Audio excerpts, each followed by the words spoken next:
Orion. We need to be in that stable replenish configuration to be able to send those crews out to the launch pad. And as we send those crews out, that is really our press and our push to launch. We'll get the crew on board.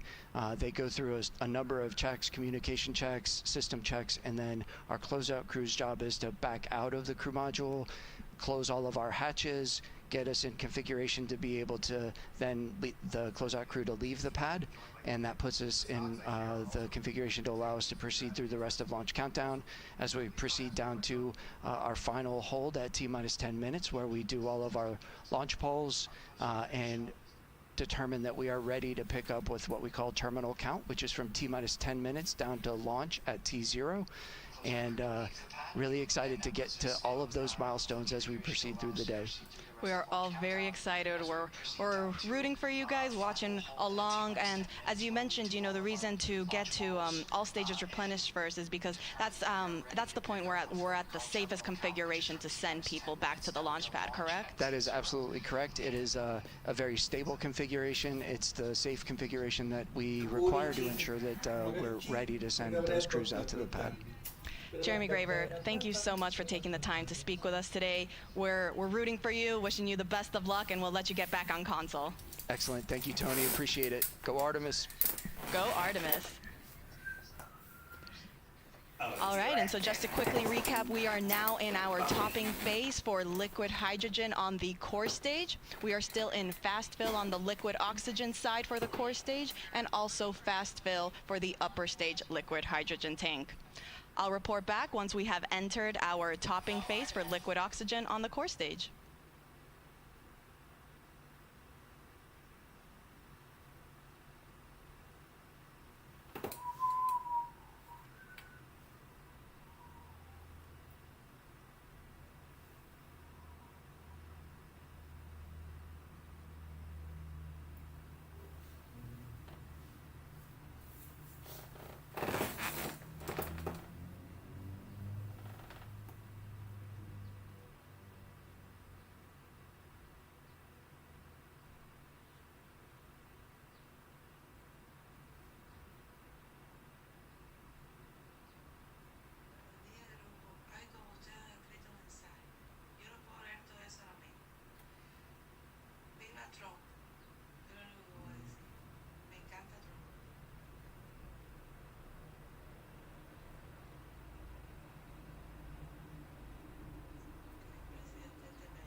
This is Artemis Launch Control. We are currently 7 hours and 47 minutes and counting from the opening of today's launch window for NASA's Artemis II mission.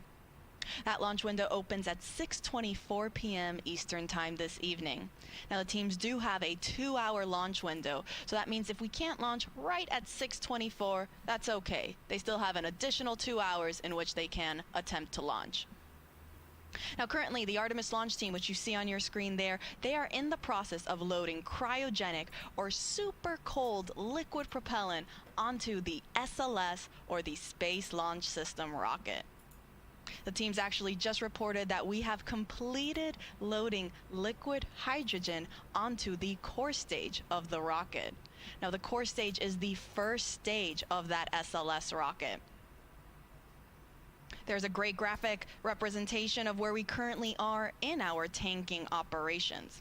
So as you see, we are at 100% level for the liquid hydrogen tank on the core stage.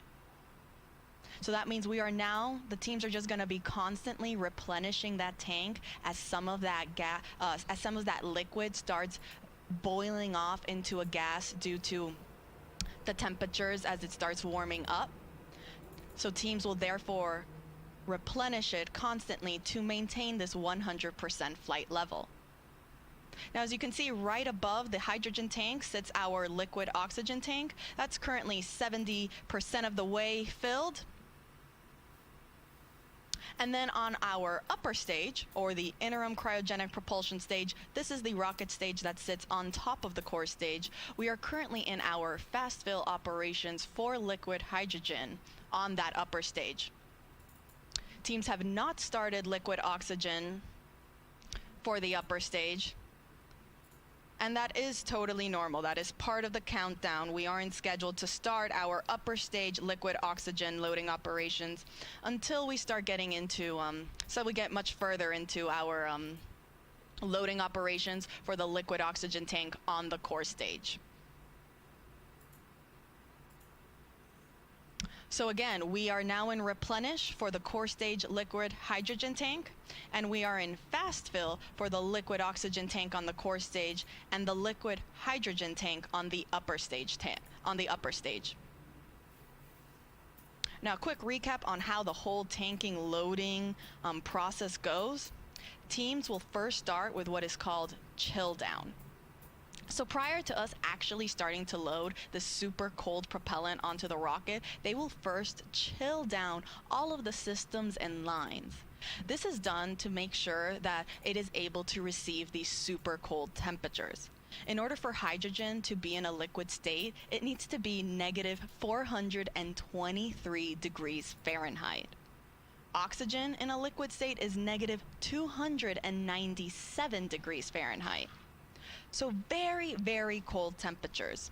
And as such, we want to make sure that we are conditioning all of the systems to be able to receive those cryogenic temperatures so that we aren't shocking the hardware and we're not causing any potential damage unnecessarily.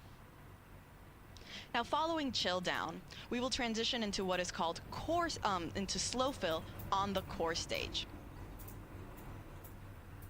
Now, slow fill, as the name suggests, refers to slowly starting to feed that propellant onto the rocket. This officially marks the start of our propellant loading.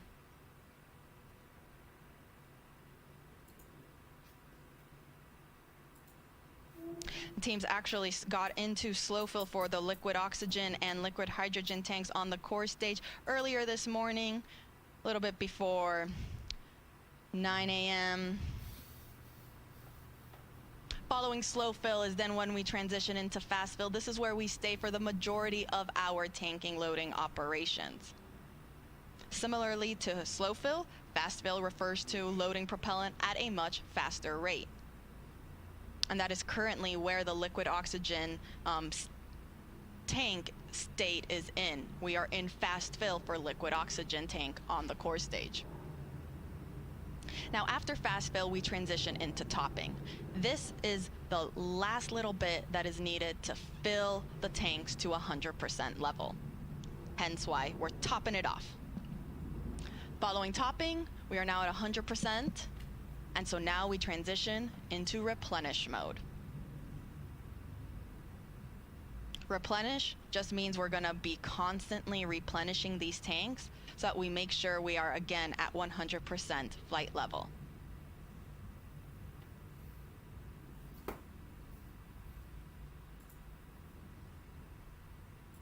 Now you see on your screen there, we can see some venting coming off the rocket. This is totally expected as we begin our loading operations. Some of that liquid propellant starts warming up. It'll start to boil off and vent outside of the rocket. Hence why we see some of that gas getting expended from down underneath where the engines are at the bottom, and also a little bit at the top where the upper stage is located. So again, an expected condition.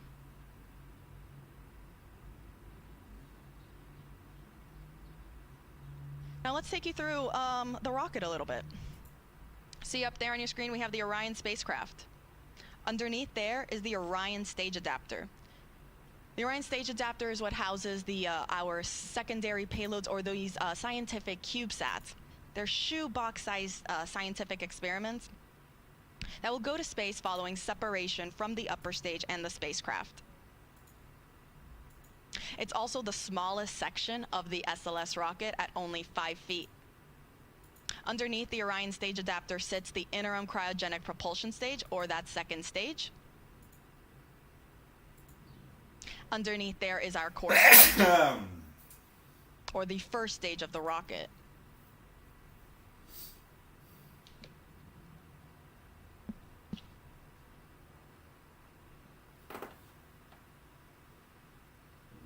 Now the core stage, it consists of the propellant tanks, the ducts, the valves, avionics, and it also houses the 4 RS-25 engines that are down there at the bottom. Next to the core stage, we have our 2 solid rocket boosters. Each is taller than the Statue of Liberty.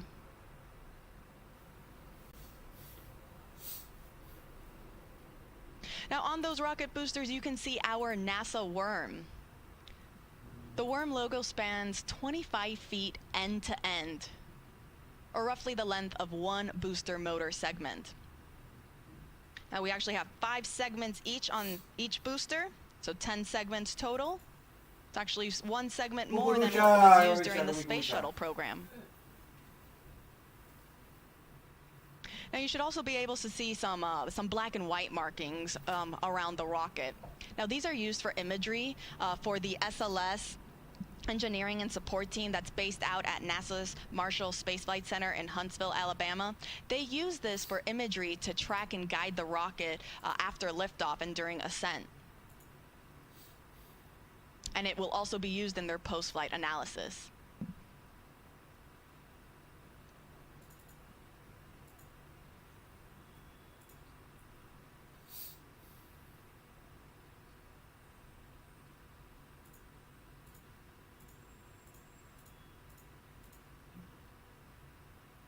Now the orange color of the core stage is the thermal protection system, or that spray-on foam insulation. Now this provides the thermal protection for every part of the rocket.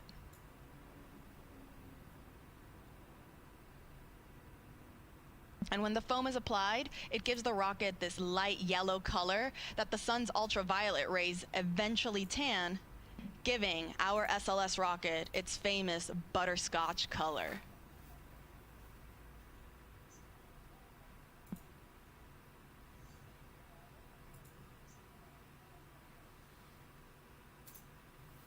So again, to quickly recap, we are in replenish mode for the core stage liquid hydrogen tank.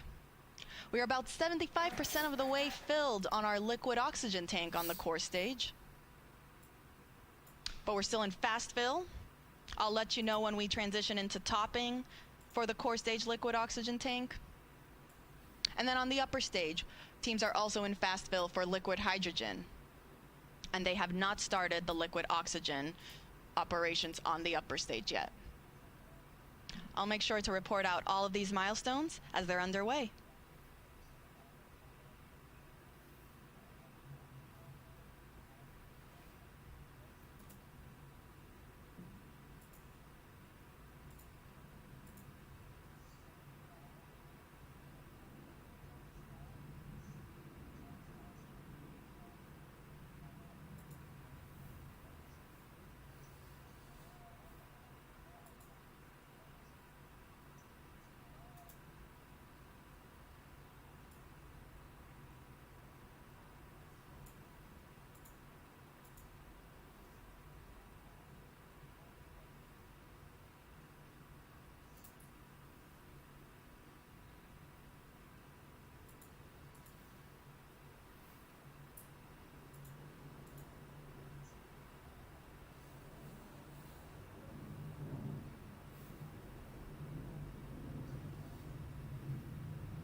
This is Artemis Launch Control. We are currently 7 hours and 30 minutes and counting from the opening of today's launch window for the Artemis 2 mission.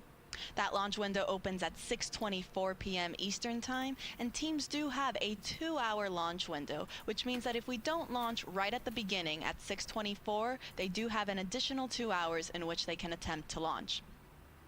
Our launch team is currently in Firing Room 1 at NASA's Kennedy Space Center in Florida and are in the process of loading cryogenic or super cold liquid propellant onto the SLS or the Space Launch System rocket.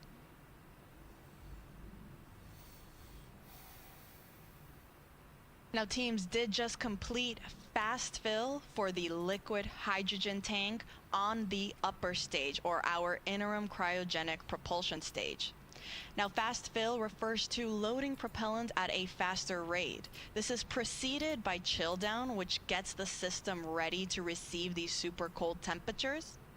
And then following fast fill, teams will then transition into topping and replenish. I'll get more into those, but before that, again, we just finished fast fill for the liquid hydrogen tank on the upper stage, and teams are now performing, before they start topping, what is called a vented relief test. This test is basically just pressurizing the upper stage tanks with heliums to test the relief capabilities of the tank pressure to make sure that it can handle that pressure capability during flight. So between fast fill and topping, teams will perform this test on both the liquid hydrogen and the liquid oxygen tanks on the upper stage. Following that test completion, we will then transition into topping, which just means finishing loading the rest of the tank to 100%. Following topping, we enter what is called replenish mode,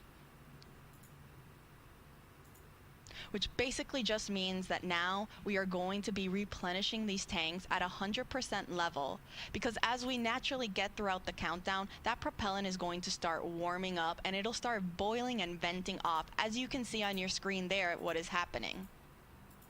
So because of that, and because the teams want to make sure that they still have 100% level in all 4 tanks, the 2 on the upper stage and the 2 on the core stage, or the first stage of the rocket, they continuously replenish the tanks until the final 10 minutes of the launch countdown, or what is known as terminal count. Now, speaking of replenish mode, we are currently in replenish mode for the core stage liquid hydrogen tank. So we were just talking about how we finished fast fill on the upper stage liquid hydrogen tank. We are also then in replenish mode for the core stage liquid hydrogen tank. On the liquid oxygen side, we are still in fast fill for the core stage liquid oxygen.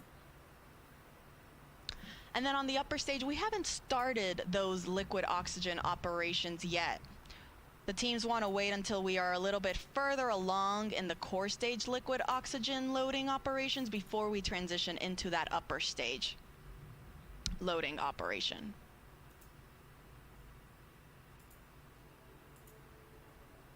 Now, in total, the SLS and Orion rocket and Orion spacecraft are 322 feet tall. At liftoff, SLS produces 8.8 million pounds of thrust.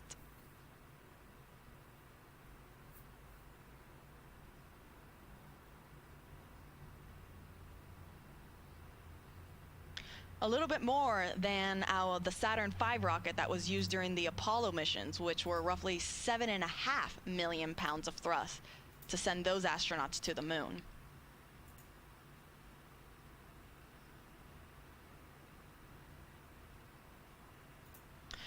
With our SLS rocket, though, you don't just have those liquid fuel tanks that are fueling the rocket, but you also have 2 solid rocket boosters that are attached on either side. You see there on your screen right there? They also help provide that extra push and that thrust right at liftoff.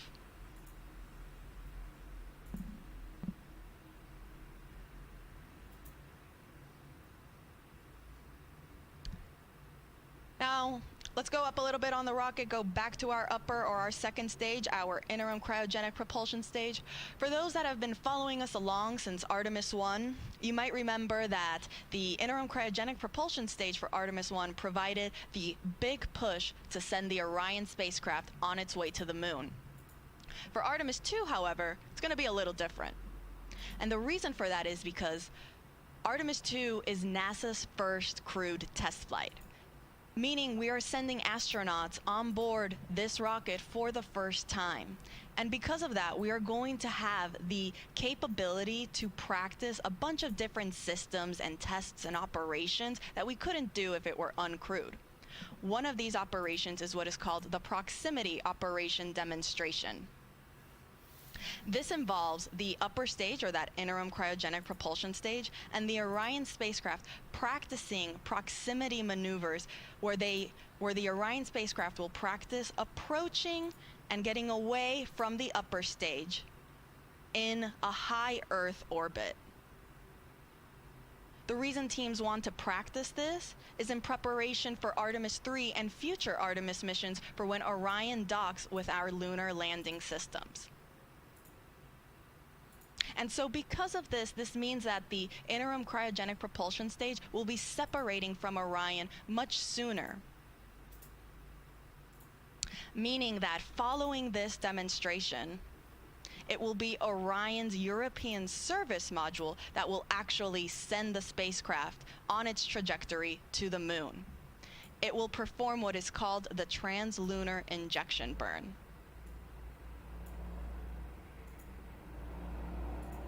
Now, this proximity operation is scheduled to happen during the first day of flight, so pretty soon.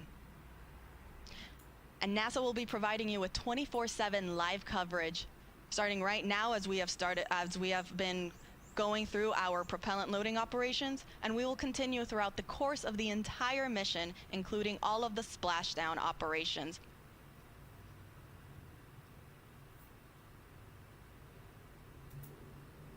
Artemis 2 will send NASA astronauts Reed Wiseman, Victor Glover, and Christina Cook, and Canadian Space Agency astronaut Jeremy Hansen on a 10-day mission around the moon and back. Orion is scheduled to splash down off the coast of San Diego in the Pacific Ocean.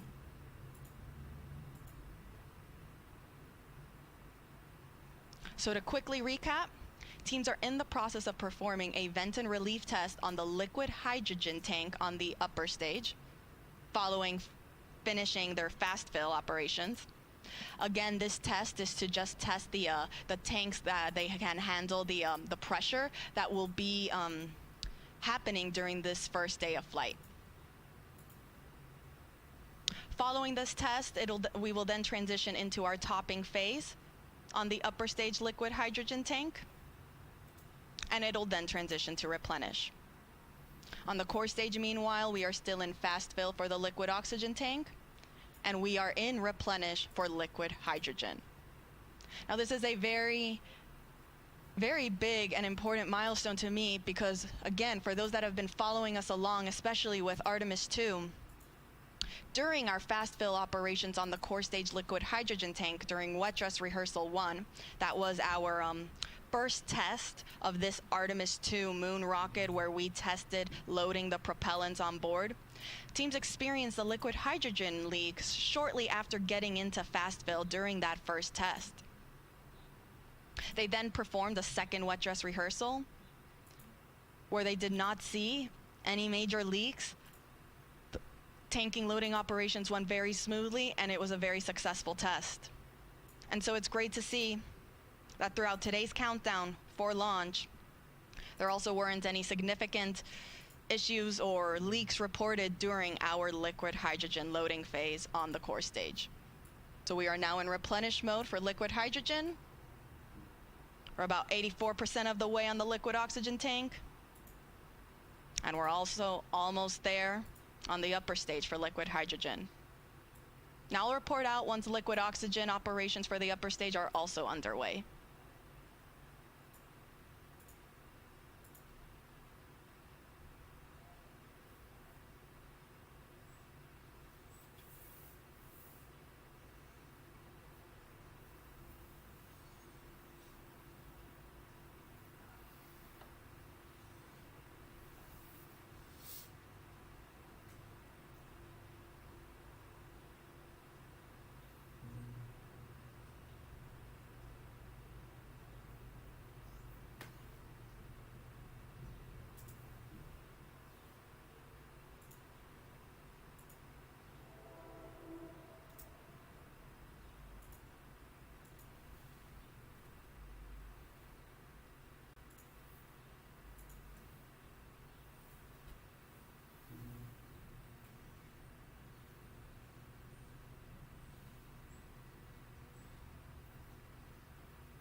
Sí, probando, probando.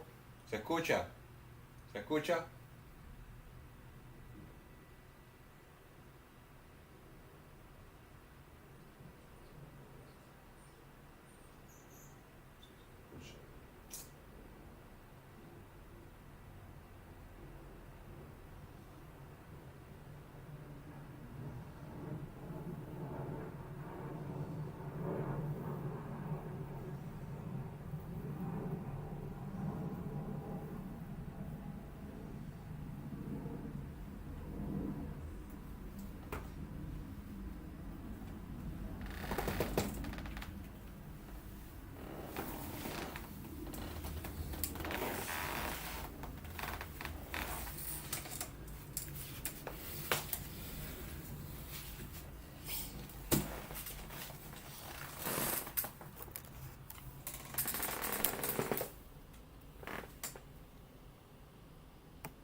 Welcome back. This is Artemis Launch Control. We are currently 7 hours and 9 minutes and counting from the opening of today's launch window for the Artemis 2 mission. Our Artemis launch team is currently in the process of loading liquid propellant onto the SLS, or Space Launch System, rocket. Teams just reported out that we are in our topping phase. For the upper stage liquid hydrogen tank, this means we are almost at 100%, if not pretty much there, on that upper stage tank. The upper stage is the second stage of the SLS rocket. Here's a graphic representation where we can see where we're currently at in our tanking operations. That means we have now finished loading our liquid hydrogen on both the core stage and the upper stage. As I said, we're in that topping phase to get us to 100%. And afterwards, we'll then transition into replenish mode to stay at 100% level. You can see on the core stage, we are already at the replenish mode, if you see that 100% level right there.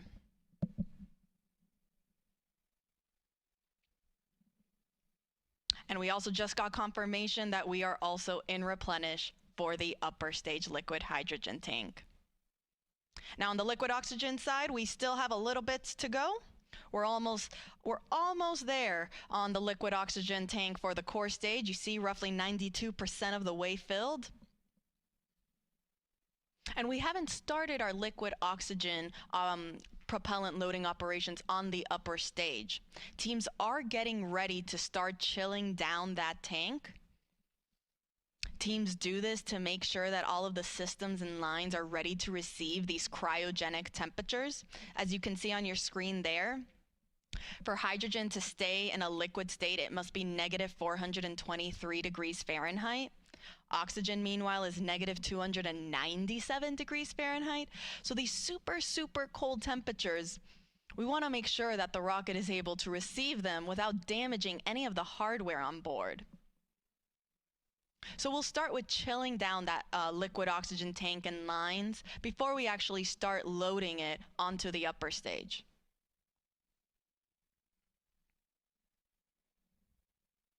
I'll report back once that step is underway.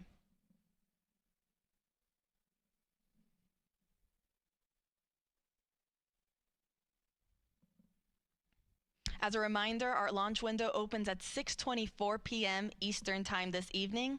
Teams do have a 2-hour launch window, so that means if we don't launch right at 6:24, that is okay.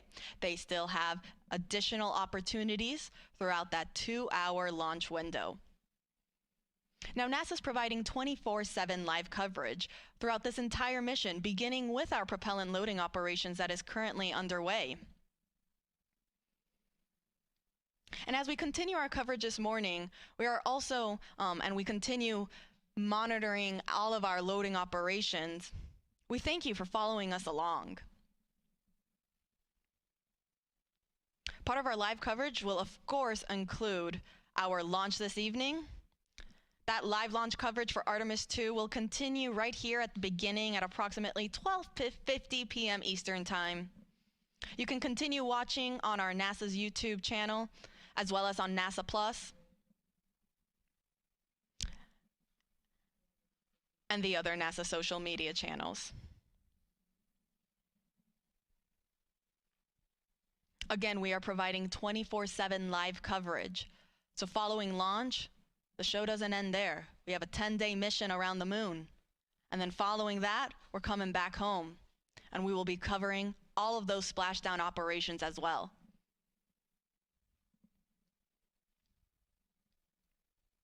Artemis 2 is a test flight. It is NASA's first crewed Artemis mission.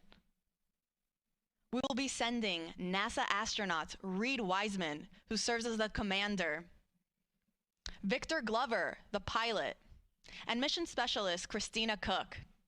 And then we're also sending Canadian Space Agency astronaut Jeremy Hansen, who serves as the other mission specialist for this mission.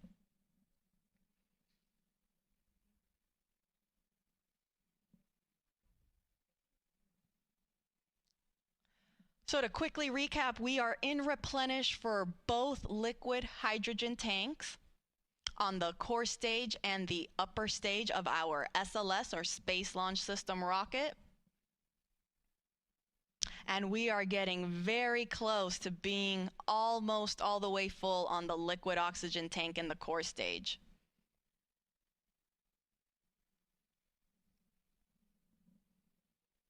I'll make sure to report out once we start entering topping for the liquid oxygen tank in the core stage. Again, that refers to the last little bit that is needed to get us to 100%.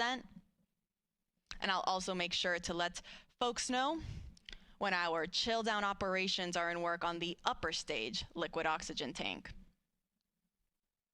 As a reminder, all of this propellant that are on board these 4 tanks of these two rocket stages, they feed the engines that are underneath and then provide the power and the push to send the Orion spacecraft on its voyage to the moon.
This is Artemis Launch Control. We are currently 6 hours and 49 minutes and counting from the opening of today's launch window for NASA's Artemis II mission.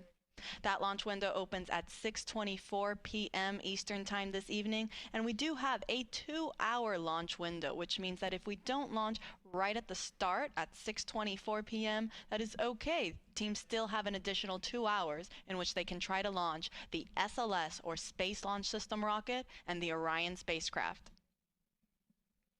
Now, the Artemis launch team is currently in the process of loading cryogenic or super cold liquid propellant onto the SLS rocket.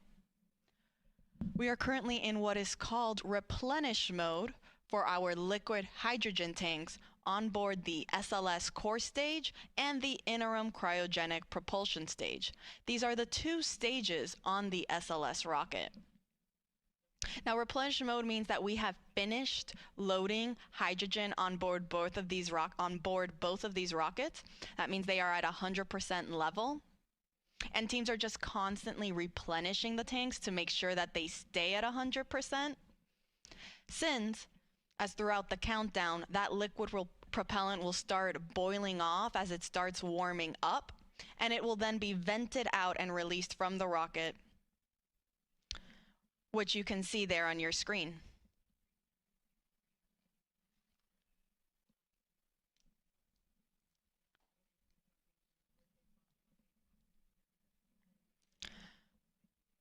Now, on the liquid oxygen side, teams are now in topping phase for the core stage liquid oxygen tank. Topping is the in-between state of fast fill and replenish mode. Fast fill is where we spend the most of the time loading propellants. We load it at a much faster rate. Then once we reach a certain point, we will transition into topping to finish loading the tank to 100%. That is now where we are currently at in the core stage liquid oxygen tank. And following topping, we then transition into replenish. So we're in core stage liquid oxygen topping. We're in topping for the core stage liquid oxygen tank. And we are in replenish mode for both tanks on the liquid hydrogen, on the core stage and the upper stage. Now, meanwhile, on the liquid oxygen tank on the upper stage, teams just reported that they have now started chill down for that upper stage tank. This is the first step that is needed before we actually start flowing and loading that propellant on board. The reason this is done is to chill down the systems in line so they are ready to receive those super cold temperatures and not cause any potential damage to the hardware. For reference, oxygen needs to be negative 297 degrees Fahrenheit to be in a liquid state, and hydrogen, negative 423 degrees Fahrenheit. So very, very cold temperatures that the rocket is dealing with right now.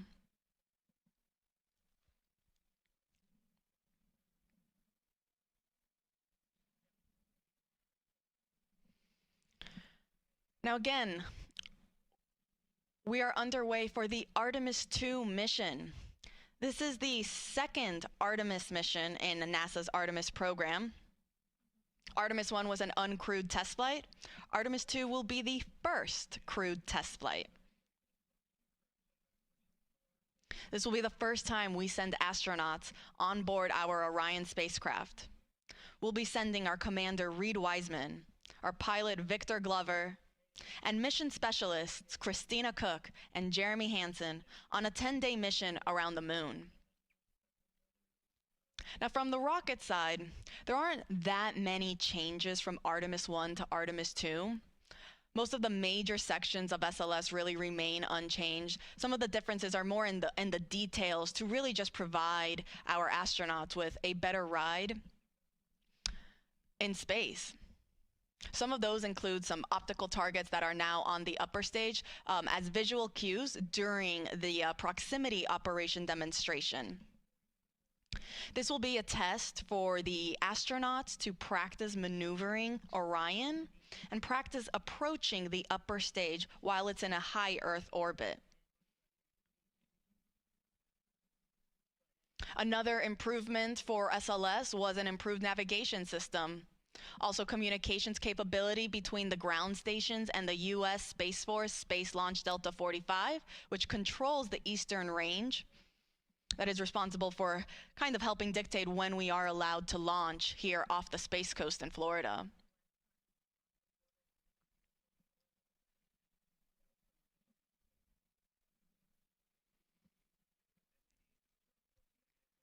Now, all of the 4 tanks on the upper stage and the core stage, they feed the engines that are down below. At liftoff, the 4 RS-25 engines will operate for the first 8 minutes during flight. The 2 solid rocket boosters that are on either side, those operate for only 2 minutes, and they provide 75% of the power at liftoff.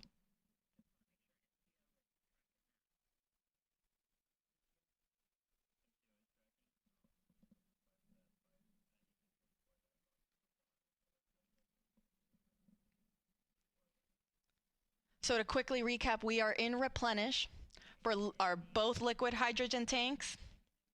We entered topping for the liquid oxygen tank on the core stage. That means very, very soon we'll be in replenish mode for that tank as well.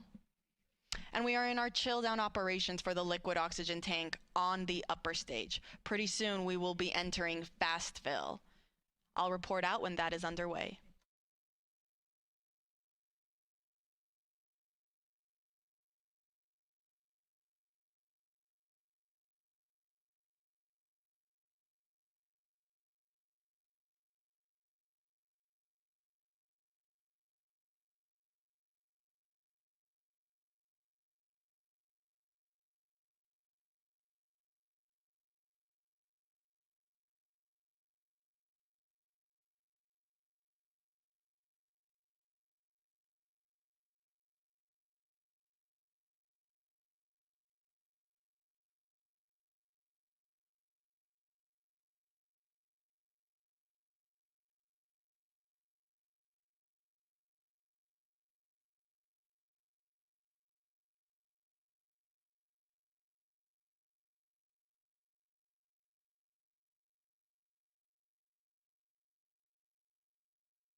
This is Artemis Launch Control. We are currently 6 hours and 38 minutes and counting from the opening of today's launch window for the Artemis 2 mission.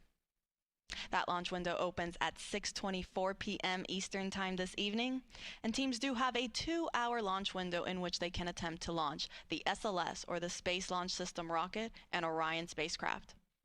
The Artemis launch team is currently loading cryogenic or super cold liquid propellant onto SLS. We are currently in replenish mode for both liquid hydrogen tanks on the 2 stages of our SLS rocket. We're still in our topping phase on the core stage liquid oxygen tank. That means we're just finishing it up. You can see there it looks almost all the way full.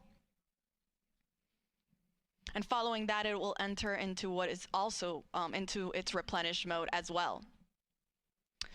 The liquid oxygen tank on the upper stage, meanwhile, is now in fast fill.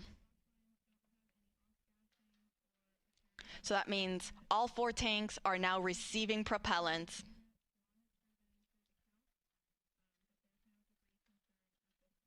Following fast fill on the liquid oxygen tank for the upper stage, teams will perform that vent and relief test that they also did for the liquid hydrogen side on the upper stage. This test is again just to test the relief capabilities to make sure that the upper stage can handle the pressure that will be introduced at liftoff and during launch. Following that, it will then enter topping and will then go to replenish mode as well. Once we are in replenish mode for all tanks, that'll be the signal to the launch team to tell our astronauts that they are ready to start heading out to the launch pad and get on board their Orion spacecraft. Now, Artemis 2 is a test flight, and it is NASA's first Artemis crewed mission. That means this will be the first time that our astronauts, our Commander Reed Wiseman, pilot Victor Glover, and mission specialists Christina Cook and Jeremy Hansen, they will be the first to experience launch and flight atop SLS. The rocket hits a maximum speed of 22,670 miles per hour.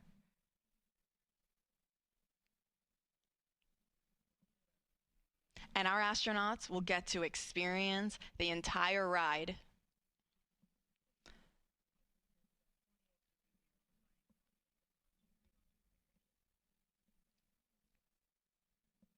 So to quickly recap, we are in replenish mode for both liquid hydrogen tanks. We are in topping, meaning we are finishing up loading liquid oxygen on the core stage. That is the first stage of the rocket. And we are in fast fill for the liquid oxygen tank on our second stage, or that interim cryogenic propulsion stage. I'll report out once we have also entered replenish mode for the core stage liquid oxygen tank.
This is Artemis Launch Control.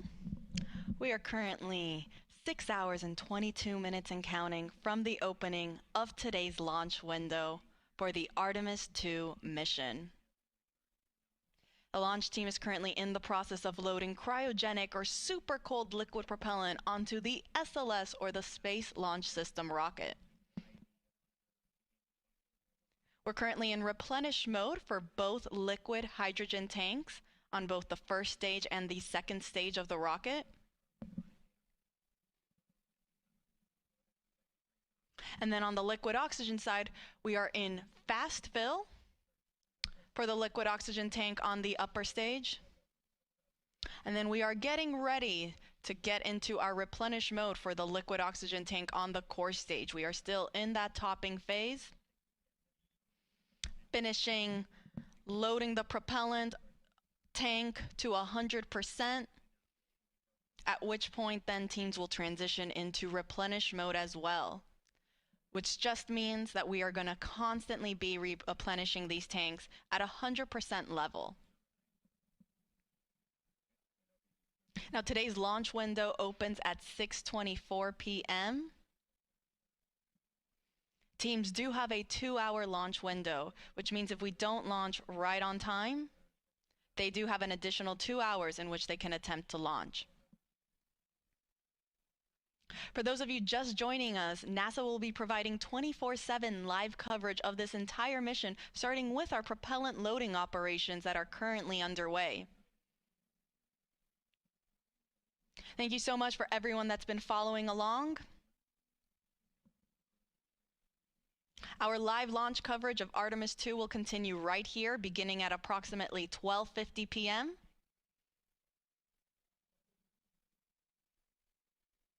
where the rest of my NASA commentators will be chiming in on how the rest of today's countdown goes. And we'll take you through the rest of the mission.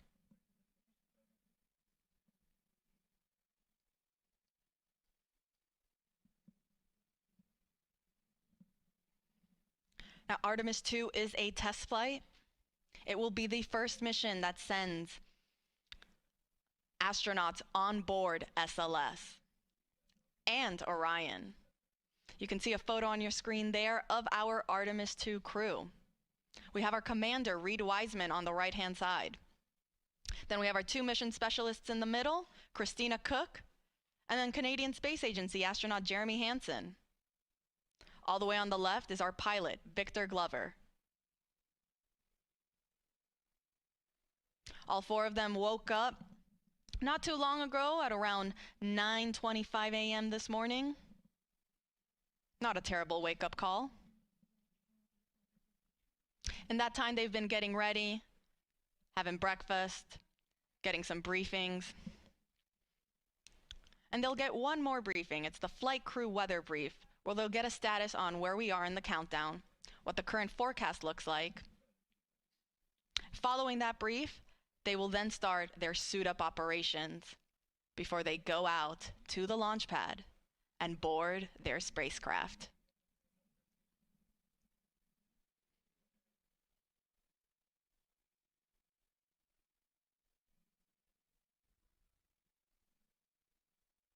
And teams did report that we have now entered replenish mode for the core stage liquid oxygen tank. So we are now in replenish for both liquid hydrogen tanks on the core stage and the upper stage. And we are also in replenish mode for the core stage liquid oxygen tank. On the upper stage liquid oxygen tank, meanwhile, we are still in fast fill.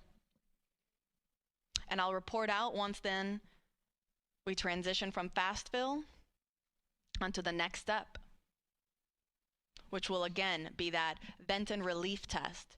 This is pressurizing the upper stage tanks with heliums to test the relief capabilities of the tank pressure to make sure that it can handle that capability during flight. Following that test, teams will then start topping on the liquid oxygen tank, and will then, after topping, will then transition into replenish mode as well.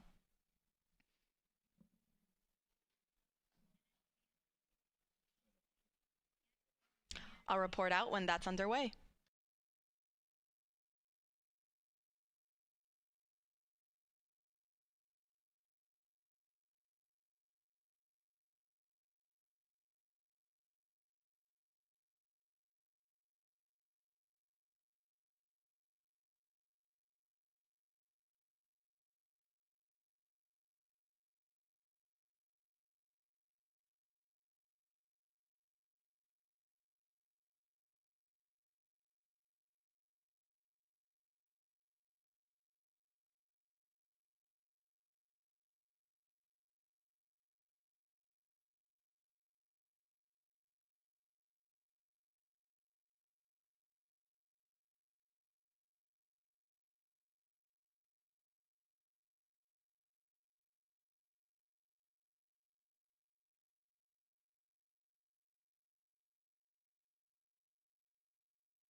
This is Artemis Launch Control. We are currently 6 hours and 8 minutes and counting from the opening of today's launch window for the Artemis 2 mission. Now, the launch window opens at 6:24 p.m. Eastern Time this evening, and teams do have a 2-hour launch window, which means that they have 2 hours in which they can try to launch the SLS, or the Space Launch System rocket, and Orion spacecraft that will send NASA astronauts Reed Wiseman, Victor Glover, Christina Cook, and Canadian Space Agency astronaut Jeremy Hansen on a 10-day mission around the moon and back. Now, the launch team is currently in the process of loading cryogenic or super cold liquid propellant onto the SLS rocket. The propellants that are used to power SLS are liquid hydrogen and liquid oxygen. We are currently in our replenish phase for both liquid hydrogen tanks on the two stages of the rocket. That is both the core stage and the interim cryogenic propulsion stage. Replenish mode just basically means that now these tanks are at 100% level, and teams are going to constantly be replenishing them as they start to warm up and boil off. You can see some of that gas that's being vented off the rocket there. That's normal. Teams totally expect to see that. And because of that, we have then a replenish valve to constantly be replenishing the tank with that liquid propellant. So we make sure that we are 100% level and we're not losing any propellants in the tank. The reason that you see some of that venting happening is because as we get throughout the countdown and the temperatures start to rise, that liquid propellant will become a gas, and so it'll start boiling off and then it'll vent outside the rocket. Hence the need for a replenish valve. So we are in replenish for both liquid hydrogen tanks. We are also in replenish for the core stage liquid oxygen tank. And we are in fast fill for the upper stage, or that interim cryogenic propulsion stage, liquid oxygen tank. Now, fast fill is the main portion of our propellant loading operations, where teams are actively loading that propellant at a much faster rate. Now, following fast fill, teams transition into what is called topping. As the name suggests, it just means to top off the tanks. And then following topping, we enter what is replenish. So once we are at replenish for the liquid oxygen tank on the interim cryogenic propulsion stage, we're going to enter what is called all stages in replenish. This means that all 4 tanks on the SLS rocket are fully fueled, and our astronauts are ready then to go and head out to the launch pad when they get the go from our launch director, Charlie Blackwell Thompson.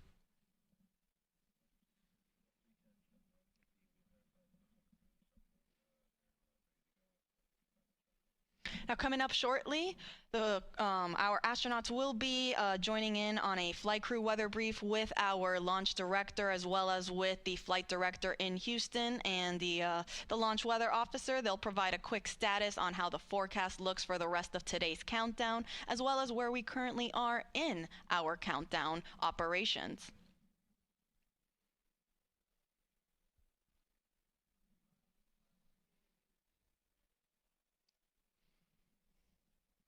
A little earlier, the launch weather officer did let our launch director know that we might get some showers in about 2 hours. However, there is no lightning threat, and they will plan on discussing this again during the flight crew weather brief.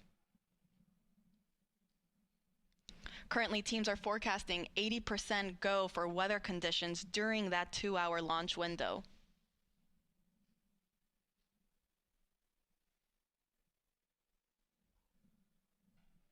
So again, to quickly recap, we are in replenish mode for both liquid hydrogen tanks. We are also in replenish mode on the liquid oxygen tank on the core stage. That is the first stage of the SLS rocket.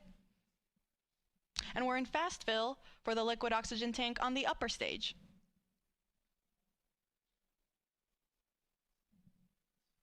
I'll report out when we have transitions from fast fill and onto topping.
This is Artemis Launch Control. We are currently 5 hours and 42 minutes and counting from the opening of today's launch window for the Artemis 2 mission. That launch window officially opens at 6:24 p.m. Eastern Time, and teams do have a 2-hour launch window, which means that they have additional opportunities if they don't meet the beginning of that window. Now joining me is Artemis Launch Director Charlie Blackwell-Thompson. Charlie, thank you so much for taking the time to speak with us today. Oh, you're more than welcome. It's great to be here, Tony. It sure is. Now, we know that you just conducted a flight crew weather brief with our astronauts as well as teams and mission control and our launch weather officer. Do you mind providing us kind of how that went and what we can expect? Yes, the weather brief went really well. What we do during that weather brief is we give the flight crew a summary of where we are in our tanking, what's left, and of course we have our core stage and our upper stage fully loaded with LH2, and we're in replenish, and we are just finishing up our LO2 or liquid oxygen load into the upper stage. We provided that status along with any non-conformances that the crew might be interested in, and then we went through the weather. And so our weather from our launch weather officer remains at a 80% likelihood of go today and a 20% chance of violation. We are watching some precip that is making its way toward the pad, but we expect that that is going to dissipate as we get closer to the opening of our window. So really good to hear the crew's voices and to talk through a day of launch ops. You know, it's something that we simulate, but there's nothing like the real day. Absolutely. I can only imagine, and it's great news to hear that we are still 80% go. Those are very, very favorable conditions. Let's hope it stays that way. You mentioned we're getting closer to reaching what is called all stages in stable replenish. That means that we will have all 4 tanks at 100% flight level. Charlie, can you walk us through then what are some of those upcoming milestones once we reach all stages replenish? Absolutely. So one of the big milestones when you reach stable replenish on all stages is you begin to send the closeout crew into the pad, and so we're just a few minutes away from getting into that, and we'll deploy them to the pad, and they'll start getting ready for the flight crew.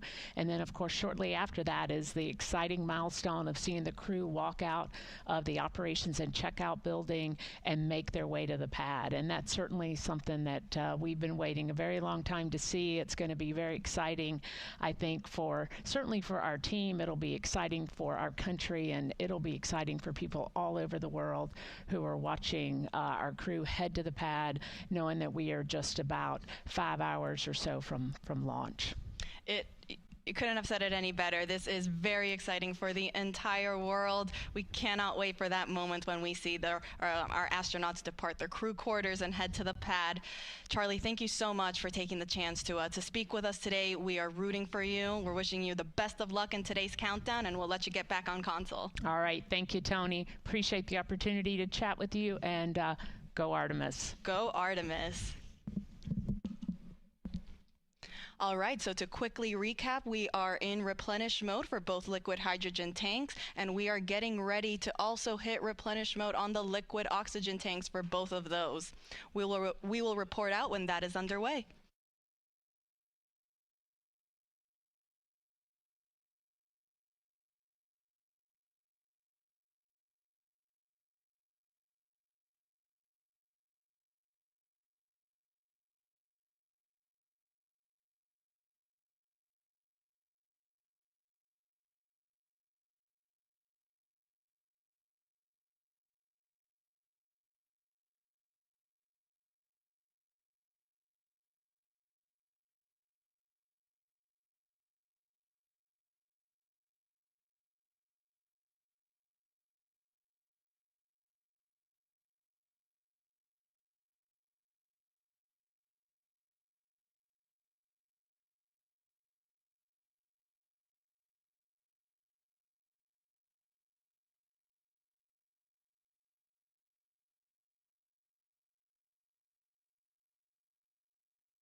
This is Artemis Launch Control. We are currently 5 hours and 37 minutes and counting from the opening of today's launch window for NASA's Artemis 2 mission. Now, the launch team is currently in the process of loading cryogenic or liquid propellant onto the SLS rocket. You see our launch team there in Firing Room 1, and you actually can see our NASA administrator, Jared Isaacman. He just joined the room to greet our launch director, Charlie Blackwell Thompson, and our assistant launch director, Jeremy Graver. Now, to quickly recap, we started our propellant loading operations at 8:35 a.m. Eastern Time. That was after we had chilled down the core stage systems lines, and after we had been given the go from our launch director to start our tanking operations. So after 8:35, we started again slow fill. A little bit after that, at 9:25, our astronauts got their scheduled wake-up call.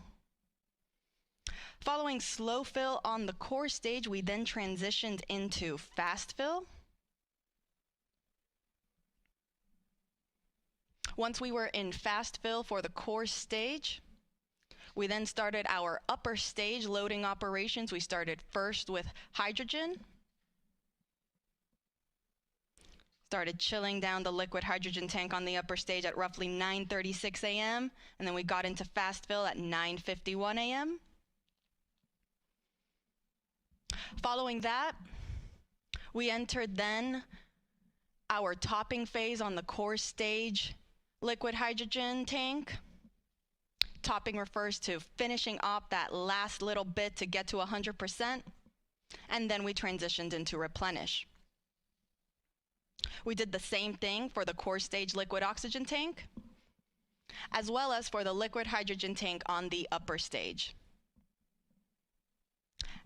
Now all that's left is to enter replenish mode for the liquid oxygen tank on our upper stage, and we will enter what is called all stages replenish. This means that now all 4 tanks will be at 100% level. Once we reach this stage, this will be the signal for our launch team to let our astronauts know that they have the clear to enter the launch pad and go and enter their spacecraft. As a reminder, NASA is providing 24/7 live coverage of this mission. We started this morning at 7:45 a.m. and ran you through our tanking loading operations, and we will continue to do so throughout the rest of today's launch countdown. We will be beginning our live coverage in just a few minutes for that launch, and the rest of our commentators will make sure to take you along through today's countdown. You can see on your screen there how to watch.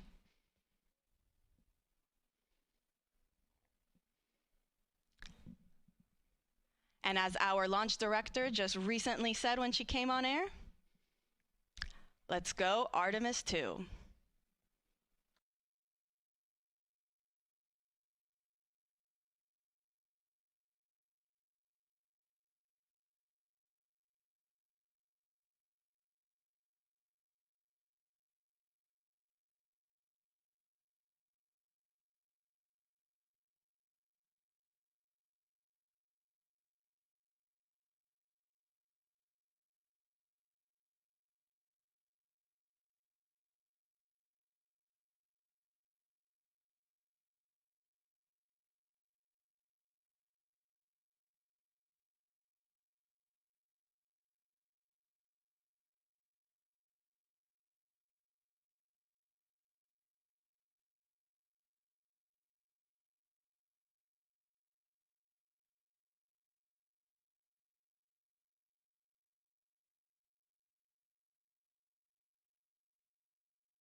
Good afternoon from the Space Coast of Florida, where 4 astronauts are about to suit up for NASA's boldest test flight in a generation.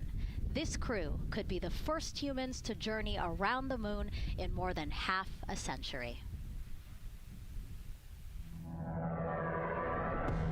The Artemis 2 mission is a test mission of the Orion space capsule. Artemis 2 will be the first time we put humans on this rocket. We're going back to the moon because it's the next step in our journey to Mars. We were always going to the moon. Pushing ourselves to explore is just core to who we are. That's a part of being a human. And liftoff! We shall return. Continuing to test out every bit of Orion. Coming back to Earth, 7 miles a second. When humanity sets big goals, we can bring together genius from around the world. You have the best people on planet Earth putting this vehicle together. That's what's up. To innovate for the benefit of humanity and to inspire the world through discovery. And here we go.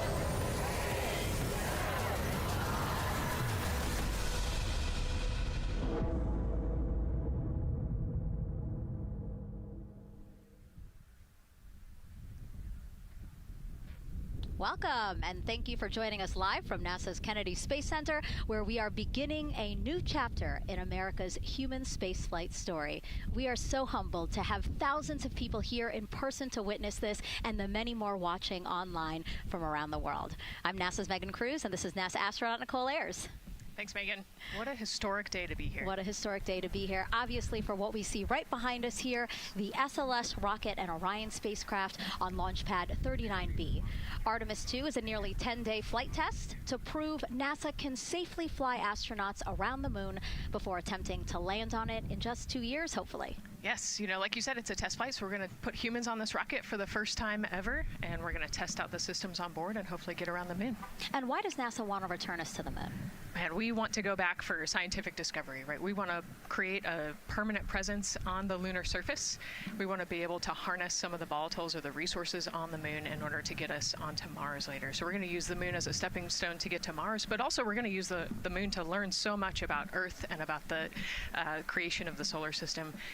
The moon is this untouched witness mark for the Earth and the solar system. And what I really love is like all the things that we do to get us to explore our universe, all of that technology, all the jobs created to support that, it all benefits us here on Earth. Yes, definitely. I mean, getting this rocket into orbit takes, 8.8 million pounds of thrust, right? And it's the people on Earth who do that and who create that, the engineers, the scientists. There are so many people who make this mission happen. And so if all goes well, this crew could travel farther from Earth than any other humans before them and see parts of the moon no one has ever laid eyes on. And now, speaking of laying eyes, here we are in the suit-up room with the Artemis 2 crew. Yes. Looks like the commander's getting his comm cap on, so the communication cap. Looks like Victor's already got his on and the helmet going. He's just stretching out his wrist a little bit, right? Yes. And in charge of liftoff today is Launch Director Charlie Blackwell Thompson. She and her team are just across the street from us inside of the Launch Control Center. They kicked off continuous around-the-clock operations just before 5 p.m. on Monday and started fueling the rocket about 4 hours ago. They have a 2-hour launch window that opens at 6:24 p.m. Eastern Time, which our clock in the upper left-hand corner is counting down to. And, we just heard from Charlie Blackwell Thompson in our tanking coverage, which was the broadcast just before this one kicked off. And basically, she said weather is 80% go. Yes, 80%, we will take that. It's a little windy. There's some clouds building, but we're going to keep an eye on it, and 80% is a good number to keep moving today. Yeah, and what she said was a wave of showers are moving west, but they should be well past the pad by the time we launch again. Hopefully, it's 6:24 p.m. today. Hopefully. All right, so again, let's head back into that suit-up room. We see Reed Wiseman. He is the commander of the Artemis 2 crew, and Nicole, he is putting on what you guys are calling the communications cap, the comm cap. Yes, so it's a little bit for protection of his, of his head there, but also you can see the mic booms, and he's got ear cups there so he can hear, the rocket's loud. So you're going to wear hearing protection, but then we also want to be able to talk to Earth and talk to each other. So they're getting that settled, and then he will put the helmet on over that comm cap. SATCOM cap will also connect into the suit, which then eventually connects into the capsule through an umbilical there. So there's a lot of cords and wires. You can see them tuck in that cord under his chin right now. And so the suits they're wearing, they're called the Orion Crew Survival Suits, or OX suits. And so they're worn for launch and reentry or during high-risk or emergency situations. And I think a lot of people, especially if they're have been following NASA for all these decades now, they're kind of thinking, hey, these look like the suits that our shuttle astronauts used to wear. There is a lot of resemblance here. That's true. Yeah, they are very similar. You know, NASA does a great job of leveraging the lessons that we learn from previous missions. So dating all the way back to Apollo, you know, some of our first spaceflight missions, we learned lessons about the suits and how to make them better, and we just continued to carry that through all the way into the Artemis mission. Time now to introduce you to some of our teams today. We have Gary Jordan at NASA's Johnson Space Center in Houston. He's going to be inside with the mission control teams, which will take over from Kennedy's launch control team right at liftoff. And then back here at Florida, there's Megan Carter inside Kennedy Space Center's visitor complex, Jasmine Hopkins at a launch viewing location, and then finally Daryl Nail inside the Launch Control Center with the launch team. Now, each is going to provide a very unique experience today, starting first with Daryl, who has been closely monitoring the launch countdown for us. Yeah, and welcome into Firing Room 1, a historic firing room here at the Kennedy Space Center in Florida. It's a pleasure and an honor to be here reporting what's happening as we lead up to countdown and liftoff of Artemis 2. So far, looking pretty good. You see the rocket out there on the pad. It is launch day, and we just got that crew weather brief that you were talking about from Launch Director Charlie Blackwell-Thompson to the crew. It looks like a countdown at this point is in good shape, and that's great news. Fueling continues to track well. We just reached all stages replenish. And while we're talking about the fueling, let's talk about that tanking. Pull up the tanking graphic if we could now. That will give us an indication of where we are with tanking, and I can just tell you, as you see from this board right here, we are all stages replenish. So all tanks on board the SLS, the 2 liquid hydrogen, lower stage and upper stage, and 2 liquid oxygen, lower stage and upper stage, are at 100%, and that's exactly where we want to be. This kicked off at 7:30 this morning with a go for cryo load, and here we are roughly about 5 hours later, and we're fully tanked and now in replenish. The amount of propellant on board, roughly 733,000 gallons. That's about an Olympic-sized pool and a half. Huge amount of propellant. It's all flowed in there. The great news there, no leaks, no issues, and we're looking good at this point. So let's talk weather now. The weather, while it is favorable overall, it's not totally clean, and that was hinted at earlier when we talked about the storms. There is, of course, some onshore flow. Currently, our overall attempt percentage stands at 80% chance of acceptable weather conditions at the time of liftoff, which is going to be within our launch window. That's tonight from 6:24 p.m. Eastern Time until 8:24 p.m. Eastern Time. Winds are good. The lightning risk is low. But scattered showers still remain possible around the Cape and including near the pad. So the expectation is that there'll be some more active weather coming our way, but we're expecting it to push to the west. So the watch item is really any isolated shower that could briefly move through the area and trigger a constraint, especially for flight through precipitation.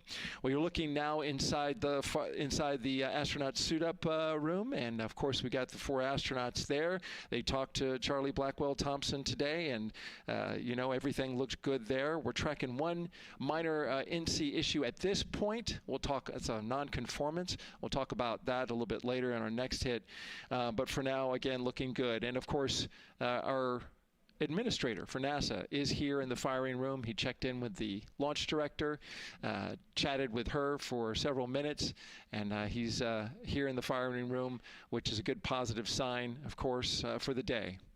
That's it for the firing room. We'll send it back now to Megan and Nicole.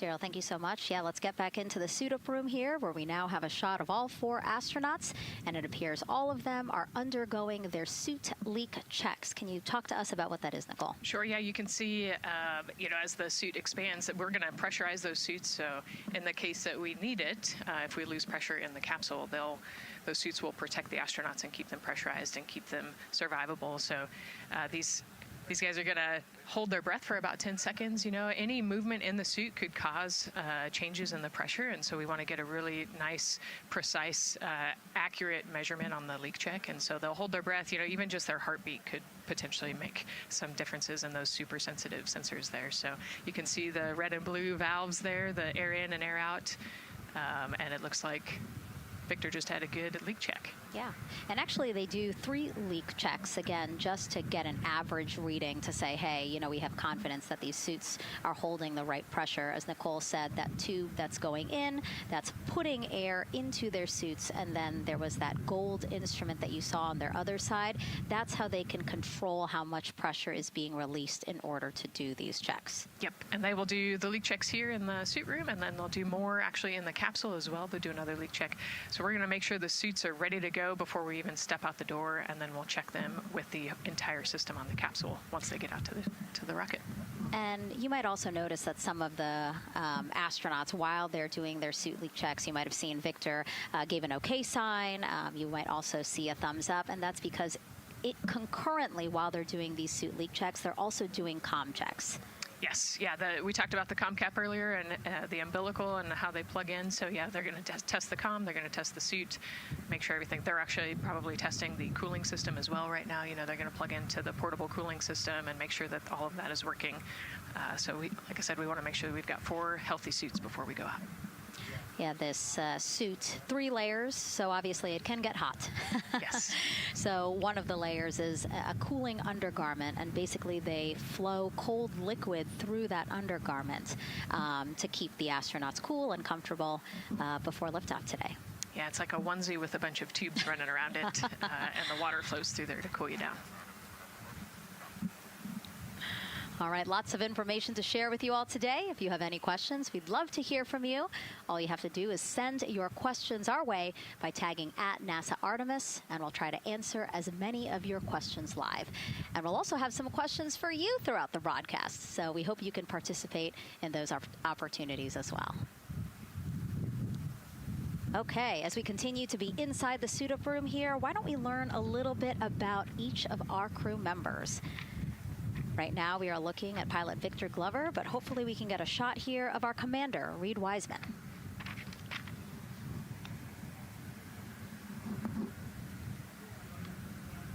Now, Reed Wiseman is a Baltimore native. He's been in space once before as flight engineer for Expedition 41 aboard the International Space Station from May through November 2014. During the 165-day mission, Reed and his crewmates completed, get this, more than 300 science experiments in areas like human physiology, medicine, physical science, earth science, and also astrophysics. They actually set a milestone for station science by completing a record 82 research hours in a single week. He also served as chief of NASA's Astronaut Office from December 2020 to November 2022, and Reed has 2 daughters. Yeah, I love, Reed is such a great leader. He was the chief of the astronaut office when they hired our class of astronauts. And so, I think I have to publicly thank him for my job here today. But yeah, he's a family man, he's a good leader, and he's a great pick for the commander of this mission. Yeah, I think, in talking through some of his other accomplishments, obviously he has leadership qualities that makes him prepared for commander of Artemis 2. Yes, he does. He's a well-experienced naval officer and now NASA astronaut. And so now here we are, pilot Victor Glover. NASA selected the California native as an astronaut in 2013. At the time, he was actually serving as a legislative fellow in the United States Senate. His first trip to space was in November 2020 when he launched as pilot of NASA's SpaceX Crew 1 mission. That was the first operational mission of NASA's Commercial Crew Program, which resumed launching American rockets from American soil to the International Space Station at the end of the shuttle program. Victor is a U.S. Navy captain and naval aviator who served as a test pilot, racking up more than 3,500 flight hours in more than 40 different aircraft. He and his wife, Deanna, have 4 children. Yeah, 4 children, a lot of energy, but that checks, right? Because when I think of Victor Glover, I think of a lot of energy, smart guy who's always excited and ready to go. And there you go, he's smiling in the suit room this morning. Oh yeah, he's a great guy. All of them are. This whole entire crew. They're just a good group of human beings, of leaders, of friends, family. You know, I have never heard anybody say anything bad about any of these 4. They're also well accomplished, and they're also deserving of this opportunity to return to the moon. Yeah, and they're also humble, right? They're just standard humans going to the moon, but you would never know that when you talk to them in a normal conversation. And so it looks like Christina here has completed her suit leak checks as well, her communication checks too. Yep, they've already got her gloves off. They're getting ready to kind of hang out and relax a little bit, I think, before they walk out.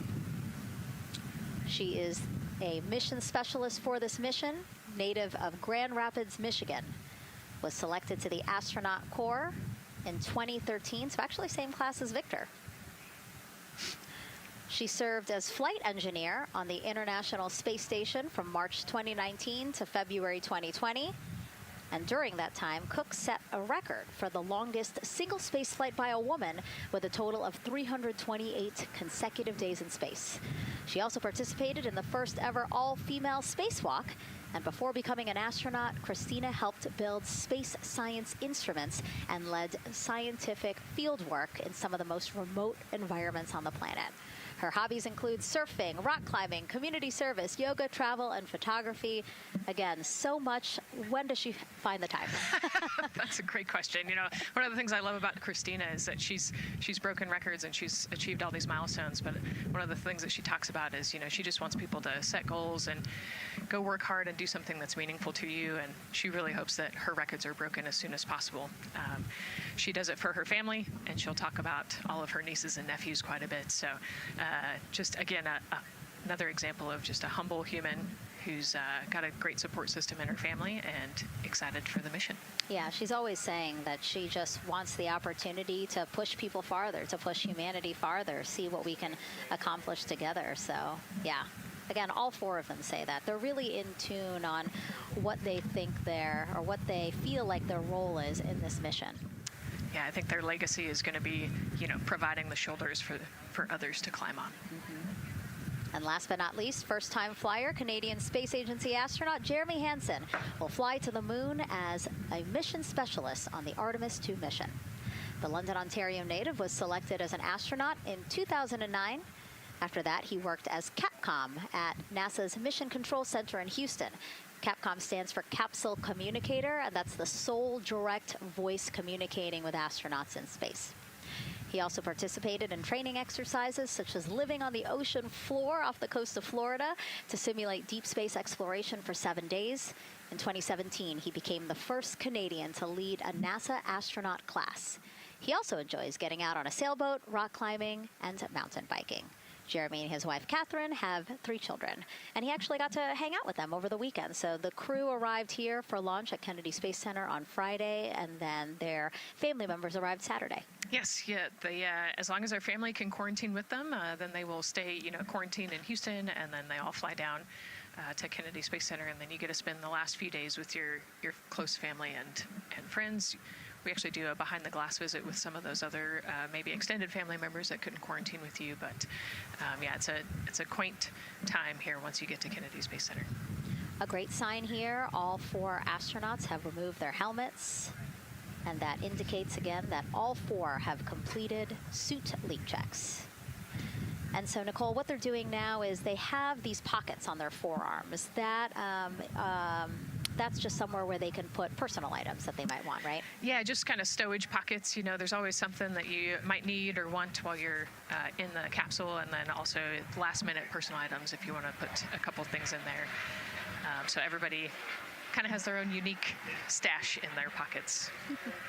And then another pocket has emergency equipment that they might need, right? Like a signaling mirror, things like that. Right, yeah, the suit is basically all in one. You know, it's got the oxygen bottles there on their right legs. You'll see in a different shot, they've got pockets with survival gear in it, and that is to keep them safe. So if they had to egress the capsule, either from the launch pad or from the water, then they will have all of the survival gear with them. They'll have about 10 minutes of oxygen as well from that bottle so that they can get to safety quickly and safely.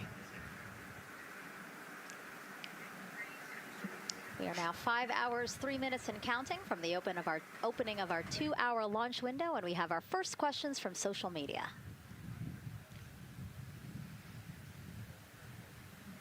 Question here from X. So to be clear, this is not a mission to land, but to orbit the moon. Thank you, and thank our astronauts. Nicole. Yeah, this is a great question. You know, I think it's important to highlight the mission of Artemis 2, where we are going to go around the moon. We're going to see the far side of the moon. We're going to see parts of the far side of the moon that human eyes have never seen before. It's very similar to the Apollo 8 mission, right? We're also potentially going to be able to see the landing sites for the future Artemis missions and kind of provide the overall context of those landing sites amongst the entire moon site there. So it's an exciting mission. We'll get to learn a ton about you know, there's so much science that's going to be on this mission as well, right? Where they're going to do some science experiments on humans, learn about the stress of the environment, and we're going to learn about the radiation environment. We're going to learn about the suits as well. We've got some technology demonstrations that are going to happen. So there's a lot going on this mission as we fly around the moon and come back. Mm-hmm. We always say it's about increments, right? Like we're making that next giant leap to Mars, but in order to do that safely and to do that thoroughly, incremental steps. Exactly. And, you know, like we said, this is the first time that we've put crew on this rocket. And so actually before we even head to the moon, right, we're going to stay close to the Earth, and we're going to check out all of the systems on Orion, make sure that it can handle 4 humans, make sure it can handle people sleeping, people exercising, you know, all of the environmental control systems are working. So we want to make sure that the capsule is safe for the crew before we send them, you know, almost 250,000 miles away. Yeah, that was a great question. And we actually have another one that we'll pull up on screen here. Another question from X. How long will it take them to reach the moon, and how long will the entire mission last? Another great question, right? So they're going to do a couple orbits around the Earth. They'll do a perigee and an apogee raise burn. What that means is that they're going to accelerate to get further away from the Earth, and they'll get into a really highly elliptical orbit first. And then once they get into the translunar injection, so they're actually on a free return trajectory, which means we're going to accelerate them, and then they're going to escape Earth's gravity, and then just based on orbital mechanics, they'll be able to come home without having to do another burn or acceleration. So it'll take about 4 days once they leave Earth's gravity to get to the moon. They'll fly around the moon, about 4 days back, and then land. So overall, about a 10-day mission. Exactly. Yeah, these are really great questions, guys. We know that, again, we are sharing a lot of information today, so please do not hesitate to reach out. Obviously, Nicole, very smart here, and we're happy to answer any of your questions. Again, tag @NASA Artemis wherever you're watching this coverage. And now we actually have a question for you. Who would you take with you on a trip around the moon? Would it be your bestie? Would it be a pet, family member, or a seasoned astronaut? Ooh, think about that one. I know. I like that. I absolutely know what I would say. I think it would make my husband upset, but I have my answer here. But we'd love for you to go to NASA's Instagram or Twitch accounts to vote. Again, who would you take to the moon with you? Bestie, pet, family, or seasoned astronaut? Try to go vote, and then we will share your answers soon. Again, husband is not gonna like my answer.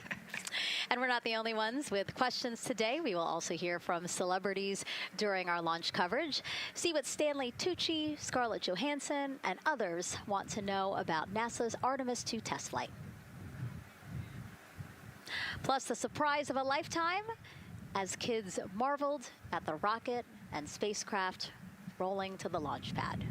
Look at those cute faces there. Oh, I love that. Love those suits. And we'll show you how the astronauts will eat, sleep, and go to the bathroom while in space. Keep in mind, the Orion spacecraft is about the size of a 6-person tent. Yeah. not super big, but you know, it's 10 days with your 3 best friends, so I think it's manageable for sure. But you know, every ounce counts when you're trying to get to the moon. And as we continue to look into the suit-up room here, a fist pump for some of the folks in the crowd there by Victor. Why don't we take a look around the center here? We know that there are some folks who are already getting ready to check out the team here as they drive across KSC to their launch pad. Look at that. Oh, that's so awesome. That's a great crowd. They're waiting there in front of the vehicle assembly building. So actually, they're just down the road from us. This is a good crowd, as Nicole said. Oh, there they are. They just got their cue. Oh, now? Let me wave now. Oh, yeah, they are excited. That's amazing. So all of these folks, content creators that are getting behind-the-scenes access as part of NASA's NASA social experience here. So as you can see, very excited.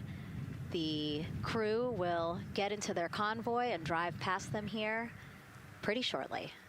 Yeah, what an amazing way to share the Artemis story, right? By inviting these social media experts out to share the story as they drive by. All right, again, let's take a look at the clock. 4 hours, 58 minutes and counting from the opening of today's 2-hour launch window. So why don't we check back in with Daryl with the launch team. Megan and Nicole, and inside Fire Room 1, I'm listening to Launch Director Charlie Blackwell Thompson greet the Ascent crew who just came on console over there at Johnson Space Center. So good to have the mission control team jumping on with us. So far, the launch team here in the firing room has had a really good morning. Really smooth tanking that kicked off at 7:30 a.m. this morning. They got to all stages replenish just before 1:00 p.m. Eastern time, and it was an incredibly smooth tanking. That's great as we look here watching the crew and also with an eye on the rocket. Weather, of course, we've talked a little bit about that. It's favorable overall, 80% go for our 2-hour window between 6:24 p.m. and 8:24 p.m. We don't have an exact T0 right now because that's going to come to us closer when we get closer to launch, roughly about 20 minutes before liftoff.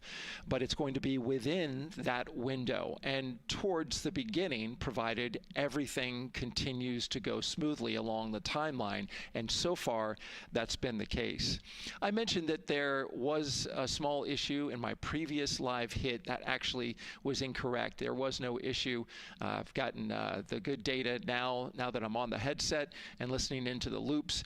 Engineers, avionics engineers, are keeping an eye on a display unit inside Orion that's just running a little cooler than normal. It's not going out of limit. It's actually completely fine. But they just were noting the trend and reported that to the NASA test director. So they'll keep their eyes on that. But again, there was no LCC violation. And once they get the cover off Orion out there that's protecting it from the rain, they expect the temperatures inside the Orion crew capsule to stabilize. And with that, we'll send it back to the host desk with Megan and Nicole. Thank you so much, Daryl. Now, Daryl is inside Firing Room 1 in the Launch Control Center, or LCC, as you might hear it referred to, which was built in 1967 to support Apollo missions. In fact, Apollo 11, the mission that landed on the moon in 1969, that was called from the exact same firing room. NASA then upgraded the LCC to support shuttle missions, and now Artemis. You can see there a shot from when we supported shuttle. Now with Artemis, the primary launch team for today is in Firing Room 1, but there is actually support staff in Firing Room 2 as well. And together they will propel this ambitious test flight off Earth.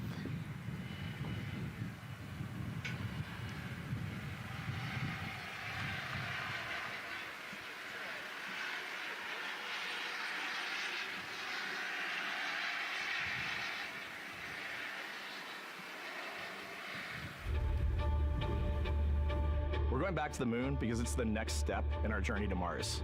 We need to go explore the moon. There's vast regions of unexplored areas with the coldest, darkest places in our solar system.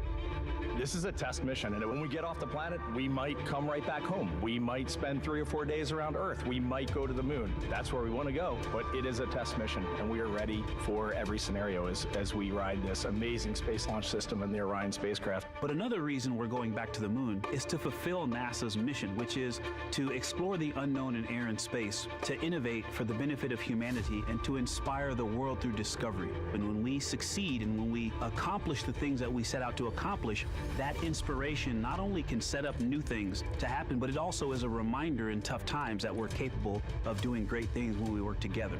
The thing I love about the moon is that it's not just a beacon for exploration and this platform of possibilities for incredible missions like this, but it has benefits. That's actually why we're racing towards it. Those benefits are really wide in nature. You have everything from innovation, technology development, not only for future missions going deeper into the solar system, but technologies that come back to Earth. You have inspiration, a whole generation of people starting this pipeline of STEM workers and manufacturers and operators that are excited to see what you can do when you work hard and you come together as a team. When I think about the 4 of us flying around the far side of the moon, seeing that Earth rise, taking images and video and sending them back to you, the feeling that I have inside is hope. We know that Artemis 2 is not the solution for humanity on planet Earth, but it is a contribution in the positive column. We hope that just for a moment that people will pause and say, wow, it's extraordinary when you look back upon the Earth with over 8 billion people, and you see this concrete example of what humanity can do, this extraordinary thing when we set big goals and we work together to achieve them. Now, Kennedy's launch control team takes us to liftoff, but then mission control at NASA's Johnson Space Center in Houston takes over. That's where we have our Gary Jordan embedded with that team. Hey, Gary. Hey, Megan and Nicole, it's great to be joining you from here in Houston, Texas. I'm in NASA's Mission Control Center, where the Artemis II Ascent flight control teams, led by Flight Director Judd Freeling, recently started their shift to monitor the Orion spacecraft integrity, the Space Launch System, and the crew to make sure all criteria is met to commit to today's launch and the mission ahead. The team you see here in this room today has been training extensively to prepare for the highly dynamic phase of flight that begins shortly after engine ignition. Teams here will be monitoring the flight of the Space Launch System, Orion, and of course the Artemis II crew on board as they make their way from the Kennedy Space Center into Earth orbit. The lead console positions will be in this room, called the White Flight Control Room, a room which traces its legacy to the Space Shuttle program, with the first shift supporting STS-70 in 1995, more than 30 years ago. Each console represents an expert in a particular discipline, whether it be communications, propulsion, crew health, life support systems, or trajectory, and each of these individuals has a support team in other rooms, each ensuring that no data point is left unchecked, no procedure is missed, and combining efforts as one Artemis team to ensure crew safety and mission success. After liftoff, Mission Control Houston will be staffed around the clock over the next 10 days until the spacecraft is safed for the recovery teams and the crew is extracted from integrity and brought aboard the recovery vessel. The roar of a powerful Space Launch System liftoff is just the beginning. The mission is, of course, a test mission, and the first with humans on board Orion and in deep space. The crew's job is to put the systems and capabilities of Orion to the test, taking us closer to a sustained presence on the lunar surface. It's great to see the crew gathered around the table. Megan, with that, we'll toss it back to you as we continue to monitor from here in Mission Control Houston. Back to you. Thank you so much, Gary. Yes, a pre-flight tradition that we have seen with our crewed flights and our astronauts, the card game, Nicole. Yeah, you know, this is a fun time for the crew. Kind of relax a little bit, play a card game with the chief. You can see Scott Tingle there is the dealer today. Looks like they're playing high card wins. So Victor won, he's out, now Jeremy's out. You know, there are 2 schools of thought on this game. Either you want to get rid of all your bad luck or go out on a high note. So it looks like the crew chose we're going out on a high note. And, you know, I think one of my favorite parts when I talked to Reed about this is he was just excited to play a game with his old boss from Naval Test Pilot School. So once again, his boss today. Yeah, and I love this part of the tradition because this is when, again, you usually see them like, yeah, laughing, but very focused still. But when they get to this table, laughs, high fives, smiles, just really a brief moment of levity in what can be and will be a very long day for them. Yes, you know, it's a long day. There's a lot of preparation that goes in today, and so they're just, I think, at least for us, it was a nice brief moment of some relaxation, a couple laughs, you know, a moment to take a few deep breaths and reflect on the mission ahead, and then, you know, get some high fives as well. And so with their bad luck dispelled, some good luck from Scott Tingle, let it seem like there, right? Yes, definitely. It's actually a really fun tradition. You know, I think that card game is more steeped in tradition than anything else. Every crew has played that same card game.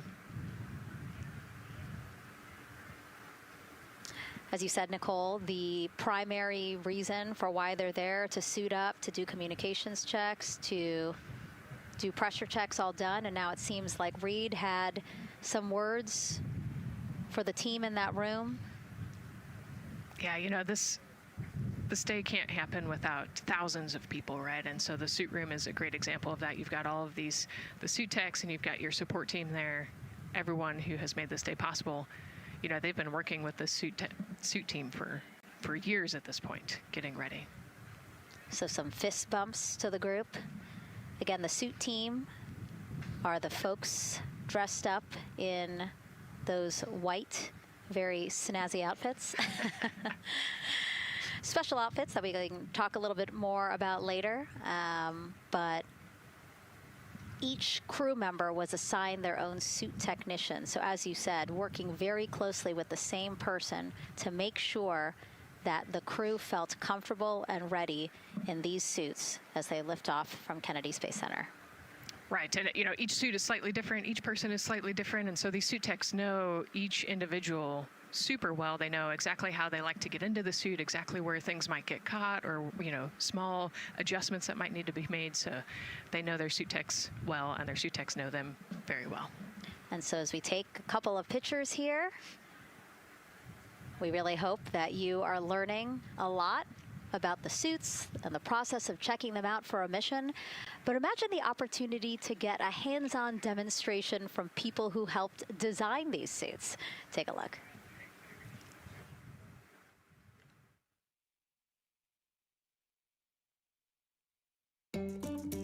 Anyone want to try on one of the gloves? I love showing the kids the suit. I love how excited they get about space. Oh! So that would be... It just goes in there? We got to bring some stuff for them to actually put their hands in, and some of them were very excited because they want to be astronauts when they grow up. I would love to be an astronaut. That would be incredible. I'd like to be like an engineer that like maybe designs the suits. Whether it's the call, the orange color, every aspect has an important function for our astronauts in space. It's going to be amazing seeing astronauts up close to the moon again.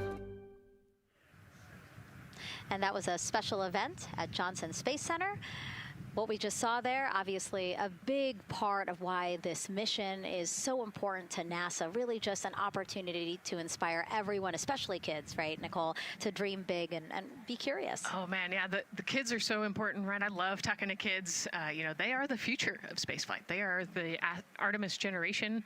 And, you know, if we could just inspire even one of them to go on to be a scientist or an engineer or maybe even an astronaut someday, that's a win. And now let's turn our focus to the rocket for a little bit. Powering liftoff will be, again, NASA's Space Launch System rocket right behind us. And to learn more about SLS, let's go to Megan Carter, who's at Kennedy Space Center's Visitor Complex at an exhibit dedicated to Artemis and the future of spaceflight. That's right, Megan. I am so excited to be over here at the Visitor Center, but not just because of launch. I get to introduce you to the moon board. This is obviously a very complex mission, lots of moving parts and pieces. So the moon board is going to allow me to break some of those things down for you just a little bit more in depth, starting with that SLS rocket. Now, the SLS, or the Space Launch System, very big, very powerful. It is going to be producing 8.8 million pounds of thrust at launch. And like I mentioned, mentioned, very large, as you can see here, going to stand about 322 feet tall with Orion there on top, just a little bit taller than the Statue of Liberty. Now, there are many components that make up this rocket, so I'm going to point out just a handful that you're going to hear about a lot throughout this broadcast, starting with our boosters. These two twin solid rocket boosters are going to be very powerful.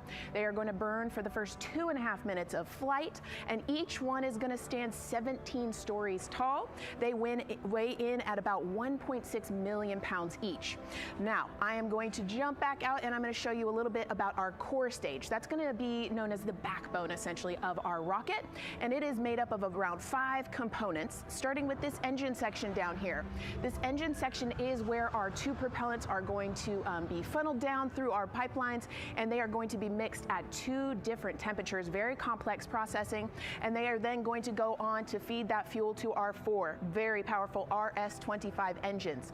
These are going to produce about 500,000 pounds of thrust each at launch, and they will burn for 8 minutes.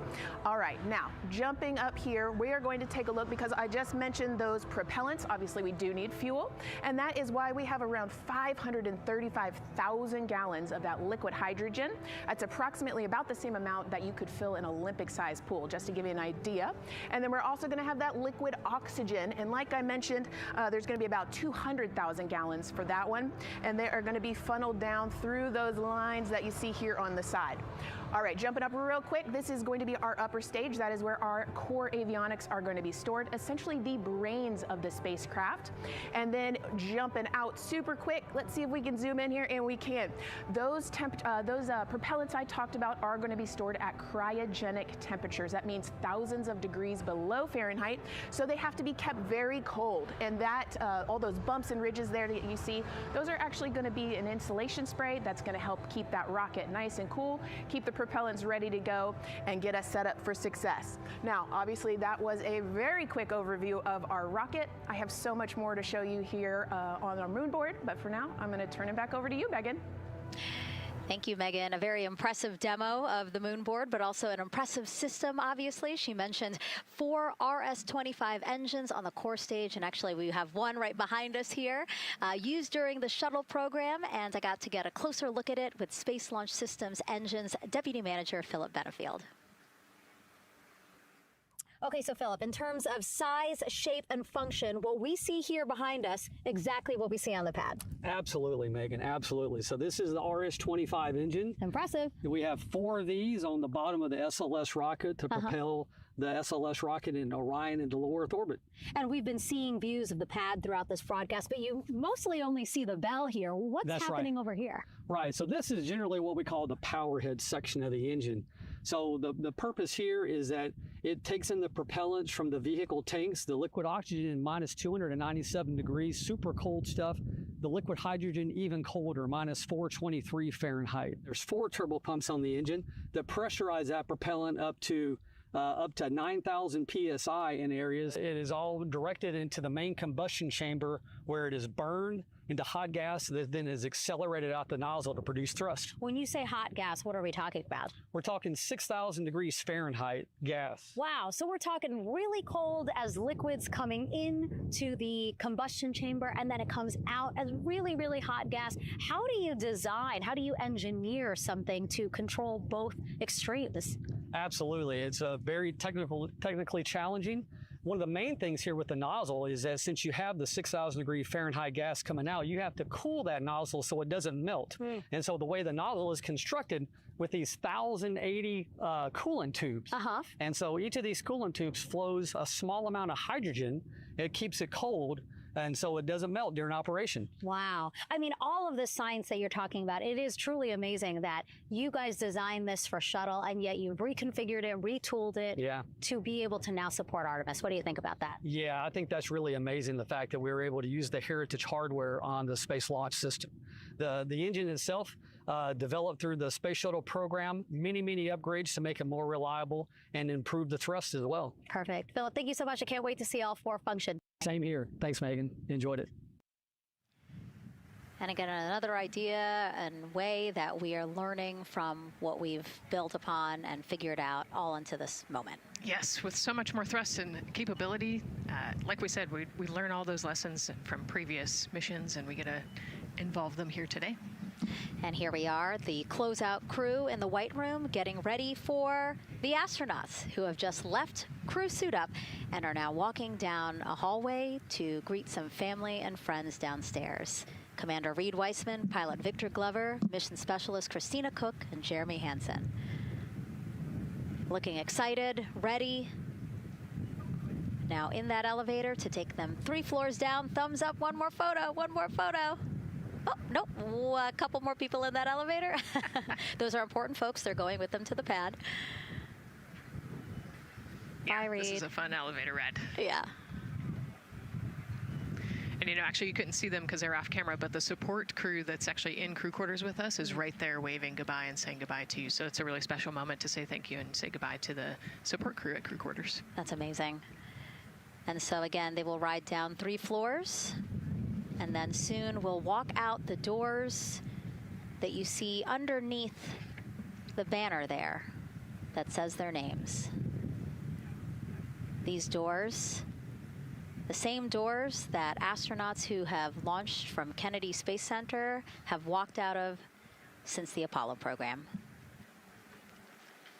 Yes, and you can see another tradition is putting your patch on that archway as well. So I'm sure they did that over the last couple days. They did. It's actually it's so hard to see because there's so many of them, which is also great, but it's on the door frame on the right-hand side, the very, very bottom. Awesome. Great crowd here. A shot now of everyone who is waiting to greet the crew as they walk out of the operations and checkout building here at Kennedy Space Center and will board their ride to the launch pad. Yeah, this is a really great shot, right? Because you get to see a little bit of what goes on there. So you've got the close family that were in quarantine with them up close. They get to wave goodbye one last time. You've got a little bit of media in the background, and then you've got some NASA employees and a lot of the program managers off to the side as well to wave goodbye one last time and wish them luck. Yeah, it's a really nice moment. Again, they have had some quality time with family, but this is their final opportunity to say, see ya in 10 days. Yep, the last wave. And so there are different pens of people, again, as Nicole was alluding to, specific to the quarantine rules that you followed in order to be able to have that access, have that closeness with the crew. And then on the bottom left-hand side of your screen, the Astrovan. And that is going to be the crew's ride out to the launch pad. This modified Airstream motorhome can seat up to 8 people inside. It has a TV and sound system, and we know they plan to watch a video during their trip out, right, Nicole? Yes. So I think Top Gun is on the menu, yes. And then also Point Break because Christina surfs. So I think they've got a pretty decent entertainment planned. So I love that. It gets them in the headspace, the right headspace to really just enjoy the ride to space.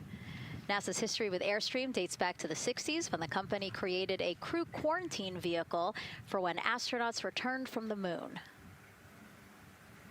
This picture here, President Nixon talking to the Apollo 11 astronauts inside said quarantine vehicle. Then during the shuttle program, Airstream created the first generation Astrovan, a 27-foot motorhome that transported astronauts across KSC to their launch pad. And again, that is what we're going to see today. A very similar picture. Again, the orange suits, the Astrovan, very reminiscent of what we have done before and how we got to where we are now. Yeah, and it's a pretty cool ride. You get about 20 minutes to get out to the launch pad and watch a movie, listen to some music. It's kind of an interesting, and then along the whole way here at KSC, all of the employees from Kennedy Space Center come out. You can see in the background of the shot you're looking at right now, all of those employees and everybody lining the streets, waving and wishing them luck. I think this is an emotional moment for a lot of people because this is the last time where a lot of people will be with the crew, because once they get to the pad, there's only a handful of folks with them before launch. Yeah, definitely. This can be emotional for the crew, can be emotional for the families, of course. I mean, you know, I got to wave goodbye one last time to my sister, and when we walked out those doors, and yeah, it's surreal. You know, it starts to become much more real the closer and closer you get to the launch pad. 20 seconds now from when we expect the crew to walk out those doors. It must be really hard for them to patiently wait for these very specific milestones. You've got a whole group back there that's telling jokes and keeping it light. So.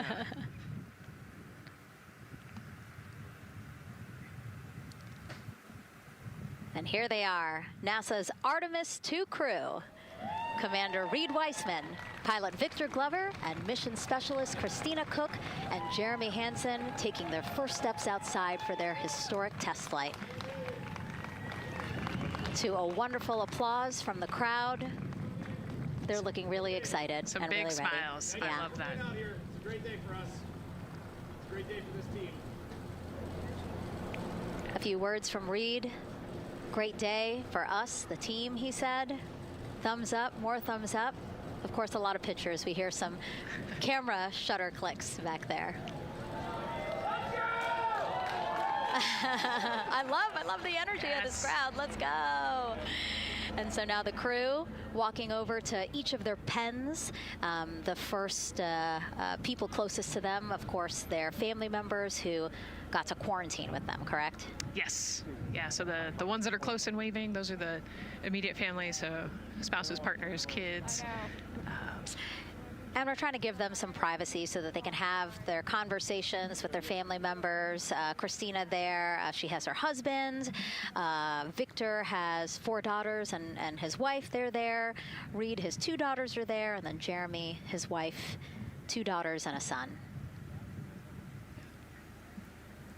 You know, when you were standing in their shoes, Nicole, when you flew for Crew 10, what were you kind of talking about? Like, did you really think about this moment and what you might want to say? You know, they've all already done their real goodbyes, you know, in person. And so this is more just kind of, again, that last chance to wave, last chance to get one smile. You know, you see Christina there smiling. So this felt much less heavy and just, you know, waving and maybe cracking a joke or something, saying hi. So this was a really, really great moment for our crew.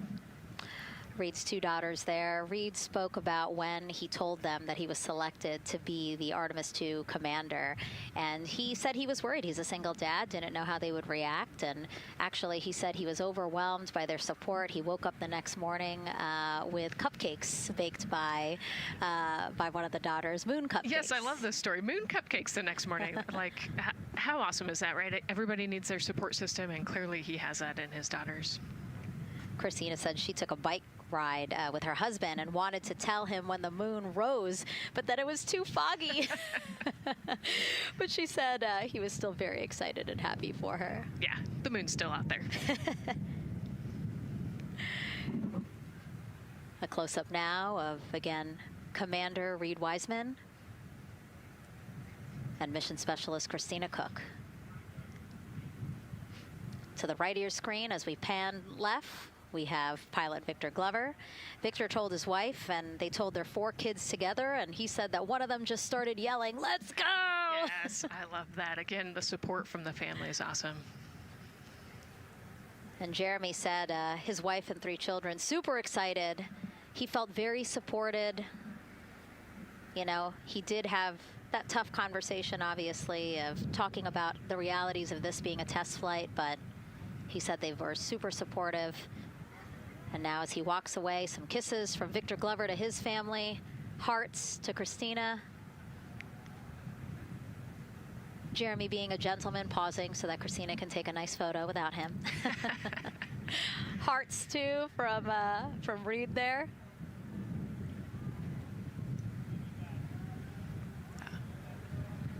Hearing Victor saying, "Love you guys." Saying that to some of his crew members there. Woody. Some more applause from the group.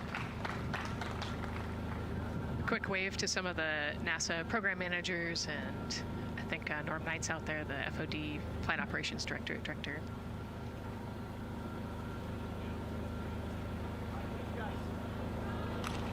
You heard Reed there saying thank you guys as the crowd picks up again with their applause, and the four of them step into their Astrovan.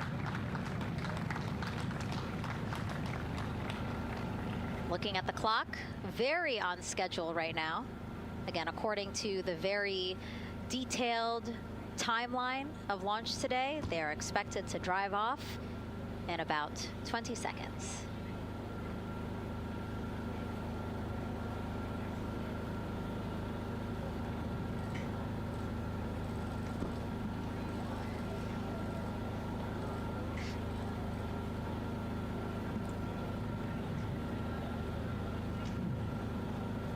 So far, we're marching toward the launch smoothly.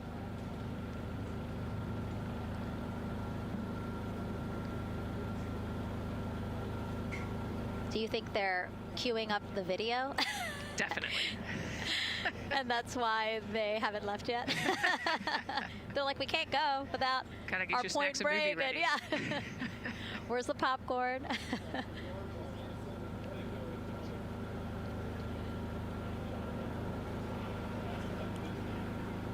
Again, good on the timeline. Of course, they do have these very specific milestones, but this is not one that has to be completely stuck to the second of the minute. Yeah, we will make up that time easily. They will get a full security escorted ride out to the launch pad. It's a quick trip, 15, 20 minutes.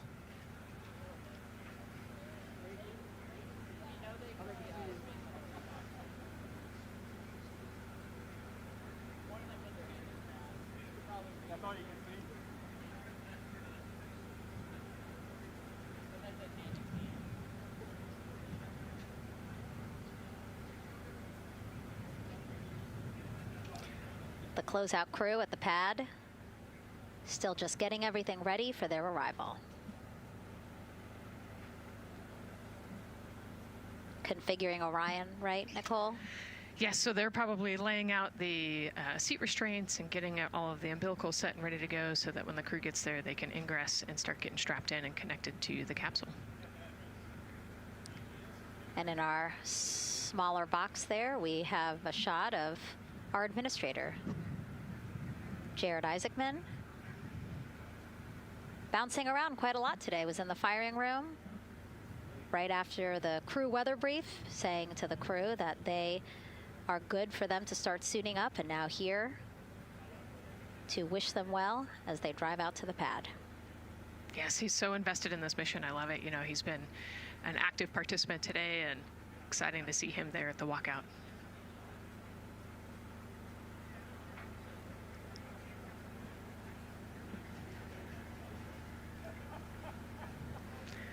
So in the van, they're probably getting hooked up to the portable cooling systems as well. So that would be my guess on the slight delay here, making sure everybody's situated, connected to cooling, and ready to go before they take off.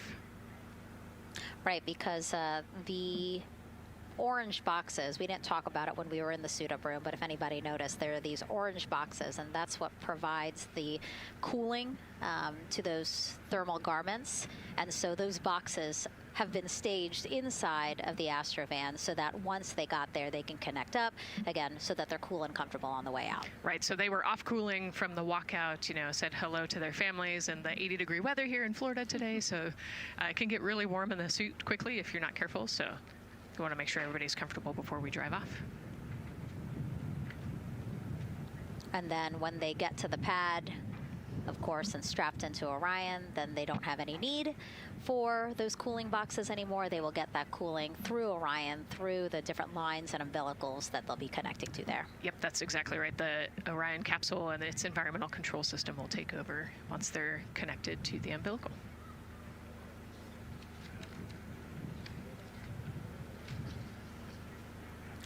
And so when we were watching them get into the elevator, I said, oh, there's a couple more people going in there. And they were, again, those folks in the white suits that we saw. Again, suit technicians. Yep.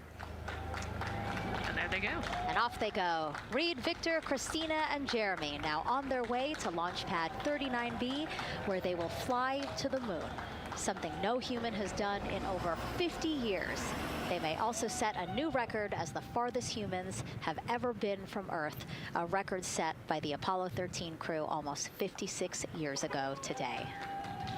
We still hear cheers as they drive away from the operations and checkout building here at Kennedy Space Center. Now, while the crew make their way to the pad, let's get to know each of them even better. First, Commander Reed Wiseman. The moon, to me, it's the thing that connects me together with all the other humans in my life. I remember being a little kid lying in bed at night and just looking out at the moon in whatever phase it was in, and I was thinking, man, my friends that live like 20 miles away, they can probably look out and see that same exact moon. And then when I was in the Navy and I would look out at the moon and I'd be halfway around the planet, I would think, man, my brother can see that moon where he is, and he's halfway around the planet from where I am. To me, it's a connection of life on Earth. We can all look up and see that moon, and it's always changing. The moon is never the same 2 days in a row. I love that. My name is Reed Wiseman. I'm the commander of NASA's Artemis II mission around the moon. I grew up in a little town just north of Baltimore, Maryland, about 20 miles north of the city. There was a National Guard base nearby my house, and there were A-10 aircraft that would fly over every now and then. I just would look up at them and be like, man, I want to be up there. I want to go do that. And then my brother went to the Naval Academy, and I would go every year and watch the Blue Angels fly during commencement, and that just started to grow and grow and grow. For a while, I wanted to join the Air Force, and then I realized Navy flies as well, and they fly from ships in the middle of the ocean, and that was it, like, done deal for me. That is exactly what I wanted to do for my career. Flying is freedom to me, especially when you're in a jet aircraft coming off of an aircraft carrier in the middle of the Pacific Ocean. Nearest land is over 1,500 miles away. So when you come off of that aircraft carrier, you are truly just alone with yourself out there. It is a magical experience to be out there all by yourself in an aircraft over the Pacific. Just it's free. I think anybody who accomplishes something that they set their mind out to, there's no one thing that does it for them. It's a combination of everything. I mean, the way my parents raised me, the way my brother and I, the way our relationship developed over time, my friends, being in the marching band, going to college, setting my own course, learning how to live on my own, being mentored along the way, being, kept on the path to success, but being given the freedom to, make excursions and fail every now and then and regroup and carry on. I think all those things come together in the end to get you where you are. I've had to overcome, I'm a human being. I've had to overcome a lot of fears. I'm pretty scared of heights. I joked about that on the International Space Station, but it turns out I'm only scared like at the edge of a building. When you're up on the International Space Station, even though you're 250 miles up, I never had that feeling of falling or that I was, at risk up there. I just kind of loved the feeling of floating and looking down at Earth. There have been challenges all throughout my life. By far, the biggest challenge was losing my wife in 2020 to cancer and now raising two daughters who are grown up now, but that's been the biggest challenge by far I've ever had to face. It is not easy being an only parent, trying to work a full-time job, and raising two kids is something that I think about every single day. I'm very proud of the work I've done. I haven't always done it well, but I've always shown up and tried as hard as I possibly can. And now Artemis II pilot Victor Glover and his journey to this history-making moment. I do wonder what it's going to be like when we are really far from Earth and can see it. The sensation of being so far away from everything that you know. I had that sensation on the space station the first time I got to sit in the cupola for a really long time. So I can only imagine what that's going to be like from 200,000 plus miles away. My name is Victor Glover, and I'm the pilot for NASA's Artemis II mission around the moon. When I was in 4th grade, I was 10 years old, and that's when the Challenger accident happened. And it helped me understand how the general public felt about the astronaut corps, right? Like, these are the people that we want to be, and that just gave me an easy thing to strive toward. The biggest fear that I've had to overcome in my life is doubting myself. Going to college when no one in my family had gone to college was a huge risk. I had more confidence in my athletic ability than in my academic abilities. I could play football with those college students that I saw on TV, but my classmates that I saw in the lab and around the University Union, I didn't know if I had what they had. I think addressing that self-doubt was a part of, swinging for the fence and trying to go get an engineering degree, not just go to college, but get an engineering degree and then go do something challenging and technical like flying. Apollo is known for sending humans to the moon. Artemis has an opportunity to continue the Apollo story, but I actually think it's important for this story to stand on its own. Artemis is a new program, and we're trying to do new things. And it's great to compare and contrast. When you look at our spaceship, you can see parts that were designed, built, and integrated in another country. When you look at our crew, you see that our crew is international. There are also men and women. And I just think that comparing and contrasting makes the story even richer. The piloting role specifically, I will have an hour and a half or so where I get to fly the spacecraft by hand. We haven't flown that many spaceships. And so the ability to fly one actually in space on a test mission is just a really unique opportunity. I can't tell you how I'm going to feel when we fly by the moon and see the moon up close and the Earth from 250,000 miles away, but I don't use the word excited because I'm focused. What we do, this is very serious and it's very risky, and we are all intimately familiar with that risk. And so if we go out there and we're successful and we can pass that baton on to Artemis 3, that's something to really be excited about.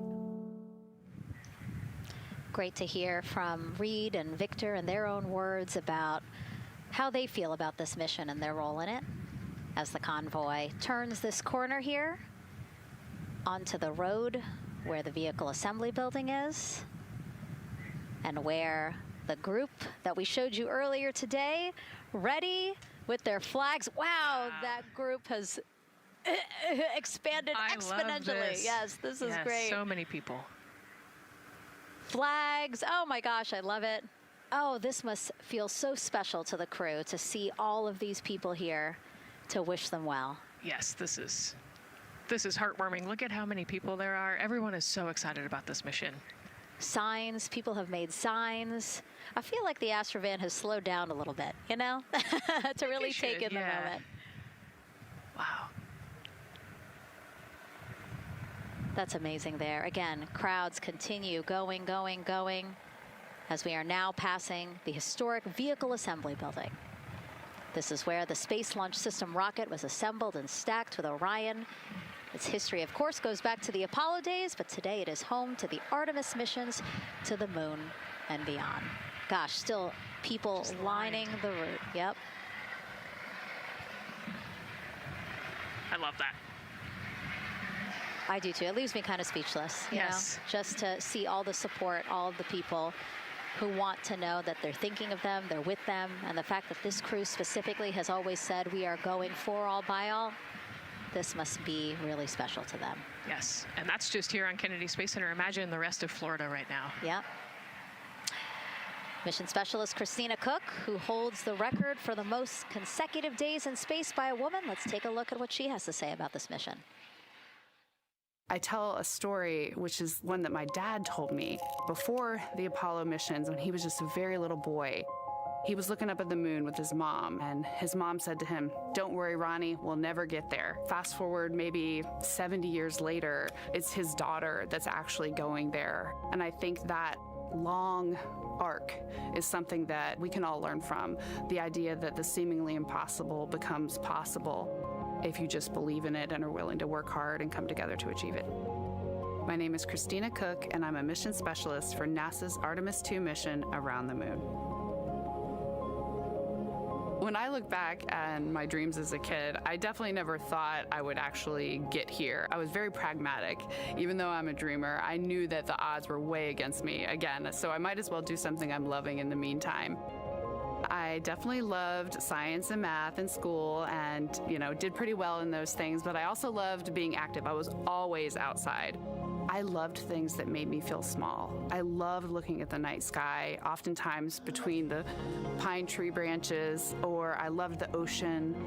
North Carolina also has mountains, and when we go there, I just loved the vastness of all of those things. I loved how they made me feel and what they made me think about, and the vastness of the universe and how much out there was to learn. I'm drawn to exploring. I'm drawn to challenges that involve both mental and physical, and I'd much rather be solving problems wearing a whole lot of equipment and in a harsh environment, and that's just something I've carried with me ever since I was a kid.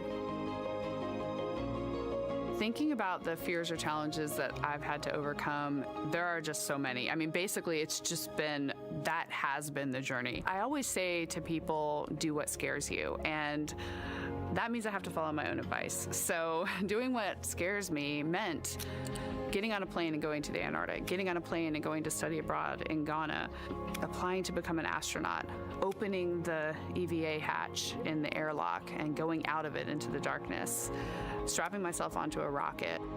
And so for me, I think that no matter what the challenge, recognizing that if people believe in you and you believe they believe in you, the challenges seem always a little bit easier. To me, the moon, it represents history. It is a witness plate. Everything that's ever happened to the moon is still written on the moon. Every single person has looked at the moon their entire lives. We see the same moon. That's something really special. It's just the epitome of a symbol of something that's in each of our hearts, but that's also represents exploration and reaching.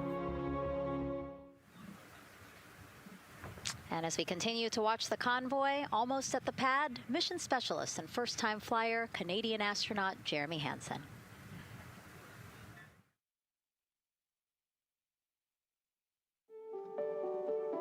I have this very distinct memory of seeing an image of an astronaut standing on the moon. It's burnt in my brain because I went back to it so many times in my childhood, and I would look at that image, and I know it had a huge impact on me that humans had walked on the moon.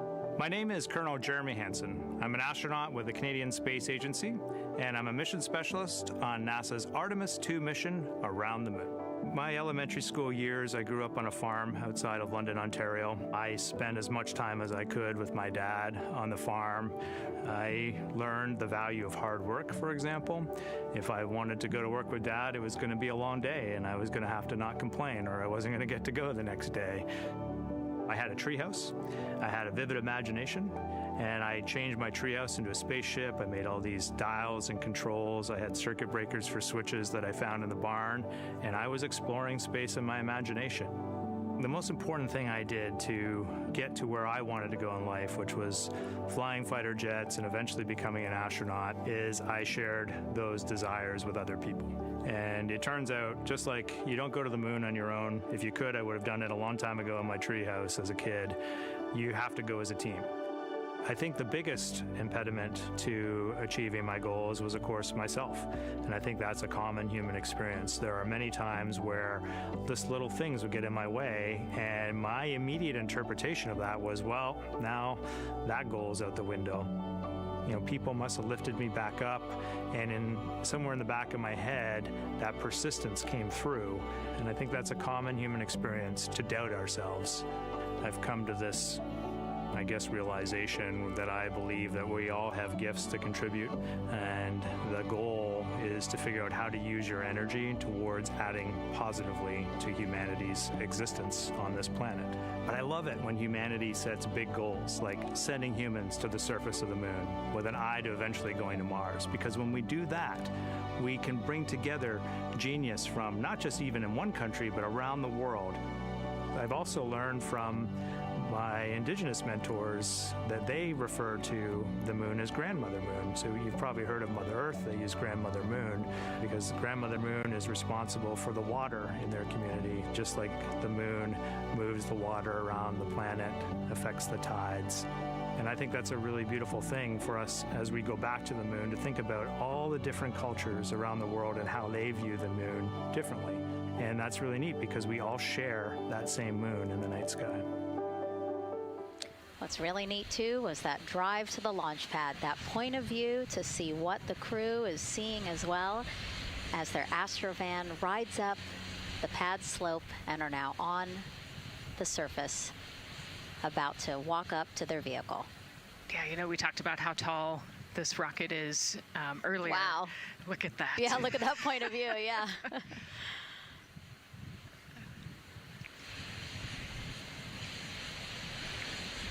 Pad 39B, another historic place here at Kennedy Space Center. Construction began in 1964, finished 3 years later.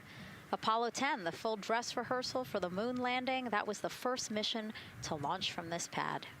Yeah, you know, we've used this pad for a lot of missions. You know, we modified the pad in the 70s and 80s, and then the shuttle missions actually launched from here as well. And then, of course, Artemis 1 took off from this launch pad November 2022. And now here we are about to see the Artemis 2 crew get out of the Astrovan and make their way up the mobile launcher to the 274-foot level, where they will embark on their first crewed test flight of the Artemis program. You know, I think that button in the elevator actually says space when you It does? hit it. Yeah. Really? At least on 39 Alpha it does.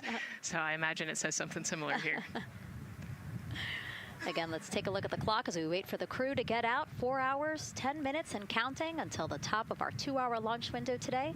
Let's head back across the street to Daryl, who's following the launch team every step of the way.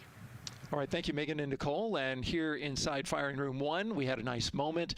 The launch director, Charlie Blackwell-Thompson, NASA's first female launch director, standing up from her console, taking her cell phone and snapping photos as the Artemis crew that she had just given the go to leave the astronaut crew quarters, driving by, and of course going up the causeway until they got there to the pad. And now we see them coming out of the Astro van there and getting ready to ascend the launch tower.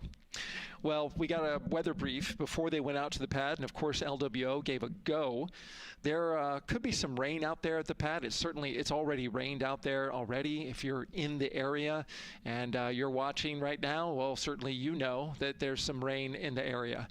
There's going to be spotty showers that are going to be coming ashore here, and we expect that throughout our rest of our countdown. But we also are getting forecasts that there'll be some clearing as we get closer to our launch window. Big wave from Reed Wiseman there, and a thumbs up as the crew goes into the elevator to ascend the launch tower to go up to the level where they'll walk across the crew access arm and get into the white room.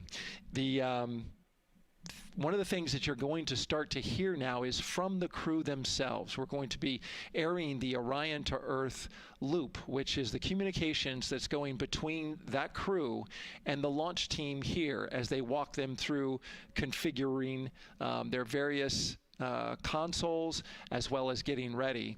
A nice moment here, and I'll just pause to just look and see as the crew walks across the zero deck, as they call it, which is the deck that's right there even with the engines, and they're taking a moment to go over there and stand up and gaze up at the 322-foot tall SLS rocket. This was part of the plan for the Artemis 2 crew, and potentially a rocket that could help them make history to go farther from Earth than any crew has before. The farthest distance from Earth when they launch will be roughly around 248,000 statute miles. They're expected to go about 4,000 miles farther than the Apollo 13 crew did. And now they've headed to the elevator to go up. Again, I was talking about the loops. You're going to be hearing from the crew as they discuss with the launch team getting various systems ready to go. And then closer to liftoff, we'll hear the operational launch team loop brought forward ahead of the critical pre-launch polls and then the start of terminal count. And that should be right around L-25 minutes, right before the NASA test director gives their poll and the launch director gives her management poll, which happens at L-17 minutes. Right now, a lot of focus is on, of course, the closeout crew. They've made the way for the crew to get inside the spacecraft now and walk across that crew access arm, and there they are. They have been working on a tight timeline, but they are ready to go, and they are ready to receive the crew and start putting them inside their Integrity spacecraft. That's it from the firing room. We'll send it back to Megan and Nicole. And Launch Director Charlie Blackwell-Thompson, again, we mentioned her a second ago. Her team have been training extensively for this moment since Artemis 1 launched in November 2022. Today, they have a message for Reed, Victor, Christina, and Jeremy.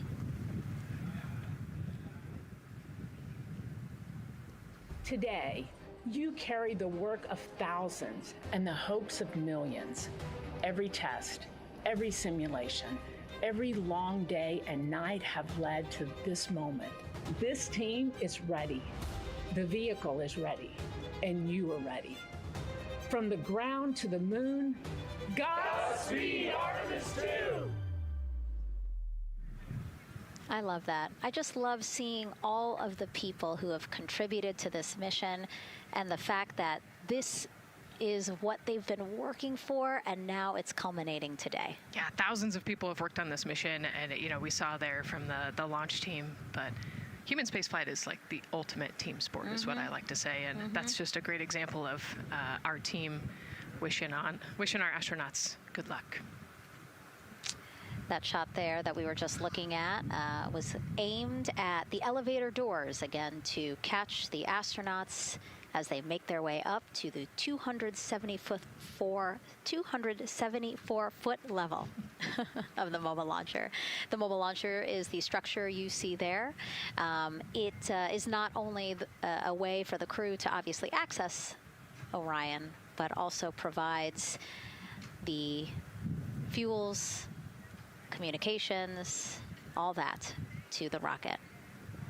And now we're watching the crew walk across the crew access arm, getting a beautiful view of Kennedy Space Center. From 274 feet. Woo.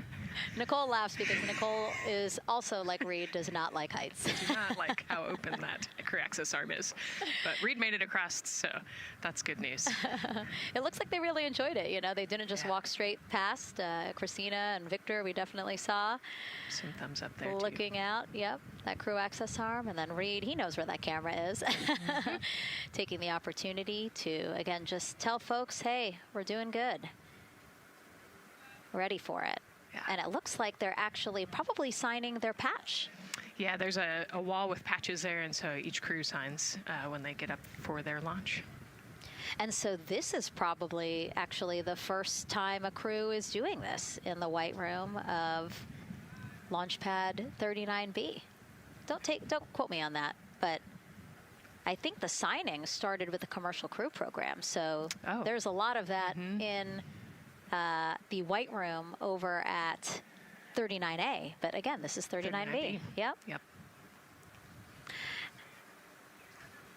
And so now in this room here, the White Room, again, we will see the crew don or put on their communication caps again, their helmets, their gloves, and remove coverings that they had on their shoes. Yeah, so they want to protect the suits while they're walking out and up to the White Room, and now they'll finish reassembling those suits. Put the boots on, put the gloves on. You see they're working their comm caps now, and they'll work the helmets eventually as well. And so as we watch this process unfold, why don't we take a couple of questions from you guys? What is the most difficult thing about preparing for a flight? Nicole, that question's obviously for you. Ooh, this is a great question. You know, I think we get such good training. You know, this crew's been training for years. And so they know this rocket and this capsule inside and out. They know all the dangers. They know how to react to anything. So I actually think, you know, preparing your support system and your family, I think launch day is actually tougher for your family than it is for you. And you know, we've heard the crew talk about the difficult conversations that they've had with their family to prepare for this historic test flight. And so I think, you know, the closer and closer you get to the rocket, the fewer and fewer things from Earth you keep. You know, they left their suitcases at crew quarters this morning.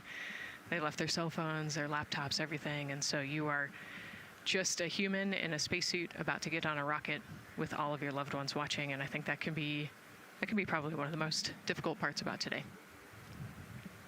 And while you were answering that question, Nicole, we did get a chance to check. Yes, this is the first time crew has signed the wall of the White Room, again here at pad 39B. Let's take another social question now. All launch windows happen to be in the evening. How come? Obviously referring to the April opportunities specific to Artemis 2. Right. You know, this is a complicated answer.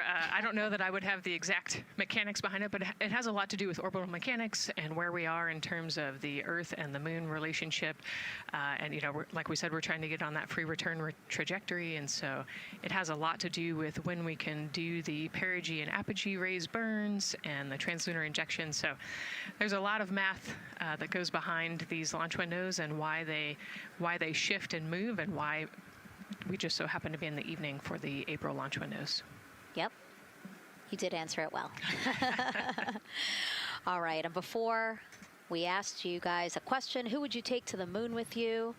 Would that be a bestie, a pet, family member, or seasoned astronaut? Overwhelmingly seasoned astronaut. So Nicole, you and I are going to the moon. Was that your answer as well? That was totally my answer. Again, like, I thought my husband would not like that answer because he'd want to come along too. But I think if asked, he would also say seasoned astronaut. So that's fair.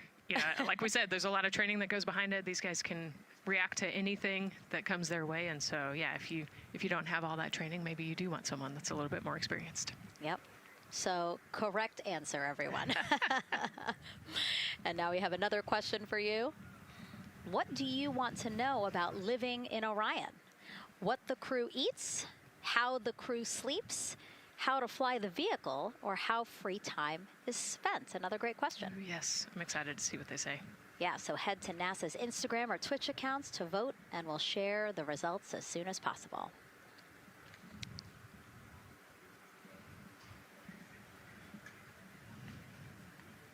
And while you're doing that, remember to also sign up to be a virtual guest for this mission.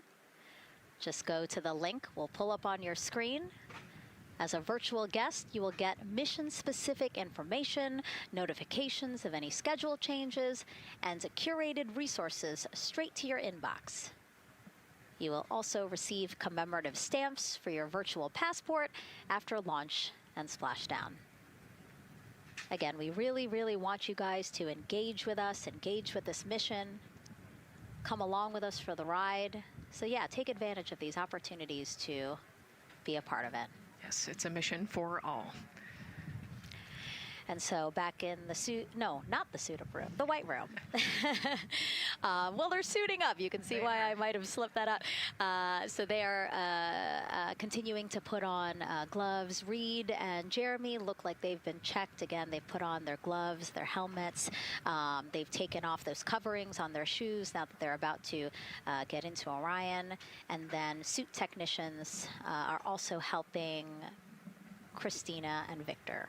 And they're in this particular order, actually, because this is the order in which they're going to ingress into Orion. Again, we have Reed, Jeremy, then Victor, last Christina.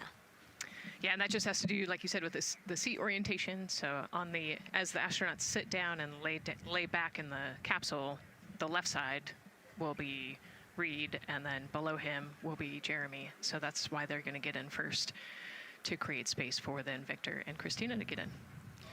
And let's talk a little bit now about the closeout team. We saw a few of these folks also in the suit-up room. Suit technicians were in there, again, to make sure that they get into the suits properly. And then a couple of them came out to the pad here to, again, do the same thing. Hey, are you comfortable in these suits? Is everything is as you expected? And then these folks here will help them get into Orion, buckle up. And so we were talking a little bit about their attire, specially made for what they're doing right now. Yeah, so these, they almost look like, the equivalent of a flight suit, right? They're fire resistant. They've got the straps on the back for emergencies that mimic the same straps that the astronauts have on their suits, so that you can use the same exact equipment in an emergency egress from the pad, for example. So we can use the same equipment to get everybody safely away from the pad as required or if needed. Yeah, always thinking about those contingencies, how to very quickly, if there were an emergency, get everyone out, not just the astronauts, but also the closeout crew if an emergency was happening while they were still at the pad. And so those suits, flame retardant. Also, when we see them crawl into Orion, you will notice that they are on their knees quite a bit, so built-in knee pads. Really a thoughtful design for the purpose that they're serving today. Yeah, they're functional, which is exactly what we want, but also they're pretty classy looking. So Yeah. we did a good job with the design.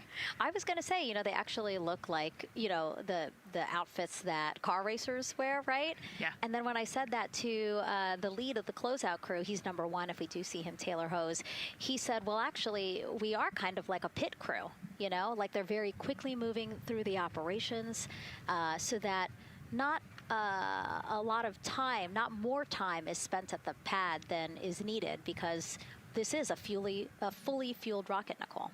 Right, yeah, we want to minimize the time that we have more humans up in the White Room, but also safely and efficiently get the astronauts ingressed into the capsule. And so that's their main job. That's so yeah, I like the pit crew analogy, works great.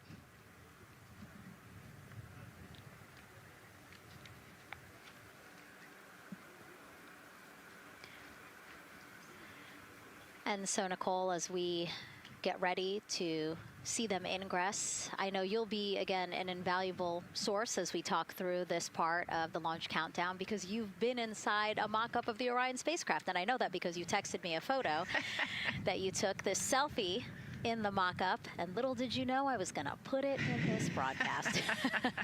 Yeah, this was actually a really wonderful opportunity. Last week, our flight control team at Johnson Space Center hosted an open house of the Orion mock-up there in the space vehicle mock-up facility. And so I got to spend some time in the capsule with some of the flight controllers who are actually sitting on console right now and talk to them about everything inside the mock-up. So you can see I've got a bump cap on. It's like a small hard hat.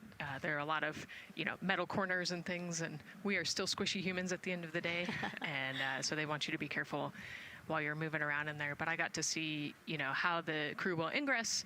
I got to look at the umbilical and the seat straps, and I got to see, the emergency equipment and the stowage and the toilet. I got to see it all. Got to talk about everything. It was pretty cool. It was a really great time. Michael and Bruce were great with me. They answered all of my questions. Yeah, because it's really good to be able to give that perspective because, and as you guys will see, yes, we do have cameras inside Orion and we'll, of course, take you in, but it doesn't give you a true feeling or idea of how big the space is, how things are configured. Again, like when we see them go in, they're actually on their backs. Yep. So, again, it's just hard to really get a sense of the inside there, but Nicole is going to really help walk us through that. Yeah, you said they're on their backs and, you have to somehow get there. And so they're actually going to almost barrel roll onto their shoulder to get onto their backs and their feet up on those leg rests. That actually, Andre's holding onto right there. You can see Andre number 2's inside getting everything ready for them. And actually, those leg rests for the pilot and commander seat will come off once they get into orbit to create some more space for them. And it looks like we're getting ready to ingress here. Yep, thumbs up from Reed. Everybody configured with their suits, and so in we go. They actually get inside by walking backwards. That's the easiest way to get in, right, Nicole? Yeah, so he will step down right over the flywheel or the exercise equipment that they've got in there. We'll talk to that in a second. And then you actually step down right on top of the toilet area backwards. You can see him going now. Oh, and he's already turned around and walking in. You can see Dre's protecting his helmet and his visor there from all that metal. Yeah. It's a tight squeeze, but they've done this a lot, so Reed's already all the way across the capsule. Yeah, that was fast. Impressive, Reed. Impressive. That's why you're the commander. Oh, a heart there from Jeremy again. Yep, Canada. Yeah. Canada is about to get into Orion. And so you mentioned Dre. Why don't we talk a little bit about him? So that was NASA astronaut Andre Douglas. And he is actually one of the backup crew members for the Artemis 2 mission. He trained alongside the primary crew and will step in and if any of the 3 astronauts are unable to fly. Yeah, Dre's actually a classmate of mine, so fellow fly. Oh, yeah. Yeah, so we've worked very closely together. It's exciting to see him in this role. Yeah, Virginia native, selected as an astronaut candidate in December 2021. He completed his training in March 2024 and was subsequently named as the Artemis 2 backup crew member just months later in July. Before joining NASA, Andre worked at the Johns Hopkins University Applied Physics Laboratory, where he specialized in spacecraft systems engineering. His work focused on the systems that help spacecraft know where they are and how to get where they need to go. So obviously critical for missions to the moon. Yeah, he's a wicked smart guy. He's got like 15 degrees, I think, or something. Oh, my. So. And so now here we are back inside Orion, where the closeout crew, each one with either Reed or Jeremy. So it looks like Andre is with Reed. And this is a camera shot of behind Reed's head. So Reed, while Andre is buckling him in, it's a 5-point harness. Reed was configuring his control panel. Yeah, the displays. We're getting the displays ready so that they can monitor all of the systems and monitor the launch as they go. Christina there signing the wall.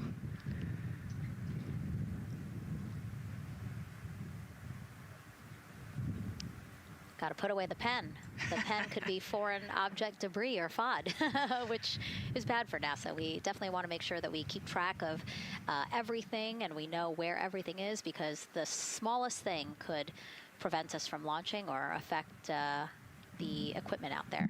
Yeah, and you'll actually see that most of their tools will be tethered as well, so nothing can fall through a crack or drop.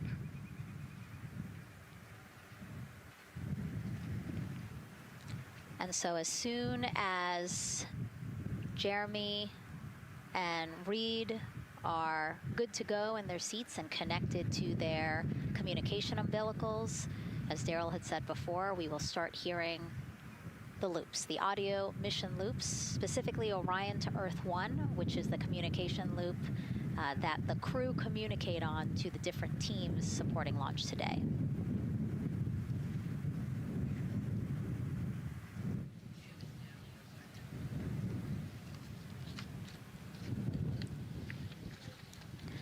And as we said when we were in suit up, after they do communication checks, again, suit leak checks to make sure that nothing went wrong between the suit up room and here, and also to specifically connect them to the Orion systems. Yes, this will be an integrated test with Orion and the suits to make sure the entire system is working and ready for flight. And so you'll notice Reed and when Victor sits down, Reed and Victor are the only ones with the display panels in front of them. Jeremy and Christina will actually share a personal computer device, and that will be on Jeremy's leg, and that's how they'll continue to follow along with telemetry and data. Yeah, it's actually pretty cool. This is one of the technology demos that we're doing, and so they're going to plug into the system, and it'll be a screen repeater on that that device for them, so that they can see what the pilot and commander are seeing. OTC at MS2 is online for context. This is OTC. Repeat. MS2 ready for com checks. The MS2 ready for com checks. MS2, OTC, Orion at Earth 1, com check. OTC, it's MS2. Have you loud and clear on 1. You're welcome, sir.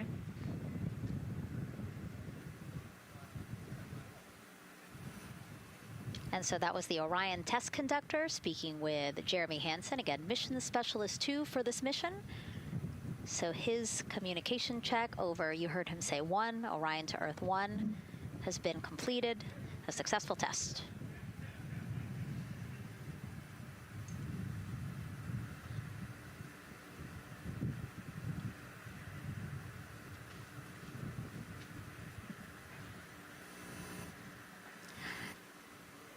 The rest of the crew here waiting in the white room. Again, as Nicole was saying, a little tight there for all of those folks. So Christina and Victor will wait until Reed and Jeremy are done getting buckled in.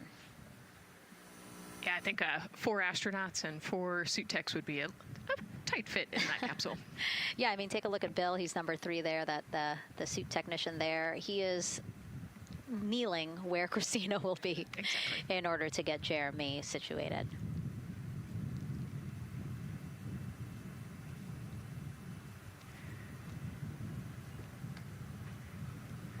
OTC asked, commander's ready for com checks. OTC copies. Commander. NTD, MIFCO 212, com check. NTD, have you loud and clear here as well. I'll catch FTS on 194, thank you. Commander, OTC Orion Earth 1. OTC, CDR has you loud and clear. Good comm. Welcome, sir. And there you have it, a successful comm check with Commander Reed Wiseman. And so... And CDR, NTD on Orion Earth 1 for comm check. CDR, I got you loud and clear, NTD. And good to have you on board. Good luck today.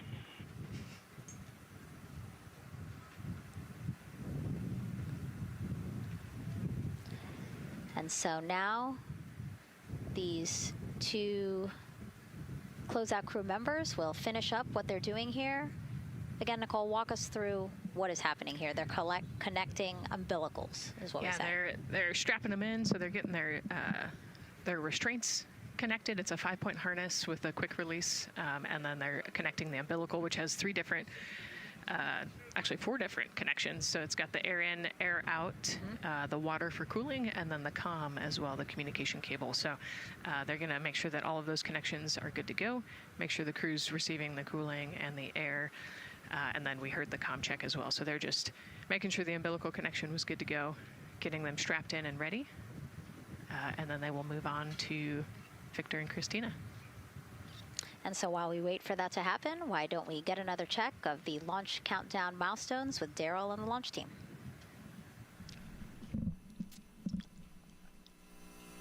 All right, welcome back into the firing room 1 here, where some of the launch team is having some pizza that was brought by the administrator. That was nice of Administrator Jared Isaacman to bring that by for the launch team to enjoy. We're L-minus 3 hours and 44 minutes and counting as you can see the crew ingressing into the spacecraft. There are a number of things that are happening on the timeline. Of course, the closeout crew, they liken themselves to like an F1 pit crew, working quickly, methodically, carefully, as they go through their procedures to get the astronauts ingressed.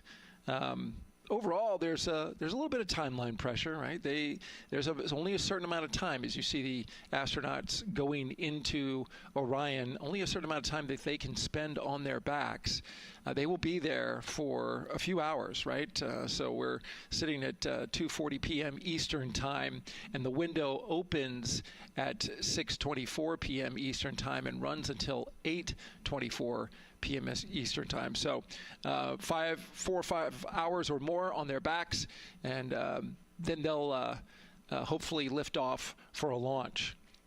So of course the crew is mindful of the time. They don't want to slip into the window if they don't have to, and so they're keeping a tight lock on the margin, the amount of time that they're working there. And there's a heart from Christina Cook. Great to see that as she gets ready to get into the Orion spacecraft, one that they named Integrity. It certainly fits this crew from what I've observed. Now, right now, the rocket's tanks, they're in what's called replenish mode. So another factor for this closeout crew is, and the crew themselves, this is a fully tanked, almost ready to go rocket. It's got all the propellant it needs to go to the moon.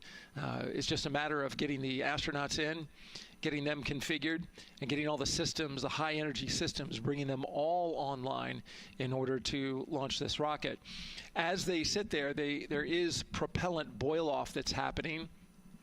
All tanks are at 100%, but the propellant, which is liquid oxygen and liquid hydrogen, those two propellants are minus 423 for hydrogen and minus 297 for the liquid oxygen. They are boiling right now. They've been boiling the entire time when they've been in the tank. And that is vented out, as you can see. When we look to a wider shot of the rocket, you can see the venting and the little wisp of clouds that are coming out from the top of the rocket in the middle part of the rocket. And that is because just like you boil water on your stove, those propellants are boiling. Of course, their boiling point is much lower than than water, and so it doesn't take much for them to boil. But just as if you were to leave your pot of water on the stove and just leave it there, what would happen? Well, it would completely boil off, and all the water would be gone. Basically turned into water vapor inside your house. Well, it's the same case here. So we are continually replenishing the rocket with propellant, liquid hydrogen and oxygen, running from those propellant lines that you see there going into the rocket. So that continues to go well. Overall look from the launch team here, this has been a very smooth countdown so far. The cryo tanking went exceptionally well, and the launch team is really in a good mood right now. Cautiously optimistic, understanding that with a system this complex, you can have something unexpected happen. But to this point, the firing room is really encouraged by what they've seen so far, and are especially excited to see these astronauts getting inside the spacecraft. L- 3 hours and 40 minutes and counting until we open up that window for launch. For now, we'll send it back to Megan and Nicole. Thank you, Daryl. And, he mentioned that the crew decided to name Orion Integrity, and it was not something they came to easily. They really wanted to put in a lot of thought, and what they came down to is integrity is a value that NASA embodies, and also individually they felt like integrity is something that speaks powerfully to them. Yeah, and I think the other part of integrity, it just represents the humility and the professionalism behind the entire team that built this rocket and got us here today. And so it's a fitting name for this capsule. Yeah, like I said, I think the crew said it took them a little bit to decide on what they wanted, but I think they made the perfect choice. I agree. And so as the countdown to launch continues, we are reminded that this is an agency-wide effort to make today's launch attempt possible. We invited people across our NASA family to wish our crew a safe journey. Go Team Artemis! Go Team Artemis! 3, 2, 1, blast off! Have a great flight. Godspeed.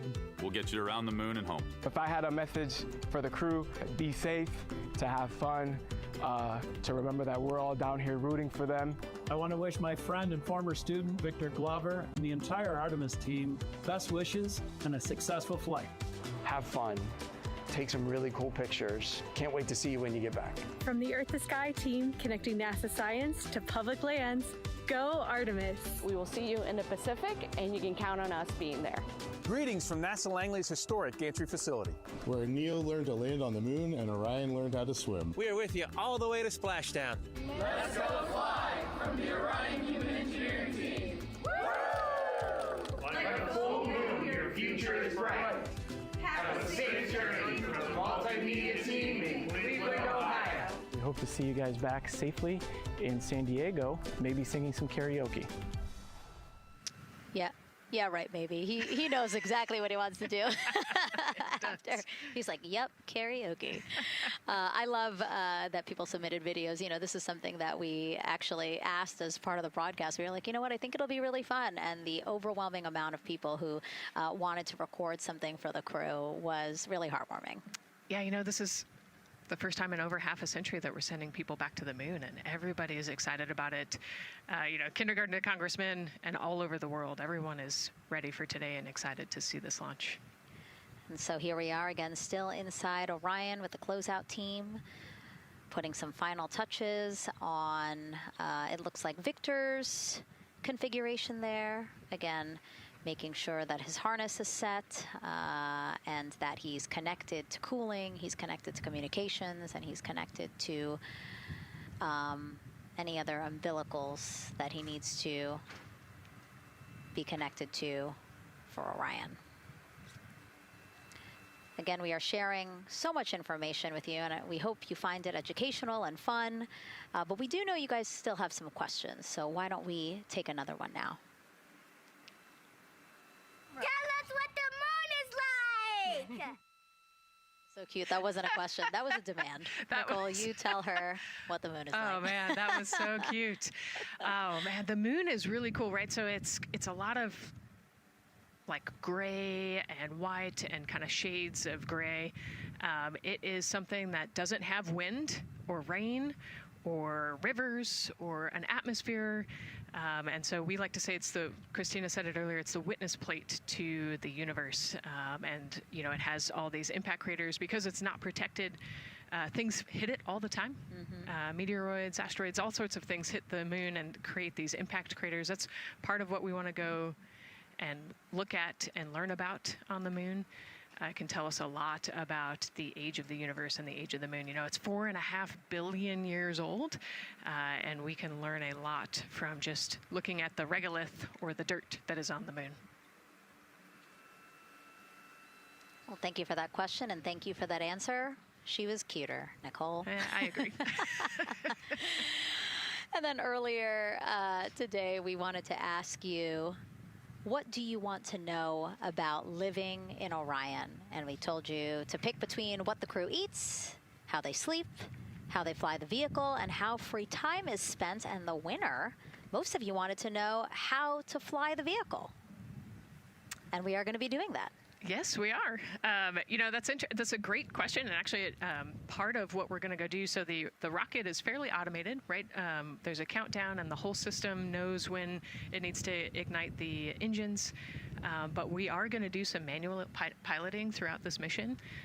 Once they launch and they separate from the ICPS, they're actually going to do a rendezvous and proximity operations demonstration. So what does that mean? They're going to take that portion of the rocket and they're going to try to fly closely to it. And so they will actually take manual control of the Orion spacecraft and try to get nice and close to the other portion of the rocket that had just separated. And so you can see actually a little bit in the view that you have right now. So for Reed, the left-hand person, his right hand, there's a kind of a joystick, if you will, on the right side, and then on the left side there's something similar. And so they've got translational and rotational hand controllers in order to command the rocket in different axes. Yeah, it's really exciting. I mean, Victor said it himself, like one thing that he's really looking forward to is piloting Orion manually. So we'll get to see that during our continuous coverage. Again, we are covering this entire mission. We started with tanking, and we will go all the way through splashdown, so you will see what Nicole was just talking about, that proximity ops demonstration, where the crew will pilot Orion manually. And so, speaking of their 10-day mission, why don't we take a closer look at the crew's home away from home for the next 10 days. Here's Megan Carter again from the KSC Visitor Complex. All right, thanks, Megan. Yeah, it's getting real out there, so I am going to bring you back to the moon board so I can show you just a few things about the Orion. Obviously, it is going to be very compact, sitting up there on top of the SLS rocket.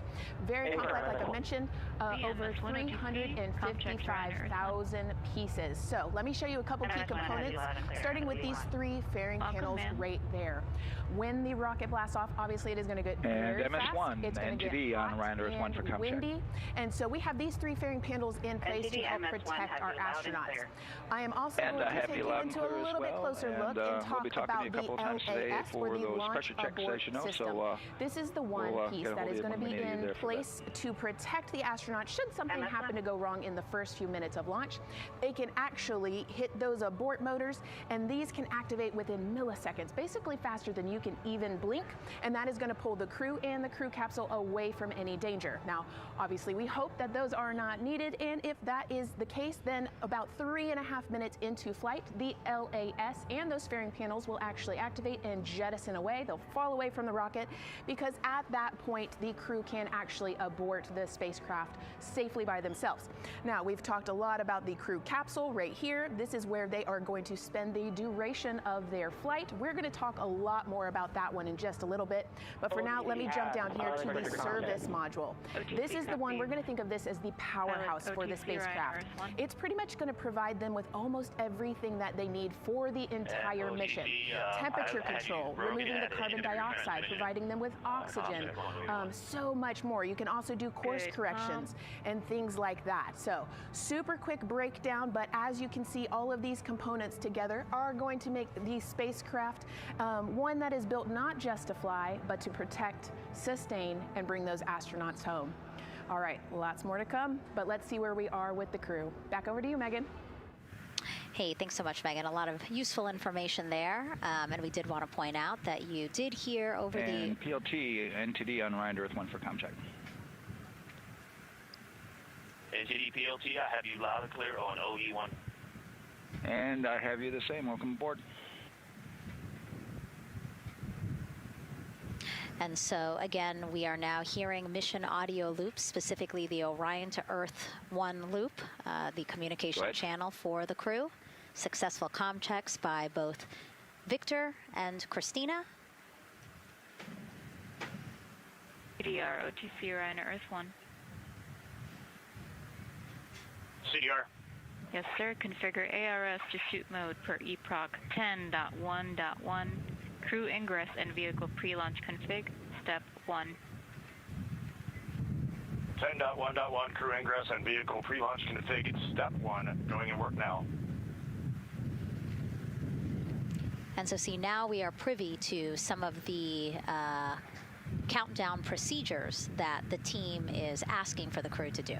Yeah, so they're going to work through some of these procedures and finish the ingress portion, as you heard in that procedure. So this is where the crew is going to start building their nest, if you will, running some procedures, getting the capsule ready for humans to be on board.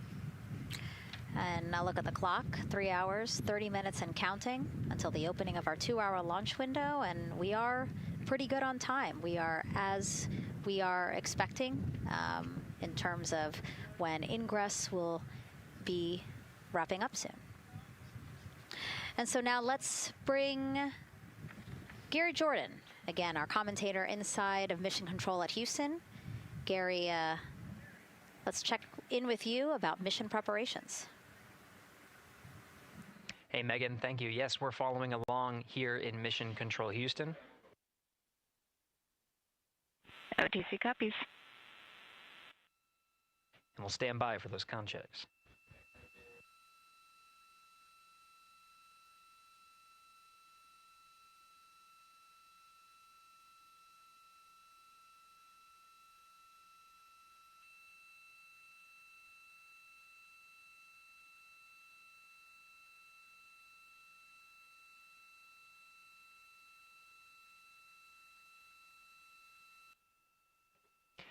And again, we're waiting for those comm checks. We did confirm from our IVA officer here in Mission Control Houston that all 4 suits have plugged in umbilicals. And CDR, NTD. Go ahead, NTD. Yeah, Reed, we're ready to proceed with the voice checks if you and everyone else is.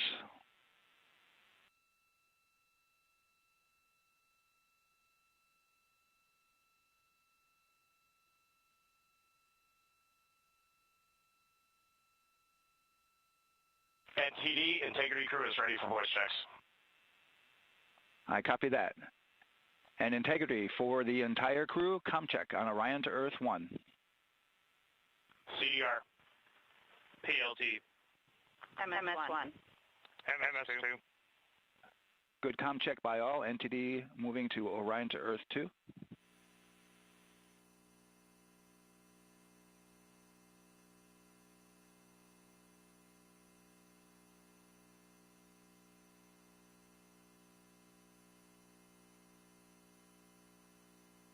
CDR. PLT. MS1. MS2.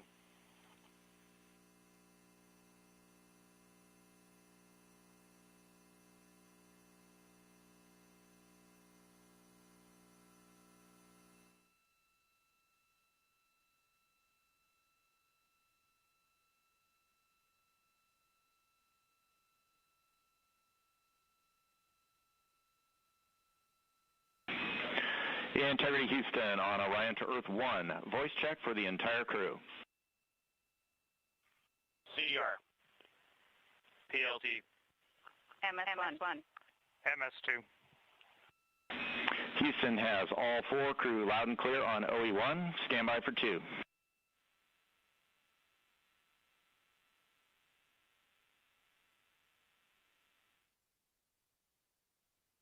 initial word was broken stand.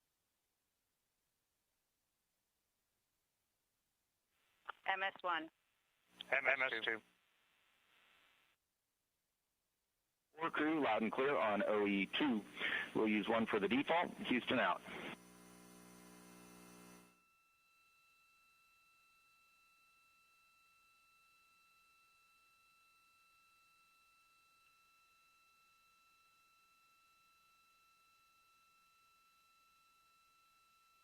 And CDR, NTD?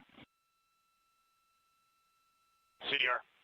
Yeah, we're going to go ahead and we're going to clear a couple of those messages on your screen here. Just want to give you a heads up that you'll see that. Copy all.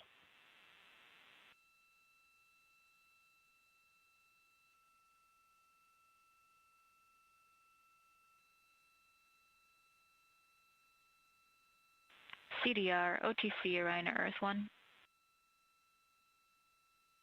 CDR. Yes, sir. Perform crew suit leak checks per 10.1.1. Crew ingress and vehicle pre-launch config steps 2 through 4. Annunciation of LCC O-ARS-001 will occur.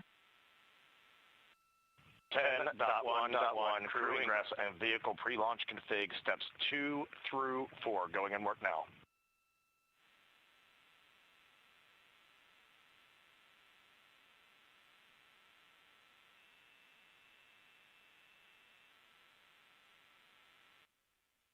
This is Mission Control Houston. We are following along as the 4 crew members of Artemis 2 work through their voice checks, then the umbilical connections and various pathways to get communications from all of the... refresh on your screen. CDR. Yes, sir. We're going to look to do a quick refresh on your screen if you guys are okay with that. Hey, firm, just let us know when we can continue in 10.1.1. We'll go hands off.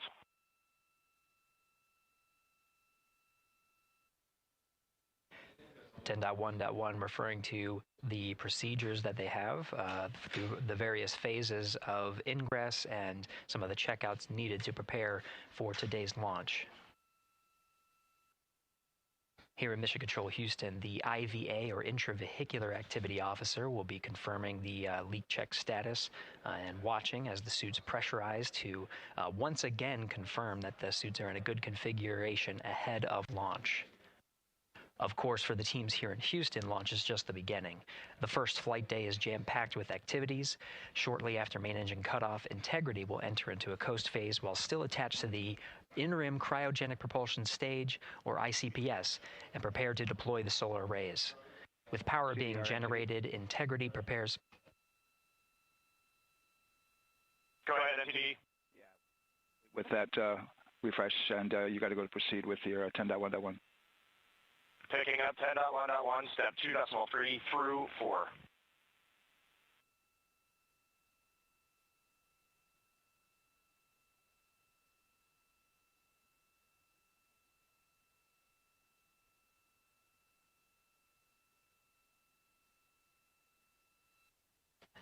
Picking up the procedures, the crew again working through the various steps to prepare for launch, standing by for suit.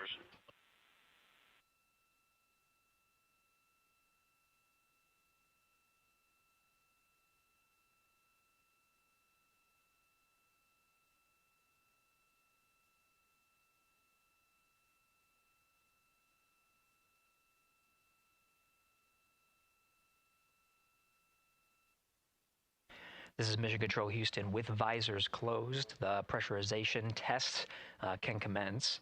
We'll stand by for word of a good leak check on all 4 of the crew member suits for the Artemis 2 mission.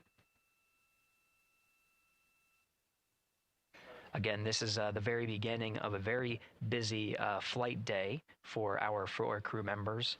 After launch, they have a series of burns to prepare for. The first major burn being the perigee raise maneuver that allows them to continue in low Earth orbit, and the next being the apogee raise burn that puts them in a high Earth orbit. This is an orbit that takes them around the Earth for nearly a day, 23.5 hours to be precise, and allows the teams, including the astronauts and the flight control teams, to check out critical systems ahead of committing to the next day's translunar injection. But before they even call it a day, integrity will separate from the ICPS, and the crew will command.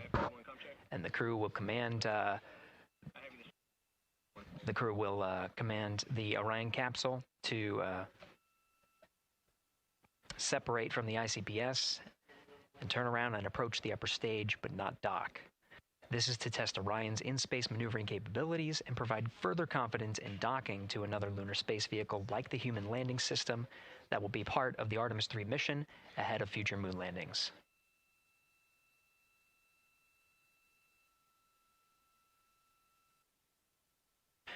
These are just a few of the highlights of the very first of 10 flight days as we await for confirmation of good leak checks inside the capsule integrity. And there's a lot more to this mission. A reminder that this is, of course, a test flight. The purpose here is to demonstrate procedures, systems, and life inside Orion on a mission around the moon for the first time, and give further confidence in the capabilities that are charting a return to the lunar surface.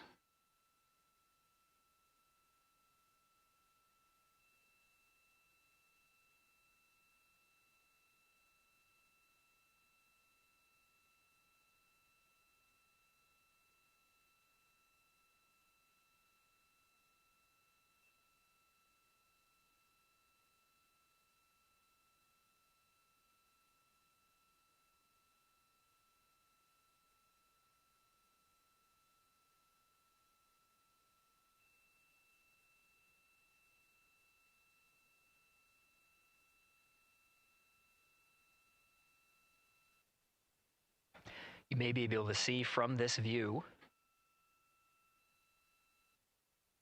the suits themselves inflating. This is, again, a pressure check, verifying that the suits are leak-free ahead of the Ascent portion of today's flight. How you see the crew now with visors down will be the configuration of their Ascent all the way through core stage separation, about a little more than 8 minutes after booster ignition.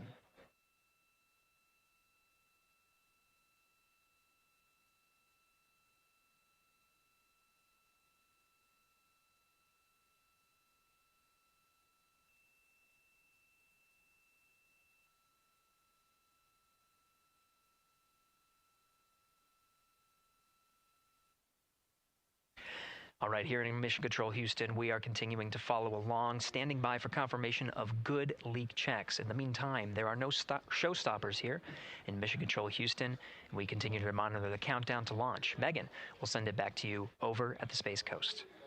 Hey, Gary, thank you so much. Yeah, as we wait for confirmation of a successful leak check for all 4 astronauts, why don't we go back to Daryl, again, who has been following along with the launch countdown as we inch closer to the opening of our 2-hour launch window. All right, thank you, Megan. And yes, getting some good communication. It's great to hear from the crew inside, even though it is as simple as a comm check. It's really good to hear their voices as they move through those various comm checks and then get ready for their suit leak checks. Fantastic views inside Orion that you're looking at now. Give you an update on the weather outside. We're still 80% go for our 2-hour launch window, which starts at 6:24 p.m. Eastern Time and closes at 8:24 p.m. Eastern Time. That's the good news. The bad news is that we've got some rain showers that are starting to head in. Looks like it may miss the pad. Wouldn't matter if it rained on it or not, though. It's received some rain earlier today. Water isn't going to hurt anything out there at this point. But the rest of the area might be getting a little bit wet, which may include the hostess, so keep an eye out for that.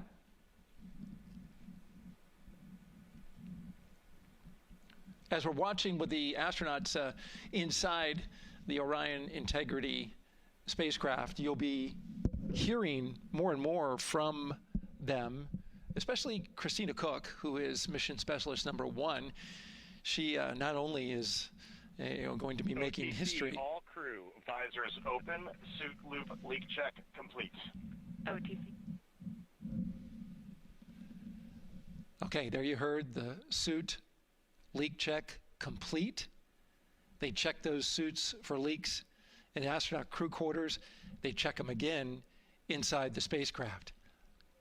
As you can see, the closeout crew, our astronaut support person moving around, turned off the camera, and so now we're looking from outside the Orion spacecraft, looking towards, oh no, let's see, get oriented here. Well, there we go. Back inside, we've got the view. But basically what I was saying about Christina Cook is that she will have the role of reading. CM is ready for closeout, performing video sweep using drag-on camera. OT.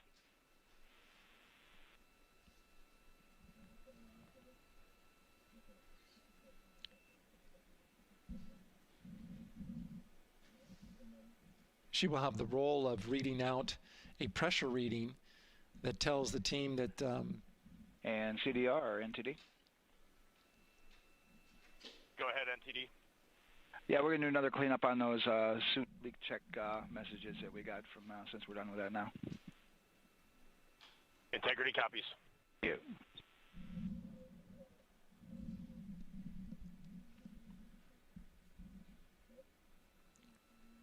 And that's communication going between Orion Commander Reed Wiseman and NASA Test Director Jeff Spaulding.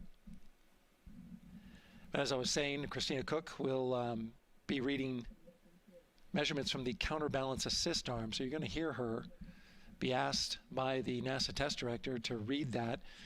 That CBA, counterbalance assist arm, it's mechanically latched by the closeout crew using tools, but there's a hydraulic assist. It's pneumatically opened and closed, rather, with a pressure assist that helps open it up. Not only that hatch, but also the last hatch. There's two hatches there that we'll see that will be closed. But this is in case of an emergency out there at the pad. If the crew, for some reason, needed to exit quickly, then they would exit the spacecraft by pulling that lever, which would open both hatches. Those hatches are heavy. The Orion hatch is hundreds of pounds. HHP cameras 1 and 2 both set to record. OTC copies.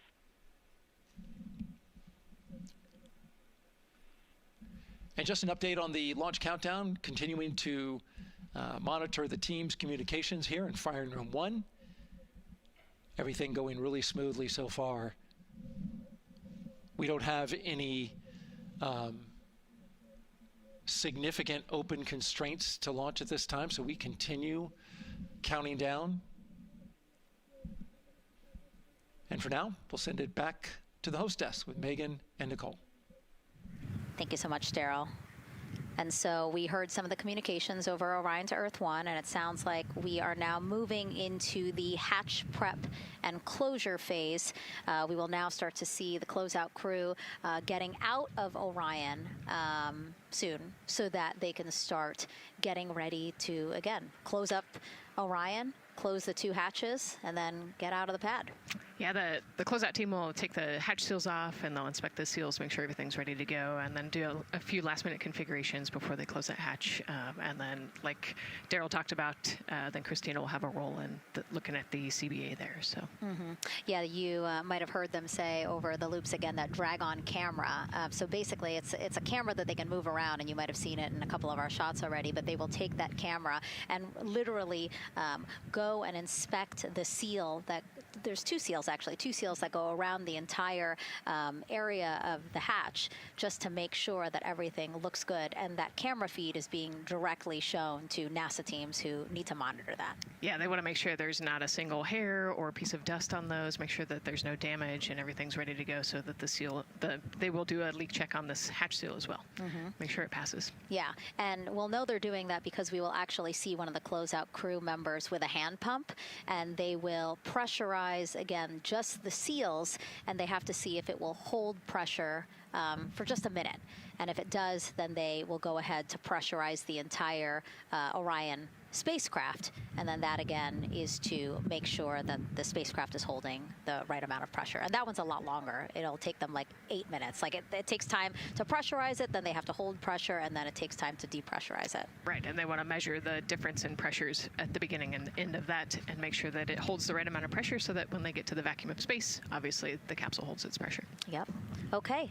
Well, again, as we continue to watch operations that are happening at the pad inside of Orion, why don't we go over to Banana Creek? It's one of our viewing locations here at Kennedy Space Center. They will have a spectacular view, and we actually have NASA's Leah Martin there chatting with a big group of people surrounded by a lot of folks on bleachers there.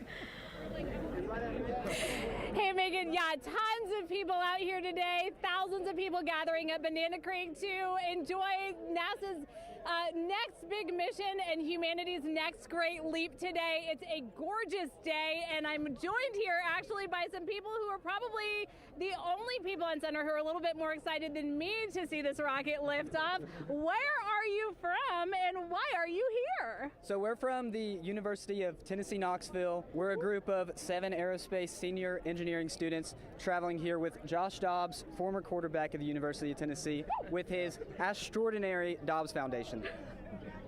Now, you were actually telling me a little bit earlier, you're here local, you're from Orlando. What's it like being an aerospace engineer and then having the opportunity to come back here to the Space Coast and see this mission lift off today? It is absolutely amazing. I feel like the little 9-year-old girl inside me is so excited. Like, I'm from around here. I grew up watching launches in my backyard, and so this seems like such a full circle happy moment for me. Now, you are an aerospace engineer looking hopefully to join the workforce in the future. How does it feel to be here and see firsthand what that work does? It's just so cool to see what I've been working for the last 4 years and then 12 years before that just actually be physically happening in front of me. It's something I never dreamed of as a kid. And I'm actually joined here by the Astronaut himself, Mr. Josh Dobbs. Now, you have a history with NASA as well. You did an externship here. And how did that kind of play into your passion for aerospace and then the foundation that actually provided this opportunity for these students today? 100%. So I spent a month here around the Artemis 1 mission, which was a tremendous opportunity to learn about the space program and also what's next. And so to be back here for Artemis 2 and unfortunately, Artemis 1 went in the middle of the season, so it's surreal to be here for Artemis 2. And with my foundation, like the goal is to be able to take advantage of the opportunities that I've had and pass them along to the future of the industry and give them the opportunity to see what all their hard work can accumulate into. So it's an honor to be here. We're really appreciative of all the engineers and all the hard work that's gone into this moment, and we're excited to watch history happen today. Absolutely, and as a group, I think if you guys had one well wish for the team today, what would you say? I think we can all join together and maybe say, go Artemis? Go Artemis.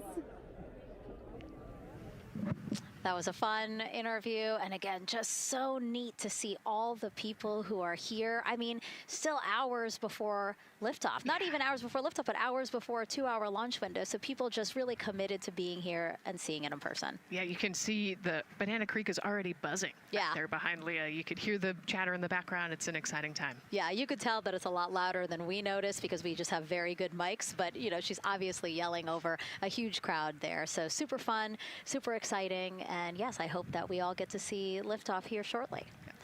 Okay, so as we know, Victor, Reed, Christina, and Jeremy will have their hands full during their mission. So for some of their test flight objectives, let's go back to Megan Carter at the moon board. All right, as we have seen from those camera views, their capsule is very compact, obviously. So let me show you a few cool things about this piece. The Orion capsule is going to only be about 16.8 feet in diameter and a whopping 10.5 in height. Think of it about the same cubic feet as 2 minivans. So obviously every piece of that capsule has been planned with purpose. And a really great example of that is going to be these seats that we have seen that live view of.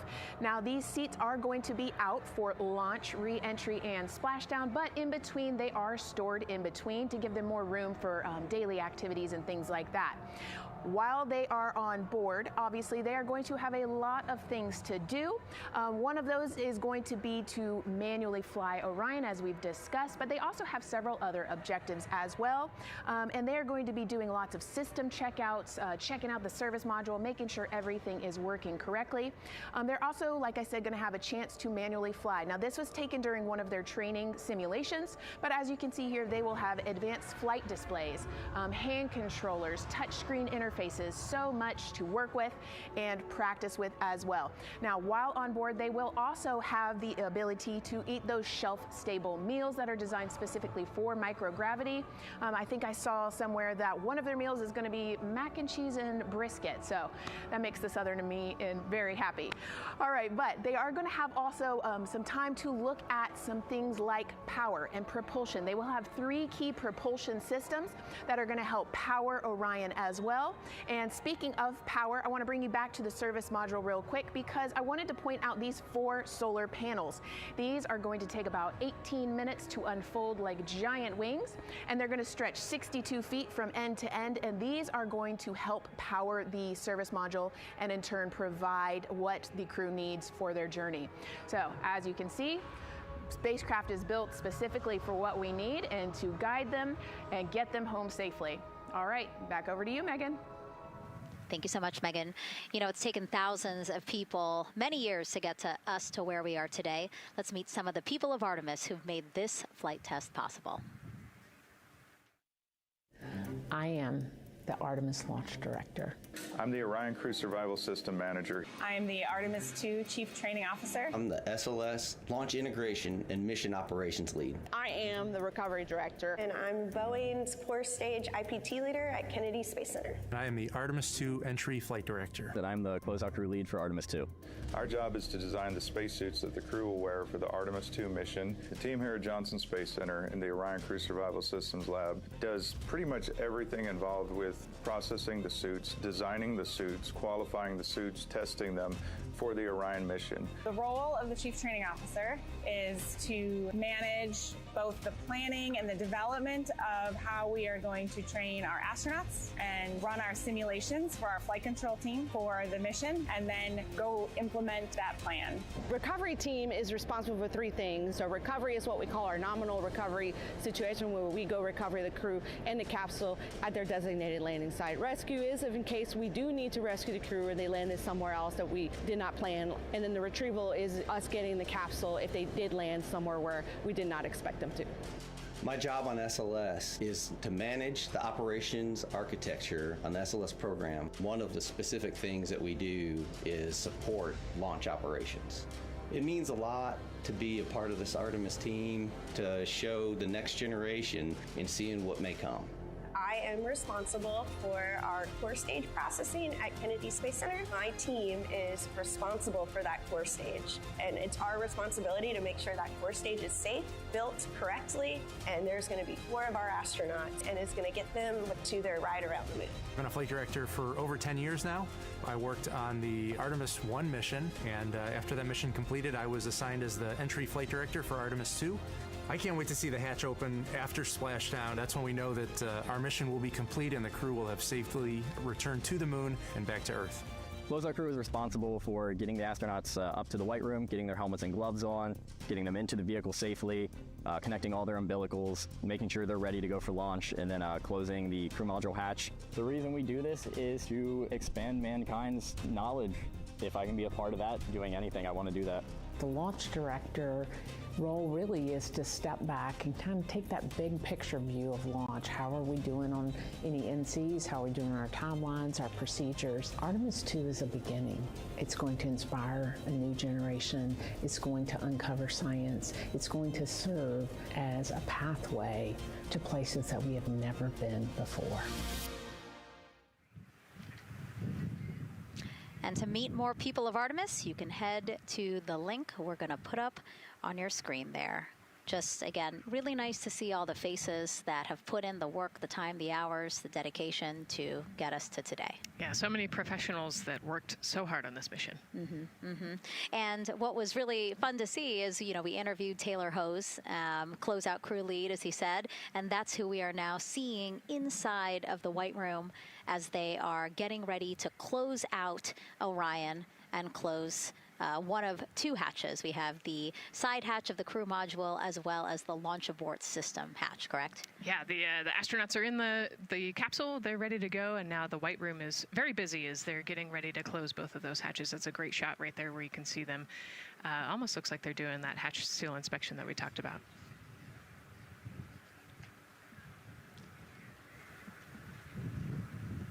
And so, Nicole, as we continue to see them get ready to close that smaller hatch, again, the crew module side hatch, let's take some questions now. Sounds good.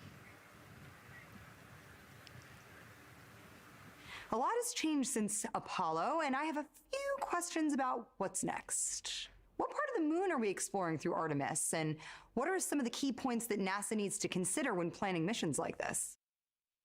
Were you expecting to see Scarlett Johansson? I think that took you. Yeah, I mean, took you aback. We've talked about this, but everybody has an interest in this mission. You know, it's humanity trying to explore and go back to the moon. And I love this question. You know, what part of the moon are we going to? You know, eventually we want to get to the polar regions, the South Pole specifically. We think that there are volatiles there, so water ice, something that can be harnessed as a resource as we create the permanent base on the moon and then try to get onto Mars. But getting to the moon is a tricky mission. You know, we're going further than we have in a long time, and you know, on the International Space Station we're 250 miles from the Earth, and so we're pretty close. We resupply that spacecraft pretty often with cargo missions, but the further and further you get away from Earth, the more you have to think about the lack of cargo, the comm delay. You know, there's a communication delay the further away you get, and so there are different and unique problems as we continue to explore further and further out into the solar system. And there is so much to learn about the moon, so it's no surprise that, yes, even though our goal is to have a moon base at the lunar South Pole, the lunar South Pole is not the main focus of this lunar flyby. So instead, the crew is going to be focused on observing the far side of the moon. So this is actually an animation of what teams expect the moon to look like if the crew launches today. So this is, of course, the side that faces the moon, and this is the far side of the moon, which when, again, the crew does their lunar flyby on flight day 6, we are expecting this will be their view. What an amazing view and an opportunity. Yeah, you know, there's so much to learn from this particular mission, because obviously we're not landing with this mission, and so they actually potentially could see the South Pole and kind of scope out what our landing regions look like in the context of the entire moon. But also they're going to see parts of the lunar surface that have never been seen before by the human eye, and so they're going to take these detailed notes. They're going to record themselves talking about what they see.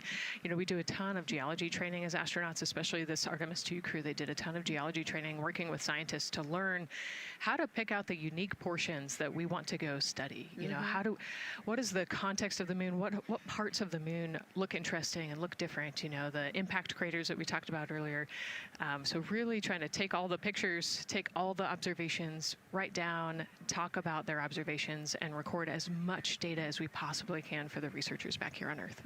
Yeah, it's so important to, yes, we're all talking about what they hope to do during this 10-day mission, but you really do have to think about all the training that goes into this. I mean, you have 4 crew members who won't, you know, have the support the way that they've been having the support. I mean, they'll be talking through communications, but you know what I mean? It's just them and the moon, right? So they need to be fully aware and equipped with everything that they'll need to do to be able to accomplish the objectives that we hope to accomplish during this mission. Right, and their specific flyby around the moon, you know, the lighting will be different and the path will be different depending on when we launch. If we launch today, it would be different from tomorrow. And so, you know, they actually had to learn the geography of the moon so that they can orient themselves when they're on the backside of the moon, because they're not going to have communication. You know, they're just going to have a, I think, 45+ minute comm blackout while they're while they're on the far side of the moon. And so they themselves have to know what things look like on the moon, how to orient themselves, and how to get the data that we're looking for. Yeah, really ambitious mission. Excited to be here at the start of it. All right, so another check of the clock, 2 hours, 57 minutes and counting to the opening of our 2-hour launch window for Artemis 2. This pivotal test flight comes 250 years after America began its journey as a nation. As we celebrate that milestone, a special live performance now of our national anthem by singer Ann Wilson.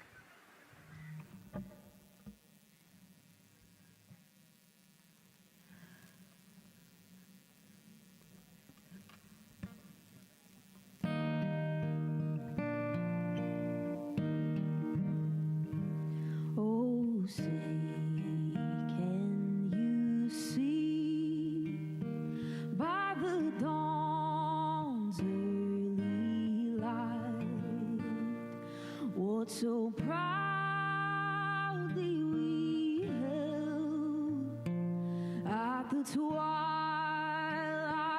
last gleaming, whose broad stripes and bright stars through the perilous fight, o'er the ramparts we watched, were so gallantly streaming, and the rocket's red glare, the bombs bursting in air, gave proof through the night that our flag was still there.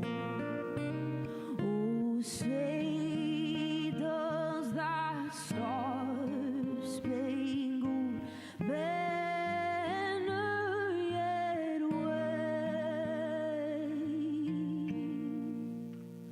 o'er the land of the free and the home of the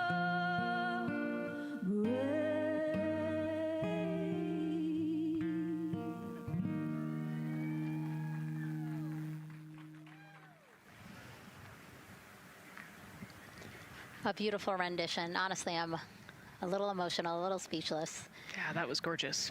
Yeah. I mean, again, we are a nation of explorers, a nation of curious minds, and to see us again 250 years after our Declaration of Independence was signed to when we are trying to return to the moon for the first time in more than 50 years, really powerful. Yeah, leading the way back to the moon. It's exciting. Mm-hmm.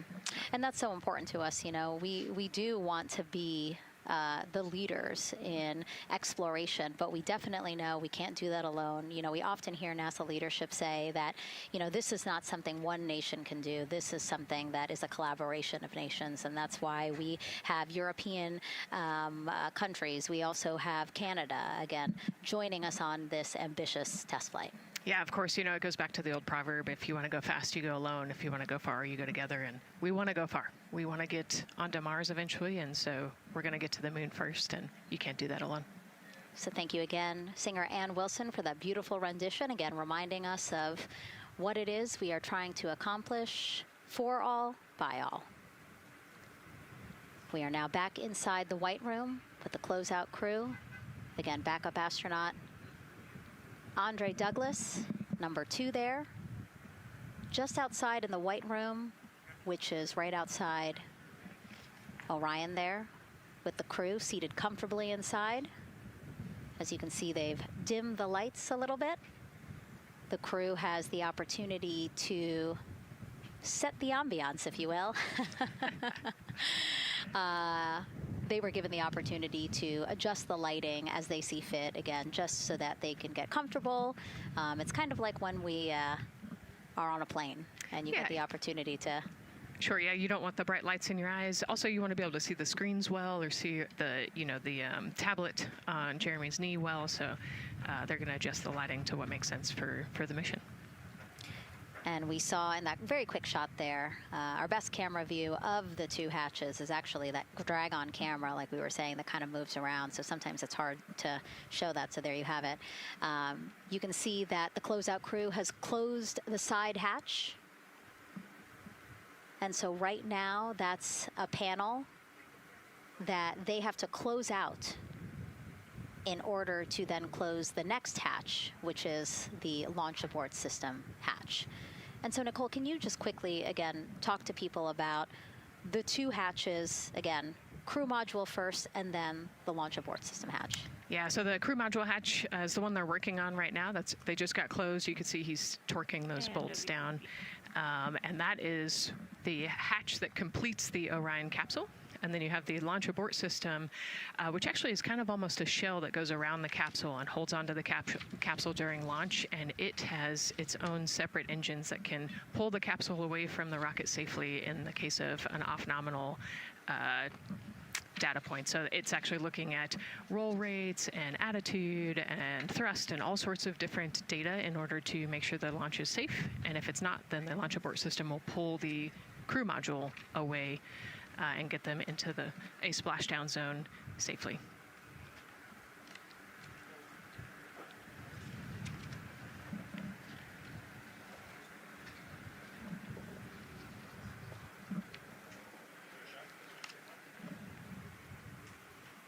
And as we wait for the crew to complete closing that side hatch of the crew module, let's head over back to Banana Creek, where we have Leah Martin standing by with the person who designed this mission's zero gravity indicator, named RISE. It was second grader Lucas Yee from California. Hey, Leah. Hey, Megan. Yes, of the many special guests we have with us today, I think one of our most exciting guests is Lucas, who's joining us, like you said, all the way from California. He and his family actually worked this as a group project to design the zero gravity indicator. Lucas, can you tell us a little bit about your design? Yeah. So you named him RISE. Can you tell me why you picked that name? It was very remote, representing the Artemis 2 launch and Earthrise. And yeah, that's pretty much it. So were you really excited to find out that you won the competition and that your zero gravity indicator would be going to space? Yeah. So how does it feel? We're actually just across the river right now from Artemis. We can see it from where we're standing. How does it feel to know that design you created is actually currently on that rocket just a couple hours away from going to space? Really, really, really, really, really, really, really surprised and very happy. And very happy. Now, Mom, you were telling me on the way over here that it was kind of hitting you what was happening. Tell me a little bit about that. It's definitely very surreal to be here in person. It's definitely very surreal to be here in person. That Commander Weissman said that it's for all and by all. That we couldn't have said it better. We're just very grateful to be here. Super, super excited. And we're so excited to have you here too. Now, Oliver, this is your first launch too. Is that right? Yeah, that's right. And how does it feel to be here just a little bit away from watching the first group of astronauts in your lifetime on their way to the moon? It feels like very, very happy and surprised. So if you had one word of encouragement or something to say to the crew who's sitting on that rocket right now, what would you say?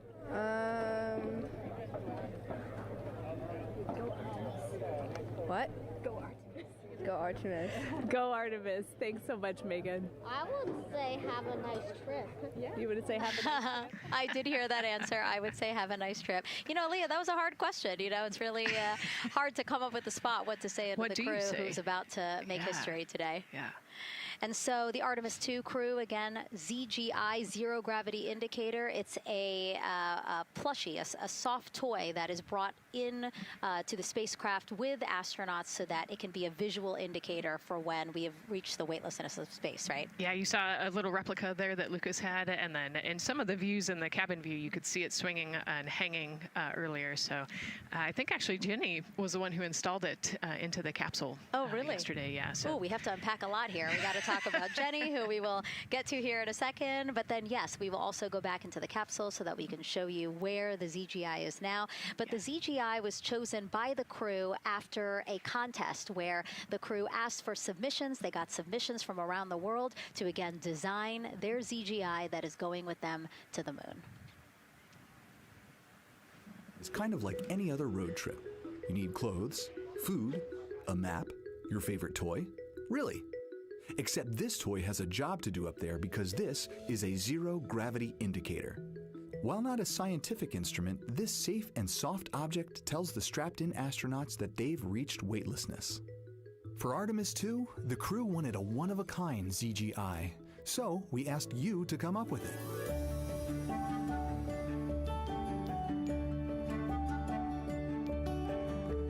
Thanks everyone for sending in your entries from around the world. Over 2,600 of you submitted. And we loved seeing all of your contributions. It was a really difficult decision because each design had a unique quality that stood out to our crew. In the end, we were able to narrow it down to a top 5 from Finland, Canada, Peru, and 2 from the United States, Kansas and California. In the end, we went with one called Rise. It was a design inspired by the Earthrise photo taken on Apollo 8, which is very special to our crew.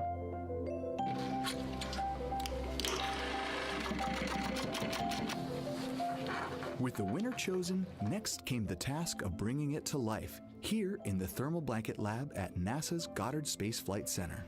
This lab specializes in custom materials to protect sensitive spacecraft equipment and is perfect for creating a ZGI that meets the rigorous safety standards of NASA.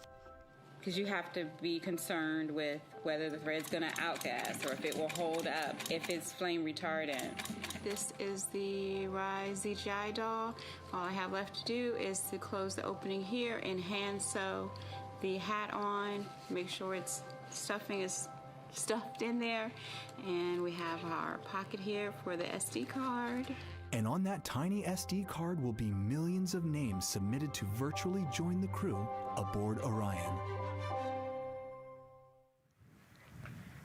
Got Rise. Not the real one, obviously, but this is a replica. I mean, so clever for Lucas and his family to design. Yeah, I love that he replicated the famous picture that we all love of Earthrise, and then I love that the bill represents the space in between the moon and Earth. It's just such a cute and wonderful way to represent this mission. Yeah, and again, Earthrise, very important to this crew. It harkens back to the picture that was taken by the Apollo 8 crew where they saw Earthrise, and so very appropriate since, again, now here we are going to see Earthrise again with this mission. Yep.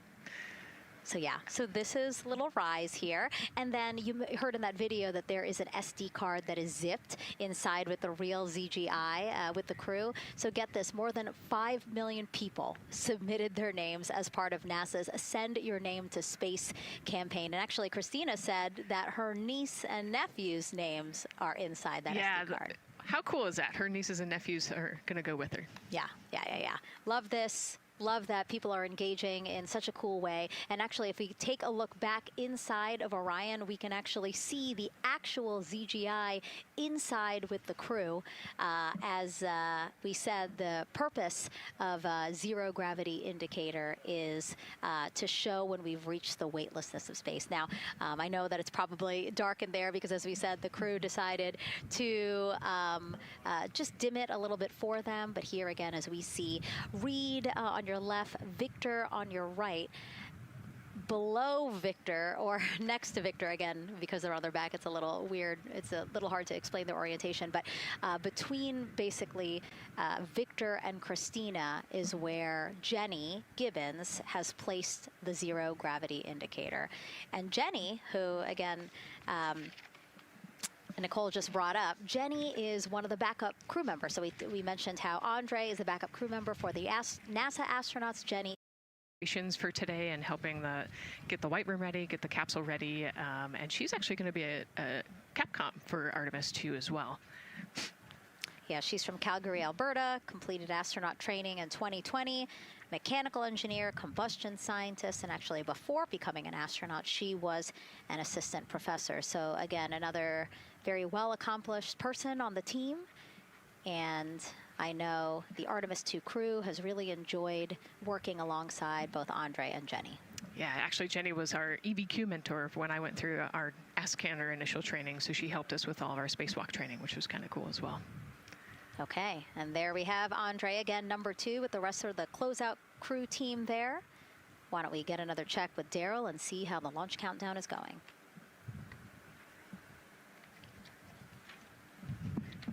still going quite smoothly here from Firing Room 1 here at the Kennedy Space Center. Launch team working no major constraints to launch, which is great news. We did get an update on a weather balloon that the launch weather officer and his team released. This is an important weather balloon released right around the 3-hour mark. And what it told us is that winds are around 10 to 11 knots in the upper parts of the atmosphere. That's important information for the launch abort system. Should the astronauts need the LAS, this would, of course, pull the Orion spacecraft off the top of the rocket in case there were an emergency, and then take them offshore to a water landing in the Atlantic Ocean. And so the winds are pushing onshore.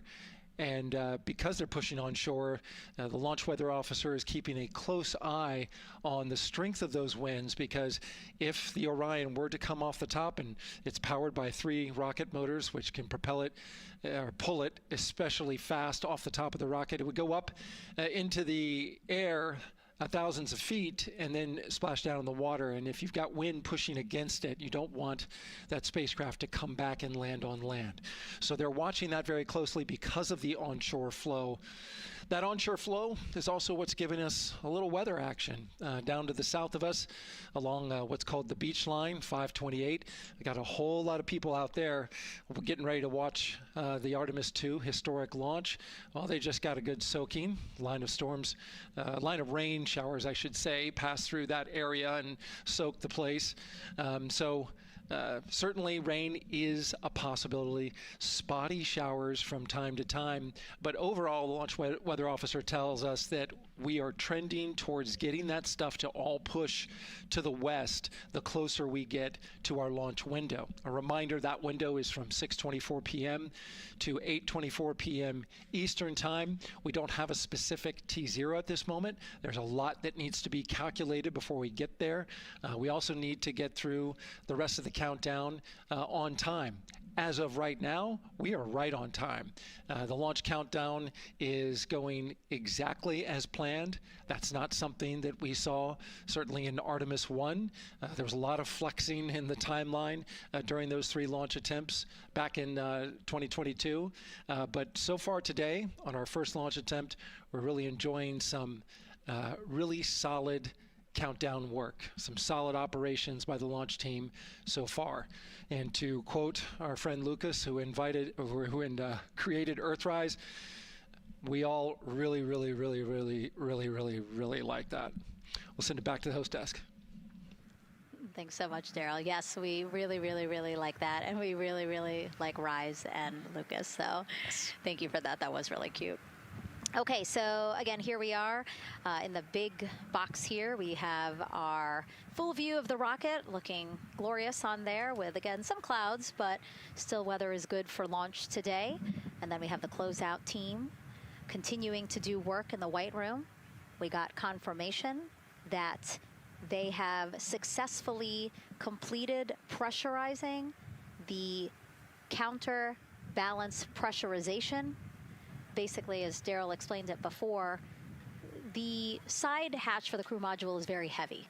So in order to open it, there needs to be pressure applied to it, and that's what we just completed, right? Right, that's exactly it. So the CBA, that counterbalance assembly that we're talking about, has to be pressurized. It's a pneumatic system to help. So in the case of an egress, Christina's the one that has to open that hatch. So once she gets it unlatched and unlocked, then that pneumatic system will help move the hatch. It weighs a lot, and so the average human cannot open that hatch by themselves. And so that's why we want to make sure that the system is pressurized, that it's not going to leak, and that it is ready to go in case they need to open the hatch. So that is complete, and now what is happening are the seal leak checks. So that is in progress. Again, 2 seals go through the entirety of the hatch, and we will take the seals to pressure, hold it for about a minute, and just make sure that it is holding pressure. Again, we want to make sure that the crew has a safe, pressurized environment in any sort of situation while they're in Orion.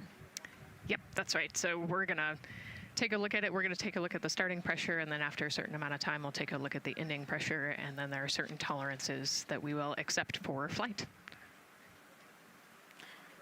2 hours, 37 minutes and counting from the opening of our 2-hour launch window today at 6:24 p.m. Eastern Time.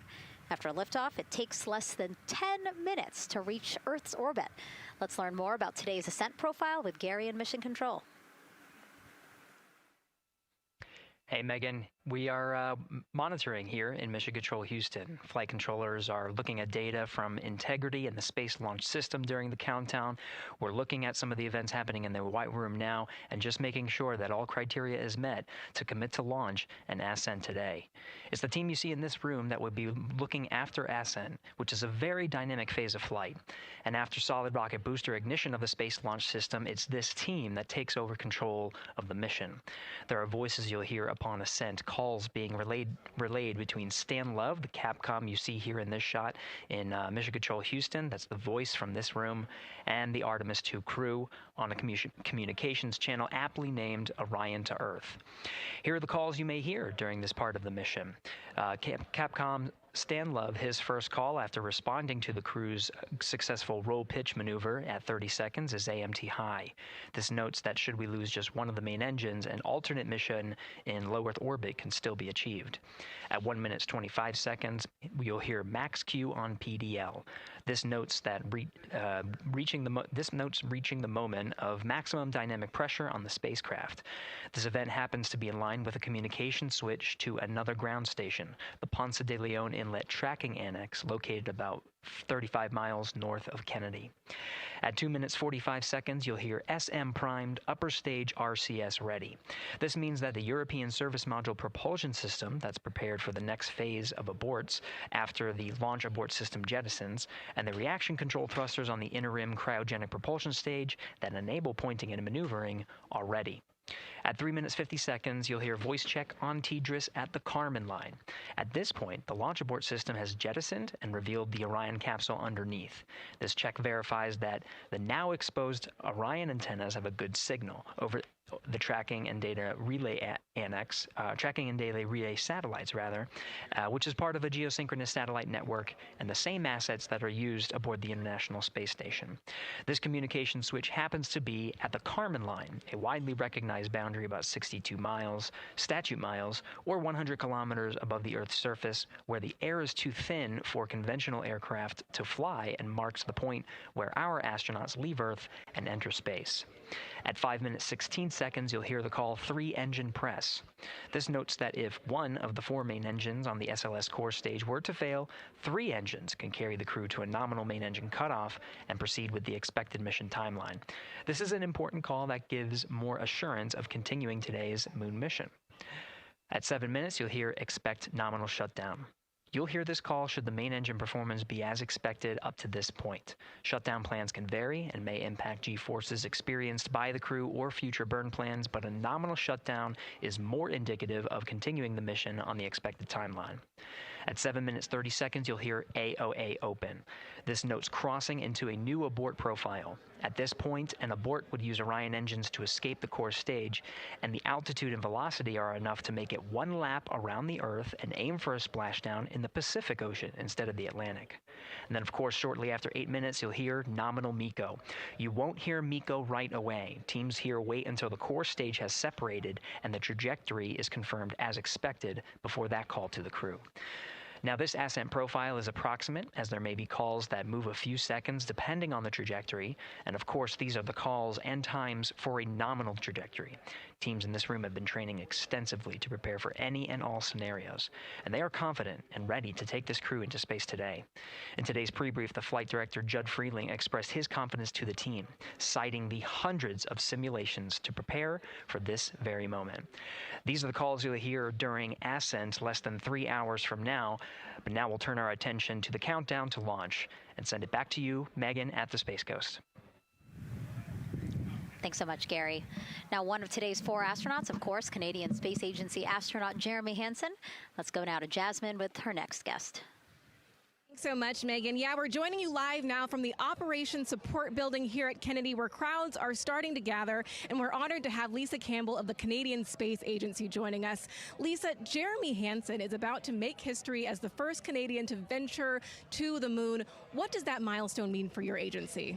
Thanks so much, Jasmine. It's wonderful to be here. It's such a special moment, both for our astronaut colleague Jeremy Hansen, but also for Canada. We're here because of decades of public investment in space robotics, in space collaboration, and so for our country, we're very proud. He's so ready. He's been waiting for this his whole life, preparing, training, and he's a wonderful example of Canada. Yeah, and that's a perfect way to capture Jeremy. He really has been prepping for this his whole life. This will be his first space flight. So what has it been like watching him become part of this Artemis 2 crew? Well, as I mentioned to you, I've known Jeremy since 2020, and he's a colonel, a fighter pilot, a father, and he really is a very dedicated, passionate human being. So both for him to realize this goal of being an astronaut and flying, he also is hopeful that witnessing that will raise awareness about the value of a space program, of the benefits here on Earth, of exploring the universe and our place in it. Wow, that's beautifully said. And really, this international collaboration has been going on for quite some time now. We've worked together in low Earth orbit and now going into deep space together. So why is it so important that we have these international partnerships? It makes us stronger. We can go faster and further together. Canada is one of the original signatories of the Artemis Accords, and Canada and the United States have been partnered for more than 60 years in space.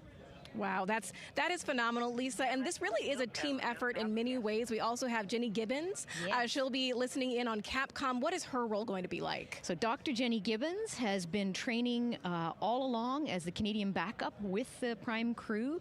Last night, she was in the Orion capsule checking out all of the communications, making sure all of the systems test out and work perfectly. And then she will be among the first lunar Capcom, helping the astronauts navigate during their mission. Wow, Lisa, that is so exciting. Any final words for the nation of Canada before today's mission?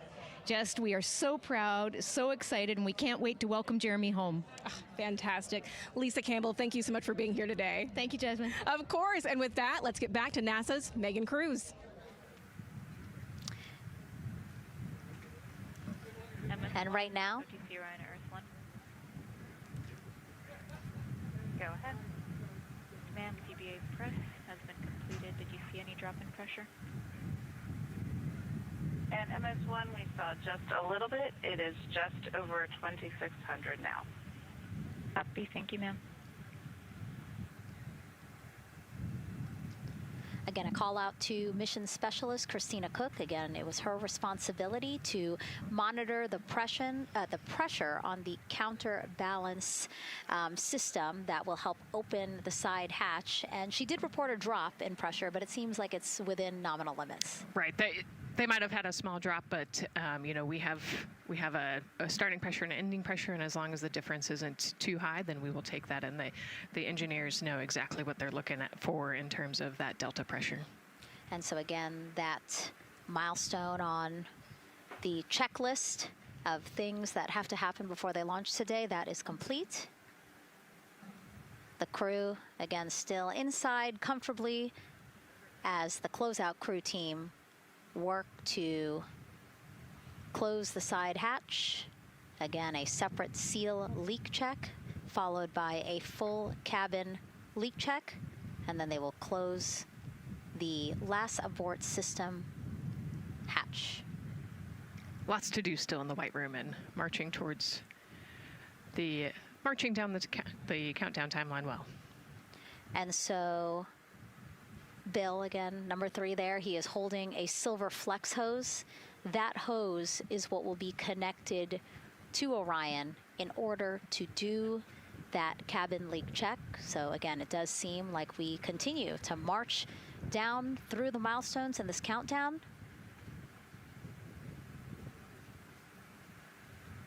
Hopefully lifting off today within our 2-hour launch window that opens at 6:24 p.m. Now, right now, people inside the Kennedy Space Center Visitors Complex are learning about this mission. There are great exhibits there about the rocket and Orion, and of course, our Megan Carter with the moon board. All All right, Megan and Nicole, yeah, you mentioned that checklist before launch. That checklist is going to continue during the mission as well, as there are several vital objectives that we are hoping to accomplish with this mission. So we've talked about the rocket, we've talked a little bit about Orion. Obviously during Artemis 1, we had that test flight and there were no humans on board. That is our one big difference for this one, and we are going to have that crew this time. So what are they going to be up to during this mission? Let me tell you just a little bit. Now, for Artemis 1, like I mentioned, we were really focused on the SLS, making sure it had the power and capabilities that we needed. We were also checking out the Orion spacecraft in deep space environments, making sure that it was good to go. Now for Artemis 2, we are going to be taking the testing for Orion to the next level by adding that human component. So those test objectives are going to start even before launch. Like you mentioned, they are out there making their way through that checklist. But these objectives are going to start now, and that includes safety. So one really great example of safety is going to be something called the egress baskets. They're out there in the spacecraft, obviously, and should a situation happen to come up, they are going to have something called the egress baskets they can get in, and those are going to zip line them essentially down to the ground within seconds to safety. Another great example of those safety procedures are going to be the LAS, or the Launch Abort System that I mentioned earlier. Just a reminder, that's the one that can pull the crew and capsule away from any danger within a few minutes of into the launch. Now, those are just a couple quick examples, but our recovery teams have been training extensively, quite a lot, to make sure that they are ready and prepared for any challenging situation that could possibly arise. All right. Several other objectives that we are going to be looking at are also going to be communication checkouts. That is going to be vital. I know we talked a little bit earlier about all the maneuvering that they're going to be able to do, but we want to make sure that they have full communication ability from space to ground so that we can fully support them here. We are also going to be checking out those life support systems. Obviously, we've talked a lot about the service module and what it is going to do for the crew, but we want to make sure that those life support systems are fully functioning, obviously, before we send them farther into deep space. That's going to be critical for them. So on top of being able to maneuver the spacecraft and check everything out, we are also going to be making sure that everything is fully functioning. So as you can see, big part of this mission is to make sure that the spacecraft, the hardware, and all the operations are working, and that the data is going to make sense. And speaking of recovery, we are also going to have the opportunity at Splashdown to recover that launch or that flight data, and we're going to be able to take that back, analyze it, and make sure there are if there are any enhancements we need or changes we need to make before our next missions, we'll be able to do so. So lots to do. They're going to stay very busy, obviously. And with that, I will turn it back over to you, Megan. 2 hours, 25 minutes and counting, and the crowd, check it out, continues to grow at our Banana Creek viewing location. They will have a great view of launch, and we will go back now to Leah Martin, who's standing with her next guests.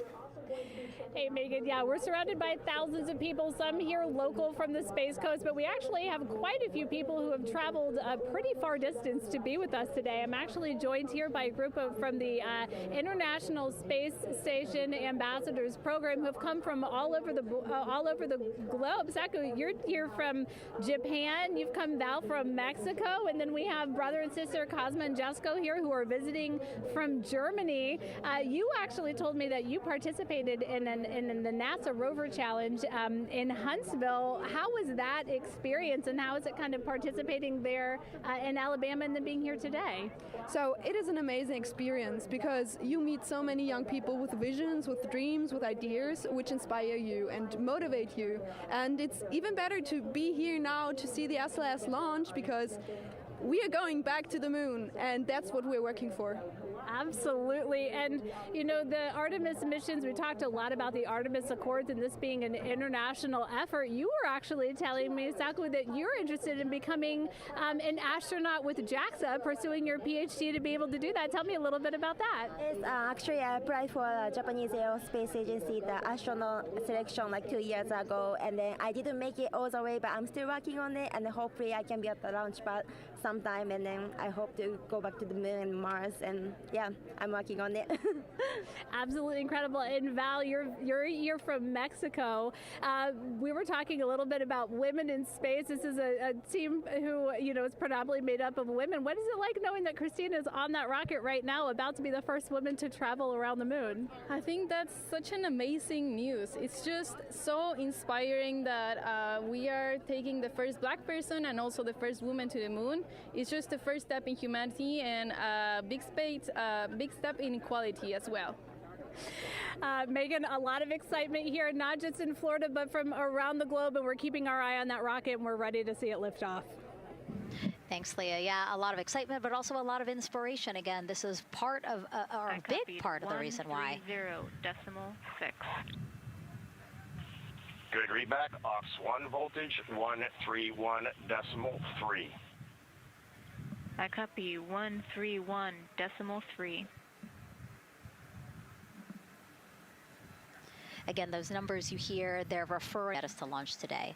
And so we were saying, yes, inspiration, a big part of why NASA does what it does. We want to go together, and we want to explore together to learn more about ourselves and here on Earth. Yeah, humans, I think, naturally want to explore, and so going together, like Lisa said earlier, we're going to go farther and faster than we possibly can alone. And, what a way to celebrate that today. Yeah. Going back to the moon in the first time in over half a century. And we have that great shot there in our small box of the rocket on the pad. And at the very top there, our Artemis 2 crew. Right now, we know that the crew has begun the closeout crew has begun doing that cabin leak check. So they are currently pressurizing the cabin, and it sounded like it would take about 6 to 8 minutes for them to get to pressure, and then they have to hold that pressure for 5 minutes, right? Yes, that's correct. Yeah, so there's quite a bit of volume. We talked about it being a 6-person tent. I think it's 330 cubic feet. Don't quote me on that number, but they have to pressurize that capsule, and then, like we talked about, take that initial pressure, wait 5 minutes, and take the second pressure. Yeah, and then it takes about 6 to 8 minutes again to depressurize the cabin. So this process will take a few minutes. Ascent switch configuration complete. OTC copies. Thank you. And then after the cabin leak checks, then they will finally close the last abort system hatch. So again, chugging along in the countdown, really excited to, again, continue to hear the crew's voice inside Orion, stepping through all the procedures. Yes, it's exciting to hear them making progress, right? It's all good news hearing the crew talk to the ground and working together to get to the launch. And what I think is really cool is that this is the first time NASA is going to have astronauts in low Earth orbit, but also in deep space at the moon. So here's a message from some of the crew aboard the International Space Station right now. Hello, Megan, and a big hello to everyone around the world counting down together to the launch of this historic flight test. If we weren't in microgravity, we would also be on the edge of our seats. Here on the International Space Station, all of us are honored to have the chance to wish our fellow explorers Godspeed. Throughout human history, the moon has sparked our imagination, curiosity, and wonder. With our return to the moon, we're not only going to be learning about its history, the history of our solar system and of our planet, but also about our place in the cosmos. We are so proud of the Artemis team and so excited for what you will see and learn on behalf of all of humanity during your trip around the moon. As we push the boundaries of exploration and expand our knowledge with scientific discovery, we advance our collective civilization together as one. Test flights are crucial to the mission of exploration. We all learn in test flight schools that the more challenging the missions are, the more incremental the tests should be. This Artemis 2 mission is one more increment on the way to further exploration. Thank you to the crew, our friends, for your dedication. And from the entire Expedition 74 crew, thank you to all of the teams that had a hand in getting the Artemis 2 mission to where it is today.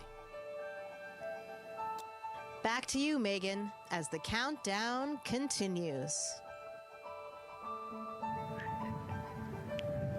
Oh, I love that so much. I just love seeing them there. And again, you have to remember the International Space Station is an orbiting lab. We learn so much there, and we're going to learn so much more from Artemis 2, because this isn't just a test flight. It's an opportunity to learn more about the moon, deep space, and how humans can live and work so far from home. So here are some of the science objectives that NASA hopes to accomplish with Artemis 2. Artemis 2 is our return of humans to the moon, flying around the moon on board Orion. But along with that, we're doing a lot of great science. One of the exciting things about the Artemis missions to the moon is that science is actually a fundamental pillar of why we explore, why we're going, what we're doing in Artemis. I think it's incredibly exciting that not only are we testing the vehicle, but we're testing science on board. Science where the astronauts are conducting experiments, science riding along with the astronauts. We have astronauts looking outside the window and really observing the lunar surface. It will help us understand the deep space environment. It will help us understand how that environment affects our astronauts, our systems, and life in general. So deep space is a challenge for us because you have to leave Earth's protective magnetic field. Here in low Earth orbit, the crew members are protected from some of the harmful radiation. Going to the moon, they'll no longer be protected, so they'll have a higher radiation exposure. Much like Artemis 1, we have so many radiation sensors and detectors that are inside the capsule so that we can fully understand and appreciate the radiation environment for protecting our astronauts. In my hand here, I'm holding a tissue chip model. This is the exact design that's going to be flying alongside the astronauts. We'll be collecting samples from each of the crew members, and we can make these organ chips out of the astronauts themselves. So every crew member will have their own avatar on board, and then upon return, we can evaluate that deep space radiation environment and what that compares to the astronaut themselves. Not only are they going to help change the course of medicine for the astronauts, but revolutionizing that on Earth as well. We're looking at sleep, we're looking at team dynamics, we're looking at how you interact with the environment. We're also looking at the immune system, so what are the biomarkers? We're using saliva as a method to study hormones and different things in your body that may change during a mission like this. And then finally, how do we function after microgravity, being close to the moon, then returning to Earth. Which will ultimately help us achieve our goal of getting humans to Mars. And then on top of that, we have an opportunity to look at the moon from deep space on the far side for the first time in over 50 years. Having human eyeballs and brains back around the moon is going to unlock a new generation of lunar science discovery. The human eyeball is capable of taking in so much data in just a split second. They'll be able to tackle impact history, volcanic history. They'll be able to look at how the albedo, or kind of the shade and hue of the moon and the color of the moon, can tell us something about how that terrain evolved over time. We're integrating science in ways that have never been integrated into human exploration before. We have a front room mission control flight controller position called the Science Officer. We have a brand new science back room where it's basically our brain trust of lunar scientists and geologists supporting the crews of the future. And Artemis 2 will allow us to really test how this works so that future missions are really set up for success. We'll also be deploying some CubeSats. They're small shoebox-sized spacecraft of their own. They're each provided by another country, one of our partners. As they conduct their research, they'll complement what we are doing at the moon with Orion. It is so incredibly exciting to be a part of this mission. And it has been, really one of the privileges of a lifetime. I can see the work I'm doing benefit crew members right now and benefit the crew members in the future. So it's incredibly exciting and it's very rewarding. As this rocket launches humanity off of the Earth, we'll be setting the stage through our science to prepare humanity to leave Earth and explore the solar system. And what we learn during this and future Artemis missions to the moon will eventually get us to Mars. Here's Jasmine Hopkins again, now with Nikki Fox, Associate Administrator of NASA's Science Mission Directorate. Thanks so much, Megan. Yes, we're back on the balcony now, joined by Dr. Nikki Fox. Nikki, in this nearly 10-day mission, we are covering a lot of science from CubeSats to tissue chips. What are you most looking forward to learning? Oh my goodness. I think for me, the most exciting thing is actually being able to interact with the crew while they are flying, doing this historic journey on the far side of the moon. They are going to be seeing pieces of the moon that no human eyes have seen before, which is really spectacular. It's going to be an interesting trajectory. Some of it is in darkness. Then at the terminator, so in darkness, they'll be able to look for like impact flashes and things when micrometeorites pummel that poor moon. And then at the terminator, they can see shadows and interesting things, which kind of gives you depth perception. And then, of course, in the sunlit, picking out everyone's favorite craters. Also, if we launch today or tomorrow, they will see a total solar eclipse from the Orion capsule. How cool is that? That is very cool. We are thrilled for this Artemis 2 crew to be able to see the moon in a way that we've never seen before. What is so unique about that far side? Why are we going there? I mean, honestly, it's just, it is unique. It's very different to the near side of the moon. The actual sort of terrain, the morphology, it's very, very different. And so it will be very exciting to see that as we're going past that. Absolutely. And Nikki, you know, we are performing a lot of science at the moon this year, actually, not just Artemis 2. Can you speak to the commercial lunar landers we're planning to send? Yes, we are very, very proud of our commercial partners as they take our payloads for us to the lunar surface. And very excited. Next one up is Blue Origin's Blue Moon Mark 1 going. It's got some science on it. It's got the scalps that went on the Blue Ghost. So we'll be able to sort of look at that plume as it's coming down onto the lunar surface, and then also the laser retroreflector that will be the array that's up there too. So even on that first test flight, packing it with science as much as we can. Wow, Nikki, so much science. It's hard to keep track of everything. But the unique thing about Artemis 2 is we're sending crew. Can you speak to the importance of the human element of science? Absolutely. I mean, we can program, like we do with our beautiful rovers on Mars, we can program them to do certain things, and it's what we think we need them to do. When you have an astronaut up there, they can make that sort of like really unique split-second decision. The thing I'm most looking forward to is when they think they're going to be looking here, is hearing one of them say, "Oh my goodness, look over there." And I think that's just incredible about how we do that. Also, flying our tissue chips with the astronauts, our Avatar experiment. Here we go, Avatar. Wow, look at that. And that's got the tissue chips samples that matched to the crew, so we'll be able to monitor the effects of microgravity and radiation on that human tissue as we prepare for more and more missions to the moon for longer and longer durations, and then off to Mars. Wow, Nikki, so much science ahead of us, but first we have to launch. Thank you so much for being here today. Thank you so much. Go Artemis. Oh, of course, go Artemis. And with that, let's turn it back over to the countdown with NASA's Megan Cruz. Nikki is so fun. She has so much energy and so much passion about the science. And again, yeah, it's just so important to remember that so much science is happening with this mission. It's not just to test out the hardware and the life support systems. Yeah, you saw the science video, and then we talked to Nikki. Man, there's so much going on, right? We talked a little bit about the lunar observations that we're going to do. And then, she talked about, made a really great point about, the human eye can pick things out that a camera or a robot can't necessarily pick out. And so that's why we're sending humans. But also, we're not just doing the lunar observations. The Avatar, that's a really cool experiment. They took blood samples from the crew, and then they used those stem cells to make bone marrow and create those little Avatar chips, which is feels like scientific, sci-fi movie stuff. But, we're going to look at radiation. We're going to look at all sorts of different scientific experiments. We got the little CubeSats. We're going to go look at space weather.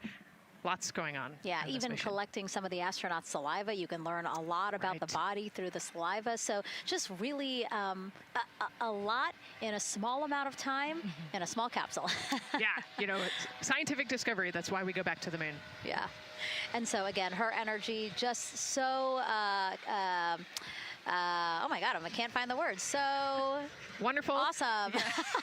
I don't know why I couldn't find the word. So anyway, yeah, just really, again, thank you, Dr. Nikki Fox and Jasmine. And so, Nicole, what about answering more questions? Let's do it. Okay, great. First one, what was the word I was trying to get at? No, I'm kidding. Let's have the first question up on the screen now.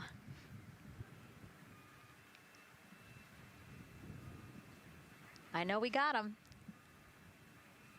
I see him being asked. And CDR OTC Orion Earth 1. Go. For your awareness, scrubber cycling is about to be restarted. Integrity copies.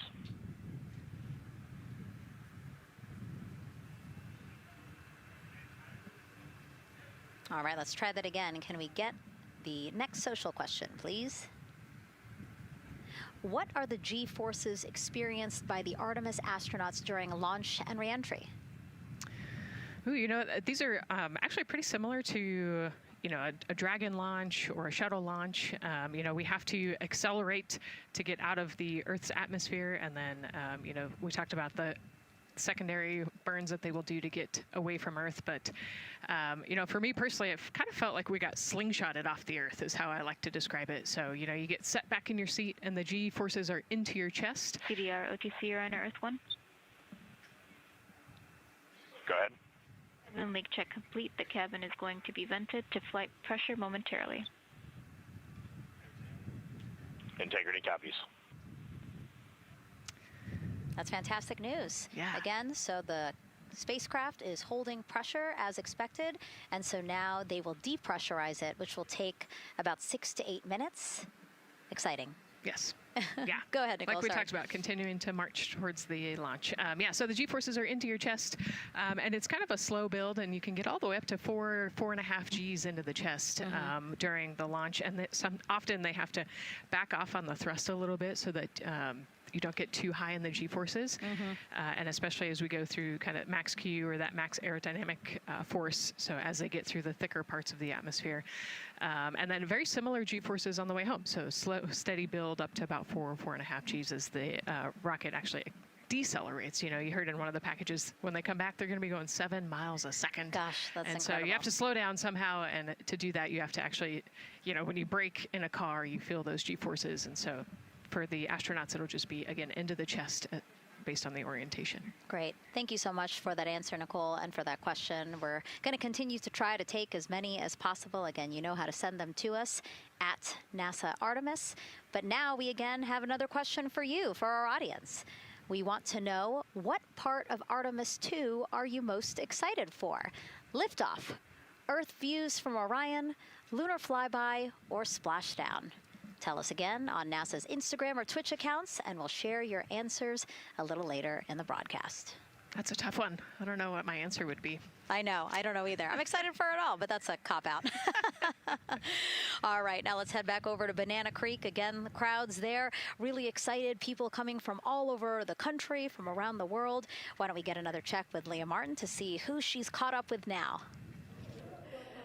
Well, Megan, we were a little while ago talking to some students from around the globe.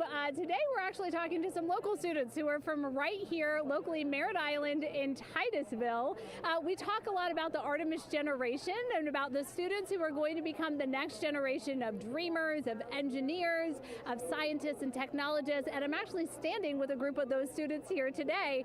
Our local high school has actually implemented a really neat new program in the spirit of being able to create these pipelines for employment and engagement. Can you tell me a little bit about what Merritt Island High School is doing? Sure. Well, this is a new program, first of its kind here at Florida, and basically what we're studying is astronautics and aviation, kind of blended the two together. We have flight simulators in our lab, but students are also learning about engineering, aerospace engineering, and we're trying to make all kinds of pathways available for them, trying to give them opportunities to see which pathway they might want to be interested in. So, yeah, it's just a great opportunity for them to learn about space. We just finished doing a whole model rocket build where the students took CAD software, developed their own rockets, put them together, and launched them right from our school. So it was very exciting. Incredible. And then another local high school, Titusville, you guys also have a similar but slightly different program. Yes, we do space mechatronics with advanced manufacturing, preparing students to build and manufacture things to automate, do automation to build things on Mars and things like that, or locally too. Now, you told me that you're actually trying to figure out a little bit what you want to do when you're done your freshman in high school. What things are you learning in your class here that are really kind of tweaking your interest in the aeronautics field? So we're building a lot of things with like metal and how we're supposed to do it on the rockets. We're also doing computer programming, which would help with NASA and like programming and coding. Absolutely. And you were actually telling me that I think were telling me that you're interested in becoming a pilot. We talked a little bit about the pilot who is on board the rocket right now. How is this program preparing you for your future? I mean, it's teaching me everything that I know about aviation, and it's really inspiring that I get to learn it in a classroom, like locally as well. It's amazing. I love it. And then you were also telling me you're taking this class. What's the most interesting thing you've learned? I really like the whole design part of it, like actually like engineering, like because I want to be an engineer. Engineering the products we use when we build stuff, that's definitely my favorite part, learning how to use those kind of softwares. Absolutely. Well, Megan, when they're seasoned NASA employees, you'll be able to say that you saw them here first when they were still in high school. Back to you at the desk. I can also say that they have fans. Nicole Ayers here. As soon as that girl said that she wants to be a pilot, Nicole went, yeah, why is that something that's so thrilling for you to hear? I mean, I love when kids in high school have goals and they set their goals high and they want to go do something. You know, the kid who wanted to be an engineer or a pilot, like, I love that. You know, find something that you're passionate about, go work hard at it, and go get good at it. Yeah, and speaking of passion, I mean, we definitely have a whole bunch of people here passionate about what NASA is doing here. Again, the lawn behind us just filled with media from around the world, making sure that they can help tell our story to everyone who is interested in hearing it. So back here in Florida, of course, we have NASA leadership also keeping a close eye on launch operations. Let's go now to Jasmine Hopkins, who is standing by with Lori Glaze, Acting Associate Administrator of NASA's Exploration Systems Development. Thanks so much, Megan. Yeah, we're honored to welcome Dr. Lori Glaze to the balcony now. Lori, this is our very first time having crew on an Artemis mission. How does that feel, and how does that change our overall approach to the mission? It's a really good question, and it really came home today when we were watching the crew walk out, and then we saw them get into their van and go out to the pad, and we've been watching them getting into the crew module. And so we've really put an enormous amount of rigor into assuring the safety of our crew. One of the most important things on this mission, different from Artemis 1, is we now have environmental controls and life support systems. One of the most important things we're going to do on this mission is test those out and make sure that we can keep our crew healthy and safe throughout their mission. We also on this mission have an activated launch abort system, which we had the system for Artemis 1, but it wasn't active. But we definitely had that active on this mission. We want the ability, again, if something goes wrong, to be able to have that ability to abort and get them back to the ground, again, safe. Absolutely, Lori. I mean, as you're driving home, safety is paramount here at NASA, and your program is responsible for all of these Artemis elements. We have the Space Launch System, Orion, ground system. So how do you get everybody cohesively on the same page for a day like launch? And that's a great question, and it's really been wonderful to watch our teams working together. We have the ground systems, which are kind of the bookends of our mission.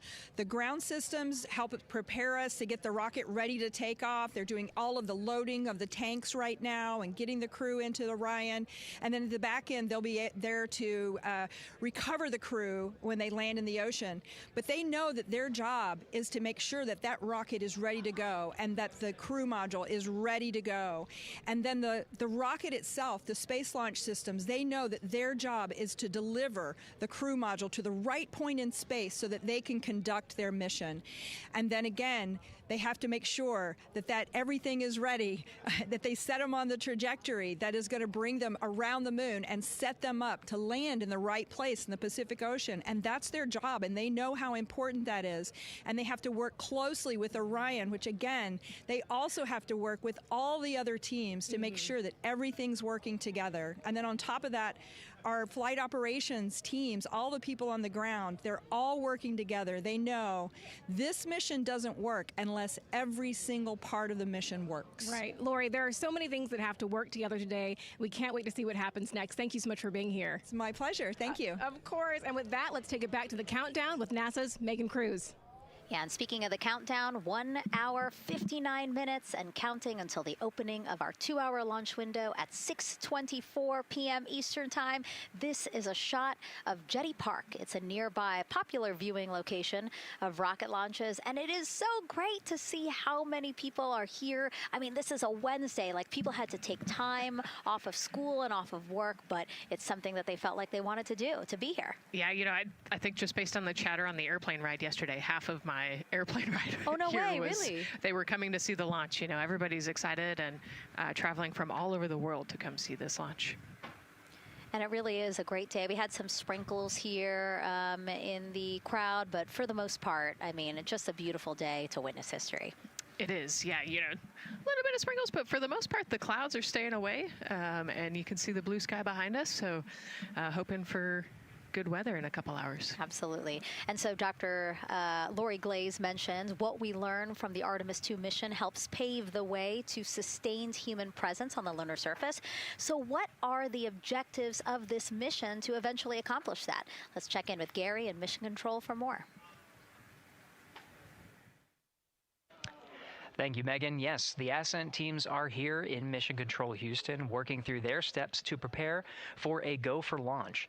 Right up here on the front board, we're watching the teams in the White Room work through their checklist and closing the hatch as we verify ours, working as one NASA team.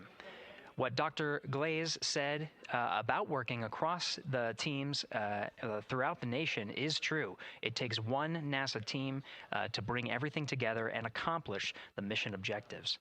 The Artemis 2 is designed as the first crewed test flight of NASA's Artemis campaign, sending astronauts into lunar space to validate systems, operations, and human performance ahead of a more complex lunar landing missions.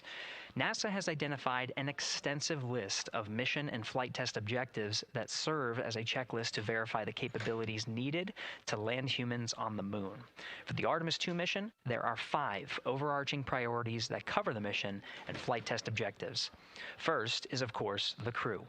As the first crewed mission inside the Orion spacecraft, this mission serves to demonstrate the capability of safely sustain the flight crew throughout the mission, including launch, the deep space component, and return. Number 2 is systems. This mission brings it all together to validate the performance of all ground and flight systems needed for a long-term lunar campaign, from launch infrastructure to spacecraft operations in deep space. Third is hardware and data. We'll be gathering performance data as much as possible over the Deep Space Network, but we also aim to retrieve onboard data and hardware after splashdown to gather additional insight and improve future Artemis missions. Fourth is emergency operations. The crew and flight control team will be testing emergency systems such as abort procedures, rescue operations, and contingency responses. During the flight, astronauts will rehearse a number of these procedures to ensure that in the event of a real emergency, the planned procedures and operations are sound. And finally, there's subsystem validation. Engineers will be verifying subsystems across the board to ensure reliability across life support, propulsion, avionics, and navigation systems aboard the Orion spacecraft. Human spaceflight is a complicated endeavor that requires precision and confidence across all disciplines. You may hear the phrase, human spaceflight is the greatest team sport, a few times in today's coverage, and it's absolutely true. Not only does it need mastery of specific components, but the integration extends across thousands of people and facilities around the world to come together and make it all work. A lot of the work from many people has led to this moment, a rocket at the pad with humans on board, ready to put everything we worked for to the test. I'm certainly excited about it. The teams here in this room are looking forward to supporting the mission, and I hope those watching are as excited as we are. We are following the countdown here in Mission Control Houston. Everything continues to look good, now inside 2 hours from the beginning of the launch window. With that, I will send it back over to you, Megan and Nicole. Hey, Gary, thank you so much. We are getting word that the launch team is working something that we would like to give you an update on, so let's get on over to Daryl. All right, thank you, Megan, and we are live in Firing Room 1 here at the Launch Control Complex. Yes, we are currently not working any constraints with regards to the rocket or the ground systems. But the launch team has been made aware of an issue that the range is working. And currently they're monitoring that work that is going on over at the range.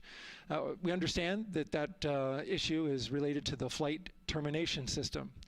The flight termination system, just to give you a quick explainer, every rocket has a flight termination system. It's the system that the Eastern Range here uses in order to send a destruct signal to a rocket in case it veers off path. So it's a very critical, important safety component in terms of how the range keeps the public safe here. We understand that the flight termination system, they're working an issue. And so as they continue to work that issue, they've asked for some assistance from the launch team to help verify some of the work that they're doing on their FTS system. And this is where it gets a pretty unique situation here. The assistance they've asked for is to verify what's going on with their system. They want to check it to see that the work they're doing is okay. And in order to do that, the FTS console operator inside the firing room has been asked to help them verify it. And the way that they're going to do that, and the solution that he proposed to check and verify the system with the launch director, and she gave the approval, is to go get a piece of heritage equipment from inside the VAB that was used during the space shuttle program. And this equipment is able to receive commands by the range through the flight termination system. And so with this piece of equipment, this console operator who works FTS was granted permission to go over to the VAB next door and get this equipment that he's very much aware of and used during the space shuttle era. And so that is in work right now. The bottom line of all this is, at this moment, the range is no-go. But that is not stopping us from moving forward in the countdown.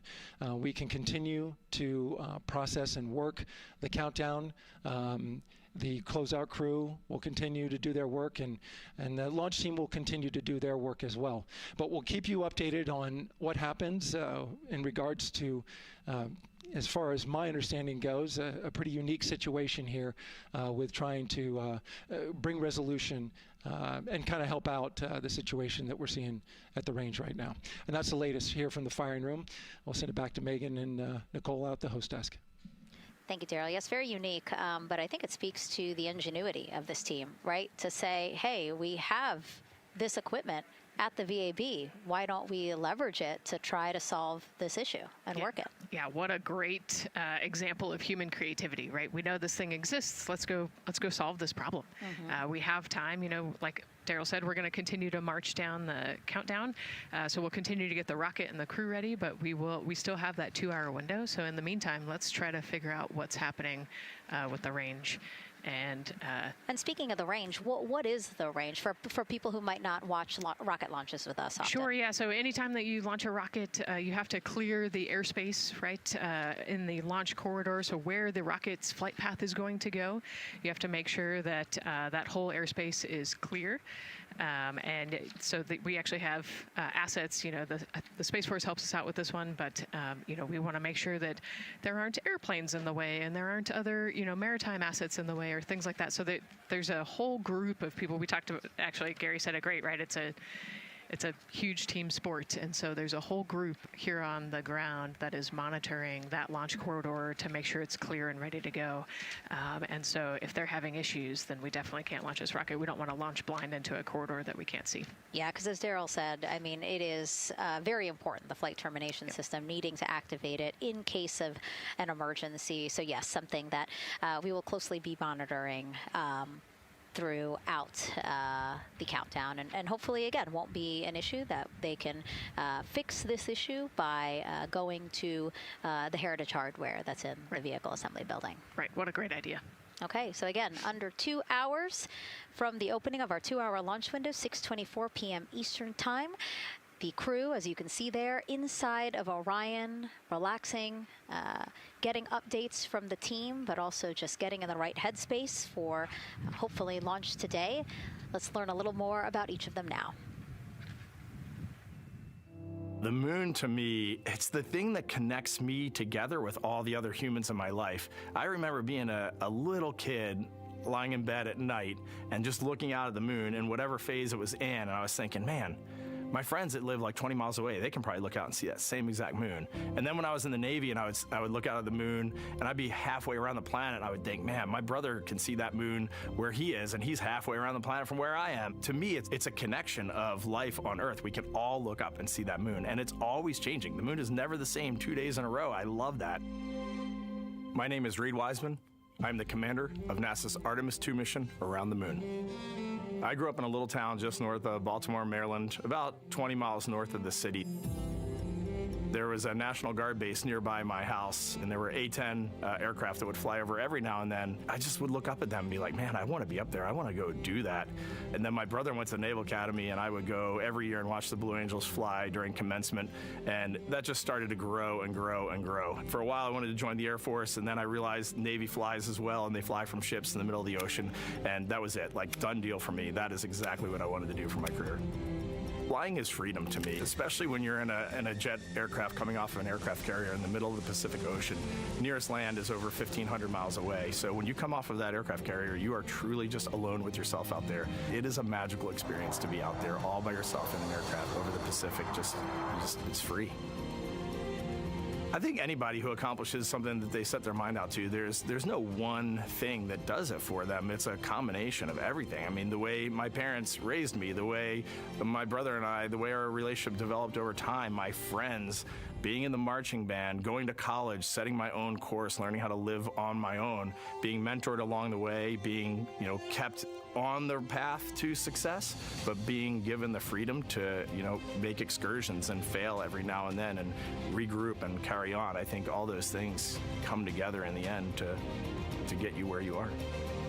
I've had to overcome, I'm a human being. I've had to overcome a lot of fears. I'm pretty scared of heights. I joked about that on the International Space Station, but it turns out I'm only scared like at the edge of a building. When you're up on the International Space Station, even though you're 250 miles up, I never had that feeling of falling or that I was, at risk up there. I just kind of loved the feeling of floating and looking down at Earth. There have been challenges all throughout my life. By far, the biggest challenge was losing my wife in 2020 to cancer and now raising two daughters who are grown up now, but that's been the biggest challenge by far I've ever had to face. It is not easy.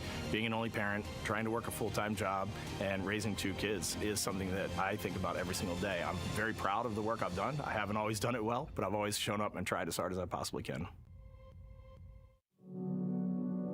I do wonder what it's going to be like when we are really far from Earth and can see it. The sensation of being so far away from everything that you know. I had that sensation on the space station the first time I got to sit in the cupola for a really long time. So I can only imagine what that's going to be like from 200,000 plus miles away. My name is Victor Glover, and I'm the pilot for NASA's Artemis II mission around the moon. When I was in 4th grade, I was 10 years old, and that's when the Challenger accident happened. And it helped me understand how the general public felt about the astronaut corps, right? Like, these are the people that we want to be, and that just gave me an easy thing to strive toward. The biggest fear that I've had to overcome in my life is doubting myself. Going to college when no one in my family had gone to college was a huge risk. I had more confidence in my athletic ability than in my academic abilities. I could play football with those college students that I saw on TV, but my classmates that I saw in the lab and around the University Union, I didn't know if I had what they had. I think addressing that self-doubt was a part of, swinging for the fence and trying to go get an engineering degree, not just go to college, but get an engineering degree and then go do something challenging and technical like flying. Apollo is known for sending humans to the moon. Artemis has an opportunity to continue the Apollo story, but I actually think it's important for this story to stand on its own. Artemis is a new program, and we're trying to do new things. And it's great to compare and contrast. When you look at our spaceship, you can see parts that were designed, built, and integrated in another country. When you look at our crew, you see that our crew is international. There are also men and women. And I just think that comparing and contrasting makes the story even richer. The piloting role specifically, I will have an hour and a half or so where I get to fly the spacecraft by hand. We haven't flown that many spaceships. And so the ability to fly one actually in space on a test mission is just a really unique opportunity. I can't tell you how I'm going to feel when we fly by the moon and see the moon up close and the Earth from 250,000 miles away, but I don't use the word excited because I'm focused. You know, what we do, this is very serious and it's very risky, and we are all intimately familiar with that risk. And so if we go out there and we're successful and we can pass that baton on to Artemis 3, that's something to really be excited about. I tell a story, which is one that my dad told me before the Apollo missions when he was just a very little boy. He was looking up at the moon with his mom, and his mom said to him, "Don't worry, Ronnie, we'll never get there." Fast forward maybe 70 years later, it's his daughter that's actually going there. And I think that long arc is something that we can all learn from. The idea that the seemingly impossible becomes possible if you just believe in it and are willing to work hard and come together to achieve it. My name is Christina Cook, and I'm a mission specialist for NASA's Artemis II mission around the moon. When I look back at my dreams as a kid, I definitely never thought I would actually get here. I was very pragmatic. Even though I'm a dreamer, I knew that the odds were way against me again, so I might as well do something I'm loving in the meantime. I definitely loved science and math in school and, did pretty well in those things, but I also loved being active. I was always outside. I loved things that made me feel small. I loved looking at the night sky, oftentimes between the pine tree branches, or I loved the ocean. North Carolina also has mountains, and when we would go there, I just loved the vastness of all of those things. I loved how they made me feel and what they made me think about, and the vastness of the universe and how much out there was to learn. I'm drawn to exploring. I'm drawn to challenges that involve both mental and physical, and I'd much rather be solving problems wearing a whole lot of equipment and in a harsh environment, and that's just something I've carried with me ever since I was a kid. Thinking about the fears or challenges that I've had to overcome, there are just so many. I mean, basically, that has been the journey. I always say to people, do what scares you, and that means I have to follow my own advice. So doing what scares me meant getting on a plane and going to the Antarctic, getting on a plane and going to study abroad in Ghana, applying to become an astronaut, opening the EVA hatch in the airlock and going out of it into the darkness, strapping myself onto a rocket. And so for me, I think that no matter what the challenge, recognizing that if people believe in you and you believe they believe in you, the challenges seem always a little bit easier.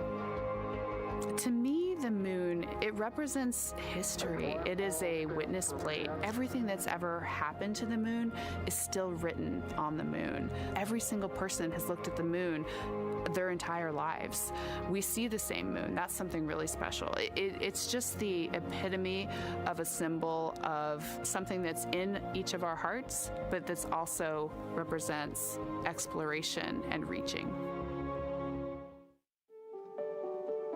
I have this very distinct memory of seeing an image of an astronaut standing on the moon. It's burnt in my brain because I went back to it so many times in my childhood, and I would look at that image, and I know it had a huge impact on me that humans had walked on the moon. My name is Colonel Jeremy Hansen. I'm an astronaut with the Canadian Space Agency, and I'm a mission specialist on NASA's Artemis II mission around the moon. My elementary school years, I grew up on a farm outside of London, Ontario. I spent as much time as I could with my dad on the farm. I learned the value of hard work, for example. If I wanted to go to work with Dad, it was going to be a long day, and I was going to have to not complain, or I wasn't going to get to go the next day. I had a treehouse. I had a vivid imagination. And I changed my treehouse into a spaceship. I made all these dials and controls. I had circuit breakers for switches that I found in the barn. And I was exploring space in my imagination.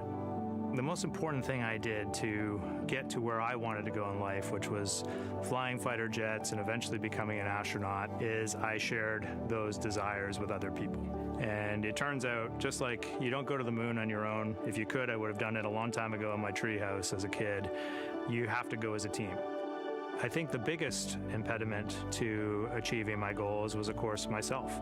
And I think that's a common human experience. There are many times where just little things would get in my way, and my immediate interpretation of that was, well, now that goal is out the window. You know, people must have lifted me back up, and somewhere in the back of my head, that persistence came through. And I think that's a common human experience, to doubt ourselves. I've come to this, I guess, realization that I believe that we all have gifts to contribute, and the goal is to figure out how to use your energy towards adding positively to humanity's existence on this planet. But I love it when humanity sets big goals, like sending humans to the surface of the moon with an eye to eventually going to Mars, because when we do that, we can bring together genius from not just even in one country, but around the world. I've also learned from my indigenous mentors that they refer to the moon as Grandmother Moon. So you've probably heard of Mother Earth. They use Grandmother Moon because Grandmother Moon is responsible for the water in their community, just like the moon moves the water around the planet, affects the tides. And I think that's a really beautiful thing for us as we go back to the moon, to think about all the different cultures around the world and how they view the moon differently. And that's really neat because we all share that same moon in the night sky.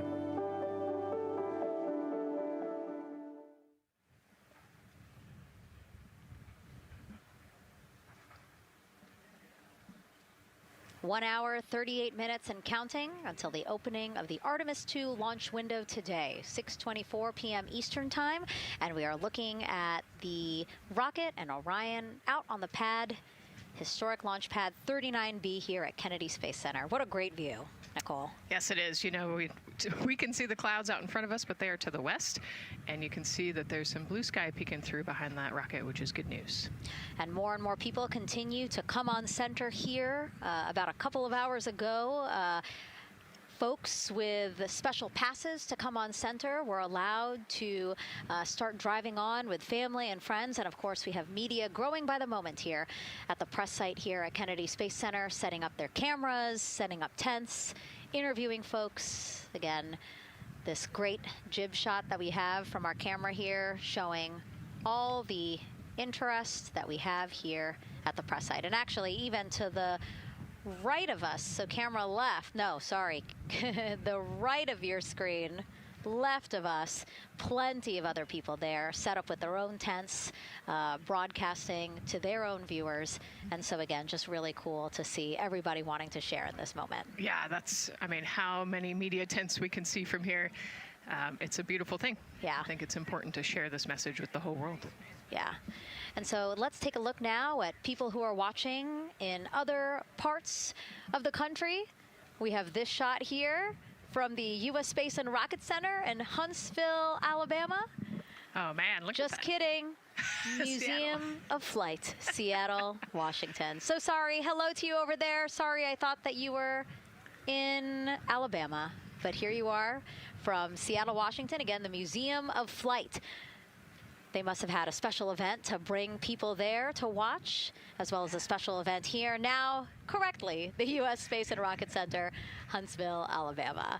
Of course, they would have a lot of people here, and I'm sure this crowd will grow when we get closer to launch.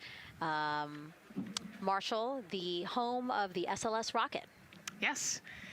Yeah, this is a great shot. You can see all the people there, and obviously you've got quite a few artifacts in there as well. Oh, now they know. Yes. Yeah, now they know. They're on the broadcast. That's too funny. Awesome. Hey, listen, it's all right. We can sit. We can sit and chill until we wait for the opening of the window. No, there they are. Yeah. Everybody's excited. Thank you guys for showing us your excitement. I know deep down it was in there. It's just that you felt like sitting at the moment, and that's all right. There's a little delay. Yeah, that's all right. Well, thanks so much to those supporting these watch parties and bringing them to us live here. Actually, our video paths are taking quite a circuitous route to be able to bring those live views in from Seattle as well as Alabama, but we're glad that we can be able to share it with you in the broadcast now. And so why are we going to the moon? Why does NASA want to build a moon base there? Here's Megan Carter again with our moon board.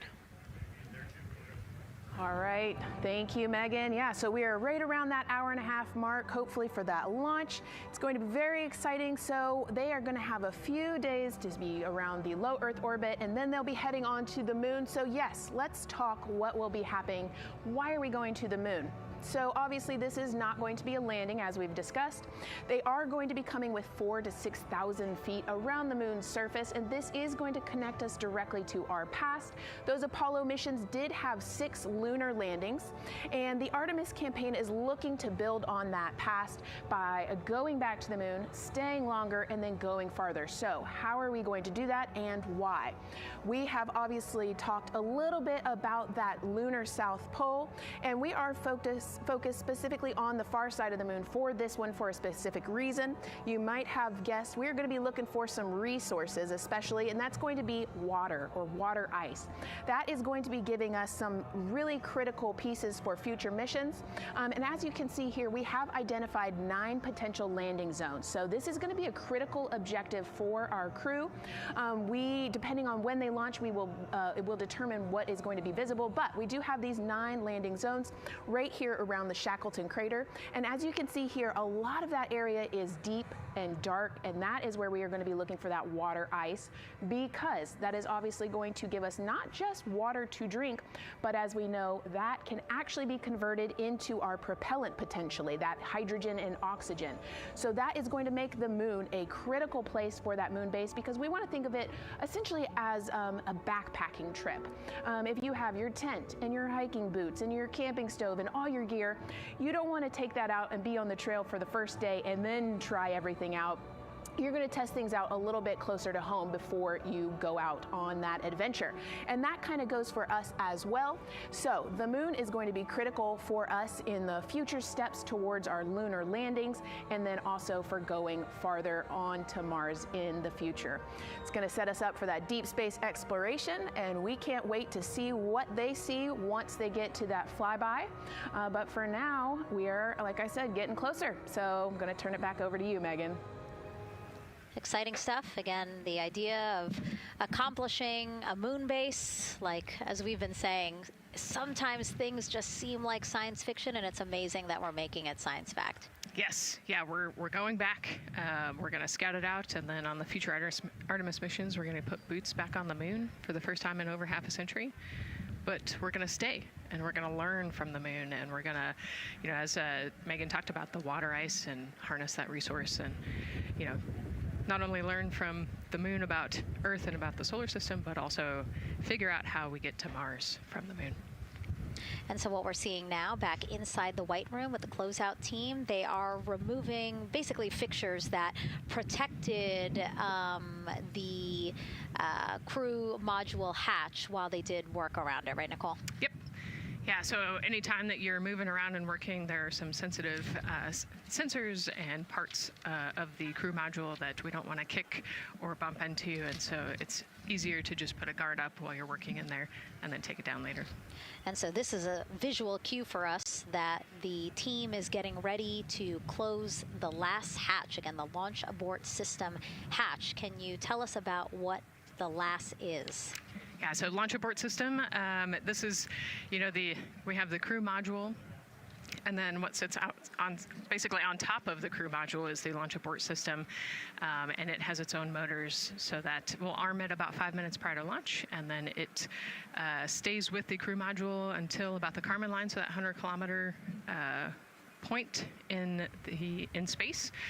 Once the crew could safely get to orbit, it will actually be jettisoned, and the crew module will then be exposed. So this is just a safety mechanism that stays on the outside of the crew module, and then as they monitor the attitude and the thrust and all sorts of the roll, all sorts of different data points to make sure the crew is safely getting to orbit. And once they are safely to orbit, then we will get rid of that launch abort system. And it looks like they're putting all these parts that they're removing from around the crew module hatch into a bag, because they have to take this out with them once they leave the pad, right? Yes, yeah, we don't want anything left up there in the White Room, and especially because that crew access arm will move away from the capsule and the rocket, and so we want an empty White Room, no FOD like we talked about, so that we can have a safe launch. And this orange tube that you see on the right side of your screen, that had been inside the crew module, providing breathable air to the crew. And now again, with the crew module closed and them getting ready to close the second hatch, that has been removed and is out of the way. So again, the closeout crew can continue to do their work. Yeah, that's just a duct to provide some cooling air and some breathing air to the crew and the closeout crew while they're in there.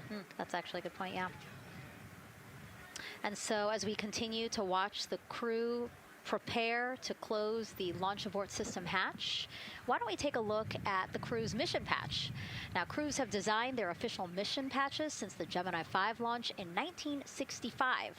Reed, Victor, Christina, and Jeremy, they really wanted to play on the abbreviation of Artemis 2 to all, signifying not only the second major flight of the Artemis program, but also a mission to explore for all, by all. The crew chose the iconic Earthrise photo for a reason. It was taken by the Apollo 8 crew in 1968, the first crew to ever fly around the moon. The mission was to prove teams then were ready to land on the moon the same way Artemis 2 hopes to fly around the moon ahead of a lunar landing with Artemis 4. This time, as we've been saying throughout the broadcast, to stay on the moon and pave the way to Mars. Yeah, we talk about incremental steps, right? And so Artemis 2 is very similar to Apollo 8 in terms of that increment. They're going to fly around the moon and set up the rest of the Artemis program for landing on the moon, but also with a nod towards the fact that we do this for all humanity. And I love the thoughtfulness and how much they, how much importance they put on their patch design. Another camera angle of inside the Orion spacecraft. I was going to say, we might be able to see Rise, but I think it's right behind Reed's foot there. And so to orient people again, so basically we have Christina in your upper right hand, Christina in your upper left hand corner. Then you have Jeremy below her. And then the feet you're seeing, those are Reed's feet. And then next to him, the upper right hand corner, that is Victor, who's unfortunately hidden by Reed's feet, but again, that is the orientation of the crew inside Orion right now. Now, earlier this week, the crew got to stick their patch on a wall just outside the suit-up room. You can play that video there now. You can see that crews have been doing this as part of a pre-flight tradition again. Wow, Reed just making sure that thing won't come sure up. It's flat. And so now Victor is signing there, followed by Christina, and then Jeremy. That's a fun tradition, and your patch is up there too. It is, yeah, ours is on the left-hand side there. It's a fun tradition. This is a really fun day too. They did this a couple days ago, but it's just another step that makes it a little bit more real that you're going to be launching soon.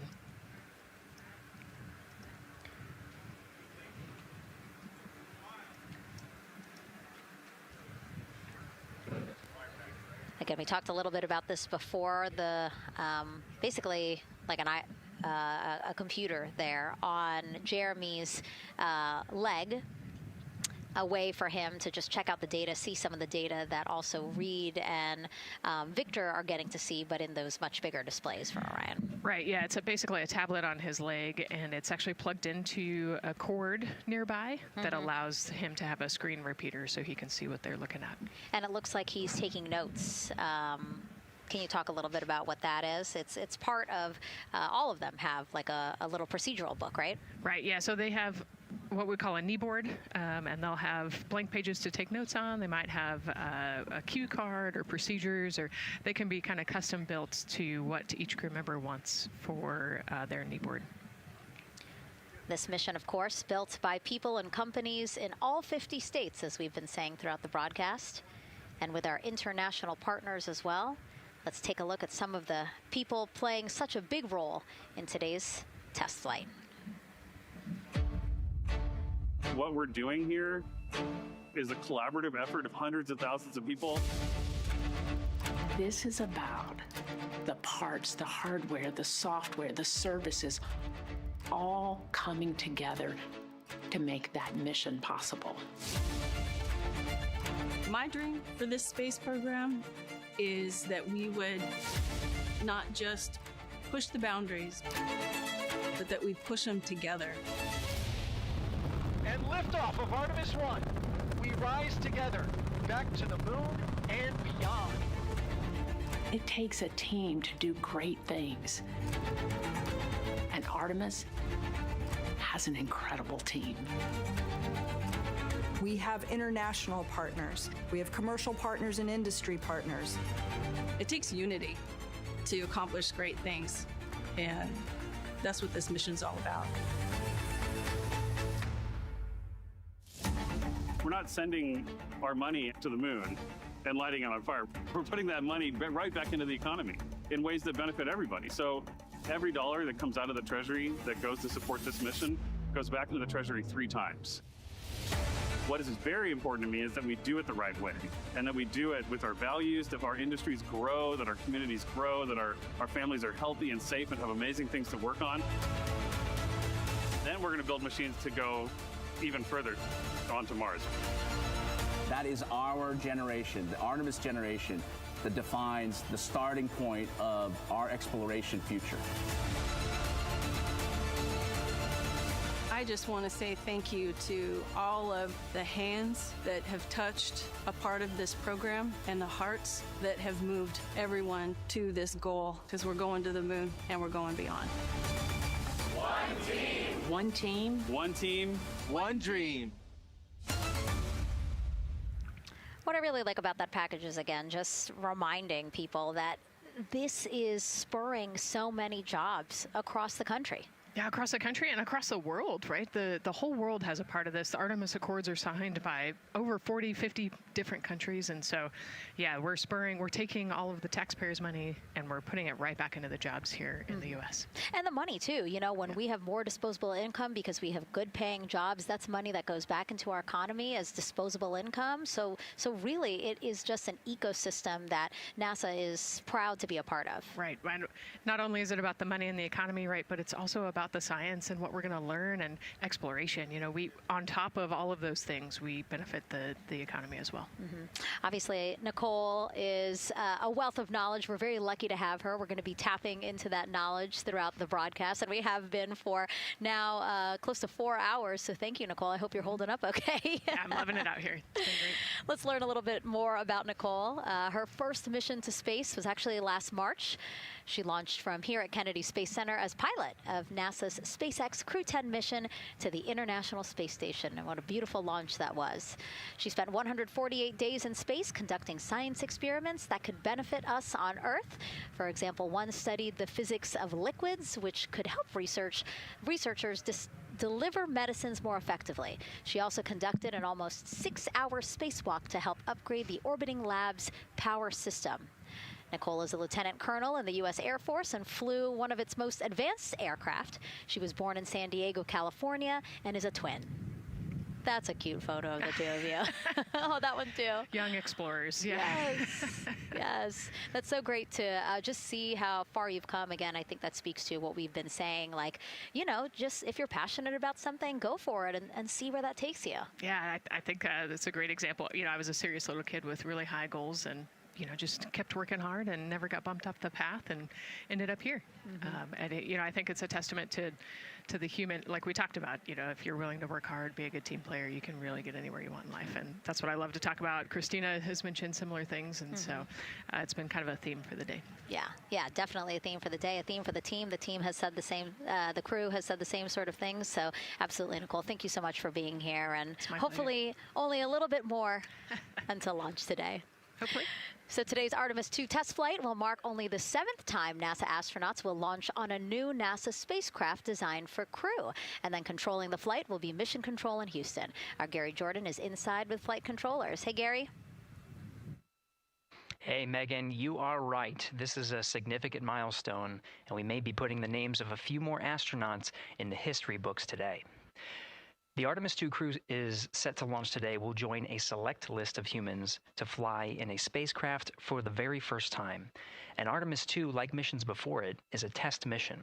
During Ascent, the crew and the teams here in the room are prepared for a variety of scenarios. Some of these will be called out directly by Capcom's Stan Love during Ascent, and some are a little more subtle. These calls can be split into two categories: alternate main engine cutoff or MECO targets, and aborts. First, there are two alternate MECO targets, or AMTs. These note milestones to give flight control teams and astronauts an idea of what would happen after that moment should the core stage lose one of the main engines. First is AMT low. You won't hear it called out by the crew or Capcom, since this happens right at liftoff. If the core stage loses one engine at this moment, an abort once around option could be made at main engine cutoff, meaning the crew could target a splashdown in the Pacific. The second is AMT high, which would be called out by Capcom's Stan Love around 22 seconds. After this moment, if the core stage loses an engine, we can still pursue an alternate mission in low Earth orbit to accomplish some of the test objectives. And at about 5 minutes, 16 seconds into the flight, you'll hear the call 3-engine press. This is a good moment. After this point, if the core stage loses an engine, we can still make a nominal main engine cutoff and pursue a moon mission as expected. Again, these MECO targets give the flight control teams and crew an idea of what lies ahead should one main engine be lost, but assumes we are otherwise continuing to a main engine cutoff target.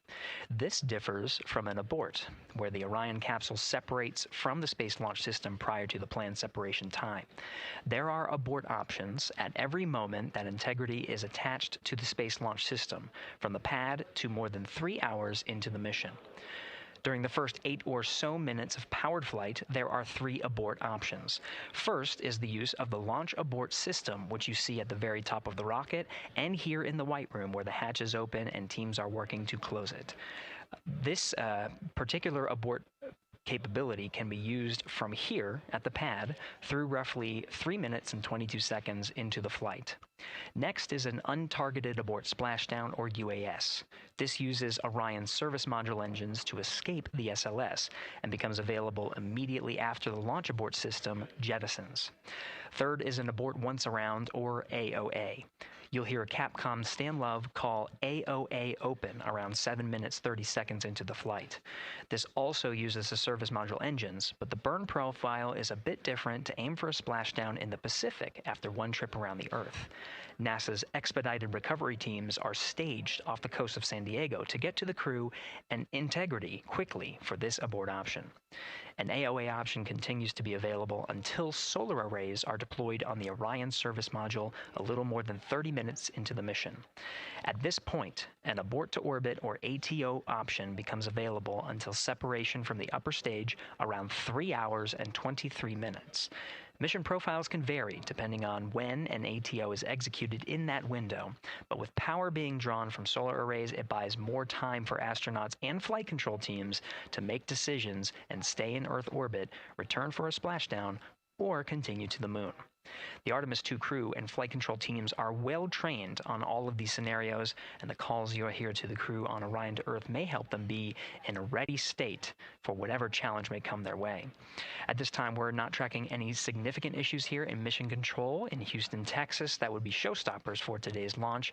We're continuing to, of course, monitor the countdown along the way and make sure all systems are go for when we reach T0. With that, I'll send it back to you, Megan, at the Kennedy Space Center. All right, we are ready for another reading if you are ready over there. Yes, sir. CBA is steady at 2,600 PSI. All right, copy that. And you know, the more times we ask you to do that, the closer we get to launch, so that's a good thing. Copy. You heard it there from NASA Test Director Jeff Spaulding. The more that they keep on asking her how the pressure is holding in the counterbalance assembly mechanism is a good thing, because it means we are getting closer to launch. So that's amazing news over the loops that we just heard on Orion to Earth 1. Again, that communication channel with the crew. But now I want to get back over to Daryl with the launch team. He has an update now on the flight termination system that the team was tracking. All right. Thank you very much, Megan. And we're getting an update now from the launch team as we speak.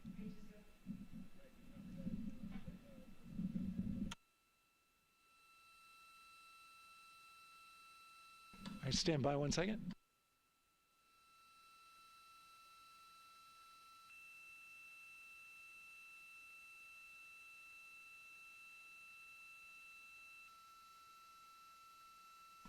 Okay. Sorry about that. We were just getting an update, in fact, about what I was about to report out on the range. And the good news is the range is go. So we reported that they were working to verify their equipment regarding the FTS system. And they asked for a little of that verification work to be done by one of the FTS engineers here in the firing room. He went out to the VAB to get some legacy hardware to help out with it.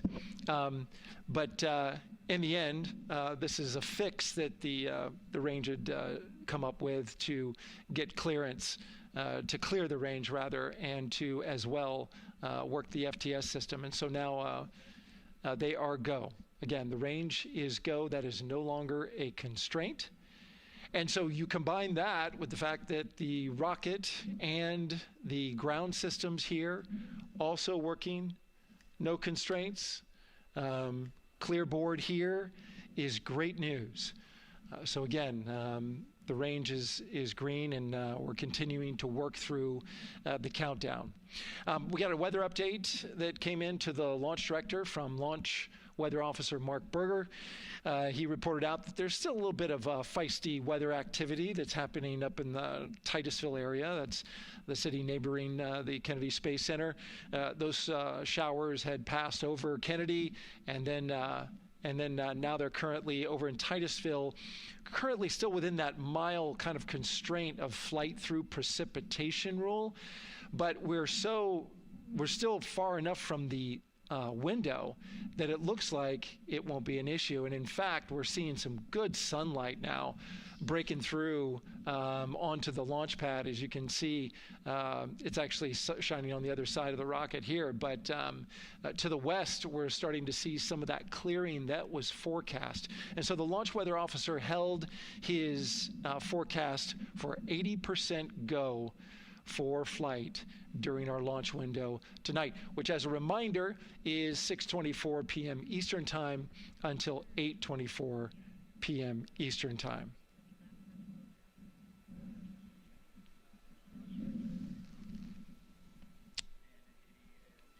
And we're also hearing that the last hatch closure, as you can see in the bottom corner of your screen, they're starting to work on that. That's the launch abort system hatch. There are two hatches, the crew hatch and the launch abort system hatch, and the closeout crew that you see right there, right on time with their work as they go to shut. And you can see it in motion right now, that launch abort system hatch.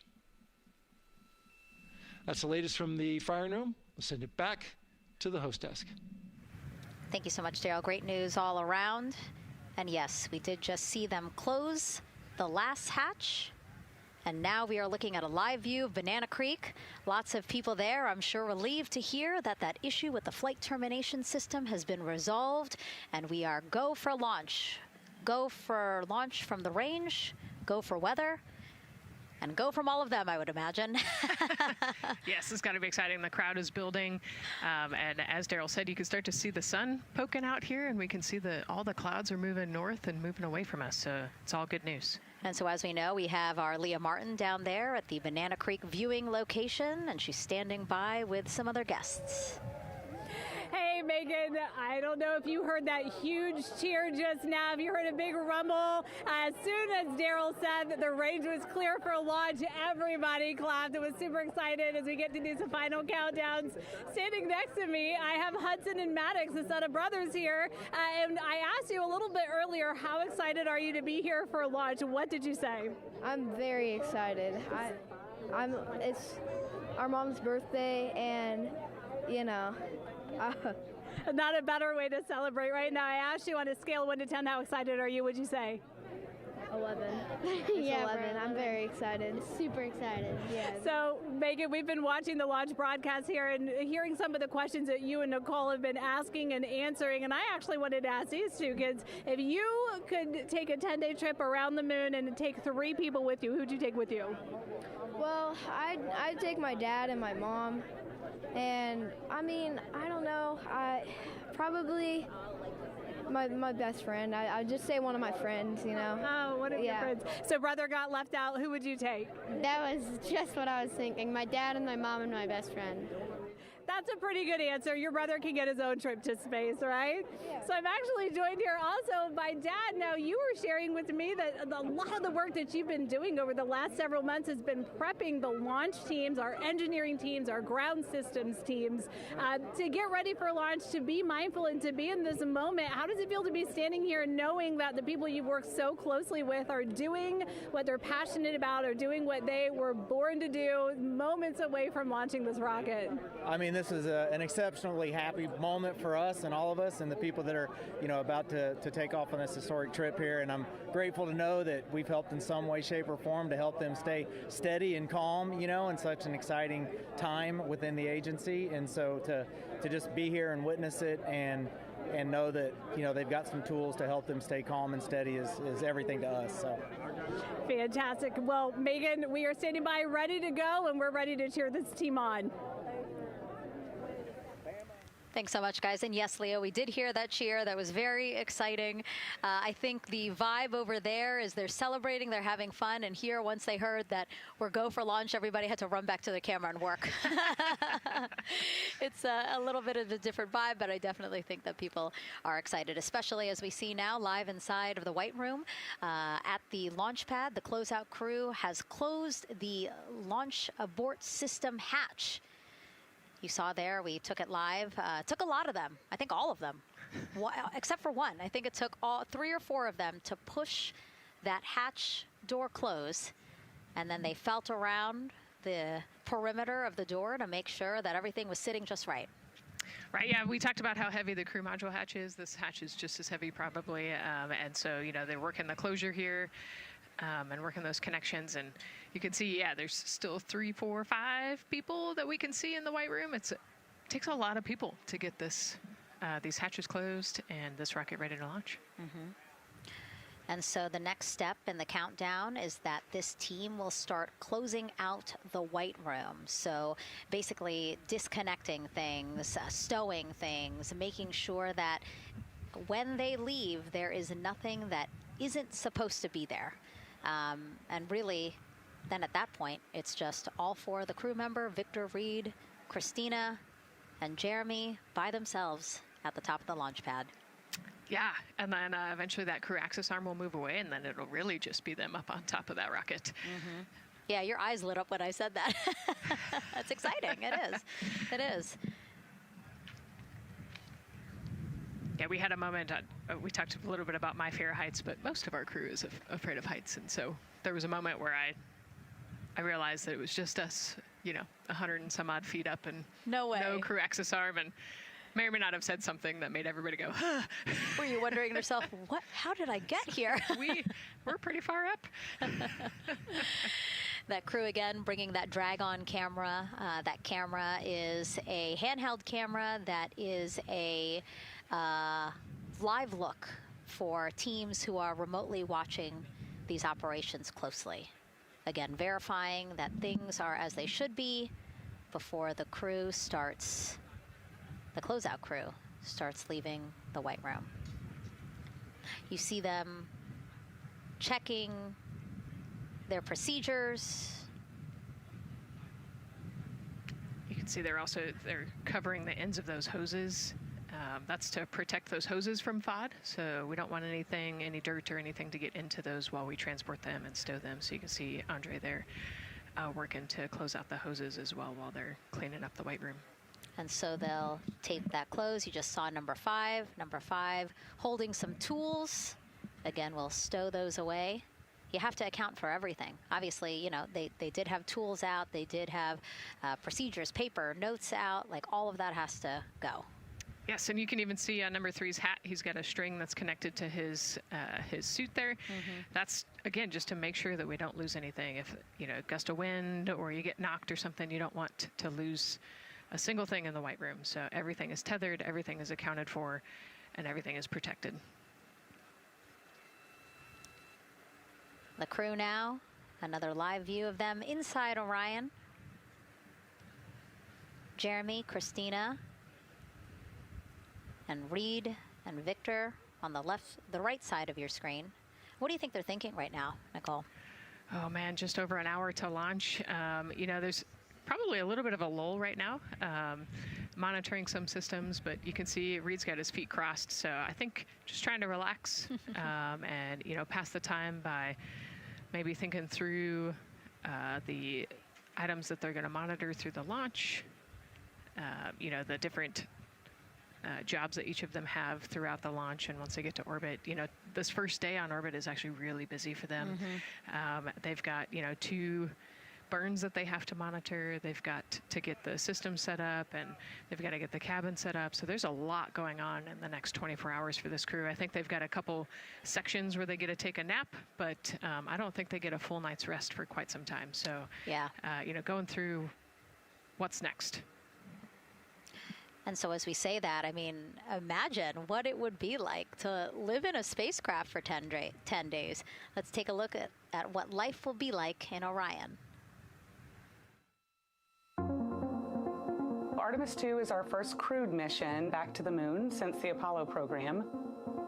A lot of the focus of Artemis 2 is really checking out systems to be sure that we're ready and well positioned for continued human exploration. My name is Susan Baggerman, and I'm the Chief Health and Performance Officer for the Orion program and the Artemis 2 mission. And this is 10 Days in Orion.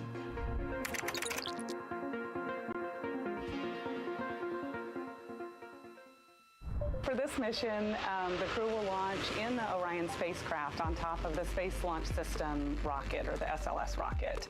Once they've launched and achieved orbit, they'll continue on checking out many of the different critical Orion systems, check out some of the critical medical systems, and be sure that we understand how the crew would do that successfully within the volume of Orion. We also have, of course, systems to feed the crew. They have a potable water dispenser that they'll check out. And then we also have a food warmer, kind of looks like a suitcase that the crew can use to heat their food. They're also going to check out the flywheel system. We'll have the crew perform some initial exercises. Part of that is to ensure that the flywheel is actually working, but part of it is actually to be sure that our environmental control systems are actually working. For sleeping, the crew will sleep in sleeping bags. Some crew members like to be very tightly bound up, and some like to float very free. They'll use the toilet for the first time and be sure that it's able to flush. While they're on their journey, they'll do some testing that they quickly don their suit just to be sure that we would be ready in the future for an emergency.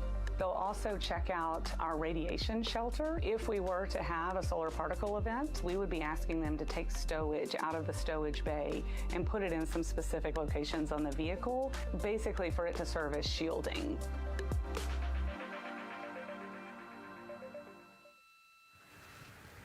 And so I want to talk a little bit more about what we just heard in that package. I am interested in the space food. So Reed, Victor, Christina, and Jeremy have a pretty big menu to choose from, so that's really cool. We're actually going to pull up a graphic now that kind of shows you some of the food that they're going to have with them on their 10-day journey around the moon. We know of more than 10 types of beverages. There's coffee, a mango peach smoothie, apple cider, lemonade. So those all sound delicious. And now I've just remembered I haven't eaten lunch. They're actually not too bad. I actually have a mango peach smoothie with me today. No way. Yeah. So you can see they come in these little packets here, but it's just kind of a dried powder that you add water to. So this would actually, you'd add 175 milliliters of water and let it sit for 2 to 5 minutes, and then you can stick a straw in it. You saw in that package they put a straw on the top septum portion there, and then you can drink it. And so this is the packaging. This is food that you brought up with you, or that you had while you were at the ISS. Yes. Yeah. Actually, this is all food that we have available to us on the standard, what we call the standard menu on the space station. And so, actually, the graphic there showed quite a bit of the standard menu that they're going to take with them. So, let's pull space it back food up, is space food. Yeah, we can. We can use the food that we have been using. You know, our food lab at Johnson Space Center actually creates that food, and then they stabilize it and they package it for us and everything. So they do a really wonderful job out there. We've got different types of food. You know, you can see I've got this is a soup, tomato basil soup, so thermal stabilized. It's already hydrated, so you just throw it in that food warmer that we talked about, and then you can eat it. But then we also I have some shrimp cocktail here that's, you know, irradiated, so it's in a package that protects it. I'll show you. I've got a brownie too. This is probably my favorite one. But are we eating it? We might, if you're. Yes. Look, So- see, they want us to eat. I don't know what happened, but it worked out. Yeah. With what we were saying here. So it's in an outer package to help protect it against radiation, and then it's in this inner package. And so this cosmic brownie, actually the trick, Anne McLean, my crewmate, taught me, the trick is you got to put this in the food warmer and get it nice and warm. Ooh. And then you can get it. But so what we do is we just take scissors and you open it up, and then it comes right out. So these brownies are nice because they don't have a ton of crumbs, and so you can actually just eat it pretty easily in space. If you imagine, that would not happen in space. It would not fall. But yeah, so we've got all sorts of things that you can actually eat. The menu's pretty good and pretty diverse on the space station, and then as you saw, pretty diverse for Orion. Nice. Yeah, that's amazing. And again, here's a look at the crowd that's starting to continue to grow here as we get closer and closer to launch. We are now under an hour from the opening of our 2-hour launch window at 6:24 p.m. Eastern Time. And so let's take some questions from social media. We haven't taken some of those for a while. You put that brownie away, Nicole, or I'm going to steal it. Nicole, we have another celebrity who submitted a question. Let's take a look. Okay. A quick question for the Artemis crew. What food from Earth would you bring with you into space? And why would it be lasagna? Because that's the greatest food. Again, not really a question. Yeah. Because he was like, it's lasagna. It's got to be lasagna. There is lasagna on Space Station, and it wasn't too bad. Probably not my favorite food of all, but yeah, lasagna's not a bad option. It's a high-calorie meal. If you're trying to, carb load for a spacewalk or something, it's a great option. Yeah, I remember Christina saying that her favorite food on the menu, and actually, she was saying that she was getting in trouble because people kept on saying, you can't eat mac and cheese every day, Christina. We mentioned the mac and cheese and brisket earlier. Man, I would put those two on a tortilla. That would be great. That sounds delicious, delicious. Well, thank you so much, everyone, for sending in those questions. For everyone from a 5-year-old that we got a question from to all the way to Roy Woods Jr. there, a comedian. So thank you so much. And if you're just joining us, welcome to the Space Coast of Florida, where we are counting down to liftoff of Artemis 2. You see a beautiful aerial shot there of our rocket on the pad. For the first time in more than 50 years, we are sending humans to fly around the moon and back, and we're taking you all of you with us on this next chapter of human spaceflight. I'm NASA's Megan Cruz, and this is NASA astronaut Nicole Ayers. Great to have you here, Nicole. Yes, this has been a beautiful day. Excited. We're continuing to march towards this launch. Yeah, and if all goes as planned, this crew could travel farther from Earth than any other humans before them and see parts of the moon no one has ever laid eyes on. How exciting. Yes. Exciting is an understatement, I think. That's true. We're going to see the far side of the moon for the first time by humans in a long time. It's important. And as the crowd again builds behind us, more activity that you're seeing here at the Kennedy Space Center press site. We also have a ton of people gathering around the world to watch this history-making moment. So let's take a look at those watch parties now. Oh. That crowd has grown. We checked them probably like 30 minutes ago, and it was half that. But again, as we get closer and closer to launch, we are seeing more and more people gather together, wanting to experience this together and not just in a vacuum at home, Yes, this is so exciting. Look at all of those people. Man. And now here we are back in Seattle, the Museum of Flight. Again, people gathered there to show their kid. We see someone walking in the second row there. His first crewed launch to the moon. How exciting. That is exciting. Hello, everyone. Woo. Oh, that's so great. And now let's get you up to speed on what's happened so far. Again, we are now within an hour of the opening of our launch window. So what has been happening so far today? Well, a lot. After waking up and grabbing a bite to eat, our Artemis 2 crew suited up inside the historic crew quarters, a tradition that dates back decades. Teams helped them into their custom Orion crew survival suits, and just like other crews before them, they gathered around a table for a card game to pass the time, but to also burn off any lingering bad luck before they walked in the footsteps of every NASA astronaut launching from Kennedy Space Center since Apollo 7 in 1968. They walked outside the Neil Armstrong Operations and Checkout Building to greet a crowd of family, friends, supporters before getting into their Astrovan for their security-escorted ride out to historic Launch Complex 39B. They got a close-up look at the SLS rocket, then walked across the crew access arm and climbed one by one inside their Orion spacecraft. After that, teams conducted final checks with the crew before closing both hatches, the crew module hatch, as well as what you're seeing there, the launch abort system hatch. And now we are back live at the pad where the closeout crew is getting ready to leave the White Room. They are now tethered, Nicole, because they are about to move some pieces that connect the Orion spacecraft to the White Room, correct? Yes, there's kind of what I would call a shroud. You can see them working that there. So it is actually connected, so that way the gap between the crew access arm and the crew module, and well, I guess that's the LAS there, is covered. But they're about to remove that so that the crew access arm is not connected to the rocket in any way, so that it can retract here in the next few minutes. And for how we're looking with the launch countdown milestones, let's go to Daryl Nail in the Launch Control Center.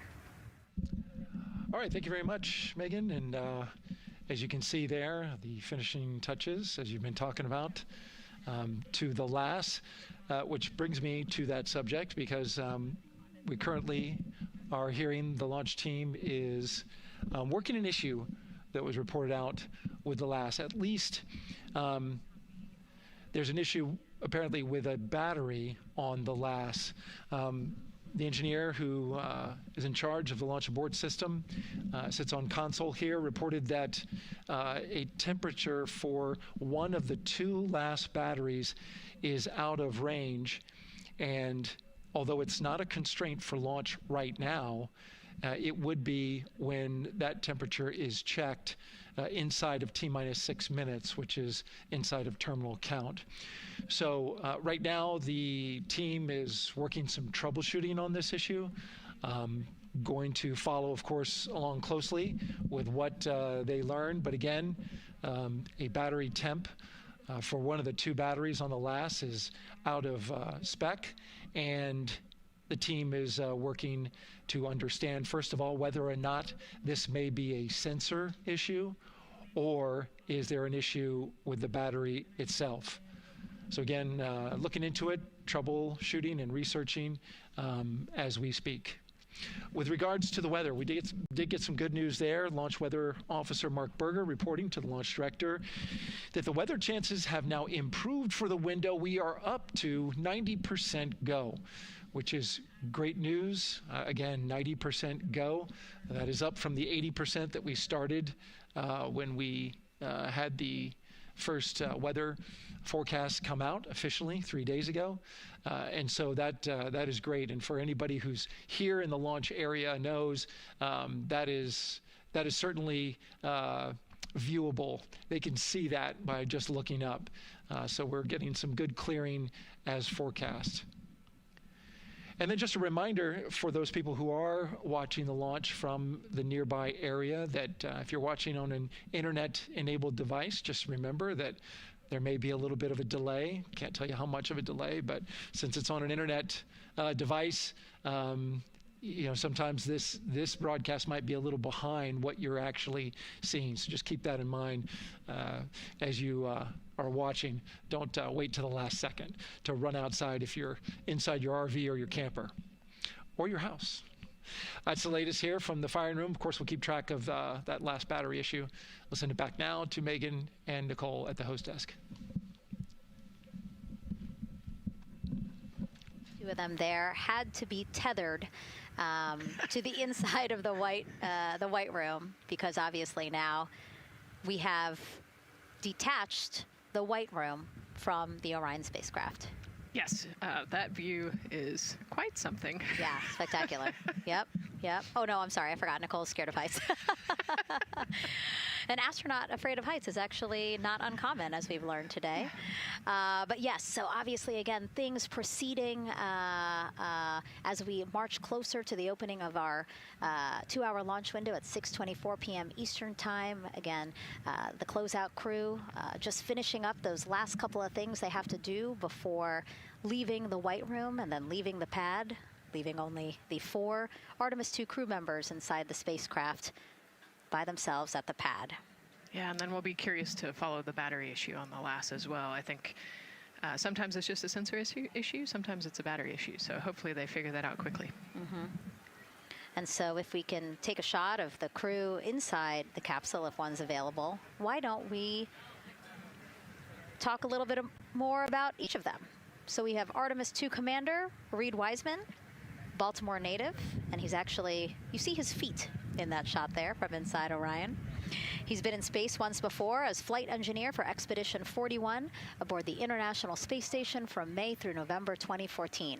During the 165-day mission, Reed and his crewmates completed more than 300 science experiments in areas like human physiology, medicine, physical science, earth science, as well as astrophysics. They actually set a milestone for station science by completing a record 82 research hours in a single week. He also served as chief of NASA's astronaut office from December 2020 to December 2022. His 2 daughters were out to wave goodbye to him as he made his way to the launch pad. And again, there's Reed's feet.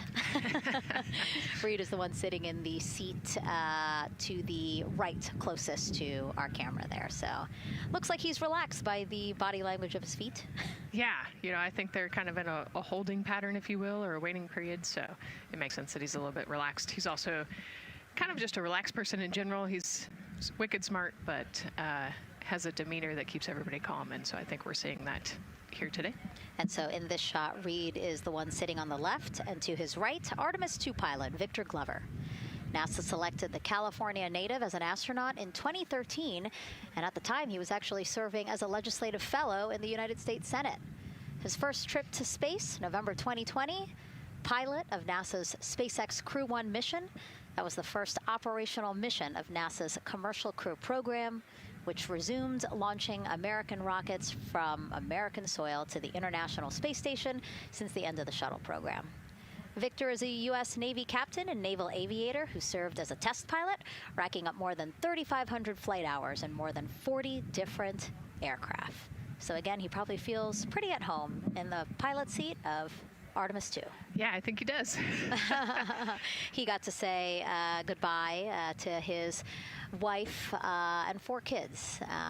Again, those were the family that he had here at Kennedy Space Center before the 4 of them drove out to the pad. Yeah, and you can see there, we talked about Victor's energy earlier, and you can see him working through, you know, pushing some buttons on the displays. Looked like he was pulling up a procedure, so he's following along and ready to go, looks like. And then mission specialist Christina Cook, sitting on the upper left-hand corner of the screen there, native of Grand Rapids, Michigan, was selected to the Astronaut Corps in 2013, same class as Victor, served as flight engineer on the International Space Station from March 2019 to February 2020. During that time, she set a record for the longest single spaceflight by a woman with a total of 328 consecutive days in space. How cool. She also participated in the first ever all-female spacewalk. And before becoming an astronaut, Christina helped build space science instruments and led scientific fieldwork in some of the most remote environments on the planet. Her hobbies include surfing, rock climbing, and community CDR, service, yoga, and photography. Go ahead, NCD. There's a couple of suppressed overvolt messages. We're going to go ahead and clear those off your screen. We see them and we copy. All right. NASA test director. We're still working here, trying to get through everything. So we're getting close, and then trying to talk that other issue that we just picked up a little bit ago. But I think work-wise, we're doing really well. Sounds good, NTD. We're doing great on board. Glad to hear it. NASA test director giving an update to the crew. Some messages flashed on their displays. Just wanted to say that they didn't have to worry about that. We're going to clear that. And that also just reassuring the crew, again, that they are tracking and working the issue with the launch abort system battery. Yeah. All right. And then first-time flyer, Canadian Space Agency astronaut Jeremy Hansen will fly to the moon as mission specialist on the Artemis 2 mission. The London, Ontario native selected as an astronaut in 2009. After that, he worked as Capcom at NASA's Mission Control Center in Houston. Capcom stands for Capsule Communicator and is the sole direct voice communicating with astronauts while in space. Jeremy also participated in training exercises, really cool ones, like living on the ocean floor off the coast of Florida to simulate deep space exploration for a week. In 2017, he became the first Canadian to lead a NASA astronaut class.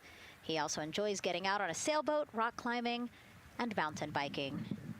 He has a wife and 3 children. And he's the one that you see bottom left-hand corner of your screen. I know, I'm trying to see what he's doing there. Christina's looking too. And so there is your Artemis 2 crew inside the Orion spacecraft. And this is actually the 7th time NASA astronauts will launch on a new NASA spacecraft designed for crew.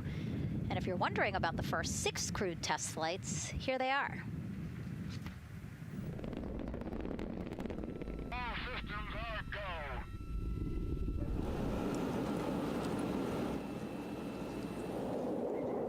Gemini 3, Gus Grissom, John Young, March 23, 1965. Apollo 7, Wally Schirra, Don Isley, Walt Cunningham, October 11, 1968. Space Transportation System, or STS-1, John Young, Robert Crippen, April 12, 1981. Then NASA SpaceX Demo 2, Doug Hurley, Bob Behnken, May 30th, 2020, followed by NASA's Boeing crew flight tests. Butch Wilmore, Sonny Williams, June 5th, 2024. And now,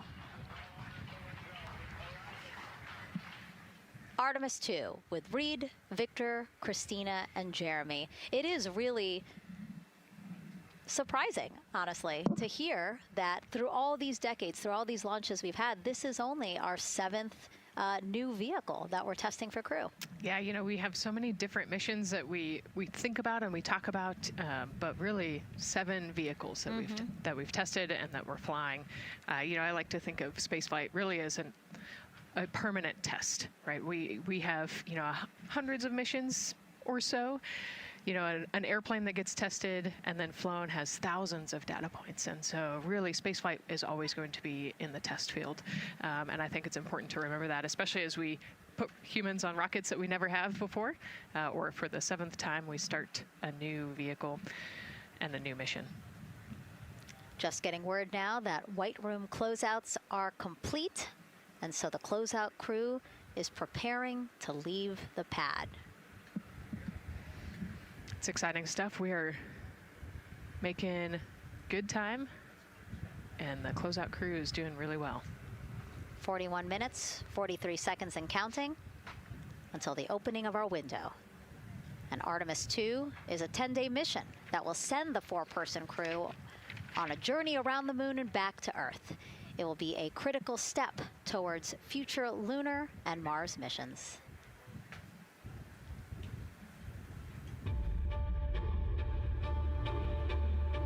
We're going back to the moon because it's the next step in our journey to Mars. We need to go explore the moon. There's vast regions of unexplored areas with the coldest, darkest places in our solar system.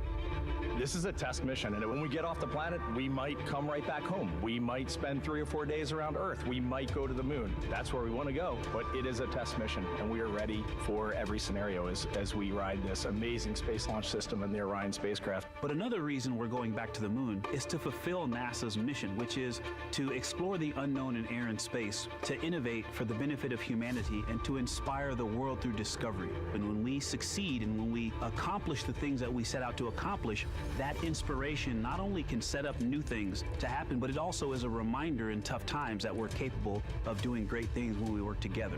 The thing I love about the moon is that it's not just a beacon for exploration and this platform of possibilities for incredible missions like this, but it has benefits. That's actually why we're racing towards it.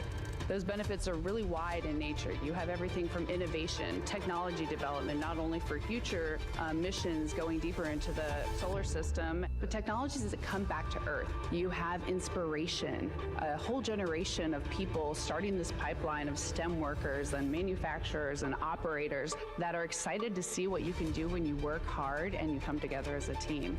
When I think about the four of us flying around the far side of the moon, seeing that Earth rise, taking images and video and sending them back to you, the feeling that I have inside is hope.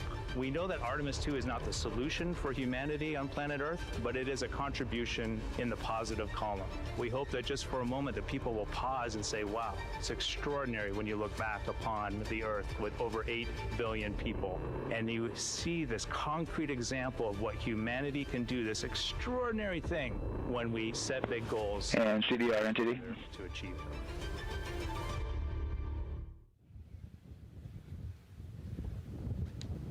And so Mission Control Houston will control the flight of Orion after a liftoff here at Kennedy Space Center.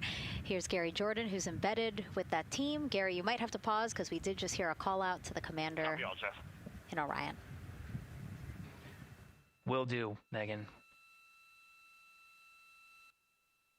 I think that was Commander Reed Wiseman responding to prepare for some of the next steps. We are now holding at the T-minus 10-minute hold. Expected a 30-minute hold. So we are well on the countdown. We are well on the timeline to meet this L- time and launch towards the beginning of the window, but continuing to track progress along the way. Again, I'm here with the Artemis 2 flight control teams in Mission Control Houston. The team in the room behind me has been monitoring the countdown and verifying their own mission-specific launch criteria of the Space Launch System, the Orion spacecraft integrity, and its crew. During the final poll before launch, if all looks good from each of the flight controllers in this room, Flight Director Judd Freeling will report a go for launch from Houston Flight. Upon liftoff, teams here take control of the mission and communicate with the crew while they fly on the Space Launch System. This phase of flight is highly dynamic, and each console position has a dedicated and important role of looking after critical systems. You'll hear calls from Capcom and NASA astronaut Stan Love in this room to the Artemis 2 crew as milestones are reached during the more than 8 minutes of powered flight on the core stage. Liftoff and Ascent are just the beginning. This room will be staffed around the clock over the next 10 days to oversee every moment of the mission through splashdown.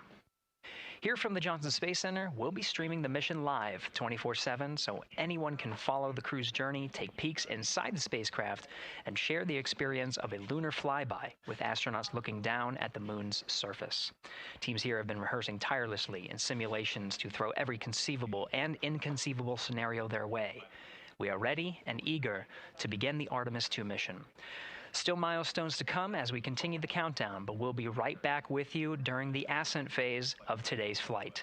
With that, Megan, I will send it back over to you at the Space Coast.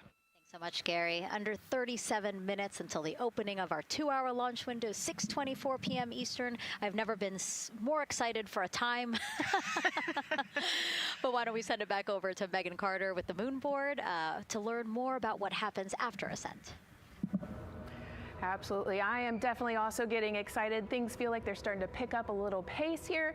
A lot is about to happen within the first 10 minutes of launch, but what happens after those first 10 minutes? Let me take you over here to my mission map so we can kind of jump ahead and let me explain a few things. So, our main engine cutoff is going to stand for MECO, and that is essentially where the rocket's job is done, and it is then going to turn the propulsion duties over to our ICPS. That stands for Interim Cryogenic Propulsion Stage. Don't try and say that too many times fast, but the ICPS is going to be right here, and that's our in-space propulsion. About 50 minutes into, after about 50 minutes into launch, it is going to conduct that first burn, and that's going to be the perigee raise maneuver. Essentially what that is going to do is going to raise the spacecraft from a lowest point of Earth just a little bit higher into space, and then they are going to conduct that nice path that's going to set them on that nice circular path around the Earth. That's when they're going to start to be able to really check out this spacecraft. The Orion spacecraft is going to be able to, like we've talked about, be maneuvered by the crew. They're going to check out those life support systems, and communication checkout's going to be vital at that point as well, obviously. Then they will be conducting that another burn, and that's going to raise them just a little bit higher again. And then they will, it'll be about time for the ICPS to separate, and they will start another lap around the Earth as well. Now, the ICPS, but even after it separates, its job will not be done, because they will have the opportunity to conduct something called the Proximity Operations Demonstration. And this is going to be really important for our future lunar missions, because the ICPS actually has a target on it, and the crew is going to have the opportunity to manually maneuver these spacecraft like we've mentioned and practice those docking maneuvers. Now, obviously they will not be docking for this mission, but that is again going to be critical for those lunar missions in the future. Now, all right, after that ICPS has separated and they've done that second lap, they're going to conduct 2 more burns. And what these burns are going to do is set them up to the high enough orbit and a fast enough speed in order to conduct the translunar injection. This is going to be that critical moment and that critical milestone where they are going to produce about 6,000 pounds of thrust. And this is that point that is going to take them out of low Earth orbit into deep space, and it's going to set them on that nice path towards that lunar flyby. And I know we have talked a little bit about why this could be a record-breaking flyby and journey to the moon. And with that, I'm going to turn it back over to Megan so she can tell us just why. Yeah, she's talking about the distance record set by the Apollo 13 astronauts in 1970. They were 248,655 miles away from Earth, and this Artemis 2 crew might surpass that on flight day 6 when they fly around the moon by more than 4,000 miles. Yeah, it's a long ways. It's tough to fathom 250,000 miles from Earth, right? I mean, space, the space station is only 250 miles, and so we're going, I don't want to do the public math, but we're going much further than that. But it's important, right? Because we want to get back to the moon. We want to see the surface. We want to see the far side of the moon. And the way we do that is by breaking distance records. Yeah, and the exact distance record depends on exactly when they launch, like the time, the day. So we'll learn more as we go into this 10-day mission with the Artemis 2 crew. But here we are, 32 minutes, 50 seconds and counting from the opening of our launch window. Feels really, really surreal here as more and more people come to gather on the press site lawn here at Kennedy Space Center. Why don't we take a look at this video that we have here? Some familiar faces who wanted to wish our Artemis 2 crew a safe journey. Reed, Victor, Christina, and Jeremy, you are the real deal. You're flying to the moon for all of us, and we are in awe. You're the true heroes. You are not just astronauts. You are pioneers, venturing deeper into the unknown. But you are not alone. We will be all cheering you on from planet Earth. Hey, I'm Victor Wembanyama, and I play basketball in the NBA. But I'm not only interested in shooting hoops. I'm also interested in shooting stars, dark matter, and all other types of astronomical phenomenon. And to the Artemis 2 astronauts who are shooting for the moon, I wish them good luck and Godspeed. Hi everybody, I'm Ryan Gosling, and I play a biologist who goes to space to save the planet in the film Project Hail Mary. But the Artemis 2 astronauts are going to space for real, and they will travel farther from Earth than any humans in history. Sending all our best wishes to the Artemis 2 crew. I just want to say how proud I am of each of you and how inspired you make me. But it's not just about me. Your mission is going to inspire future generations of scientists, engineers, athletes, and dreamers to do something that they never thought possible.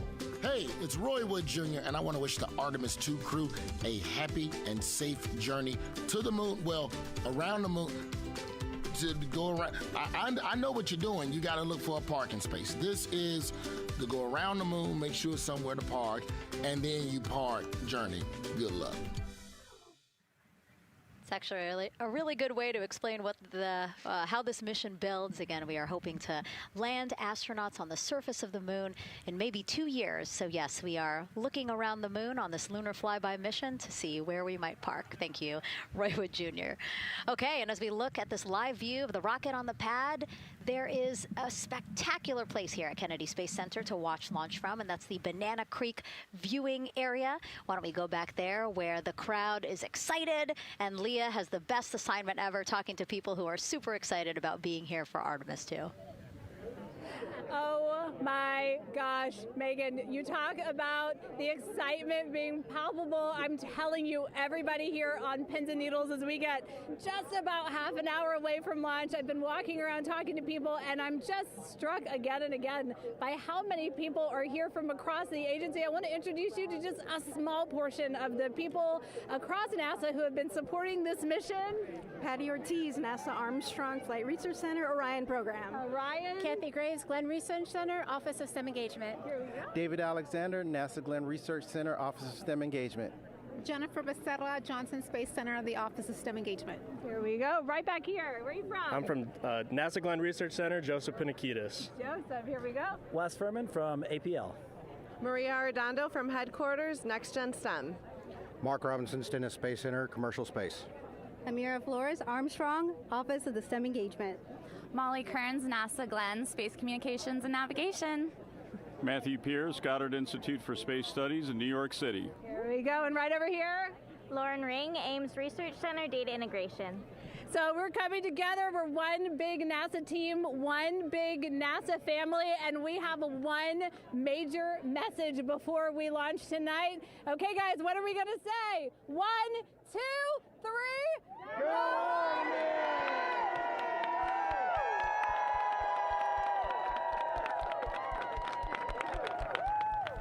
Oh my gosh, that made me so emotional. That was so inspiring to see. I mean, wow, yeah, that was great. I mean, just to hear everybody say their position, what they're doing to support this mission is amazing, and I'm sure this was something that really rang true and resonated with NASA's Administrator Jared Isaacman, again, to see the workforce come together to do the work and then to be here for launch. So why don't we actually go over to him now with our Jasmine Hopkins at one of our other viewing locations. All right, Megan, thank you so much. The energy here on the balcony is honestly becoming electric as we get so close to launch, and now we are thrilled to welcome NASA Administrator Jared Isaacman. Jared, we're really entering a golden age of exploration. How will Artemis 2 set the pace for the coming years? Well, I mean, Artemis 2 is the opening act, right? This is the test mission. This is getting very comfortable with the SLS rocket, the Orion spacecraft. No humans have ever flown on this before, right? And we're going to put it through its paces. We'll go into Earth orbit for a little bit, make sure Orion's doing okay, and then we are sending them, right? We're going to send them farther into space than any humans might have gone before, 250,000 miles away, and it's going to set up for the subsequent missions. That's why we're going into the golden age of science and discovery right now, because you're going to see a moon rocket launch in 2027 when we do our testing with the lander. We're going to go for the landing on Artemis 4 in 2028, and in parallel, we're going to build the moon base, right? And that is going to be filled with science discovery and tech demonstrations that's going to support the enduring presence we're trying to create on the surface. Absolutely. So honestly, history-making years ahead of us, you know, with Artemis 3 and 4. But first is Artemis 2. What will be our single greatest takeaway from this mission? Well, I'll tell you, I mean, after ignition, to me, the moment that I'm going to be most excited for is splashdown. There's no question about that. Good shoots coming down off the West Coast. But look, I think the takeaway from this is gaining extreme comfort in the Orion spacecraft, right? I mean, this is very different than what we've done for more than a half century, right? I mean, the velocities that spacecraft is going to re-enter at, it's going to be new territory for us. We want to get our arms around that completely. So I would say the performance of SLS plus Orion is everything on this one. We want to make sure we do it in as a safe way as we possibly can, understanding what we are undertaking right here, bring our crew back, learn as much we can from the vehicle, set up for Artemis 3 in 2027. Right. And Administrator, we've actually had a pretty young audience today here, some kids running around the balcony. How do you hope Artemis 2 inspires that next generation? You know, I talk about this all the time. Like, you know, one of our overarching KPIs that we should always be tracking is the number of people living and working in space. Well, you know what's another strong number 2 on that one? It's the number of kids that are dressing up as astronauts for Halloween so that they grow up, that they're inspired to want to join in this grand endeavor, whether they come work with us here at NASA or they join in industry, but they're helping humankind venture out farther, pursue all the secrets of the universe. Yeah, I think we'll see a lot of kids dressed as astronauts this year. And finally, Jared, you've really made it a personal mission to get to know the people behind the work at NASA.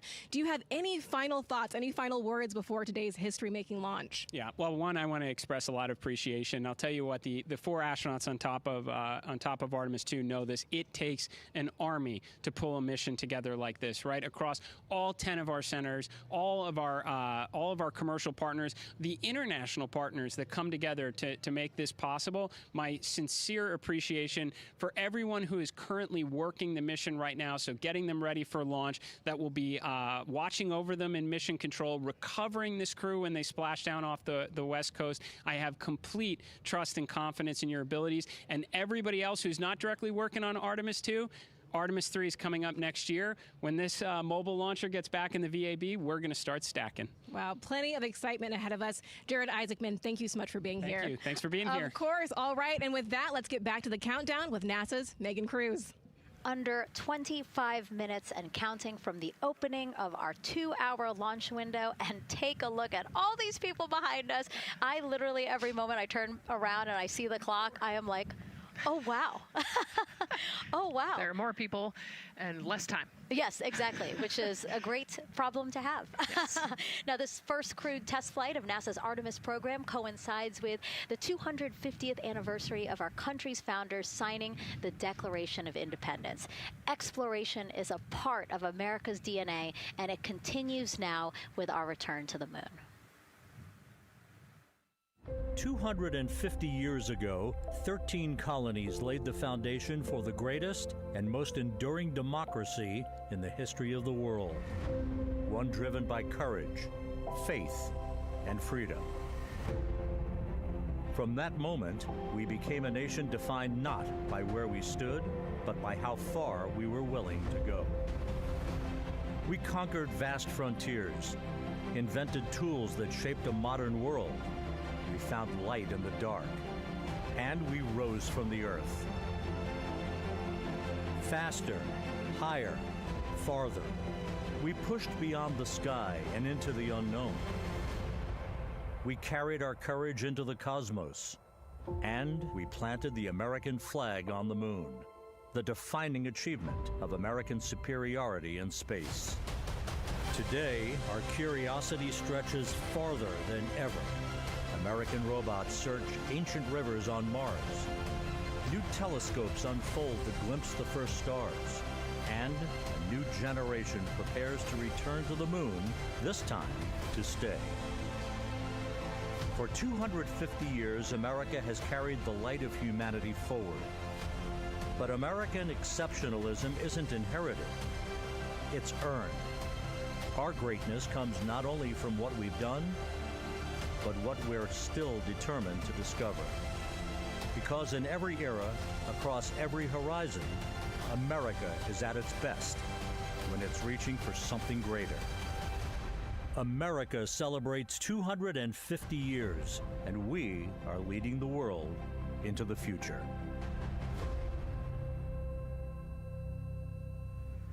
22 minutes, 15 seconds and counting from Artemis 2, NASA's boldest test flight in a generation.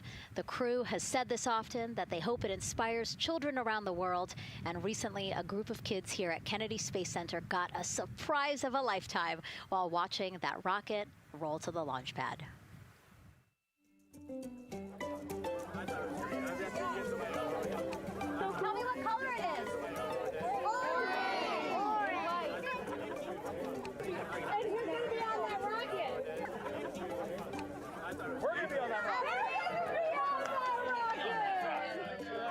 I could make it a little bit longer. Did you see it? Okay, so everybody's looking at the rocket because it is kind of cool and impressive. One of the coolest things happening over there right now, though, is it's on top of a giant tractor. Doesn't all food come in like tubes? It's in these like little plastic bags, and you have to like rehydrate it. Sushi. There's not. I haven't seen sushi in space. It's probably hard to keep that back. Sushi mashed together. My favorite part was this one little girl. She had a question. She had patiently held her hand for a long time, and Christina turns to her and says, "Okay, what's your question?" She just goes, "I forgot." It was like, that's a perfect little kid moment. I just love. Wait, are you my mother's cats too, astronauts? What? Say that again? Never mind. It's a little hard to say. Go Artemis! These two? Yeah. You can put it on yeah. There you go. I like your dabbing astronaut back there. It's just so fun to see the enthusiasm, the energy, and a little bit of chaos. 3, 2, 1. Wasn't that so cute? I love kids and their excitement and, even just being real. Like, I don't remember what I was I know, he gonna goes, ask. but I'm glad you're here. Now here we are, Space Center Houston. The crowd has exponentially grown throughout the day. We started showing you live shots from in there probably an hour ago, and now take a look at all the people there getting ready to witness history together. It's something really special to be able to witness something like this together. Yeah, we've heard from celebrities and officials and kids, and it's amazing. People from all around the world came here today to Florida to watch. So it's something. It's hard to put into words just how much support for this mission we're seeing today. And great news too. Remember, the team was tracking an issue with the launch abort system battery. They appear to have cleared that issue, so we are go for launch. Yes, it's exciting.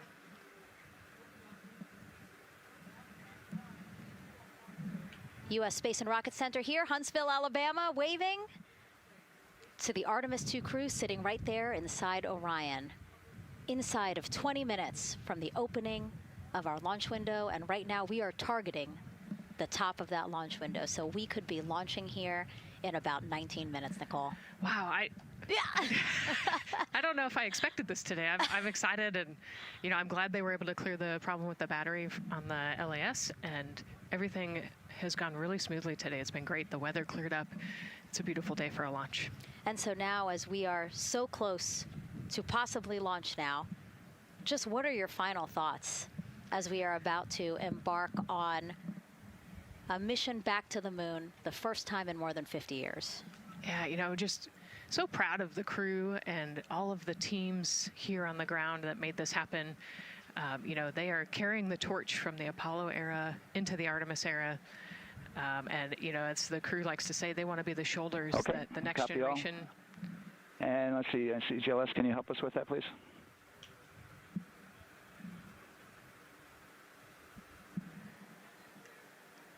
They want to be the crew wants to be the shoulders that the next generation can climb on. 001. I think it's in their patch. We're going for all. It's in the name of their capsule, integrity, representing humility and the professionalism of everyone that got them there today. So proud of them. We love them. We're excited for them, and we cannot wait to see what they see. Just leveraging everything we've learned so far as an agency, taking us from Apollo now to the launch pad here, 39B, with Orion and SLS poised to again fly us into the history books. And before we leave you now here at the host desk to get back into operations, we just wanted to answer one question for you guys. We asked you earlier on today, what are you most excited for? And we asked you to go vote on Instagram and Twitch. Instagram, you guys said launch. Twitch, you guys said lunar flyby. So I think you guys will all be very excited since we are now about 17 minutes from the opening of our launch window today. And so with that, as we approach terminal count, let's send it back to Daryl Nail in Firing Room 1. Daryl. All right, thank you, Megan and Nicole, and just want to give you an update on the launch abort system that you just reported that they cleared. They believe, they are convinced, this is an instrumentation failure. So there are two batteries on the LAS. The LAS, of course, and with the help of my 2-year-old son's model rocket. Daniel said I could use this, so it's okay. The last is right here. It's the tower above Orion.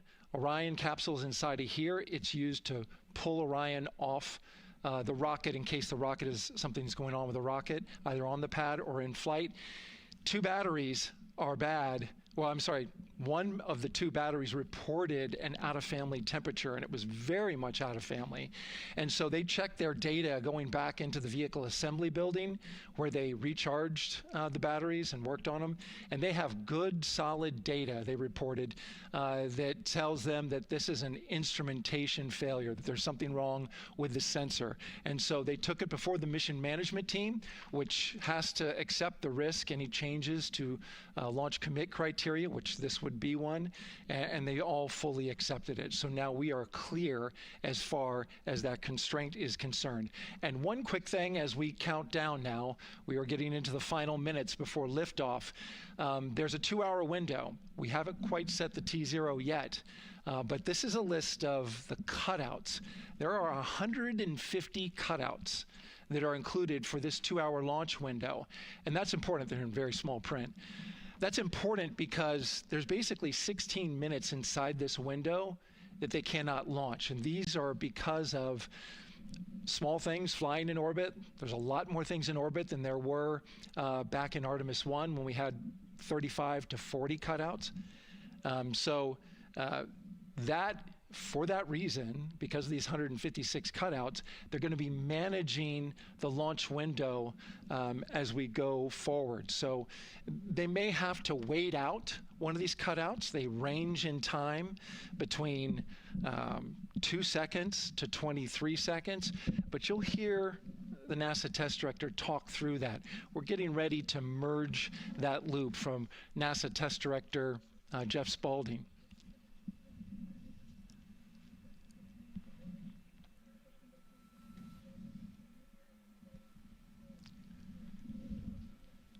And so now I'm listening to the launch team get ready to merge their operational channel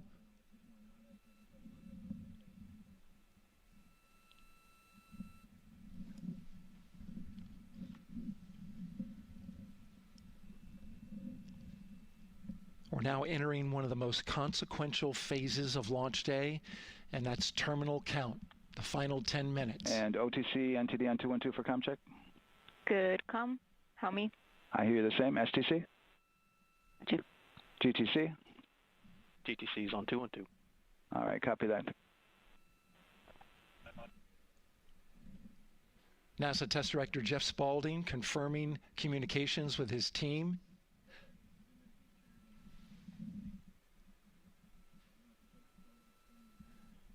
There will be 2 polls that we'll hear. One from Spaulding, the NASA Test Director, confirming the ground systems and the launch team are ready to proceed. At this point, we have a clear board, no constraints, but we need confirmation from each individual on the NASA Test Director team. So we'll hear him poll his team. The other poll that we're waiting for is the poll from Launch Director Charlie Blackwell Thompson, who will take that final status from NASA management before giving the go to come out of a hold. And you're seeing the clock count down at L minus 12 minutes. CCL, OTC, Orion, RS1. CCL. Yes, sir. Reconfigure ARS primary loop ISO valves. Copy, that's in work. And CDR, OTC, Orion, RS1. Go. ARS loop ISO valves are being closed at this time. Integrity copies. NGDLP. Go. Yes, I had a discussion with sea ice and with MER manager regarding the observation the sea ice had a few minutes ago.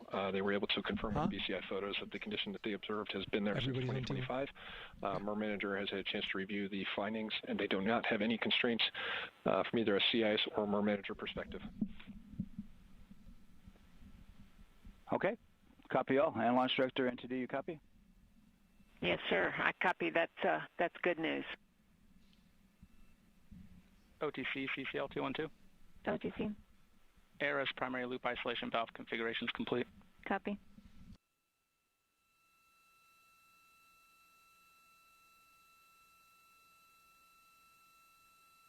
And CGLS NTD, cancel pending, please. GLS copies, and that's complete. All right, and for all personnel, we got a little bit more work to do before we pick up the clock, and we're about a little over a minute from getting to T-minus 10 minutes, but we've canceled the resume time there, and then we'll pick it up after we get through all of our work and anything else that we need to do to get through the remainder of count. So we'll continue working that to get to our T0 today. So when we get to about 50 seconds from now, we'll extend that hold. CVSE OTC. CVSE 400-290, looking to verify that we are configured for Ascent. Yep, give me about 2 more minutes. I'm going to start CMA2 streaming. Copy. NTD COSE hold requested. Copy that. I have an LCC violation of O-CT-004, S-band transponder anomaly. This was a transient LCC violation, so transponder 1 had a demodulated SNR estimate that went down to 2 dBm when it should have been between 10 and 13. It is now back up to 12, but we did lose that for just a moment. It does not appear that we lost our bit sync or carrier lock, which would be indicative that we lost our lock with the vehicle. So at this point, recommendation would still be go. However, we do have a pre-planned contingency procedure if we want to look at that. But again, this was transient, so we're back in a nominal range. All right, let's see, LPE NTD. Yeah, we're not seeing that hit, so I guess the question for COSE, was that less than 3 samples? Is that below our persistence? Stand by, let me look. It did look like it did persist for several seconds on mine, but let me take a look at the number of samples. Could I get a repeat on the affected LCC, please? Yes, ma'am, that's going to be O-CT-004. Thank you.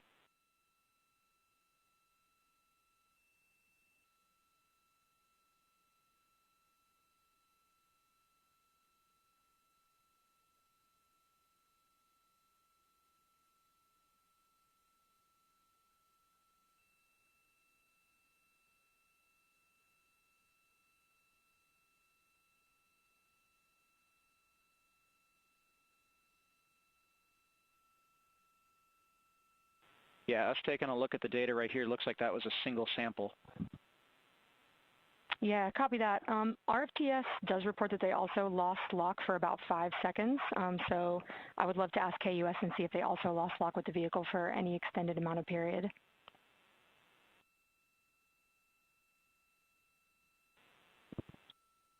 And COSE, while we're doing that, these are 1/10 hertz measurements, correct? So we would have had to lose it for over 10 seconds to get a second sample? Yes, sir, that's correct. It is 1/10 hertz.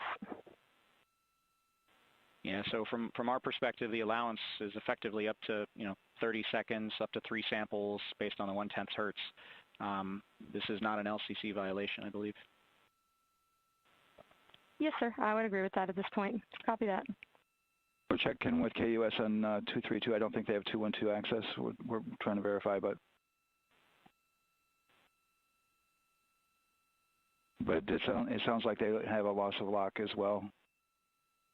About 2 seconds. Okay. And I guess for both KUS and COSE, do we have lock now? That's affirmed. We do have lock for COSE.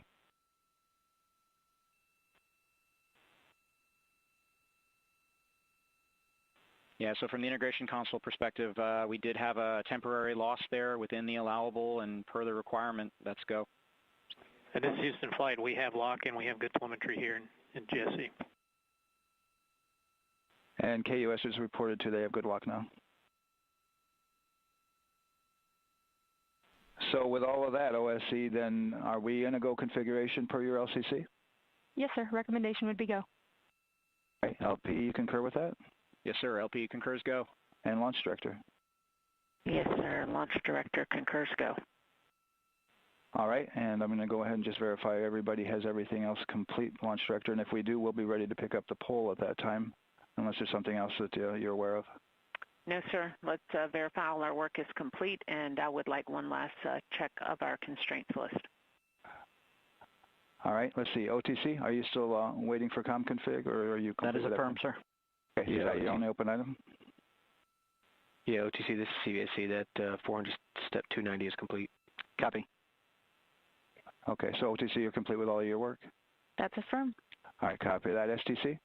STC is complete. And GTC? GTC is complete. Okay, excellent. All right, and LPE, just want to verify we have no open constraints at this time. No open constraints. We have a clear board, sir. Okay, tracking the same here. And Launch Director, with that, we are clear and ready to pick up the launch readiness poll with your go. All right, sir. I am go for the poll. All right. And for all personnel, this is the NTD conducting the Artemis II launch readiness check. Verify ready to resume count and go for launch. OTC. OTC is go. STC. STC is go. GTC. C's go. MCO. CO is go. Safety Console. The Safety Console is go. LPE. LPE's go. RTD. RTD's go. Houston Flight. Houston Flight is go. ROC. ROC is go. And CDR. Crew is go. Copy that. Thank you, Reed. And Launch Director, NTD, our launch team is ready to proceed at this time. All right, NTD, I copy all. At this time, I'll perform my poll. Attention on the net. This is the Launch Director performing the final poll for launch, verifying no constraints, and go for launch. EGS, Program Chief Engineer. Artemis Chief Engineers are go. Copy, thank you. EGS, Chief Safety Officer.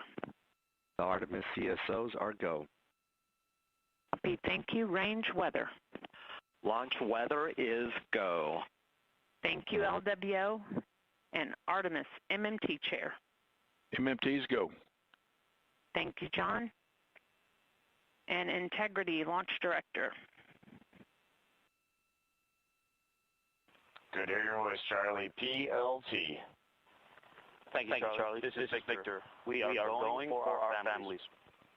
MS1. This is Christina. We are going for our teammates. MS2.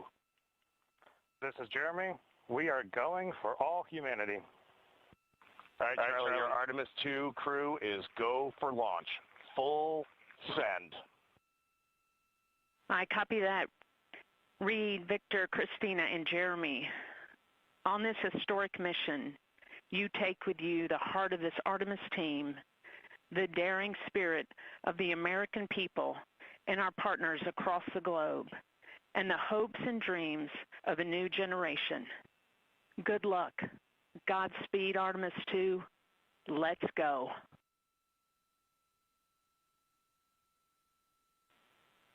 And NTD Launch Director.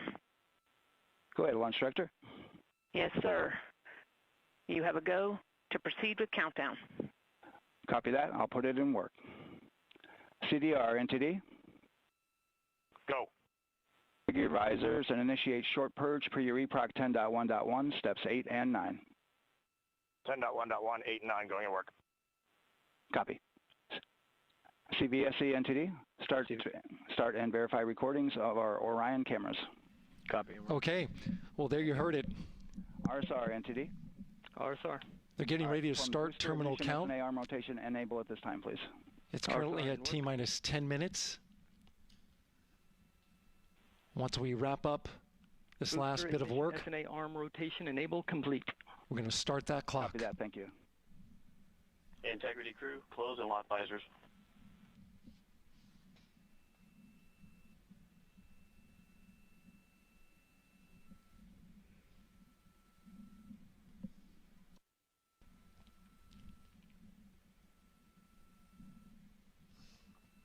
You heard an issue, worked in real time with telemetry lock on the Orion. It was transitory. It was very short. They checked the data, confirmed that they had a good lock. This was with the S-band transmitter on the Orion. Worked through that issue, looked at the data, and cleared it. All with the world watching. Impressive work by the launch team. So we have a 2-hour window, which starts in just a few minutes at 6:24 p.m. Eastern Time and goes until 8:24 p.m. Eastern Time. And ECL NTD will be waiting for your verification on the short purge. ECL copies. And for all personnel, once we get that short purge verification, we'll verify that we are clear to go, and then we'll proceed with the terminal count.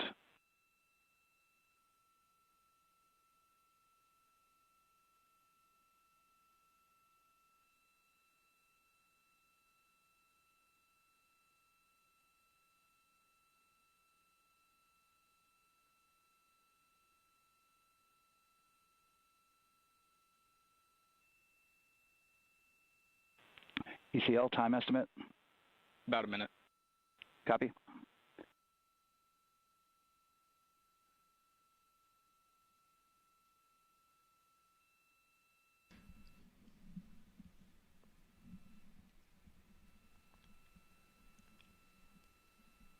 So we're going into the launch window, but not by much, it looks like. Just wrapping up some final work. And once that's completed, you'll hear NASA Test Director Jeff Spaulding ask for the ground launch sequencer operator to go ahead and start the clock. The ground launch sequencer is an application software. It runs on top of the launch control system in the firing room, acts like a conductor of an orchestra, executing hundreds of commands in precise order and timing. It's all autonomous. NTD CCL 212, short purge initiation is verified. All right, copy that, and we're verifying our constraints.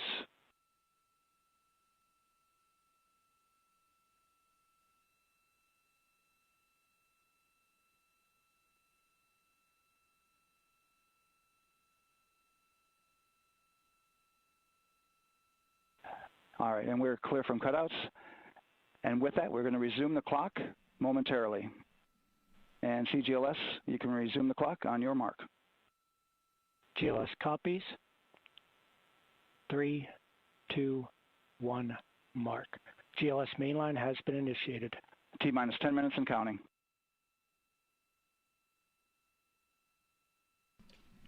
And that begins terminal count. Our new T0 is 6:35 p.m. Eastern Time.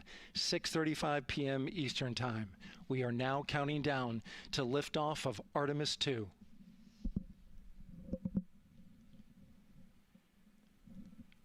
From now on, you're going to hear two voices on the loops. If everything goes nominally, NASA Test Director Jeff Spaulding, who's directly managing the launch team, and Alex Bendelos, the GLS operator who closely monitors the software. He has the ability to stop and restart the countdown.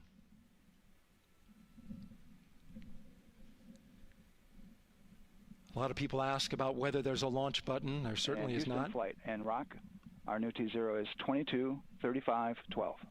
Houston flight copies. Rock copies. 22:35:12. Affirm.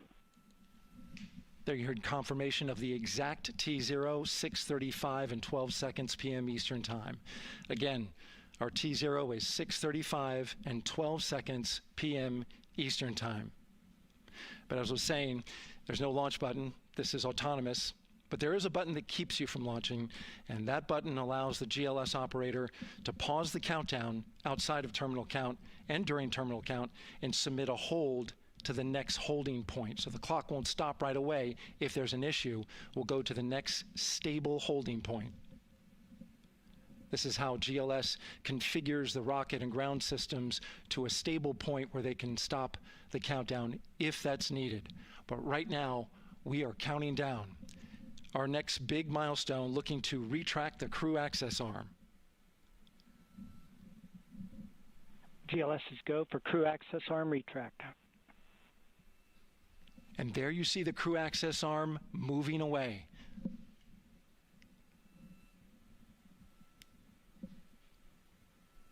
That's the path that the astronauts took to ingress into the rocket.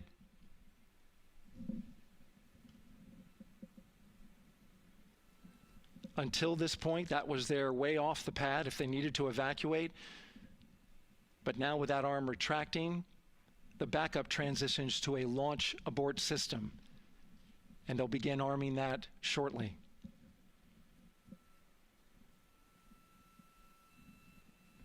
Of course, the launch abort system, great shot there of the crew access arm retracting away. The launch abort system is the tower at the top, and that's what would pull Orion and its crew off the top of the rocket in case of an emergency, whether it's on the ground or in flight. This is critical safety hardware that protects the lives of the astronauts.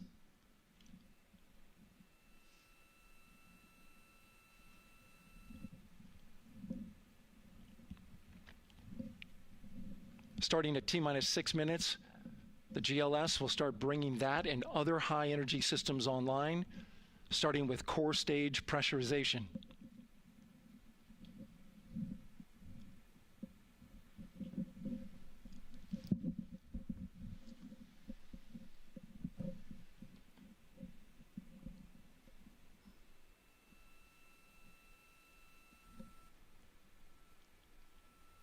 Weather is 90% go. The range is go. All systems are go.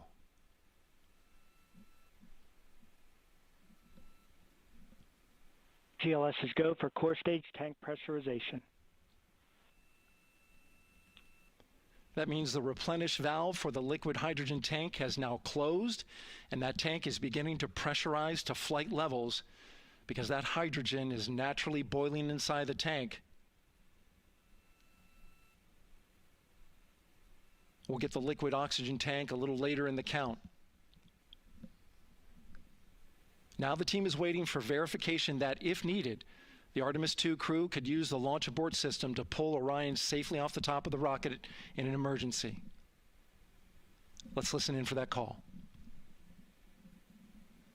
GLS verifies last capability available.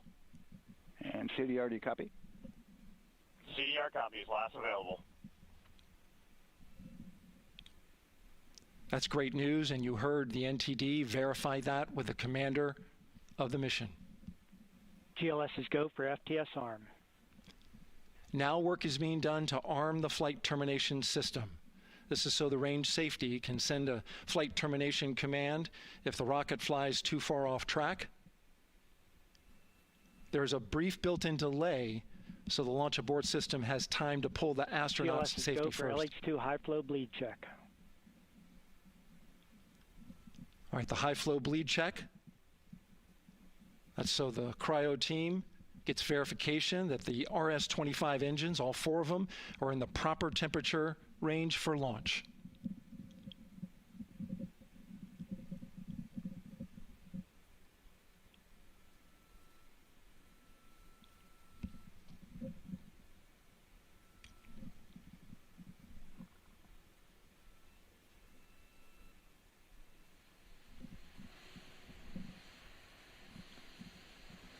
GLS is go for core stage APU start. Core stage APUs start. Those are auxiliary power units, high-speed turbines which provide pressure to hydraulic pumps that steer the RS-25 engines. We're going to see a gimbal test a little later at T-minus 2 minutes and 30 seconds. This is what allows that to happen.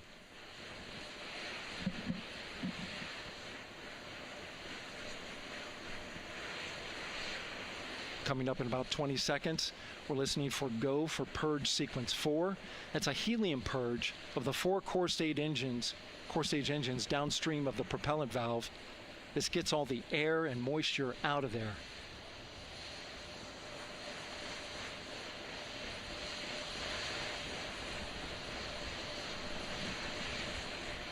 GLS is go for purge sequence 4. Moving through the milestones. All is looking good.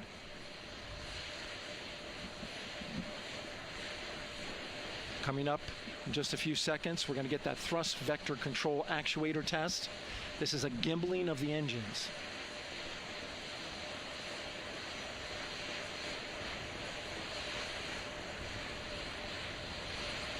There are the 4 RS-25s, 3 of them shuttle heritage, 1 of them built from shuttle parts. And there you see them moving.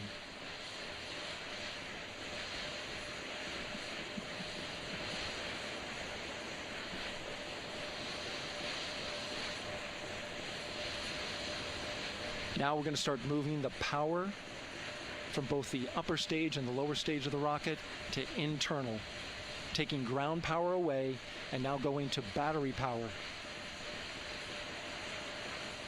GLS is go for upper stage to internal power. All right, power is removed from the rocket's upper stage, the ICPS, and it's been switched to battery. Same milestone for the lower core stage coming up at T-minus 1 minute and 30 seconds. Right now, the 4-person Artemis II crew is 248,000 miles away from the moon. And if all goes well, they will fly by it in 6 days. GLS is go for core stage to internal power. All right, there's the rocket's core stage, which houses 3 flight computers, is now on its own power. There's no more hold time because there's no more margin on these batteries. So we would have to recycle back to T-minus 10 to recharge if we had a hold.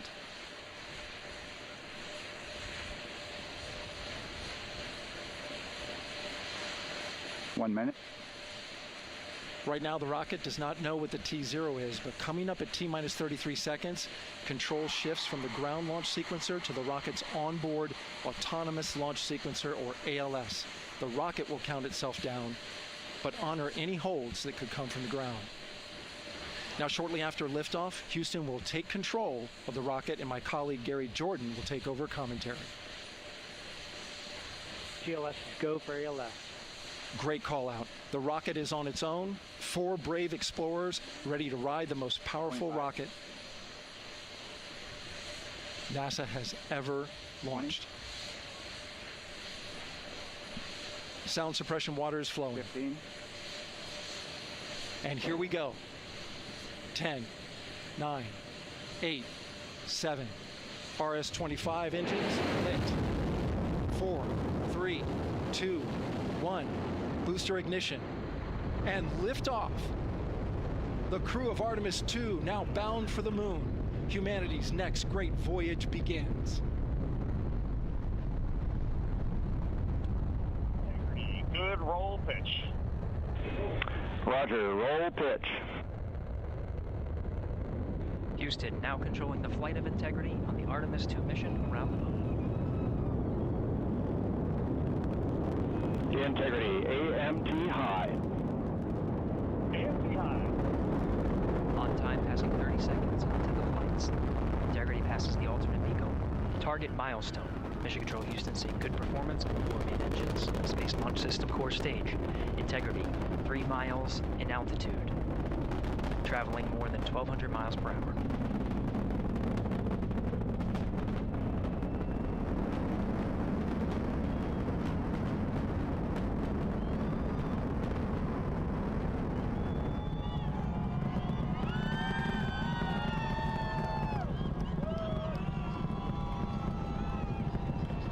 Mission elapsed time, passing 1 minute, approaching max Q.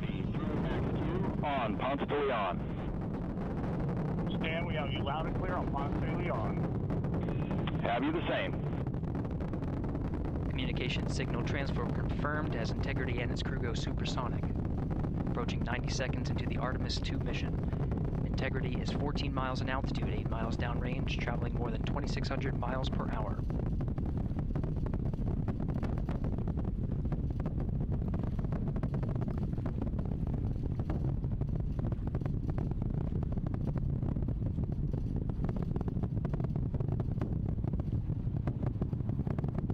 Minute 50 seconds of mission elapsed time, standing by for main engine throttle down to 85%, ahead of solid rocket booster separation, expected at the 2-minute 9-second mark. We see throttle down.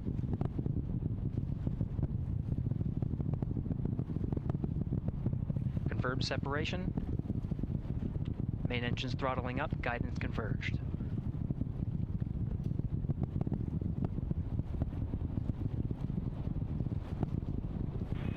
Integrity, guidance converged, performance nominal, upper stage RCS ready.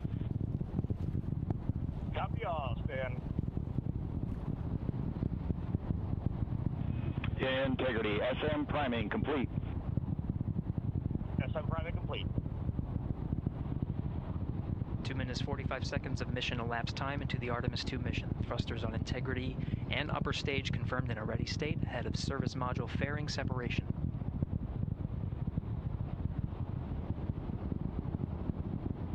Three minutes into the flight, Integrity 49 miles in altitude, 78 miles downrange, now passing 5,000 miles per hour.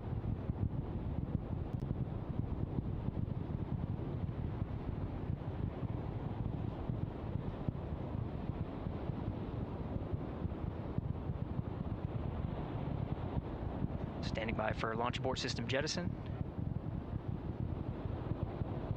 Houston Integrity, good last jettison, great view. Copy jettison, Team Eco 8+02. We see the same on board, Stan. And Houston has you loud and clear on Tidris at the Kármán line. Outstanding, Stan, we have you the same. 3 minutes 50 seconds into the flight of Artemis 2, Wiseman, Glover, Cook, and Hansen cross the boundary to space with good comm checks. GPS signals acquired after last jettison now working on internal checks to verify accuracy. Flight Dynamics Officer analyzed the time of main engine cutoff, confirmed at 8 minutes 2 seconds, time of MECO.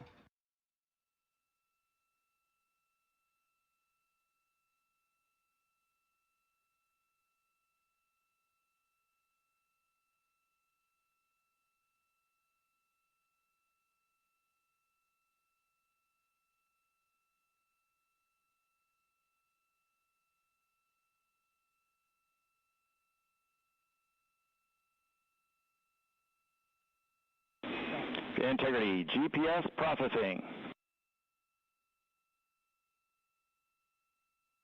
Outstanding, Stan. We see the same, and we have a beautiful moonrise. We're headed right at it.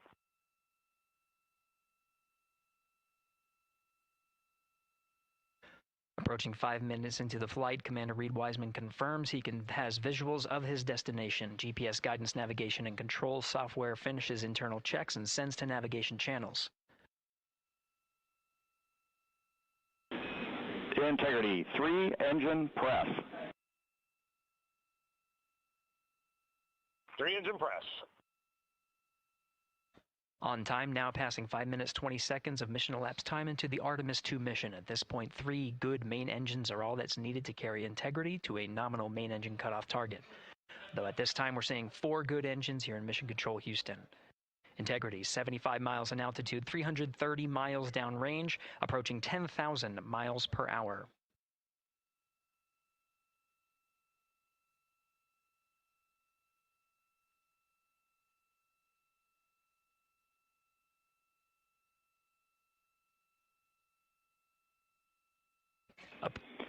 Integrity, looking good at 6 minutes. Same on board, Stan. Good trajectory and engine performance. Booster officer will soon report the shutdown plan to Flight Director Judd Friedling, expected at the 7-minute mark. Integrity, 78 miles in altitude, 460 miles downrange. Integrity, expect nominal shutdown. Integrity copies nominal shutdown.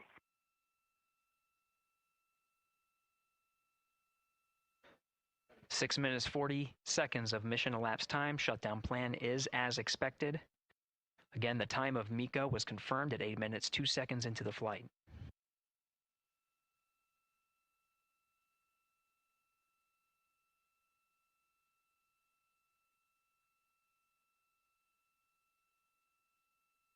Seven minutes of mission elapsed time. Throttling down as we approach the abort once around option. Milestone at the 7-minute 30-second mark. Now 84 miles in altitude, 650 miles downrange, traveling more than 15,000 miles per hour. Integrity, AOA open. AOA open. The window is now open for an abort once around option that would target splashdown in the Pacific Ocean. Still following nominal ascent at this time.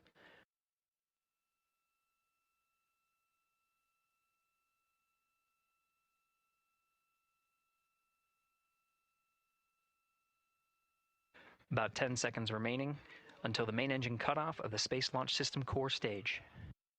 Standing by for confirmation of MECO and core stage separation.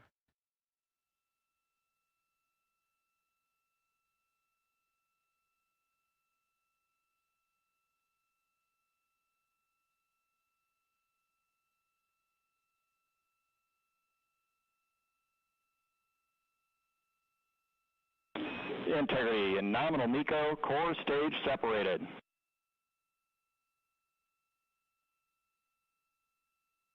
We see the same on board, Stan.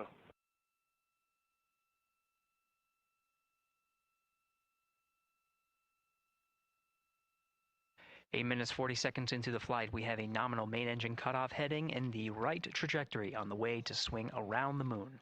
Core stage has separated, done its job. The Space Launch System upper stage, the Inner Rim Cryogenic Propulsion Stage, or ICPS, still attached to the Orion spacecraft.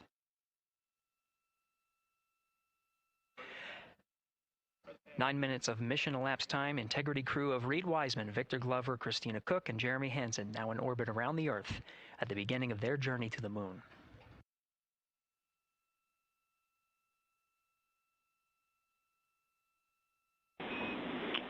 Integrity Houston, looking ahead to PRM numbers so far per the pad.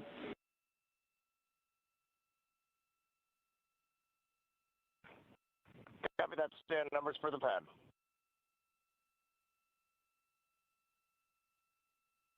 Capcom Stan Loves now reminding the crew that the perigee raise maneuver time of ignition is as expected prior to booster ignition.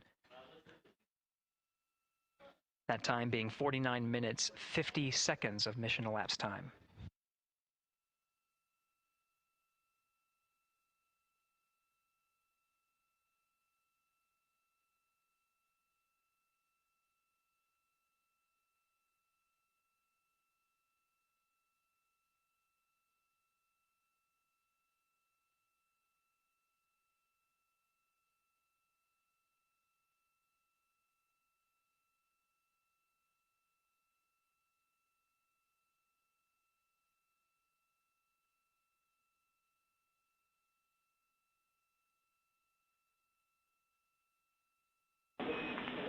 Integrity, good. NEDs deploy.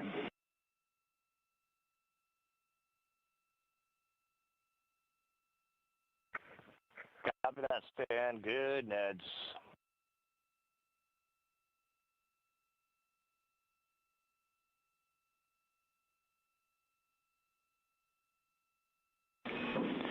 And Integrity Houston for PWD setup. Just a reminder, halfway open on the secondary. We copy that, Stan. Halfway open.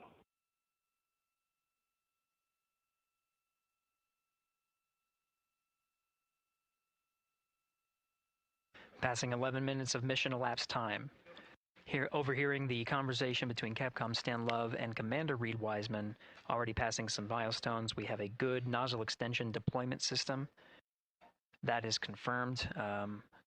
Complete. We also have the visors are confirmed up, now past the dynamic phase of flight that is Ascent. Their launch and entry suits that provided them an extra layer of protection, now not as needed. They're going to raise those visors. And later in today's mission, they will begin to egress or get out of the suits to begin some of their initial tasks of activating some of the systems aboard in the Integrity spacecraft. It's passing 12 minutes of mission elapsed time. Again, the perigee raise maneuver that's targeted near 50 minutes of mission elapsed time, 49 minutes, 50 seconds. That's what the crew is going to be working towards. The Commander Reed Wiseman, pilot Victor Glover will focus on preparing for that milestone. In the meantime, mission specialist Christina Cook and Jeremy Hansen will start some of the activation of environmental control life support systems. You may hear confirmation of their activation over the Orion to Earth communication network.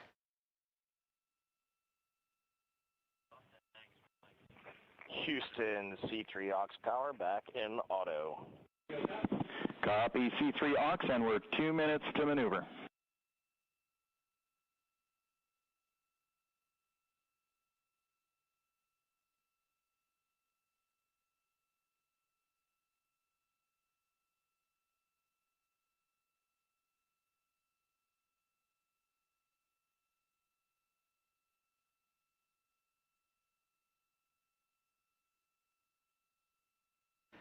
"13 minutes and 30 seconds of mission elapsed time. We're going to continue to follow the crew of the Artemis 2 mission.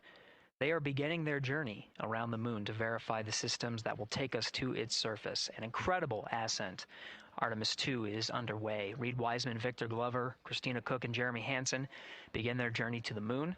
Still milestones to come up as we await solar array deploy and the critical burns that will get integrity into high Earth orbit around the Earth before engines are fired to get us around the moon. We'll keep tabs on Integrity and its crew from here in Mission Control Houston. But for now, we're going to send it back to you, Megan and Nicole at the Kennedy Space Center. Very jealous to hear how the launch experience was over on the Space Coast. Yeah, Gary, if people are just joining us, welcome back to the Space Coast, where we just saw Artemis 2 lift off 14 minutes ago. And wow, what an amazing launch, and an emotional one, too. As soon as the rocket lifted off, Nicole, you had tears in your eyes, I had tears in my eyes, and we had all these people around us cheering. It was amazing. Yeah, the energy was wonderful. I mean, it was a beautiful launch. You know, we've got 4 friends and family members headed to the moon. It's pretty amazing. Yeah, how does that make you feel as someone who, you know, is an astronaut as well, but also, as you said, friends? Yeah, so proud of them. You know, man, we don't have the words in the English language to describe this kind of an event, and pride, love, so many emotions. You know, they are truly breaking some barriers, and hopefully, you know, as Gary just said, they've got a long day ahead of them, so wishing them well on everything. But so far, what a beautiful launch to watch. Yeah, to be returning to the lunar orbit in more than 50 years. Maybe they go farther from Earth than any other humans before them. Maybe they see parts of the moon that we've never seen before. I mean, what a great start to what could be all of these milestones that we break in just a 10-day mission. Yes, what a way to welcome in the Artemis generation. Yeah, how do you feel? I mean, we saw some beautiful shots we were covering of course, the rocket, of course, the Earth falling away as we continued up into our ascents, but also some of those crowd shots where we saw young and old, just emotional, overcome by this history-making moment. Man, we are going back to the moon for all, and we saw that today. We saw that in all the crowds. And yeah, you guys just saw that view, the sunrise or sunset, I guess. They just made it over the crest of the Earth, and you could see the sun peeking over. One of my favorite views from space. And I can't imagine what they're looking at now, and I can't wait to see what they're looking at in about 5 or 6 days. Yeah, and you know, I know a lot of people are like, you know what, I'm surprised this launched on the first try, because we know, like any little thing, we have to be keeping safety in mind, and we want to make sure we're ready to go. But we were ready to go, and I think it surprised a lot of people. What a wonderful surprise on this Wednesday evening. It did, you know, and it kind of surprised me as well. But you know, it's just a testament to the team here that has been working so hard on Artemis. You know, Artemis 1, we learned a ton of lessons. We learned a ton from the wet dress for Artemis 2. We were able to go in, fix those things. We even had a couple mishaps today, not mishaps, but a couple, you know, anomalies today that the team creatively came up with solutions for. It's just a testament to the teamwork that gets us to the moon. And so we can continue to watch Christina, Reed, Victor, and Jeremy on their way now to the moon in Earth's orbit and awaiting the next in-flight milestones, deploying Orion's solar arrays. So why don't we get back in with Mission Control and Gary. Hey, thank you, Megan. Again, we're following along in the action. It is a long day. They have a number of procedures they need to get to immediately in their timeline. And Integrity Houston, cross tie is on board per the ETSI We copy Houston. Thank you.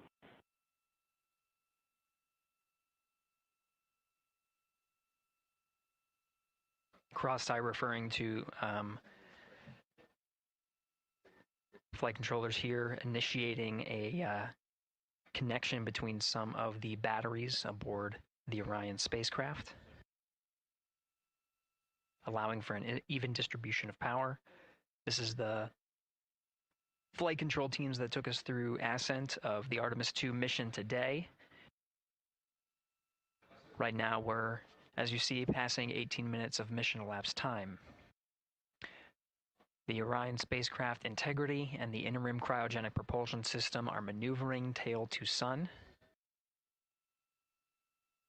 It is in this orientation, this attitude. Integrity anywhere until not momentary prop caution.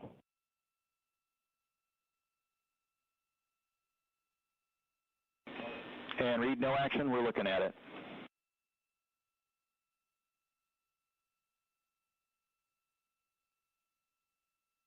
Commander Reed Wiseman verifying what is being routed to his displays aboard integrity. Propulsion engineer confirming that no action is needed at this time. They're pressing through with their nominal procedures to prepare for the perigee raise maneuver. And of course, the solar array wing deploy ahead of that. The solar wing deploy is a critical milestone. We'll continue to have our coverage follow the mission until that deployment.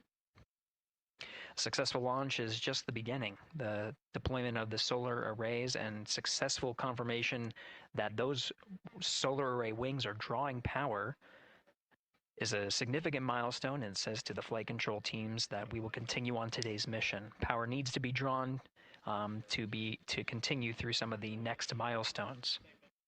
Until then, the AOA open option that was called up upon ascent, the aboard once around, is the current option, and abort to orbit option ATO will be switched to a preferred mode at the time that the solar array wings are deployed and latched. It gives the flight control teams a little bit more flexibility. Yeah, Integrity Houston, update on TDRS handover for your pad.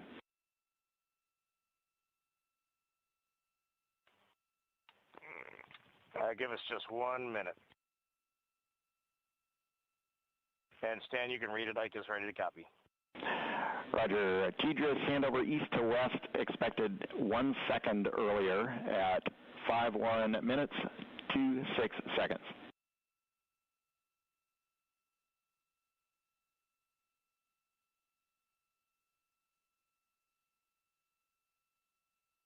All right, Stan, we copy 1 second earlier for 5126 TDRS east to west, and saws are starting to deploy. Thermal knives are firing. We concur. Thanks for the report.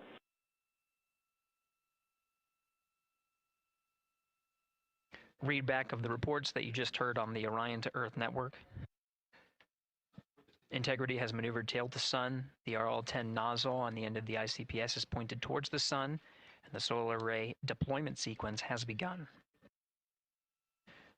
With the deployment confirmed, it'll be several minutes until they are what is called in a latched position. Once they are latched and confirmed to be drawing power, they can switch the mode to ATO and continue along the mission. The teacher's handover at the pad, that message meant the crew was provided some preliminary numbers of when to expect handovers between the tracking and data relay satellites.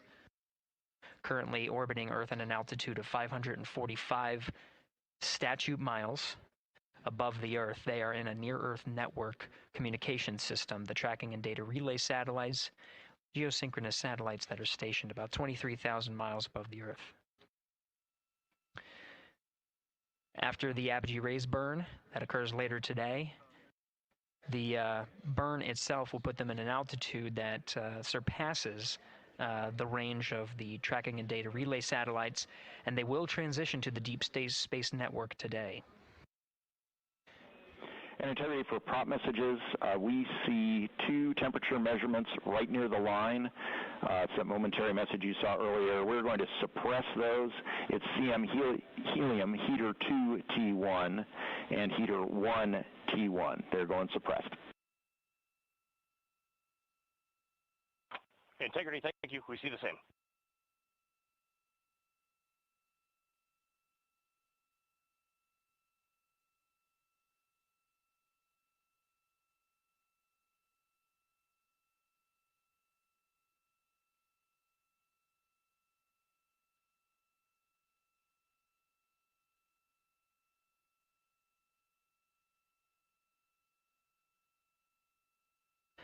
This is Mission Control Houston, passing 23 minutes of mission elapsed time into the Artemis 2 mission.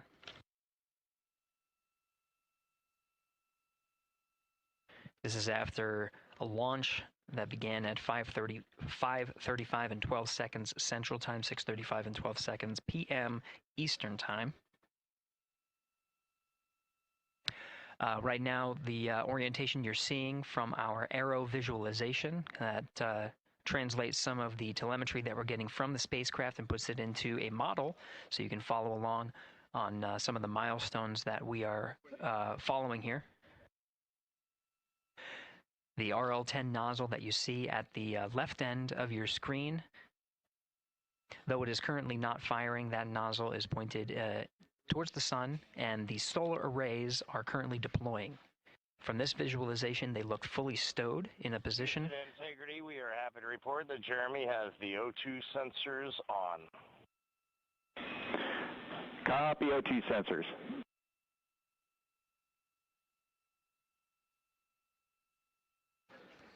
Again, Commander Reed Wiseman and pilot Victor Glover overseeing the deployment of the solar arrays.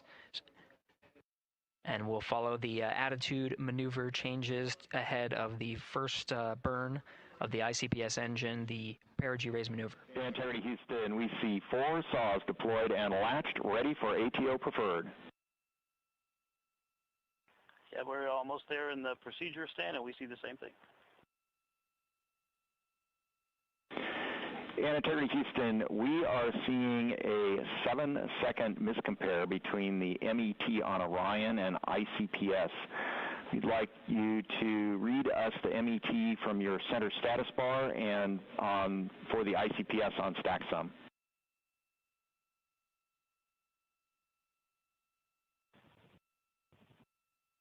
And Stan, we see a absolutely precise alignment. MET 25, 14, 15, 16, precisely aligned with ICPS MET. Copy, thank you for that. We'll investigate a ground issue. And Houston Integrity, ATO preferred set. Copy, ATO preferred.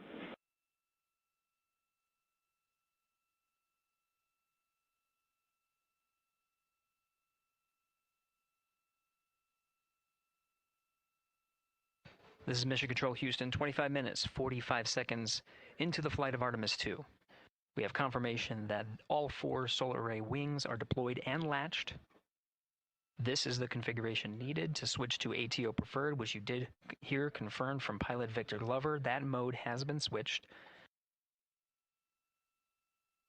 There's also a discussion with Capcom Stan Love and Commander Reed Wiseman about the alignment of the MET clocks on the Orion spacecraft and the ICPS. Commander Reed Wiseman confirmed the clocks are in sync, no issues, they're going to investigate it on the ground. We're proceeding with today's mission. 26 minutes of mission elapsed time and counting.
This is Mission Control Houston. We're approaching 28 minutes of mission elapsed time into the Artemis 2 mission. At this point, we've had a successful liftoff from the pad at 5:35 p.m. and 12 seconds p.m. Central Time, 6:35 and 12 seconds p.m. Eastern Time. We've had a good main engine cutoff, core stage separation, and a good trajectory to begin today's mission. Right now, the spacecraft has maneuvered tail to sun. We're standing by for another maneuver to maneuver into the burn attitude. This is where the RL-10 engine of the ICPS is pointed in the correct orientation for the perigee raise maneuver. We did hear confirmation that the perigee raise maneuver time of ignition has been confirmed per the pad, which means it was the predicted time prior to liftoff. Integrity for GNC, we're taking channel 1 to unfiltered and to BFS. Okay, Stan, we're watching. Go ahead.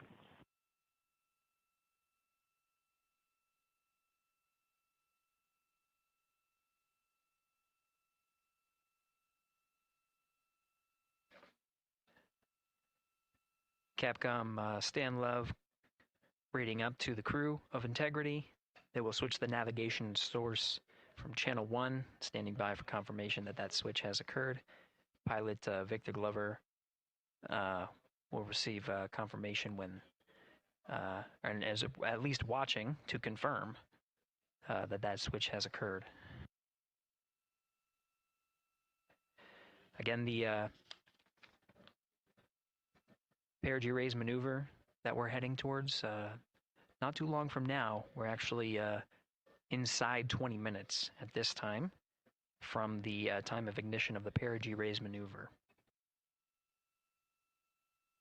We did have a successful deployment and latched of all 4 solar array wings. This is the configuration needed to commit to the perigee raise maneuver.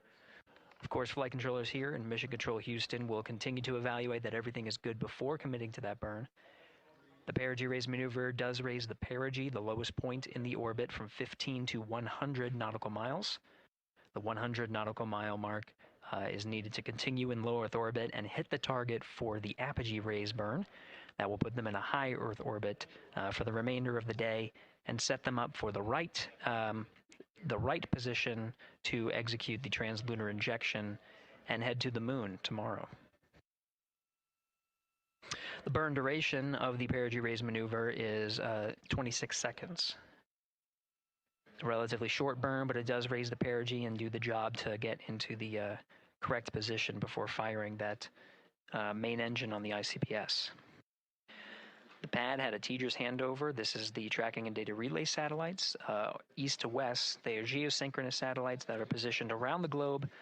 And as Orion makes its way around the Earth right now, above the west coast of Africa, at an altitude of about 923 statute miles, and counting.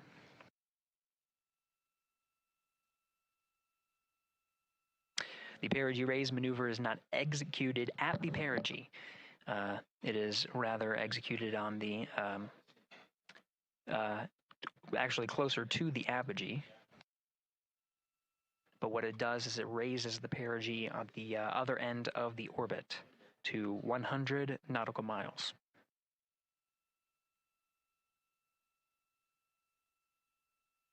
The 26-second duration burn does not conflict with the time that they've reported of the tracking and data relay satellite handover from TGERS east to west. Again, geosynchronous satellites that are used not only by Integrity today, but the International Space Station as well.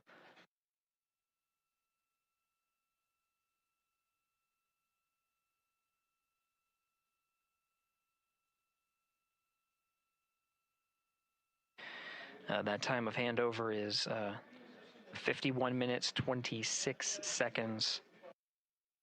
Plenty of margin before the perigee raise maneuver cutoff happens, and the trajectory is analyzed to see whether it was a good burn Good burn means that the burn was performed as expected and sets the trajectory on course for that 100 nautical mile perigee target mark.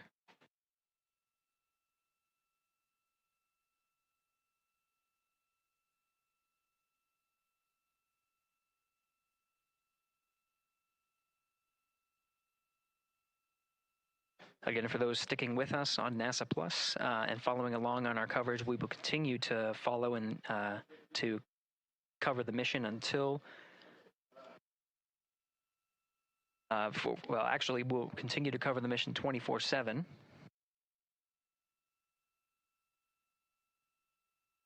But we'll wrap up our coverage here shortly.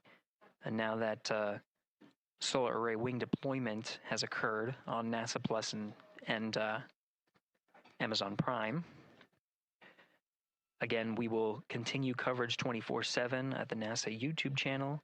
For those that want to see all of the upcoming milestones, there are select times where we will be coming back to NASA Plus and other streaming platforms. You can go to nasa.gov to find the latest on when to find those activities. Given that this is an operational mission, we do want to make sure that we are maintaining transparency in the mission and providing you all the information on what's happening in space as Reed Wiseman, Victor Glover, Christina Cook, and Jeremy Hansen head on their mission around the moon.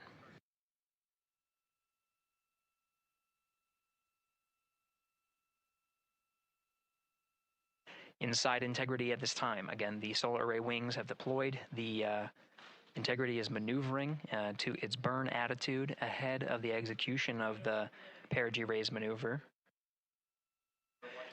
Overseeing these steps is primarily done by Commander Reed Wiseman and pilot Victor Glover. Mission specialist Christina Cook and Jeremy Hansen focusing on some of the system activation inside of Orion, namely the environmental and control and life support systems. The activation and checkout of some of these critical systems are very important to continuing on the mission, making sure that those systems are in a good condition and in a reliable condition to provide the necessary environmental and control needs of the crew with humans on board through the duration of the mission that extends 10 flight days.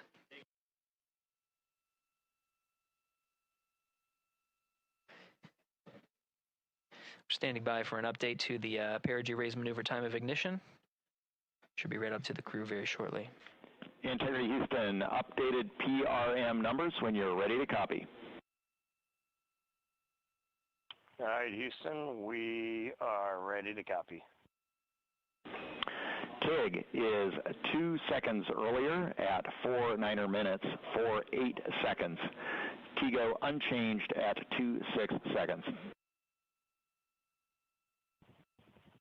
49, 48, TIGO 26.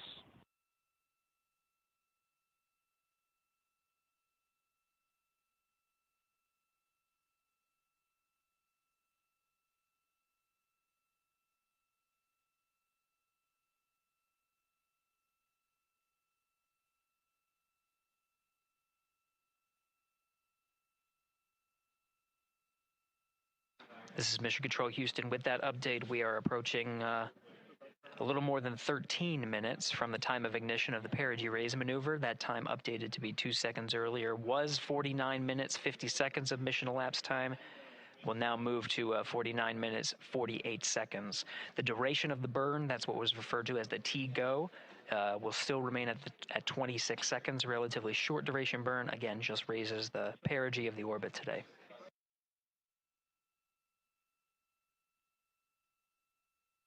Making sure they hit the mark on that time of ignition is the primary concern of Commander Reed Wiseman and pilot Victor Glover.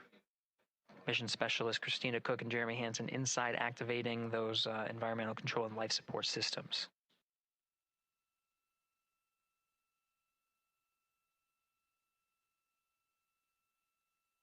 At this time, all 4 crew members are wearing the launch and entry suits. Integrity Houston, for Optimus on the PCD, we have time update instructions when you're ready.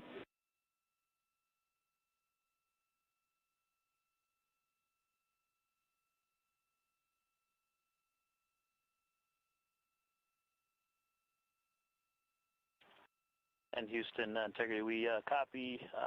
Hands are pretty busy at this time. I think we will call you back when we're ready for that. All right, that one is not urgent. 2 minutes to maneuver to PRM attitude. We are watching and concurred. 90 seconds-ish, maybe. Pilot Victor Glover confirming that that maneuver less than 2 minutes. Again, that the point of that maneuver is to point the main engine of the ICPS, the RL-10 engine, in the proper orientation to execute that 26-second burn. It needs to point in the correct position to achieve the goal of raising the perigee to 100 nautical miles.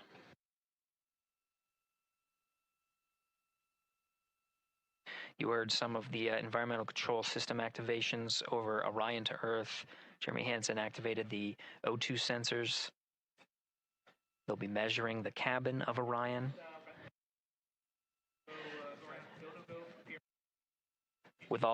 During all of the activations, here on the ground in Mission Control Houston, Flight Director Judd Freeling is doing a poll with all flight controllers in the room to see if we are in a go position to go ahead and execute the perigee raise maneuver.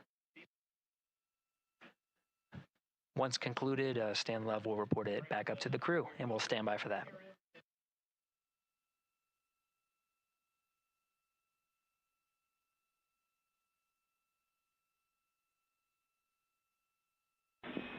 Integrity Houston, MCC polls go for PRM pending attitude and saws.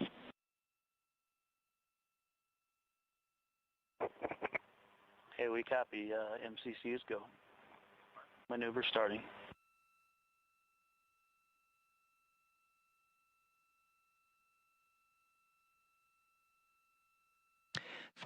Minutes of mission elapsed time. The maneuver to the burn attitude has begun. The maneuver also is paired with reorientation of the solar array wings that have been deployed. They will have various positions throughout the duration of the flight. Of course, solar array is meant to maximize the draw of power from the sun. So when deployed, we're in a biased solar array wing configuration that was called solar normal. This allows for the greatest surface area of the solar array wings to be drawing power and powering up those batteries of Integrity, of which a cross-tie was enabled between the four batteries, the four battery buses that are inside of Orion. However, for the perigee raise maneuver, the solar array wings will be put into a position to take on the loads imparted by the ICPS main engine when they execute the 26-second burn. You can see in the animation here, the solar array wings are in motion, and the attitude is being reconfigured to point the engine in the correct direction, those solar array wings being pointed forward.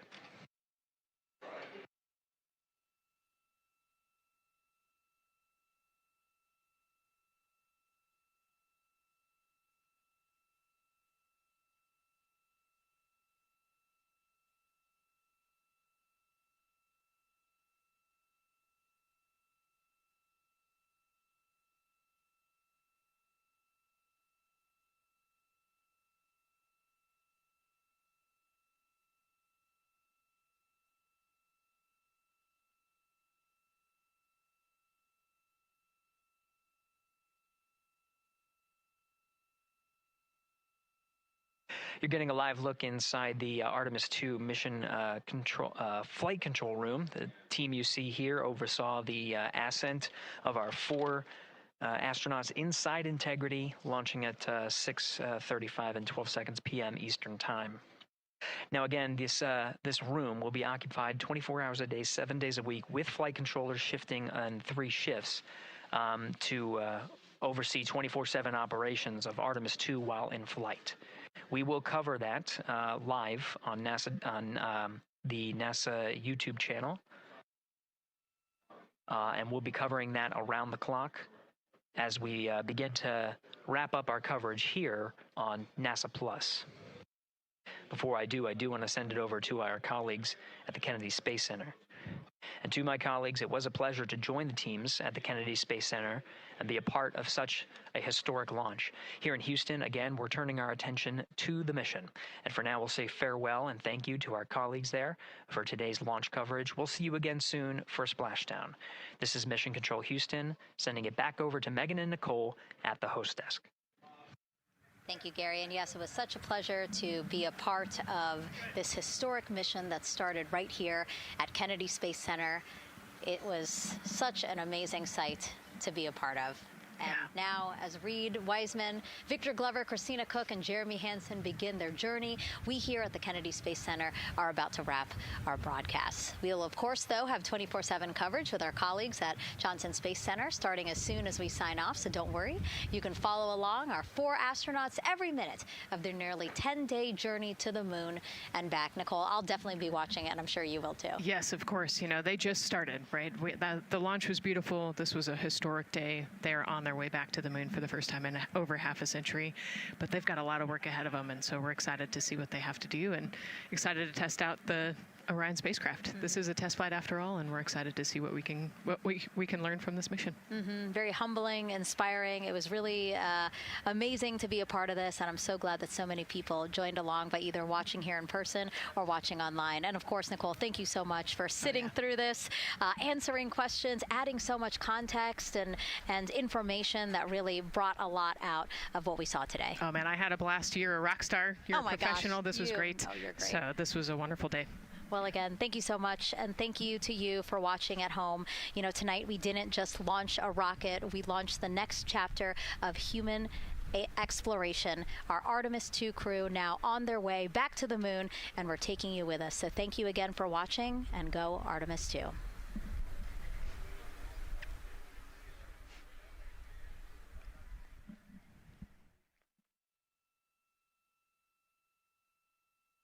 All 4 astronauts, and it appears all of them are undergoing their suit leak checks.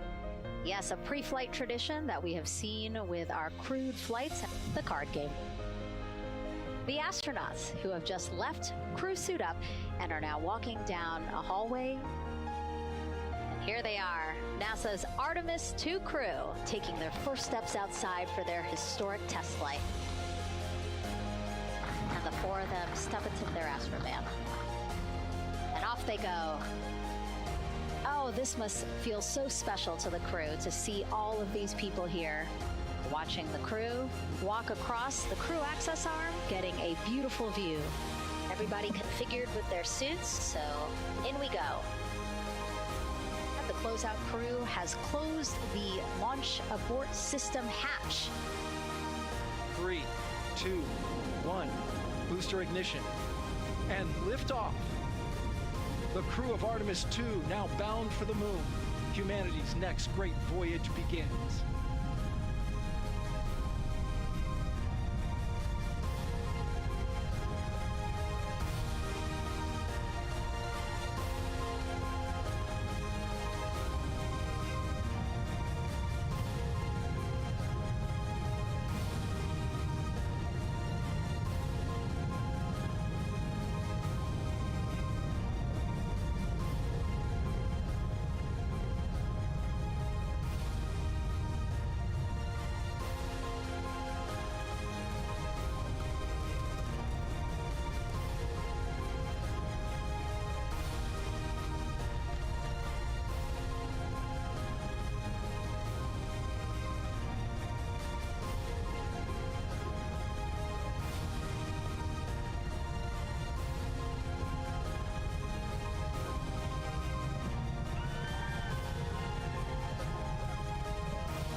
Oh,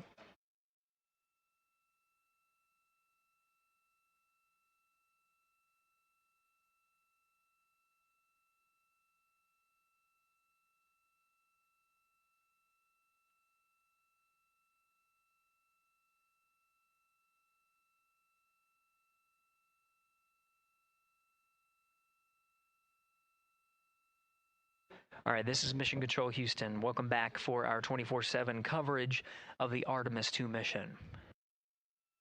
At this time, we are a little more than 1 minute from the time of ignition of the perigee raise maneuver.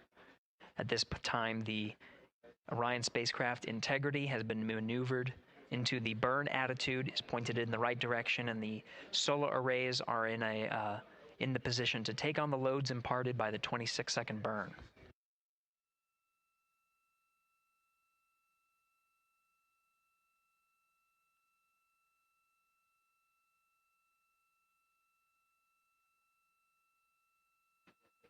Now at 1 minute to the perigee raise maneuver. The teams here are part of the Ascent team of the Artemis 2 mission. Now getting our first views from one of the solar array wing cameras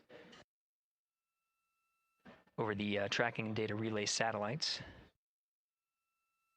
We are in a night pass as we are about a little more than 1,300 statute miles above the Earth, just east off the coast of Madagascar.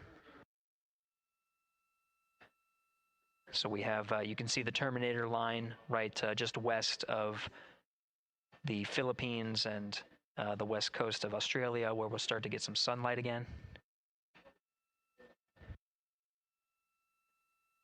Now we're just seconds away from the time of ignition.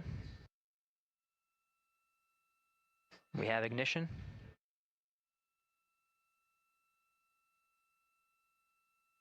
You can see the perigee raise maneuver from the main engine of the ICPS firing from the solar array wing. Standing by for confirmation of cutoff.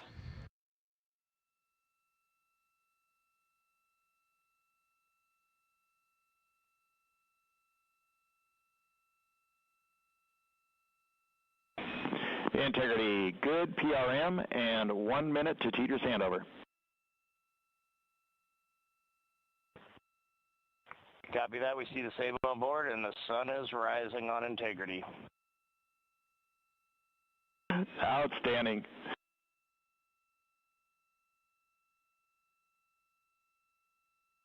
And with that, the first burn of the interim cryogenic propulsion system has been completed and put the crew on the right trajectory to get them to the moon.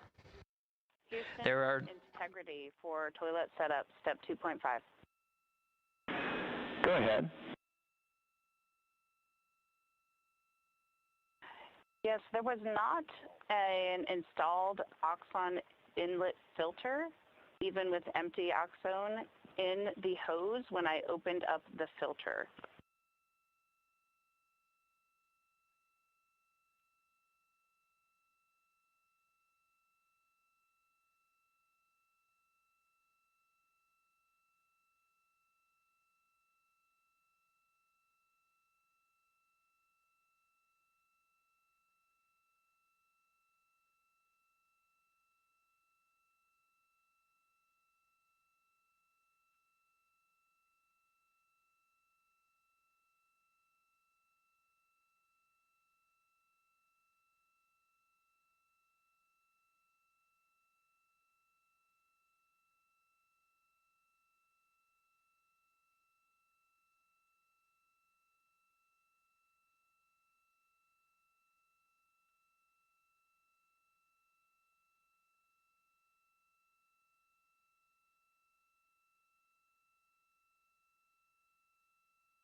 This is Mission Control Houston. Again, we had a good perigee raise maneuver that sets us on course to execute the next major burn, the apogee raise burn. Now, the perigee raise maneuver just adjusts the orbit while we are in low Earth orbit, but the apogee raise burn is quite a significant burn, just shy of 18 minutes long.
Integrity Houston, on TDRS West, White Sands is receiving data.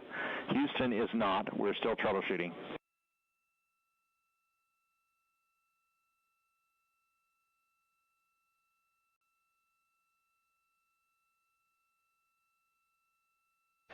That was Capcom Stan Love, part of the Ascent team here in Mission Control Houston. We changed over to point to one of the tracking and data relay satellites at the expected time. That time was updated to 51 minutes, 26 seconds of mission elapsed time, going from TDRS East to TDRS West. Upon switching to TDRS West, Mission Control Houston not seeing some of the data coming from Orion, coming from Integrity. So we're standing by to regain the ability and troubleshoot some of the rationale as to why we are having some intermittent gaps in our data and communications with the crew.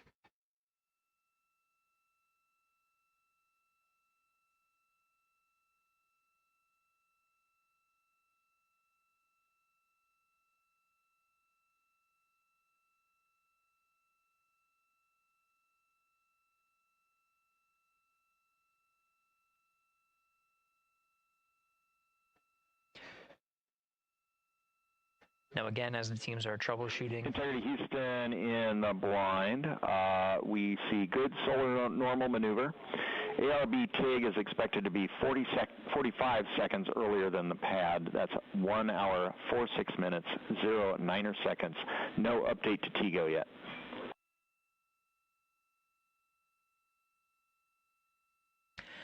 That was Capcom Stan Love here in Mission Control Houston. He used the term "in the blind." That refers to as part of the data that we are not getting from the TDRS West satellite. Noting that we understand that we may not be receiving communications from the crew, though they may be able to hear us. So Stan Love reporting what status is known on our end. We do know that from the data we are receiving that the upper stage and Integrity have maneuvered to solar normal, meaning that the orientation, the attitude of the spacecraft is such that the solar rays can draw the maximum amount of power.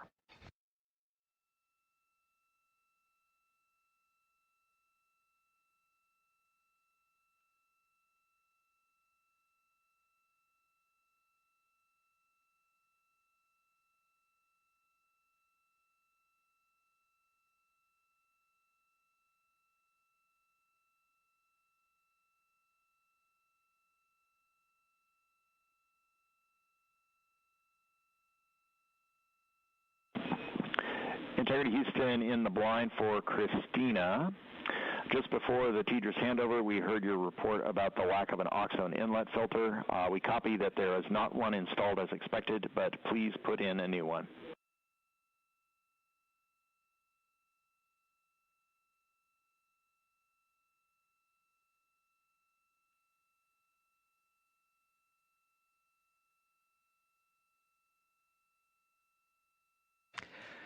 Team here you see in this row at the Capcom console is NASA astronaut Stan Love, the voice that you're hearing from the teams here in Mission Control Houston up to the crew of Integrity.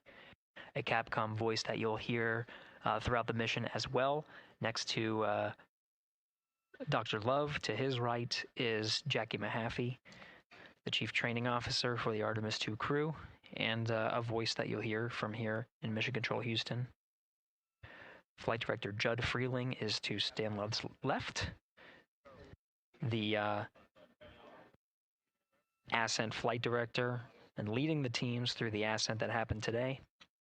And to the left of Judd Freeling is Flight Director Rick Henfling, part of the entry teams here on console to oversee the Ascent portion. He'll be returning to console on Flight Day 9 to prepare for the splashdown on a nominal timeline for flight day 10. Houston, in the blind, we're rebooting some ground equipment to try to recover the link. Expect 10 minutes.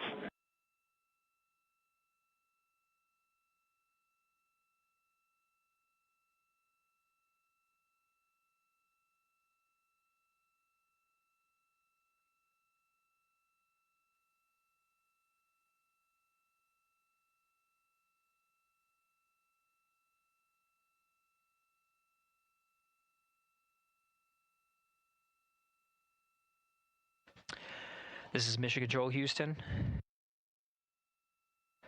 Again, the teams here are troubleshooting the lack of a forward link, the inability to communicate with the crew aboard Orion. Teams are troubleshooting and planning to reset some ground equipment as the forward link was dropped at the time that we switched from TDRS East to TDRS West. That happened, that handover period started at mission elapsed time of 51 minutes, 26 seconds. Capcom Stan Love reporting some updates, what is called in the blind, meaning that though we... Integrity Houston, in the blind, expecting an imminent automated swap to string 2 on board. Also, reminder, we are still receiving good ICPS data.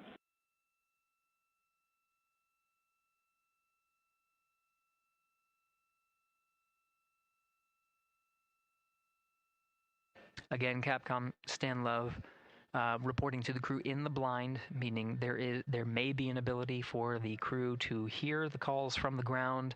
We do know that we are not able to hear any of the crew calls coming from Orion. We did just confirm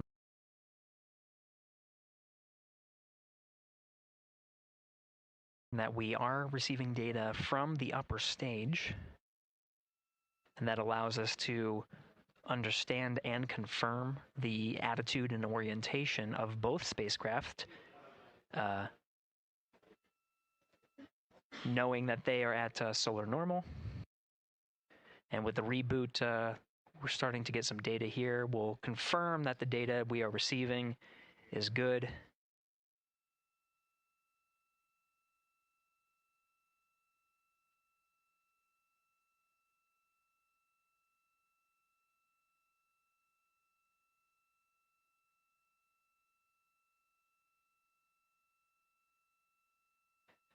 And with the regain of comm, we're starting to get some views aboard the Orion spacecraft.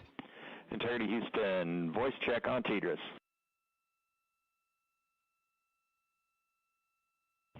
Loud and clear, Stan Hollis. And we now have you the same. Good to hear your voice. And good to hear yours as well. All right, we are still trying to understand whether the automated swap to S-band string 2 recovered comm for us or what was going on the ground. We gave you calls about an ARB TIG and an oxone inlet filter. Did you copy them? Copied all. Excellent.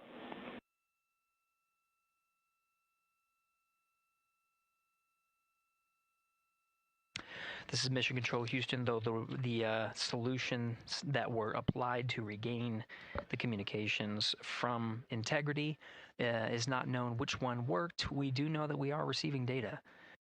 We're getting confirmation that is updating some of our telemetry that shows that the solar array wings have been reconfigured to the solar normal. Again, drawing as much power as possible. While Integrity is in flight and awaiting the next burn, the apogee raise burn. And you just heard confirmed, though Stan Love was reporting some things in the blind, meaning we could not hear the crew respond to any of the calls that were going on Orion to Earth. We did confirm from Reed Wiseman aboard Integrity that they did hear all of the calls that Capcom Stan Love was reporting. And Integrity for comm, while we are sorting out the earlier comm loss, we plan to remain on S-band string 2. Copy S-band string 2, and quid 19 has been inhibited for right CCD. Copy quid 19.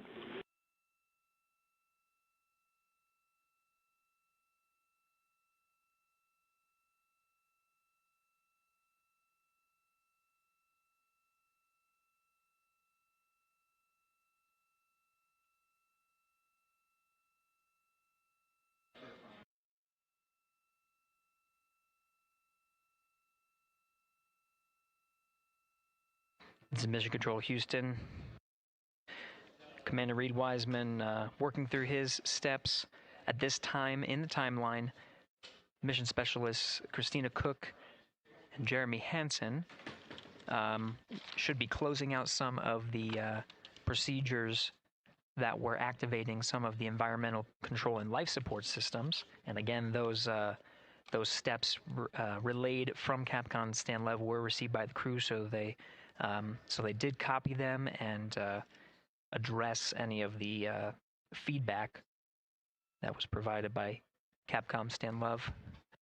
The launch and entry suits for Mission Specialists 1 and 2, that's Christina Cook and Jeremy Hansen, per the timeline, they are in the period of time to doff or take off the suits.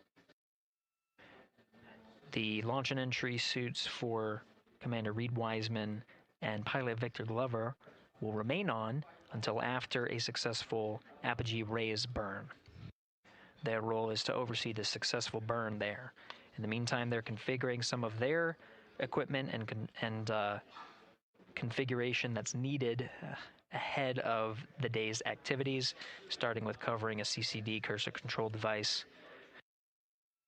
And they're well on their way to a nominal timeline, of course, addressing the communication link by resetting some ground equipment and changing the string of communications, which addressed the issue, and now we're getting full data from the ICPS as well as the Orion spacecraft.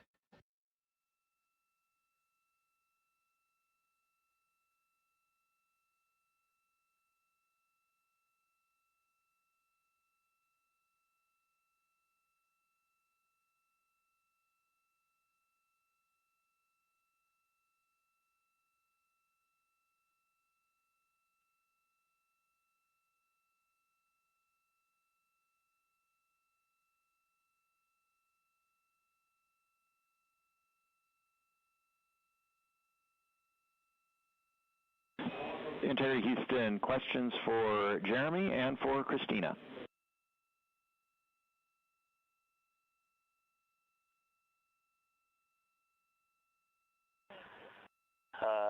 Stan, can you power on the toilet, and then we'll stand by for your words for Jeremy and Christina. Toilet power up is in work. The questions are, can you confirm the HHP cam has been powered down? And then the question for Christina is whether the urine filter, that's the rubber part, was installed, but just no beads connected.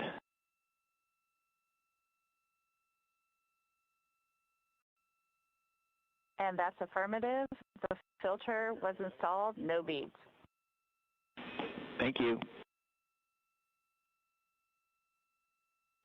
And Stan, we are wrapping up PWD right now. Jeremy will get the HHB cameras after that. There was a tremendous amount of back pressure on all those settings, so it's taken a little bit of all the connectors, so it's taken a little bit of time. Copy. Thank you.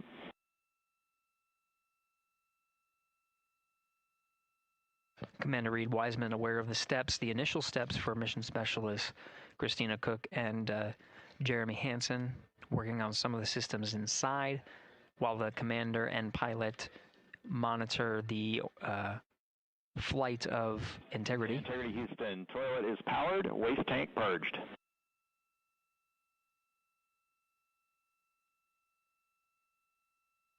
We copy that, Stan. Thank you. Some of the equipment inside needs to be activated by flight controllers here in Mission Control Houston. The activation of some of these necessary for their trip on their first day in orbit as part of the Artemis 2 mission.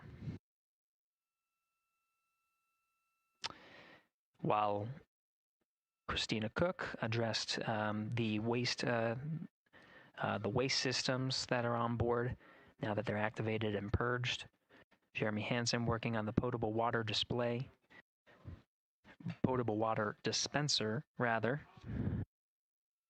One of his initial steps is to activate the equipment and start filling some bags as a reserve. So he's working through those steps. The HHP camera is one of the internal cameras inside of Integrity. HHP camera was one that was captured through the duration of Ascent and recorded into the flight computers. Go ahead.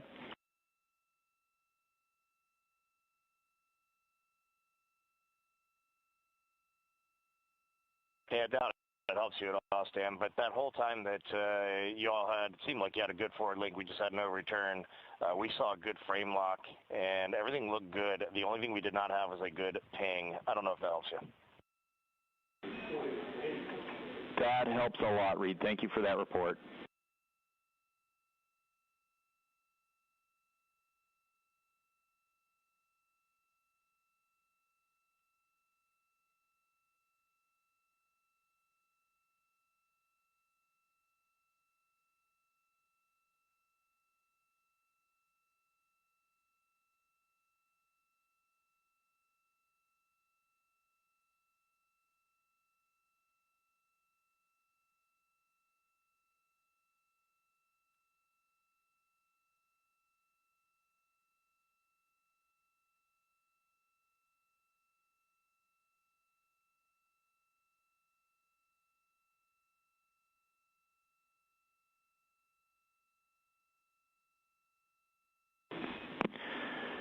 Integrity Houston for SAW. We saw the SAW 3 brake go into error position. We're confident it engaged, but we saw more motion than we expected during the burn. We are cycling the brake on that SAW.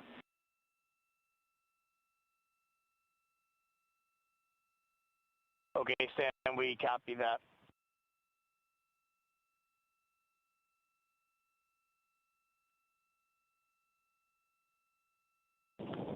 HHP cameras are off, Pup 1 switches are off, Stan.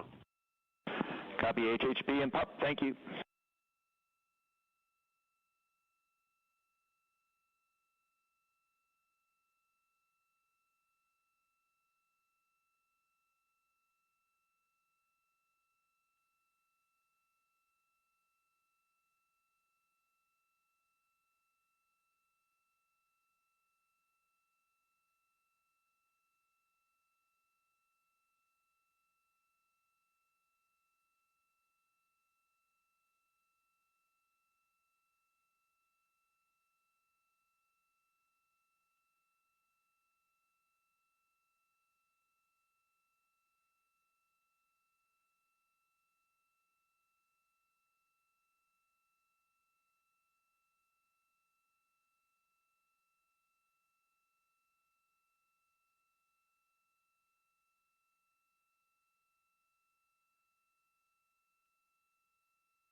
Integrity Houston, starting thermal roll.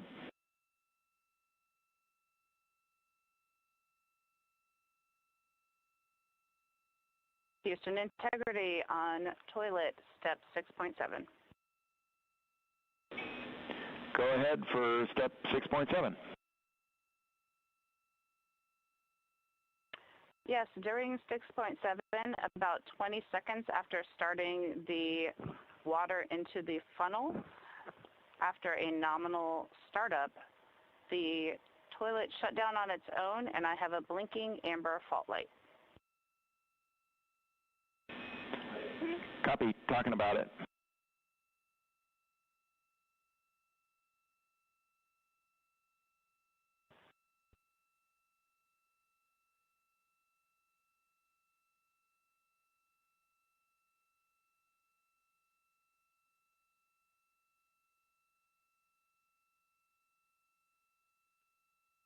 And integrity for toilet, we're going to have to think about that for a while.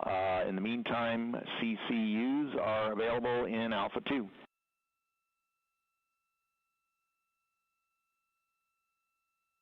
We copy, and I'll be returning the funnel to the cradle. Good config.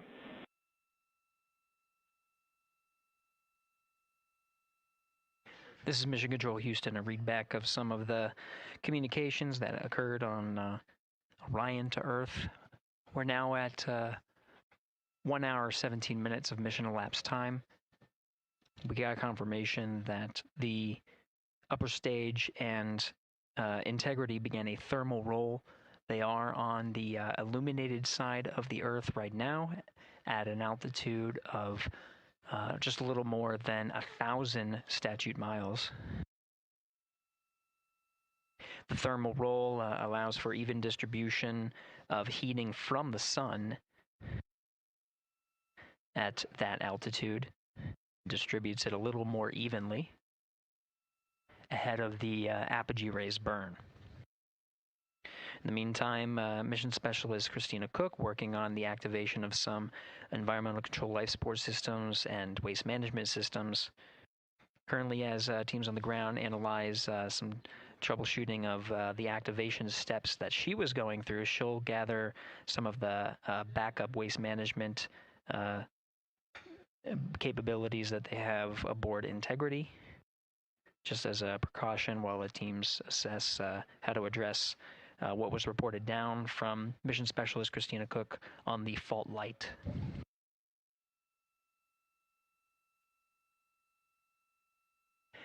Now at mission elapsed time of 1 hour, 18 minutes, we are coming up on the post-launch press conference at the Kennedy Space Center, where subject matter experts have gathered to and will address the launch that just occurred, and media will ask some questions. As part of our continuous coverage plan, where we are streaming this mission 24 hours a day, 7 days a week, throughout the duration of the Artemis 2 mission, the briefings themselves will also be streamed on this platform. The time of the beginning of the press briefing is scheduled to be 7 p.m. Central Time, 8 p.m. Eastern Time today. So coming up in just about 6 minutes. While the post-launch press conference is... Integrity, thermal roll complete, and a question for Christina for toilet. All right, Stan, just give us a minute, and the view of Australia was epic just now. It's amazing to be at this altitude, and Christina's working hard. Roger. And Integrity, we also have a story about a water tank valve problem during powered flight. We saw an anomalous indication on the water ISO valve between water tanks Bravo and Charlie. Based on the signature we saw with the tanks during the PWD checkout, we think that valve is closed. We are going to troubleshoot that going forward.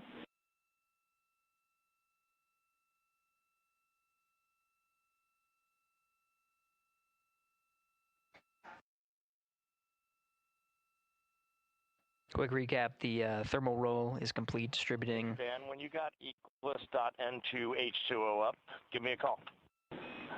I'm looking at it. Tab stop 17, we show that valve closed, if that helps you. That is also what we see, and that's exactly the valve we're looking at. Related to that, question for Jeremy. For the PWD checkout, did you check out the primary first or the secondary first?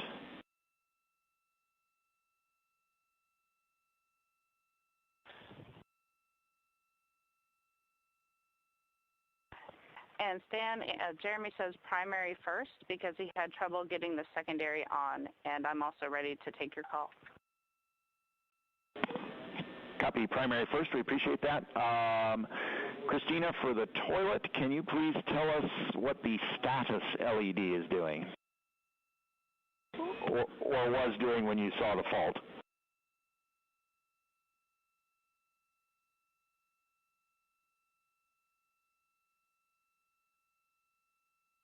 It had been on per normal, and there was good suction, and then it turned off when the fault started blinking. That's valuable information. Thank you. Teams on the ground continuing to troubleshoot the waste management systems aboard Integrity. Now we'll continue to follow the mission here as the 4 astronauts work on the steps to activate some of the systems and prepare for the apogee raise burn. About 3 minutes from now, 7 p.m. Central Time, 8 p.m. Eastern, we'll start the press briefing. That press briefing will happen on our 24/7 live coverage. While that is happening, you can listen to the Orion to Earth loops and continue to cover the mission and views from the solar array wing cameras aboard Orion. And you can follow that at our clean live stream, also available at NASA's YouTube channel.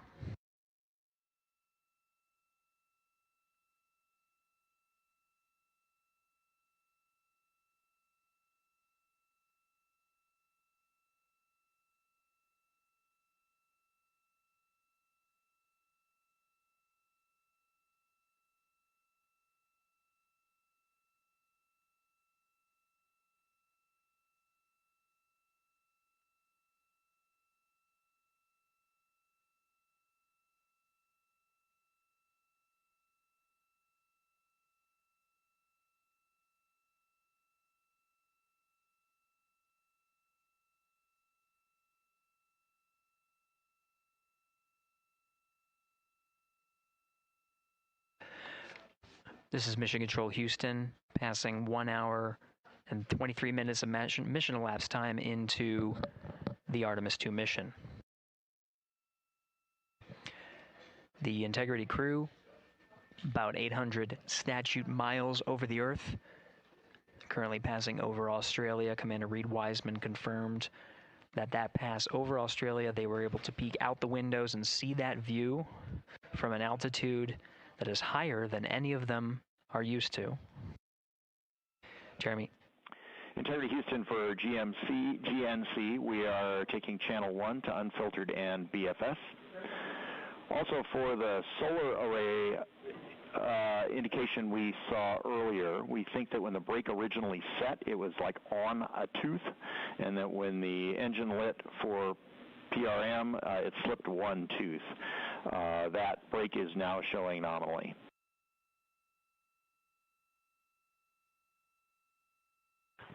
Okay, Tanya, we copy that, and I'm just curious. I feel like about a half an hour ago you took 1 to unfiltered in BFS. Is this nominal, or did something happen? Victor, this is nominal. Okay, thanks. Copy.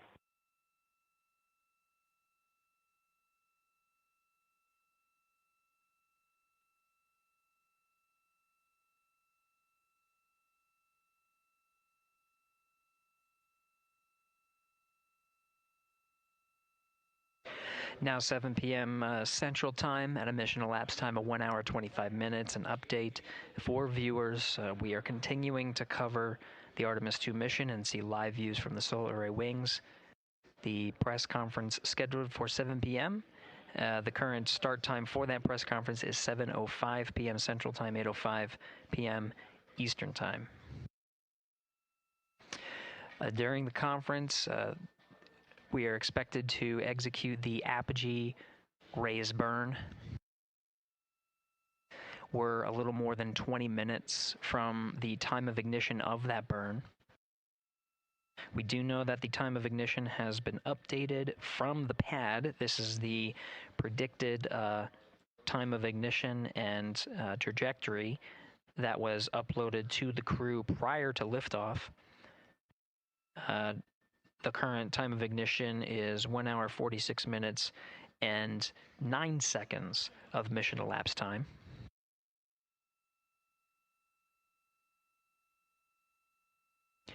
The duration of the burn at the pad was 17 minutes 52 seconds. Ahead of the execution of the burn, any changes in that duration will be reported to the crew and uploaded to ensure that the apogee raise burn goes as expected and puts them on the predicted trajectory. That trajectory being 43,730 miles by 0 statute mile orbit. This high Earth orbit will take the crew of Integrity past the tracking and data relay satellites that are positioned about 23,000 miles away from the Earth. Again, they're currently on TDRS West. And they will transition to the Deep Space Network. The apogee raise burn time of ignition again at 1 hour 46 minutes and 9 seconds of mission elapsed time. That is expected and will occur during the post-launch press briefing. So as part of our 24/7 coverage, the briefing itself will overlap with that particular milestone. To follow along on our 24/7 coverage, we won't necessarily stop our coverage. The clean Orion to Earth loops will be available on our clean feed. That will show a view similar to what you're seeing now. This is a view from the solar array wings, and you'll also hear the communications between Capcom's Stan Love here and the crew aboard Integrity, and you can listen as they confirm the execution of the burn and any changes of the burn. When we come back from the press conference, expected about around 8:05 p.m. Central Time, 9:05 p.m. Eastern, we'll go ahead and recap any of the milestones that occurred while we transitioned to the press briefing to answer the questions that come from the press, and continue along on our 24/7 coverage.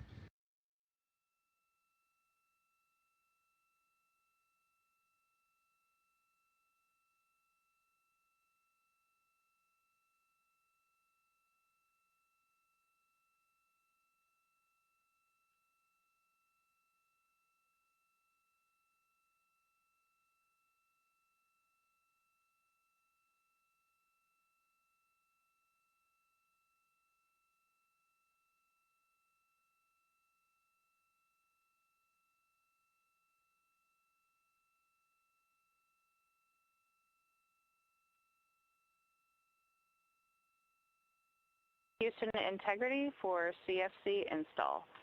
That is complete. Copy CFC, thank you.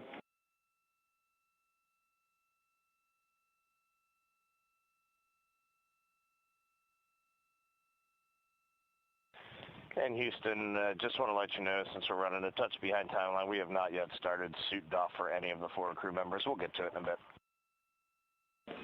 Copy, thank you.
Integrity Houston, updated ARB numbers when you're ready.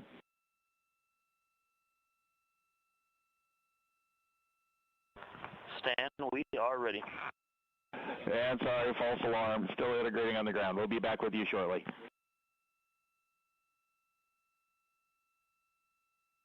Good practice call. Talk to you in a second. Roger.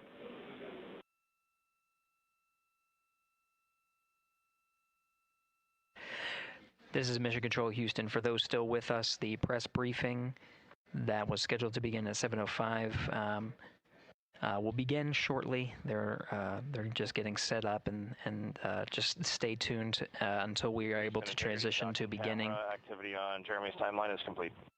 To the beginning of the press briefing. Copy docking camera. Thank you. Teams on the ground are analyzing the time of ignition and what's called T-go, the duration of the burn.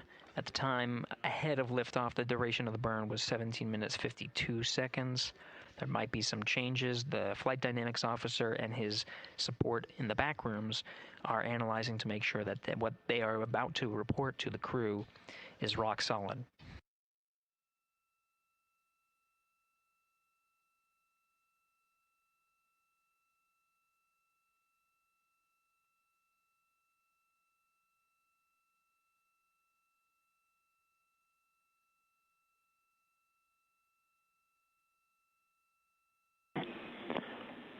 Integrity Houston with new ARB numbers for real this time.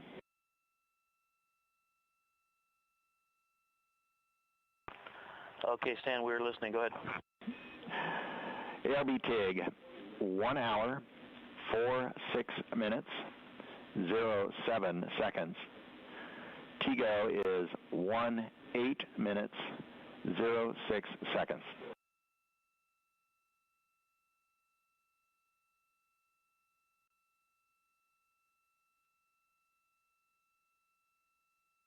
Okay, Stan, we copy and have entered 1 hour, 46 minutes, 7 seconds for TIG, and TIGO, 18 minutes, 6 seconds. Thank you for that. With that, we also have an updated time for the handover from teeters west to east. That is going to be over 6 minutes earlier than what's on your pad. You can expect that at MET 2 hours, 03 minutes, 04 seconds, 2:03:04.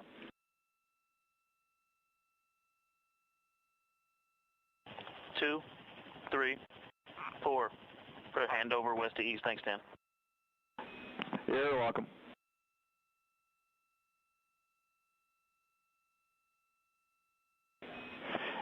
And integrity 2 minutes to maneuver. PFE is reading 3, which is nominal. Copy PFE.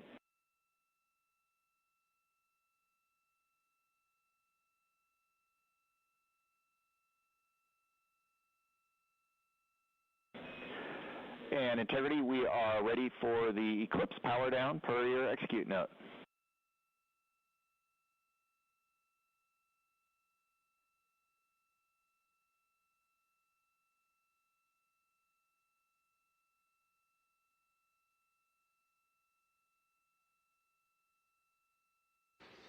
All right, as we've continued to follow along on the mission, here in Mission Control Houston and on the Orion to Earth loops, we'll take you over to the beginning of the press briefing, the post-launch press briefing over at the Kennedy Space Center.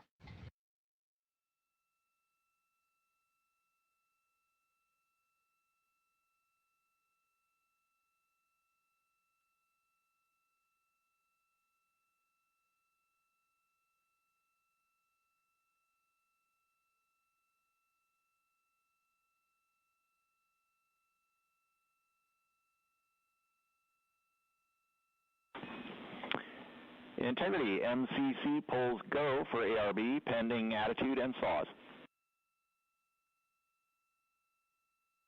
Integrity.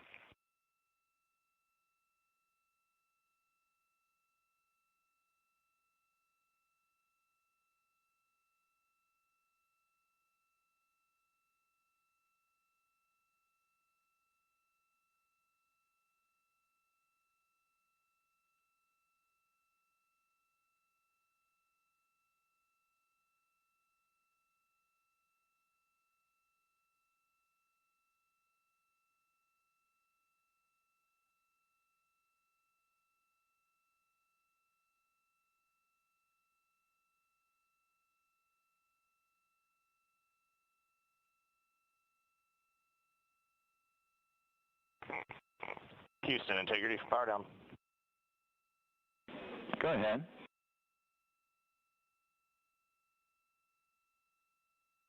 All right, we see the roll, Stan. And for power down, we believe our steps are complete. If we could get just some situational awareness on the DU brightness, we feel like we have them 50% down, but let us know. Checking.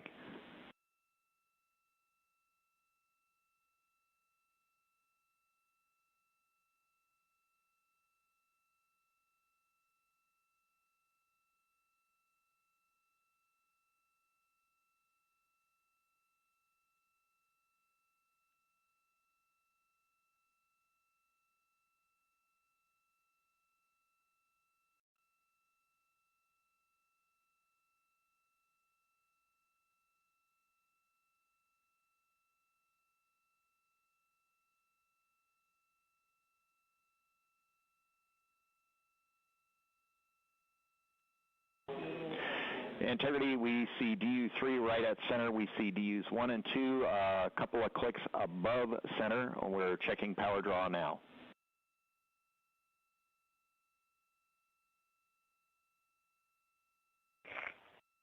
Copy that, Stan. And obviously, when we go into eclipse, we can bring them down a bit further. Roger.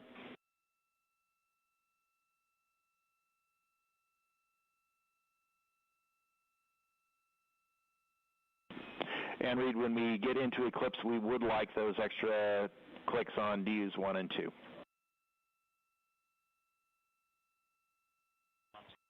Yeah, you got it. We did bring 1 and 2 down a touch, but we'll bring them down as far as we can when we get into eclipse. That's perfect. Thank you.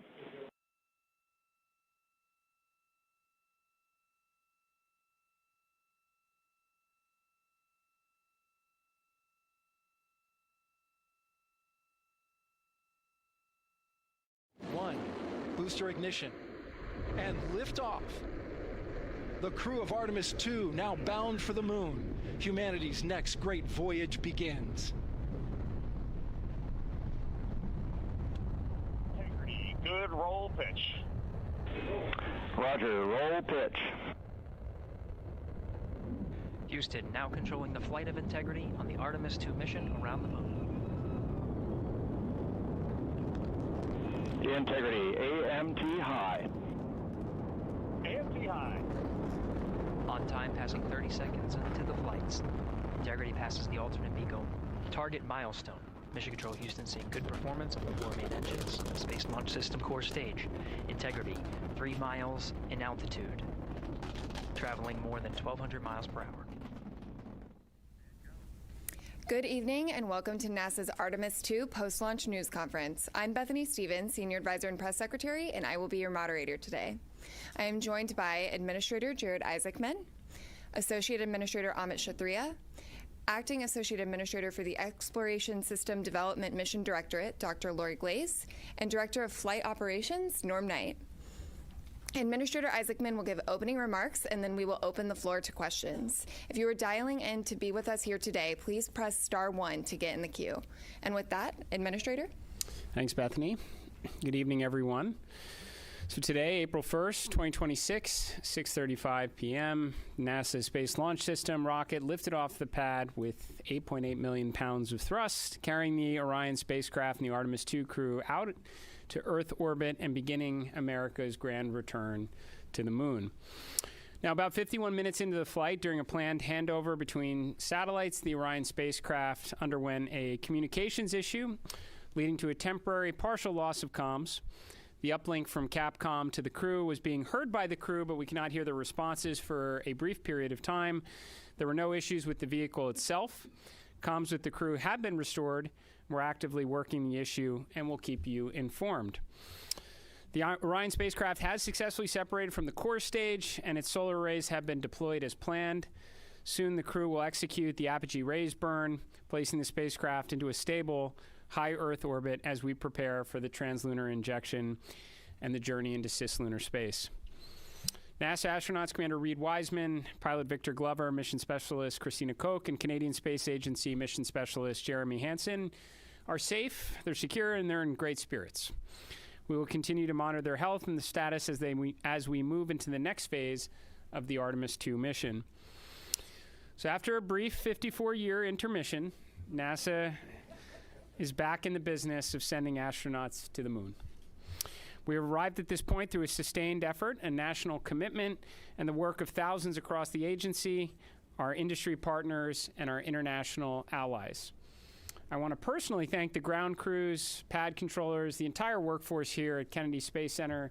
This mission belongs as much to you as it does to the crew. The crew is now in the capable hands of Mission Control Houston, the Johnson Space Center, where teams will guide Orion through each phase of the mission with the same discipline and precision that has brought us to this moment. We've certainly been here before. We know the challenges ahead. We have a lot of checkouts to get through before TLI.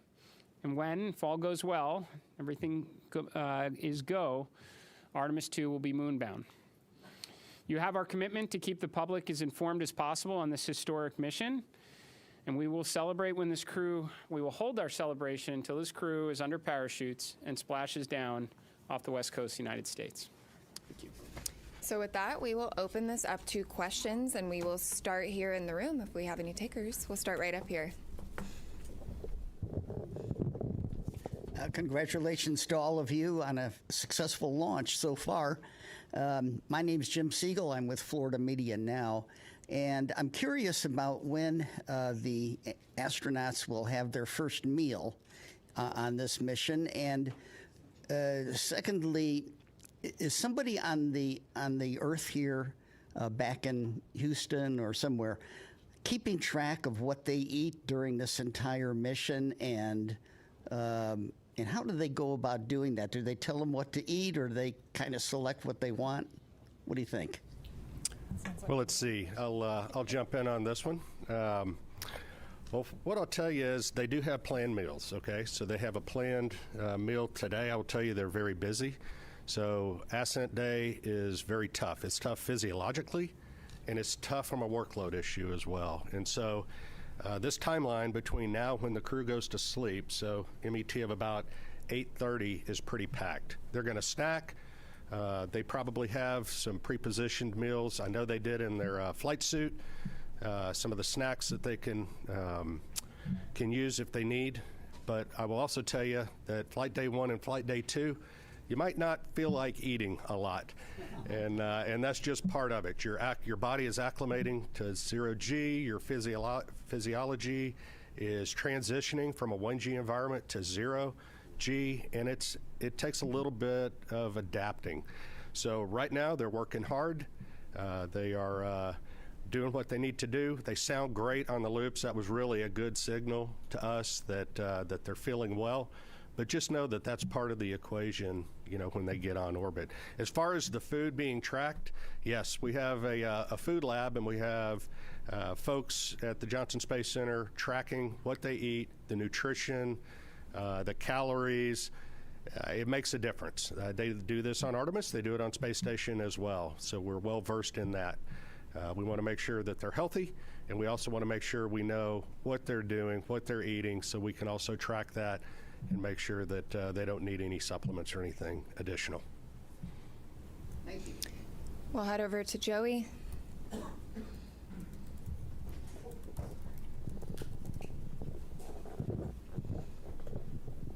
Thanks, guys, and congrats on a clean launch so far.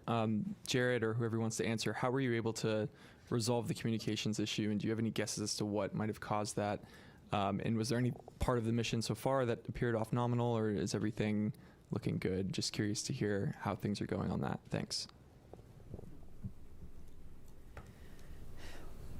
Well, on the comms issue, and I don't know, there may be someone here that has a little more detail than I do of having to run around quite a bit, but I think they're still looking into trying to really understand exactly what was going on there. But it's restored, which is important. I think it just. It was during handover to Tidris West. Sometimes that's squirrely ground configuration. You gotta get that right. So hopefully that's what it is. But we'll chase it down. But they were able to recover. They had intermittent forward and return links, so the burns that they needed on board it was never an issue. It was unusual for it to be dropped out for a couple minutes. So that's what we're telling you. We had a controller issue with the toilet when they spun it up, so we got to work through that. That's going to take maybe a few hours to troubleshoot. So there was also a water tank valve. There's 4 water tanks on Orion. There's a crossover valve that connects the 2 gangs of tanks. It's supposed to be open to ensure maximum flow. It was closed during Ascent. When you shake the thing, things like that happen, so they're going to reset the valve. And then they had a recurrence of on Artemis 1, we had a latching current limiter failure on a piece of electronics. It's transient failure when it gets exposed to radiation. They took 1 hit of those. We took about 24, 25 of those during Artemis 1.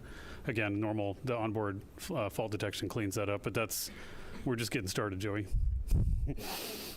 Clear, right? This is a flight test, and a lot of what we're doing here is exactly this, trying to test out all of the things that require the crew interaction, right? And so we anticipate to have a lot of these. Well, that's what we're here for, work through them. Sawyer? Importantly, apogee raise burn. We're go. So they're going to stay in space. Sawyer? Thank you, Sawyer Rosenstein, NSF. I noticed that the slide wire baskets happened to deploy during launch. Is that something that was expected? And can you give any initial reports, at least what you've seen from the cameras, of how the mobile launcher is doing, given the hope to be able to quickly turn it around? Yeah, do you have something on the baskets? I can talk about the turnaround. The baskets they're supposed to get out of the way. That's part of the plan. So otherwise they take plume loads, and we don't like that. So I can tell you on the mobile launcher, our team has already been looking at a lot of the imagery that we have that was taken both during and after and assessing that, trying to get the condition. We've got teams, I believe, going out there. They might already be out on their way to take a real look. Some of the good things that we've seen relative to Artemis 1, one of the issues we had was that the water that was supposed to be spraying down the launch pad, so that there were some issues there that didn't happen. We saw a lot of corrosion. The water was working, so things were getting washed down. We're still also going to remove some of the parts so that we can do some of that cleaning to make sure we don't have those corrosion issues. We haven't seen evidence of things like after Artemis 1, like the elevator doors were blown off. We haven't seen that. So we're optimistic, but we got to get out to the pad. We got to look. We did a lot of changes after Artemis 1, trying to harden the systems so that we can turn it around faster. We do anticipate there will be some items that'll need to be replaced. It's a pretty violent environment. But we're hopeful that that's minimized, and as soon as we have more information on that, we'll definitely let you guys know where we stand and how quickly we think we can get it turned around. Thanks. Lauren?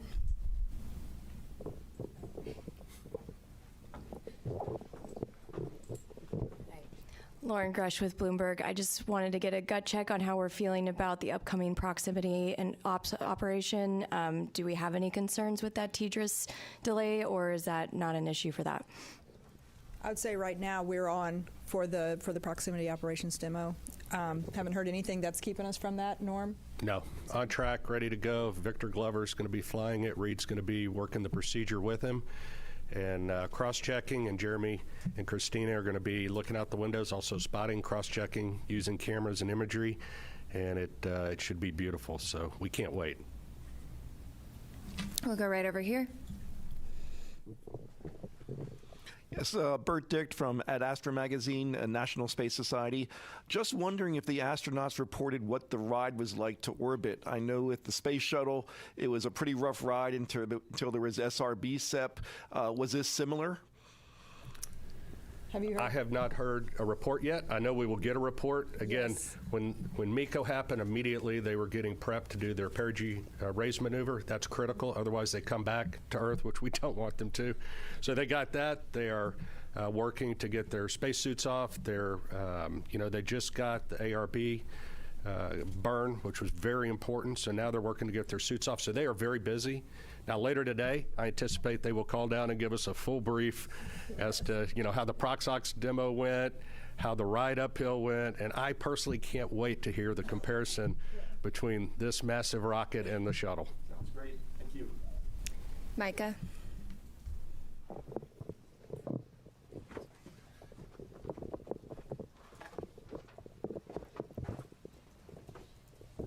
Thanks, Bethany. Micah Maidenberg, Wall Street Journal. Maybe for the administrator, I'd like to ask you, I know we're early on here, how you're thinking about success for this mission, defining success. A lot of tests ahead. And just what happens if you don't kind of meet that standard as the flight unfolds? Thanks so much. Well, I mean, to me, success is undershoots and in the water safely after a 10-day mission duration. So no early off ramps there. I think we're, right now we're already getting good ECLIS data. We've never flown Orion with crew on board, so that's pretty important. I mean, understanding the Orion spacecraft is, it's paramount in this one to progress on to integrated operations of Orion with a lander.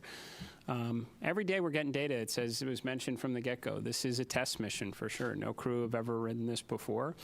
We'll keep gathering data over the next 10 days. We'll share updates, but we'll call success when they're in the water safely, and we'll start working on the next mission. Jackie. Hi. Right here. Sorry if I missed it. I just wanted to check in on the status of the perigee and apogee burns. Are those both finished at this point? And then I also wanted to check the best way to explain to the audience why we're doing that apogee raise maneuver and why we go into that high Earth orbit. Thanks so much. Do you want to take that? I mean, I can certainly say we completed the perigee raise maneuver. That was done pretty quickly, as you heard, and the apogee raise burn should have already happened. That should have been happening while we sat here. They were getting ready as we were walking in. And then if you want to talk maybe about the rest. So we go into a high Earth orbit. Roughly, the perigee is about 1,000 nautical miles, rough give or take, of the Earth, 25,000. So it's pretty elliptical. That's getting us, everything we do is getting us set up for the translunar injection burn. And so it's getting these burns, it's all converging down to what we call TLI. So we got to get the ECLIS system checked out. We got to make sure we have a redundancy. We got to make sure these burns go off where they should go off and get Orion and the SM configured exactly where it needs to be. So when it comes around, and it's time for the translunar injection burn, off we go, and that takes us really, that puts us outbound to the moon. That's a real big commit point, and so you'll be hearing more about that tomorrow. You might mention it not only sends us outbound to the moon, but it also sets us up for the gravity assist that brings us back. So we are set all the way. Yes. Once we make that burn. Go right back here. Hi, TJ Musco with the Epoch Times. Thank you all so much. Something that hasn't been really talked about is that the Space Launch System predates the Artemis program. We got going all the way back to 2011, so 15 years really invested in this. And just how does it feel to finally see it, launch with the human crew on board? Yeah, I mean, right now, like I said, we're focused on the next 10 days. But I mean, I'll tell you, I'm incredibly proud of the folks that worked on this machine for as long as they did. And one thing we didn't talk about earlier was, that one of the big objectives is getting the organization and getting our qualification standards and getting our certification rigor up to the standard for crewed flight. That's a big, even though the mission is a complicated mission, moving the entire organization to a mindset of thinking about risk in the right way to fly crew is a big deal. And making sure that the way we've gotten the machine configured to fly crew with the resilience and the reliability we care about is also a big deal. So it takes time. I mean, we got a lot in front of us, but I mean, for the guys that were out there, there's a big celebration in launch control for the rocket guys. The rocket guys can go out and play now, but the spacecraft guys got a lot of homework, so they're going to go work on that. But yeah, for them, I could see it on their faces. Jeff.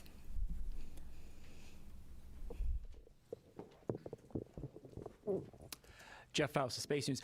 During the countdown, we heard controllers working through a few issues, one with the flight termination system, one with the launch abort system battery, and it sounded like there was a brief telemetry dropout. Wonder if you could provide a little bit more details about those issues and how you resolved them relatively quickly. Yeah, so Jeff, the FTS issue was we were doing an end-to-end test. We typically have to confirm that we can get a signal from the range to the machine and then back. We weren't able to close that entire end-to-end loop. But the guys at the range, they were really quick on their feet. They swapped to a different range receiver, which is a slightly different heritage, but has the same fundamental algorithms on it, and they were able to switch over to that and able to confirm a good end-to-end signal, which is really clever. We had thought about getting a receive-only box that we had in the VAB and shipping that over to to Patrick quickly so they could do it, but they were able to fix it on the fly over there, so that was good. And once we knew we could confirm the end-to-end loop of that command, then we didn't need that receive. We don't need to do that test more than once. We just need to verify the commands get on board. And so once we confirmed that command was there, then that we met all of our public safety risk. For the launch abort system, we had a battery, so 2 batteries, several temperature sensors on both batteries. We had one poke out of family. We want to make sure all of them are tracking within certain limits, but we could confirm, given the locations of the temperature sensors, where they are on the battery itself, that the reading was instrumentation, because there wasn't a credible physics-based explanation for why that sensor would be that far high. It was an order of magnitude off scale high from the rest, and so we were able to quickly vote that sensor out. So that was two of the major issues. But again, the team, this is what the training is for. This is what the practice is for, is to go into those things and knock them out quickly. So they did really well. We'll go right over here. I noticed there was a lack of public address announcing outside, and there was a lot of going back and forth when we realized there were some issues, and we had to go back inside to find out, or we had to have our phones. Why was there no public address system available with loudspeakers outside? I'm not sure what you're referring to. We're not sure what issue you're talking about the public address. Okay. Available to people outdoors, and I thought that was a lacking. We'll take a look into that. We'll definitely look into that. I wasn't aware that happened. So thank you for that information. That's new, and we'll definitely look into it. We'll go right back here.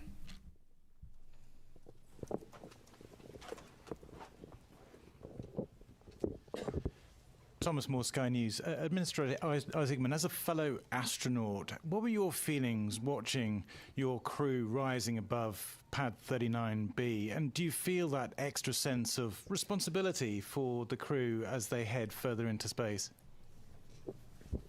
I certainly felt that it would be, just from, I guess, my perspective in it, that, I don't know, it is far less stressful to be strapped into the rocket than to be responsible for it here on Earth. So I definitely had those feelings quite a bit. But, you derive a lot of confidence from the process that leads up to this moment. I mean, literally the army of people that came together across NASA, all our contractors, all our partners to prepare for this, every step that leads up to it. This is what I, was really honestly going through my mind through it, is all the testing that goes into it, the integrated testing, the flight readiness review, everything that goes into a flight readiness review. Not to mention you have a truly exceptional crew up there that have been training for years on this. That gives you the confidence to undertake this mission, especially knowing the implications that it is part of a much bigger program. This is America and our partners' return to the moon, and we're trying to do it this time to stay. So, incredibly important mission. Certainly felt the pressure of it, but it was relieved, based on the confidence we have in the team here at NASA and everyone who contributes to it. Thank you for the question. We'll come right up here.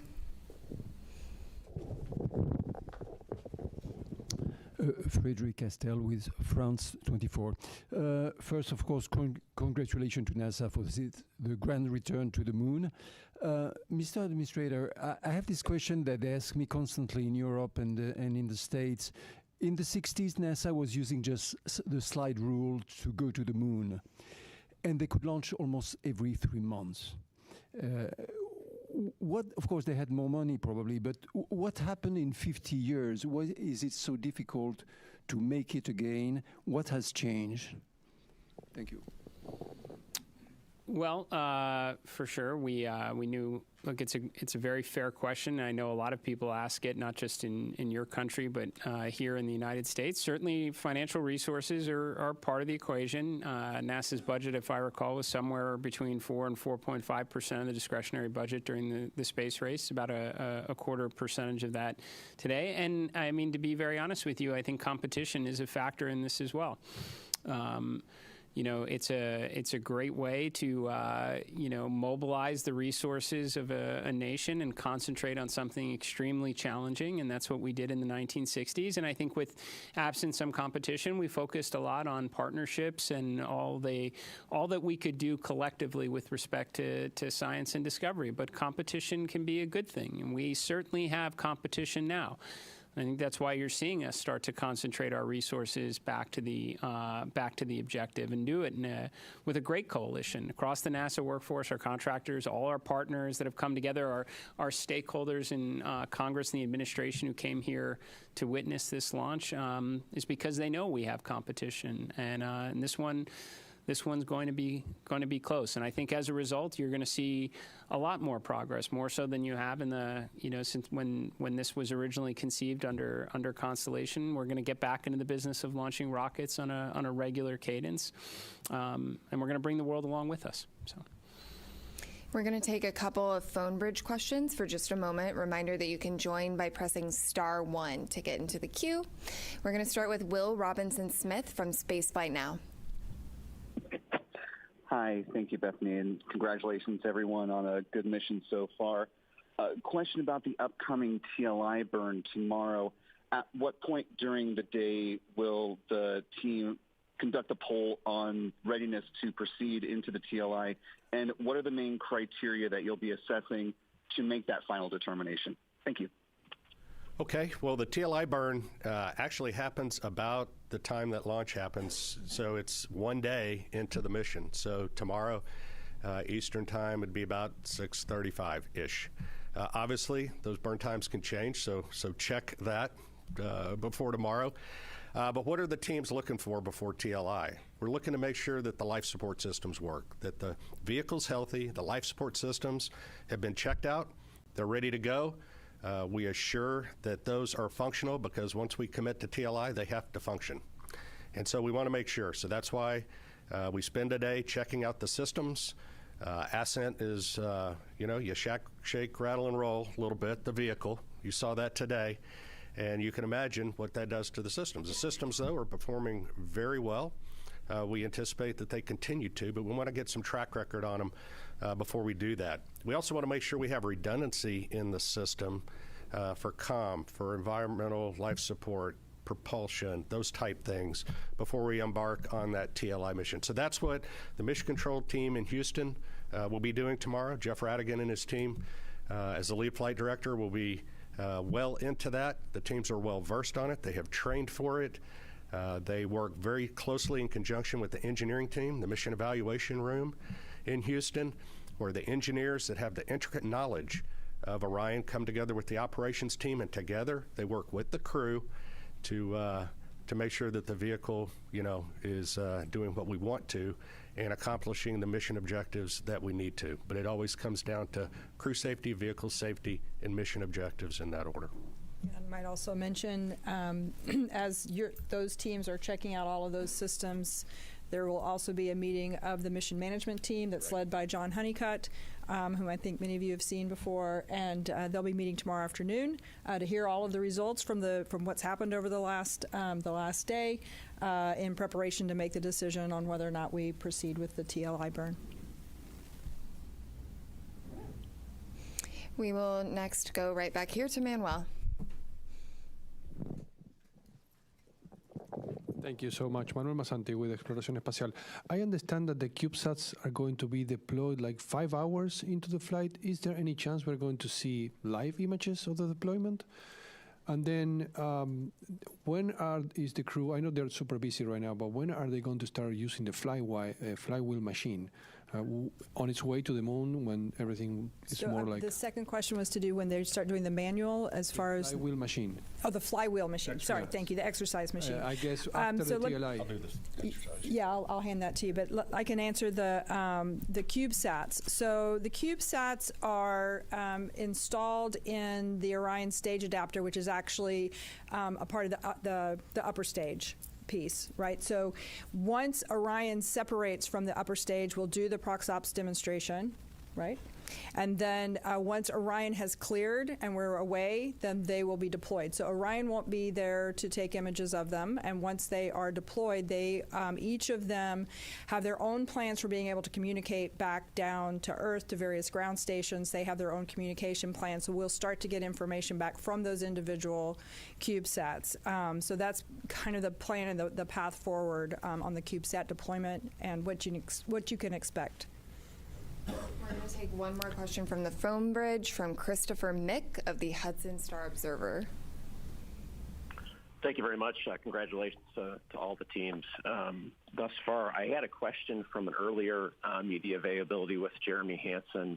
He made mention of if the mission launched on April 1st, they would be experiencing a lunar eclipse. And I just want to follow up on that, if that's where that would be happening in the mission timeline, and if there would be any video perchance of that happening, or is that just going to be on the astronauts' photography at the time? So you may have to answer the question on whether or not there'll be the availability of the what kind of real time. I'm not sure what we'll have there, but the crew will get to observe the eclipse. This is pretty unique. It's kind of interesting. It actually doesn't happen when they're out of comm, so they will be having communication during that eclipse time. But during the eclipse, the moon will be blocking the sun. They will be able to see the sun's corona, which is kind of cool. So they've been having a lot of science lessons over the last couple of days to learn about that and the eventuality that we actually launched today. So they're prepared to make those solar observations. It'll be a pretty cool and unique opportunity. I'm sure we'll get some images down at some point. I just don't know if they'll be live. Tarek.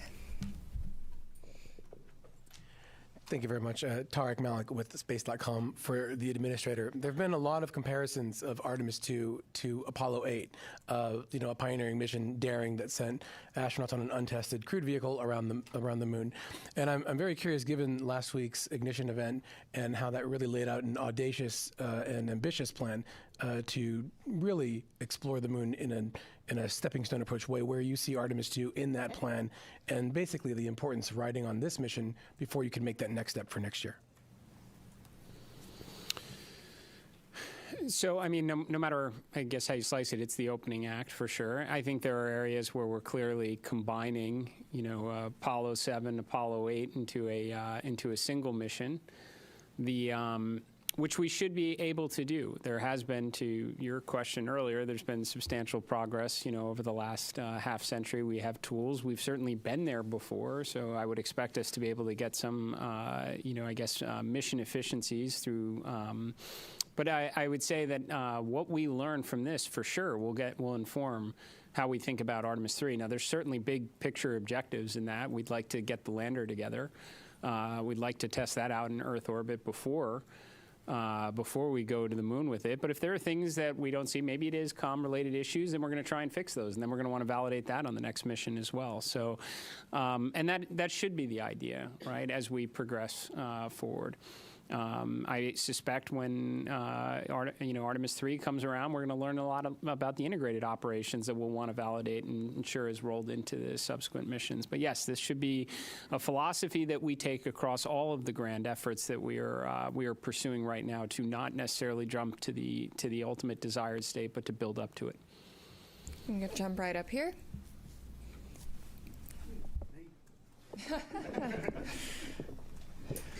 Hi, Richard Hollingham, BBC Future. Related to Apollo 8 in a way, really. I just wondered what plans had gone into a new Earthrise image. A lot has gone into the aspirational nature of this mission. Have you a plan? I assume you have a plan. What is the plan? Oh, go ahead. I do know that the teams have been looking at what the opportunities might look like. They've looked at the different launch dates, and so I know that they're really going to try to make that happen. I can't give you a confirmation on that yet, but stay tuned. My understanding is they have been equipped with additional camera imagery capturing, equipment. So we're going to do everything we can to try and make that happen. It'd be awesome. We're going to go right back here.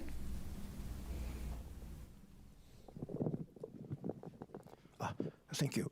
I'm from a Japanese news agency, Kyodo News. My question is to the administrator. The United States and China are competing over moon development. What significance does today's launch have for the U.S. and NASA? Thank you. Well, it's certainly an incredibly important step. I mean, this is the first crewed mission into this environment in more than a half century on a rocket that has never flown human beings before, along with a spacecraft. So it's incredibly important because we're going to learn an awful lot from this to inform subsequent missions. So, yes, this is the beginning. I can tell you, having had an opportunity to speak with the Artemis II crew after the State of the Union address, we talked a lot about what we wound up sharing with the world at the Ignition event about adding additional missions, accelerating production, building out a moon base. I think it was very energizing for the crew because they knew that they were, this is a risky mission for sure. Any type of new test flight mission going in this environment is going to be challenging, and they knew it was building up to something bigger. And I think that it was very helpful for them in that regard. So, and certainly it was very helpful for me to hear their feedback as well. I would suspect a point or two wound up in the Ignition event from them. So, we're going to go back here to the white shirt. Thanks, Denise Chow with NBC News. I think for Lori or Norm, I'm curious what you anticipate could be some of the biggest challenges over the next few days, whether that's from a spacecraft or system standpoint or crew workload. I'll jump in. Flight day 1 from a crew workload is pretty tough. Between now and TLI, we're working the crew really hard. In fact, when they go to sleep tonight, they're woken up in the middle of their sleep to do the perigee raise burn, and so their sleep's disrupted. They're hitting on all cylinders. They may not be feeling well.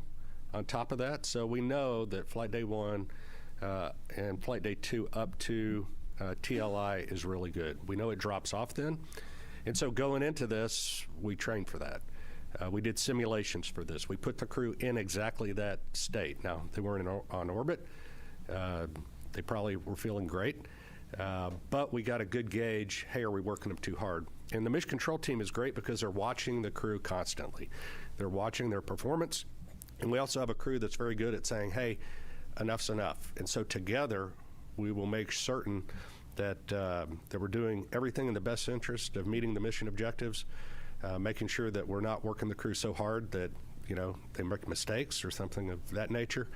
And again, we work as a collective team going forward. So this is our best opportunity, and they may add more stuff to the timeline before it's all done, and they may take some stuff out if we need to, but we adjust all the time on those things. So that's leading up to TLI, that's probably one of the bigger challenges, making sure we get those done. I'm going to go right up here. Hi, Robert Perlman with CollectSpace.com. For the administrator, you mentioned the 53-year hiatus, and in that time, now most of the world's population wasn't alive for Apollo, like I think you and me.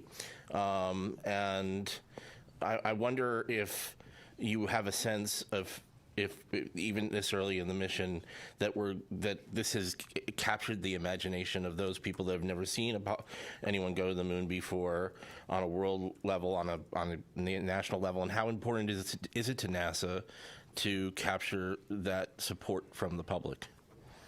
Yeah, I've said it many times. I absolutely, I think it's foundational for what we do here at NASA to inspire. It should be a component of every one of our missions. I've talked about, I think after Artemis II, you're going to have more kids that are going to dress up as astronauts for Halloween. We want to inspire and create interest in the next generation to grow up and contribute to this endeavor. Now, how have we done so far in captivating the world's interest in America's return to the moon? I don't know. You have to tell me. We've been rather busy the last couple hours. I would say, and I felt this way going into it, that when we got down to T0, a lot of people would be paying attention. I suspect when some of the imagery starts to maybe come back from the moon, that's gonna further bring people into this story, right? And then we bring them home safely, and we start preparing for again the next chapter in the story. So. Yeah, I think inspiration is extremely important. I think people, despite, some of the commentary up to now, how many people really know we're going around the moon? I'm willing to bet right now a lot of people do. And I think we'll only draw in their interest further as the mission proceeds. I'm going to go right here.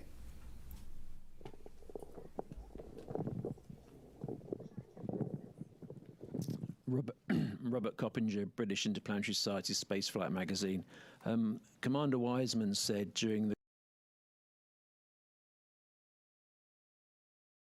crew news conference in September last year that when they get off the planet, they may only spend 3 or 4 days going around the Earth. What sequence of events would need to happen for that to occur? I was quite surprised to hear him be so specific about such an scenario. I know you all talk about it being a test flight.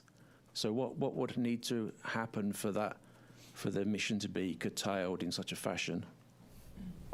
I didn't cover the question. So I think the question had, just confirm, it's kind of hard to hear, but the question is that the commander talked about one of the alternate missions where they maybe would stay in Earth orbit for 3 or 4 or 5 days. Yes, that sort of thing. What would need to happen? So for one that of the scenarios that would have led to that is if for some reason during the launch that the SLS did not quite deliver us to where we needed to be, or the upper stage didn't deliver us to the orbit that we needed to be in, that would have been one of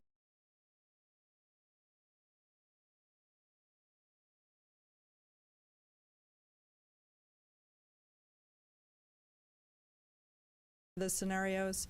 I think that's probably the main scenario that would have ended up in that one of those kind of alternate missions. Yeah. But I don't think we're going to need to worry about that, hopefully. But the other thing is if for some reason we're able to stay, but we're not able to do the TLI burn, we would stay.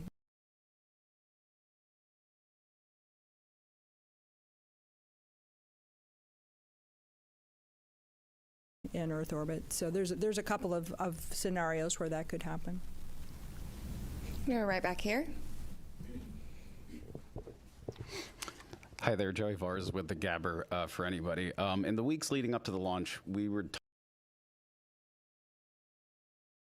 talking about some of the distance records and altitude records and speed records that would be achieved that were contingent on the specific day and time of launch. I was wondering if we had a better concept of what those might be now that we are successfully off the ground. Thank you. Norm has that data for you. Well, based on the predicts right now, assuming all the burns go as planned and the timeline is executed as we think it's going to be, it'll be on flight day 6 at an MET of about, 18 hours, 18 and a half hours. And again, check that as we get closer because burn durations and things like that matter. But that's where we will exceed or beat the Apollo distance record, or at least that's where we believe that's going to happen. So that'll be an exciting day, and we'll stand by to see what transpires. You're right here. Hi, I'm Hanju Yang from Kookmin Daily in South Korea. And first of all, congratulations on today's successful launch. And my question is for administrator layer. And this mission also carried a Korean satellite on board. From your perspective, why does a crewed lunar mission like Artemis 2 matter not just for United States, but for the global community? I think we say often that when we undertake these type of endeavors, we never go alone. We go with our international partners. We have a Canadian Space Agency astronaut that's on board this mission. We are carrying a lot of CubeSats from our Artemis Accords partners, and we are going to continue to do this going forward. JAXA is contributing a pressurized rover, a major contribution to our efforts of having an enduring presence on the lunar surface itself. The Italian Space Agency, just a few days ago, we signed a memorandum of understanding for a habitation module on the surface of the moon, a component of the moon base. And to be honest, it was also a key component to the to the ignition event from last week, half of the Artemis Accord partners were present. We spent a good portion of the second day talking together, recognizing that some of our partners can make contributions like a pressurized rover or a habitation module, and many others are going to work with their academic institutions and universities for science instruments that could wind up on the Phase 1 component to the moon base itself, or interesting tech demonstrations. This is something that NASA is extremely proud of and will continue to do so as we continue to press forward under this program. So. We're going to do last question here. I'm going to go over to you in the back. It's Paul Brinkman, Aerospace America. Can you just talk a little bit about the propellant loading this morning? Was it flawless? Were there any leaks detected? Was it a repeat of the wet dress rehearsal? Did you learn anything? Yeah, go ahead. I think it went extremely well. What I heard this morning, and Amit may have an update from later, but some of the leaks that we'd seen of the hydrogen during the tanking for the hydrogen, we saw leaks below 1%, which was significantly lower. Again, the seals that we replaced seemed to perform extremely well. We did a pressure test kind of partway through, and the leak went up to about 1.4%. Still, well within the constraints, which 16% is the bound that we have. So I think it performed extremely well. We actually, I think, finished the tanking early, from what I understood. So I think it went extremely well. So again, the seals that we had replaced out at the pad after wet dress number 1, I think that was proved to be very successful. And with that, thank you all for coming out and covering humanity's return to the moon. Stay tuned for updates on NASA's social channels, including our continuous coverage on YouTube and NASA Plus. Go Artemis. Thank you.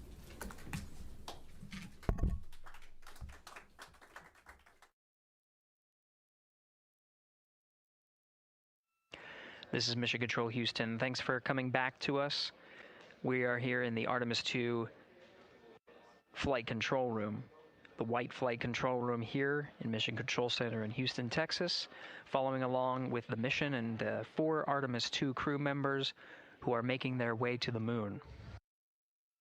For those coming that were joining on the press conference, we'll do a quick recap of some of the activities that happened over the course of the hour that happened during the press conference. We did have a successful thermal roll ahead of executing the apogee raise burn. The apogee raise burn occurred with an updated time of MET 1 hour 46 minutes and 7 seconds. The duration of the burn was 18 minutes and 6 seconds. At this time, the flight dynamics officer confirms that it was a good burn, so they are on a good trajectory for staying in high Earth orbit for the remainder of this flight day and into next. The high Earth orbit puts them into a 43,730 by 0 statute mile orbit, which orbits the Earth approximately once a day. It's a 23.5-hour orbit.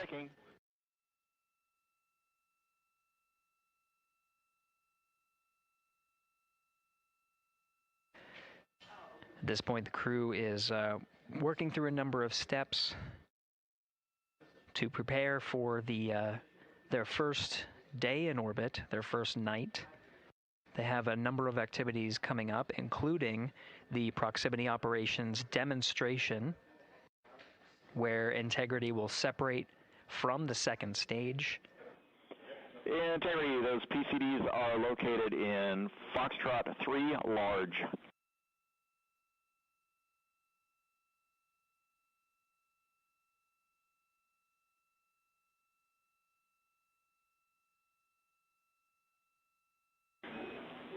Integrity, good. String 1, helium clearing. Integrity copies. And stand the docking camera checkout, step 9. Would you like me to go ahead and configure for our pod at this time? Checking.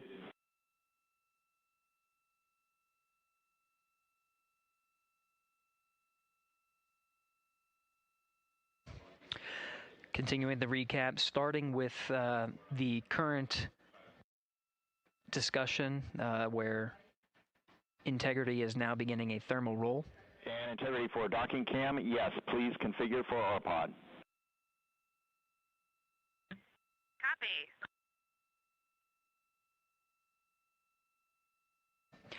Mission Specialist Christina Cook is setting up the docking camera ahead of the proximity operations demo for later today.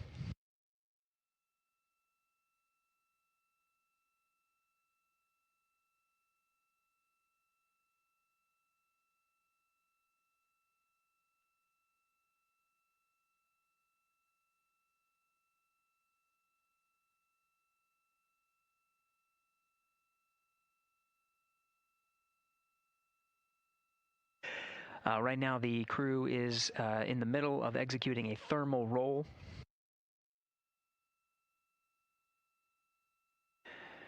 This procedure allows for more even distribution of heating on the interim cryogenic propulsion stage, as well as the Integrity spacecraft.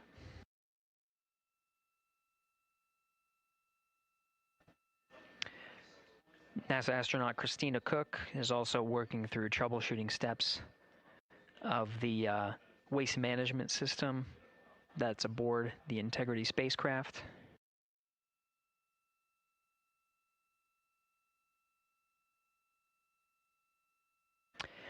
The toilet fan is reported to be jammed. Now the ground teams are coming up with instructions on how to get into the fan and clear that area to revive the toilet for the mission. In the meantime, they're getting their contingency, their backup waste management capabilities, specifically for urine. The fecal collection of the toilet, that specific capability can still be used with the waste management system aboard Orion.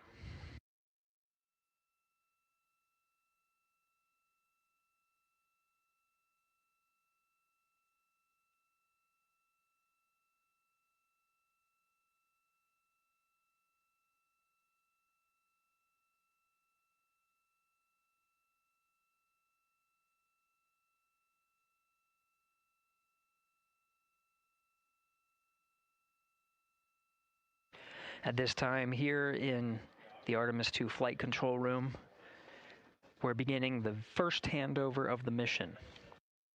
The Ascent teams, led by Flight Director Judd Freeling, are handing over to the Orbit 1 shift. You can see Flight Director Jeff Radigan to the left of Freeling. Right now, he is the one conducting the handover with his team, getting a read on all of the activities they have upcoming for the rest of the day. Namely, the one in the near term is a proximity operations demonstration.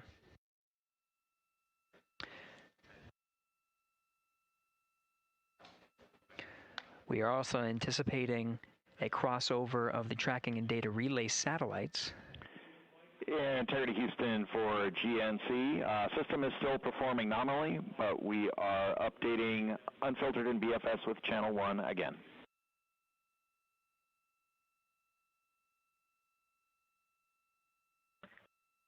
Integrity copies.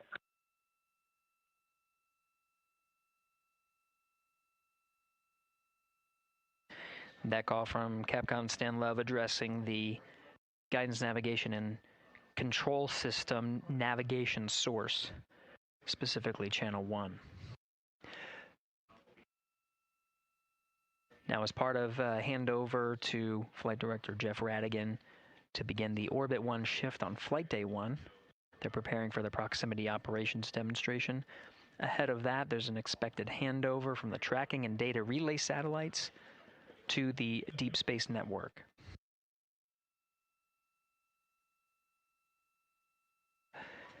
The successful execution of the apogee raise burn puts the crew in the high Earth orbit, which will take Integrity and its crew far from Earth, with the apogee being upwards of more than 43,000 miles. With the geosynchronous TDRS satellite network in a geosynchronous positioning around 23,000 miles, the crew of Integrity will pass the near-Earth network. With that, expected a little less than 24 minutes from now will be a transition from the TDRS to the Deep Space Network. The data rates gathered from the Deep Space Network may allow us to hop on board and get some first preliminary views of the crew prior to them needing to prioritize the proximity operations demonstration.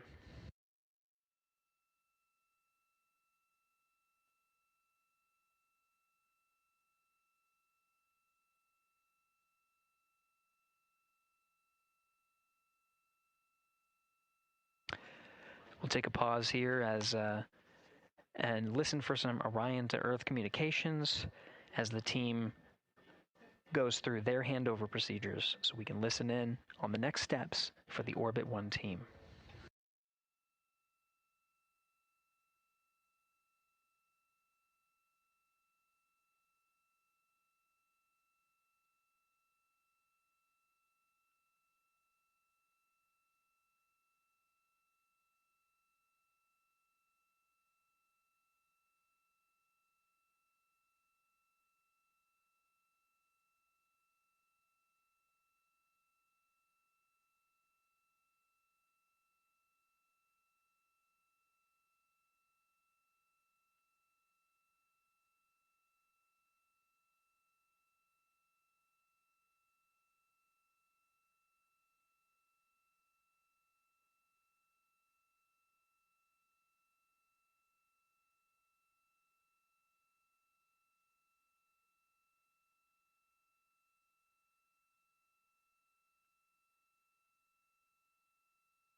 Integrity Houston, about halfway through the eclipse, we're seeing all of our power predicts right on. Thank you for the help with the power down.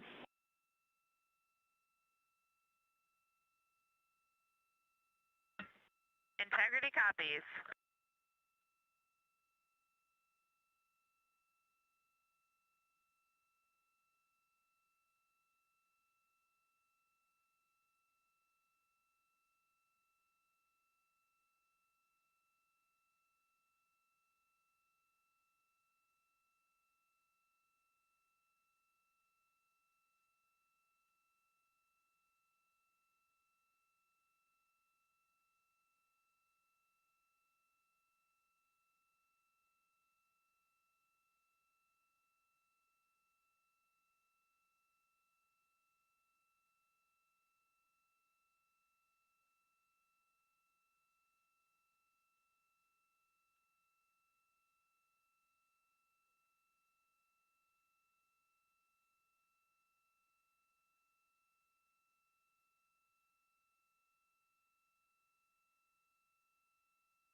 This is Mission Control Houston. Quick update on what you're seeing. This is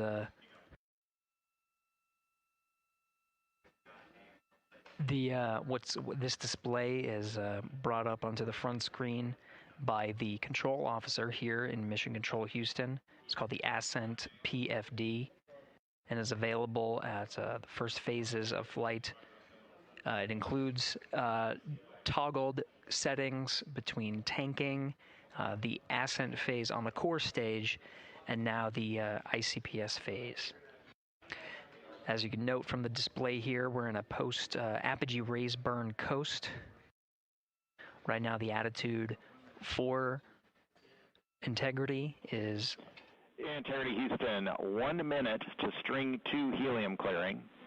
Also, your PCL Rev 1 HEO deorbit burn plan is on board.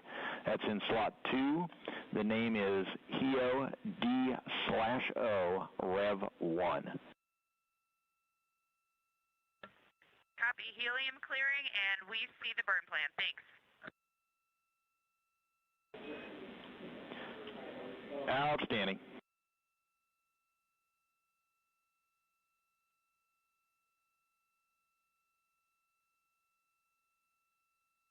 And integrity, 2 minutes to thermal roll. Copy.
Integrity, good. String 2, helium clearing. Integrity copies, and I've got some AGA readings for you, Stan, when you're ready. Jeremy, also thermal roll is complete. Jeremy, go ahead with your AGA numbers. Okay, Stan, everything is off scale low, and then CO2 is 3.7. O2 is 18.5. Temperature, temperature is 70.3, and pressure is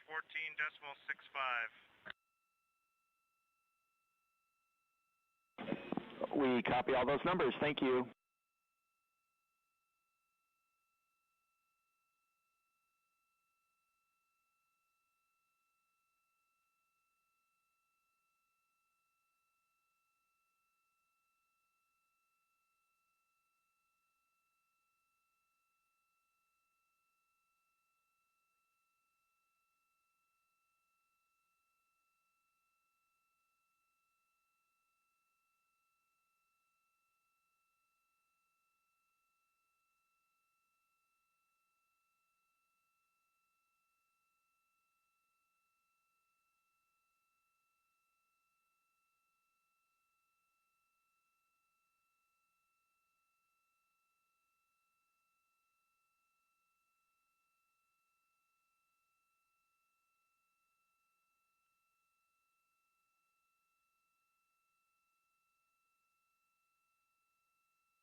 Integrity Houston for docking camera with an action on the DU.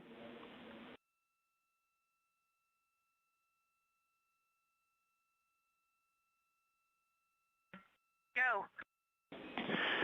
For the docking cam, we see exposure set to 1 instead of 3. We think that'll be too dark.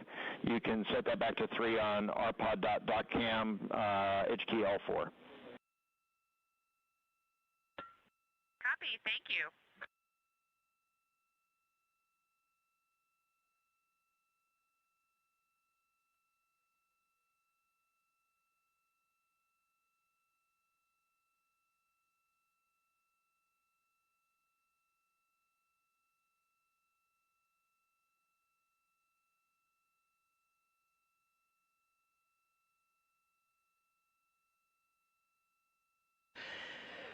This is Mission Control Houston.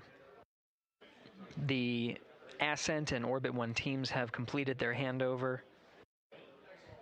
Flight Director Judd Freeling sent some parting farewell words to the teams here, congratulating them on the milestone of getting the 4-member crew of Artemis 2 where they are now,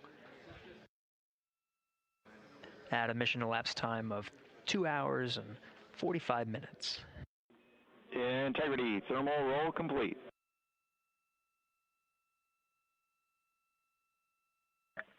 Integrity copies.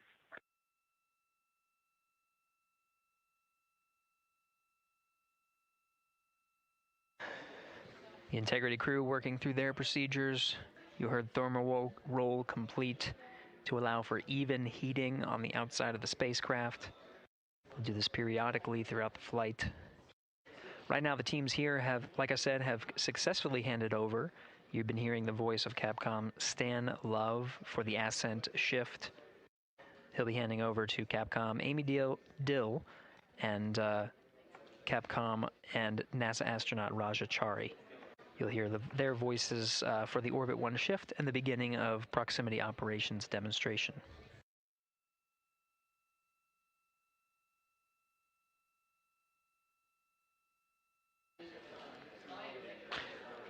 From here, Mission Control Houston, that will conclude the Ascent shift. We'll hand over here at the PAO console to your Orbit 1 commentator, Leah Cheshire Mustachio.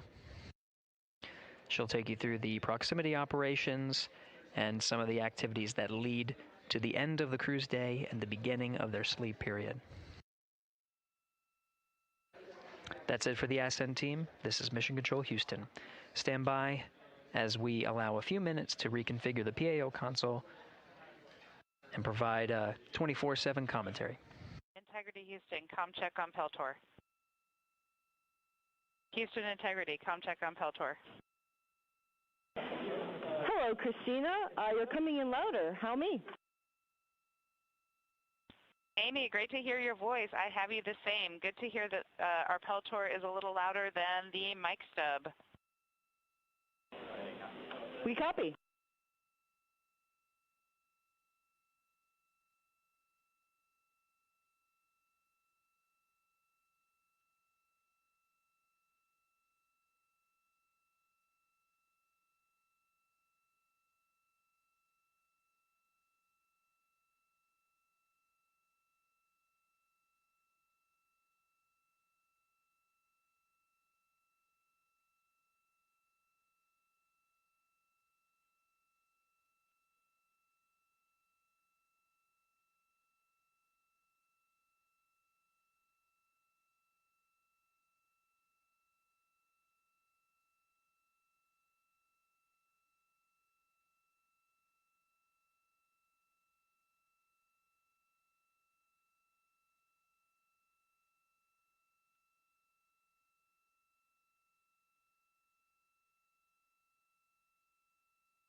Integrity Houston, 5 minutes to DSN handover.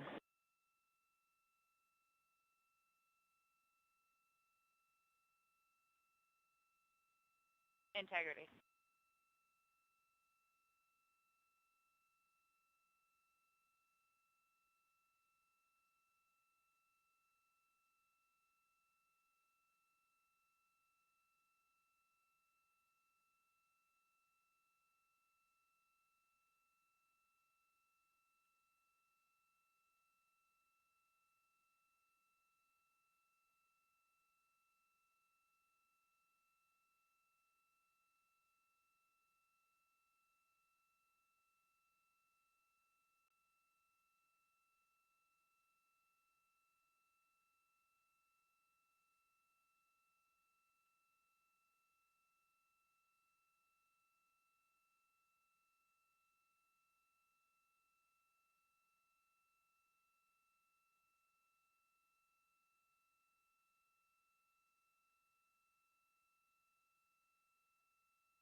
Integrity Houston, ICPS blowdown in progress.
Integrity Houston, voice check on DSN.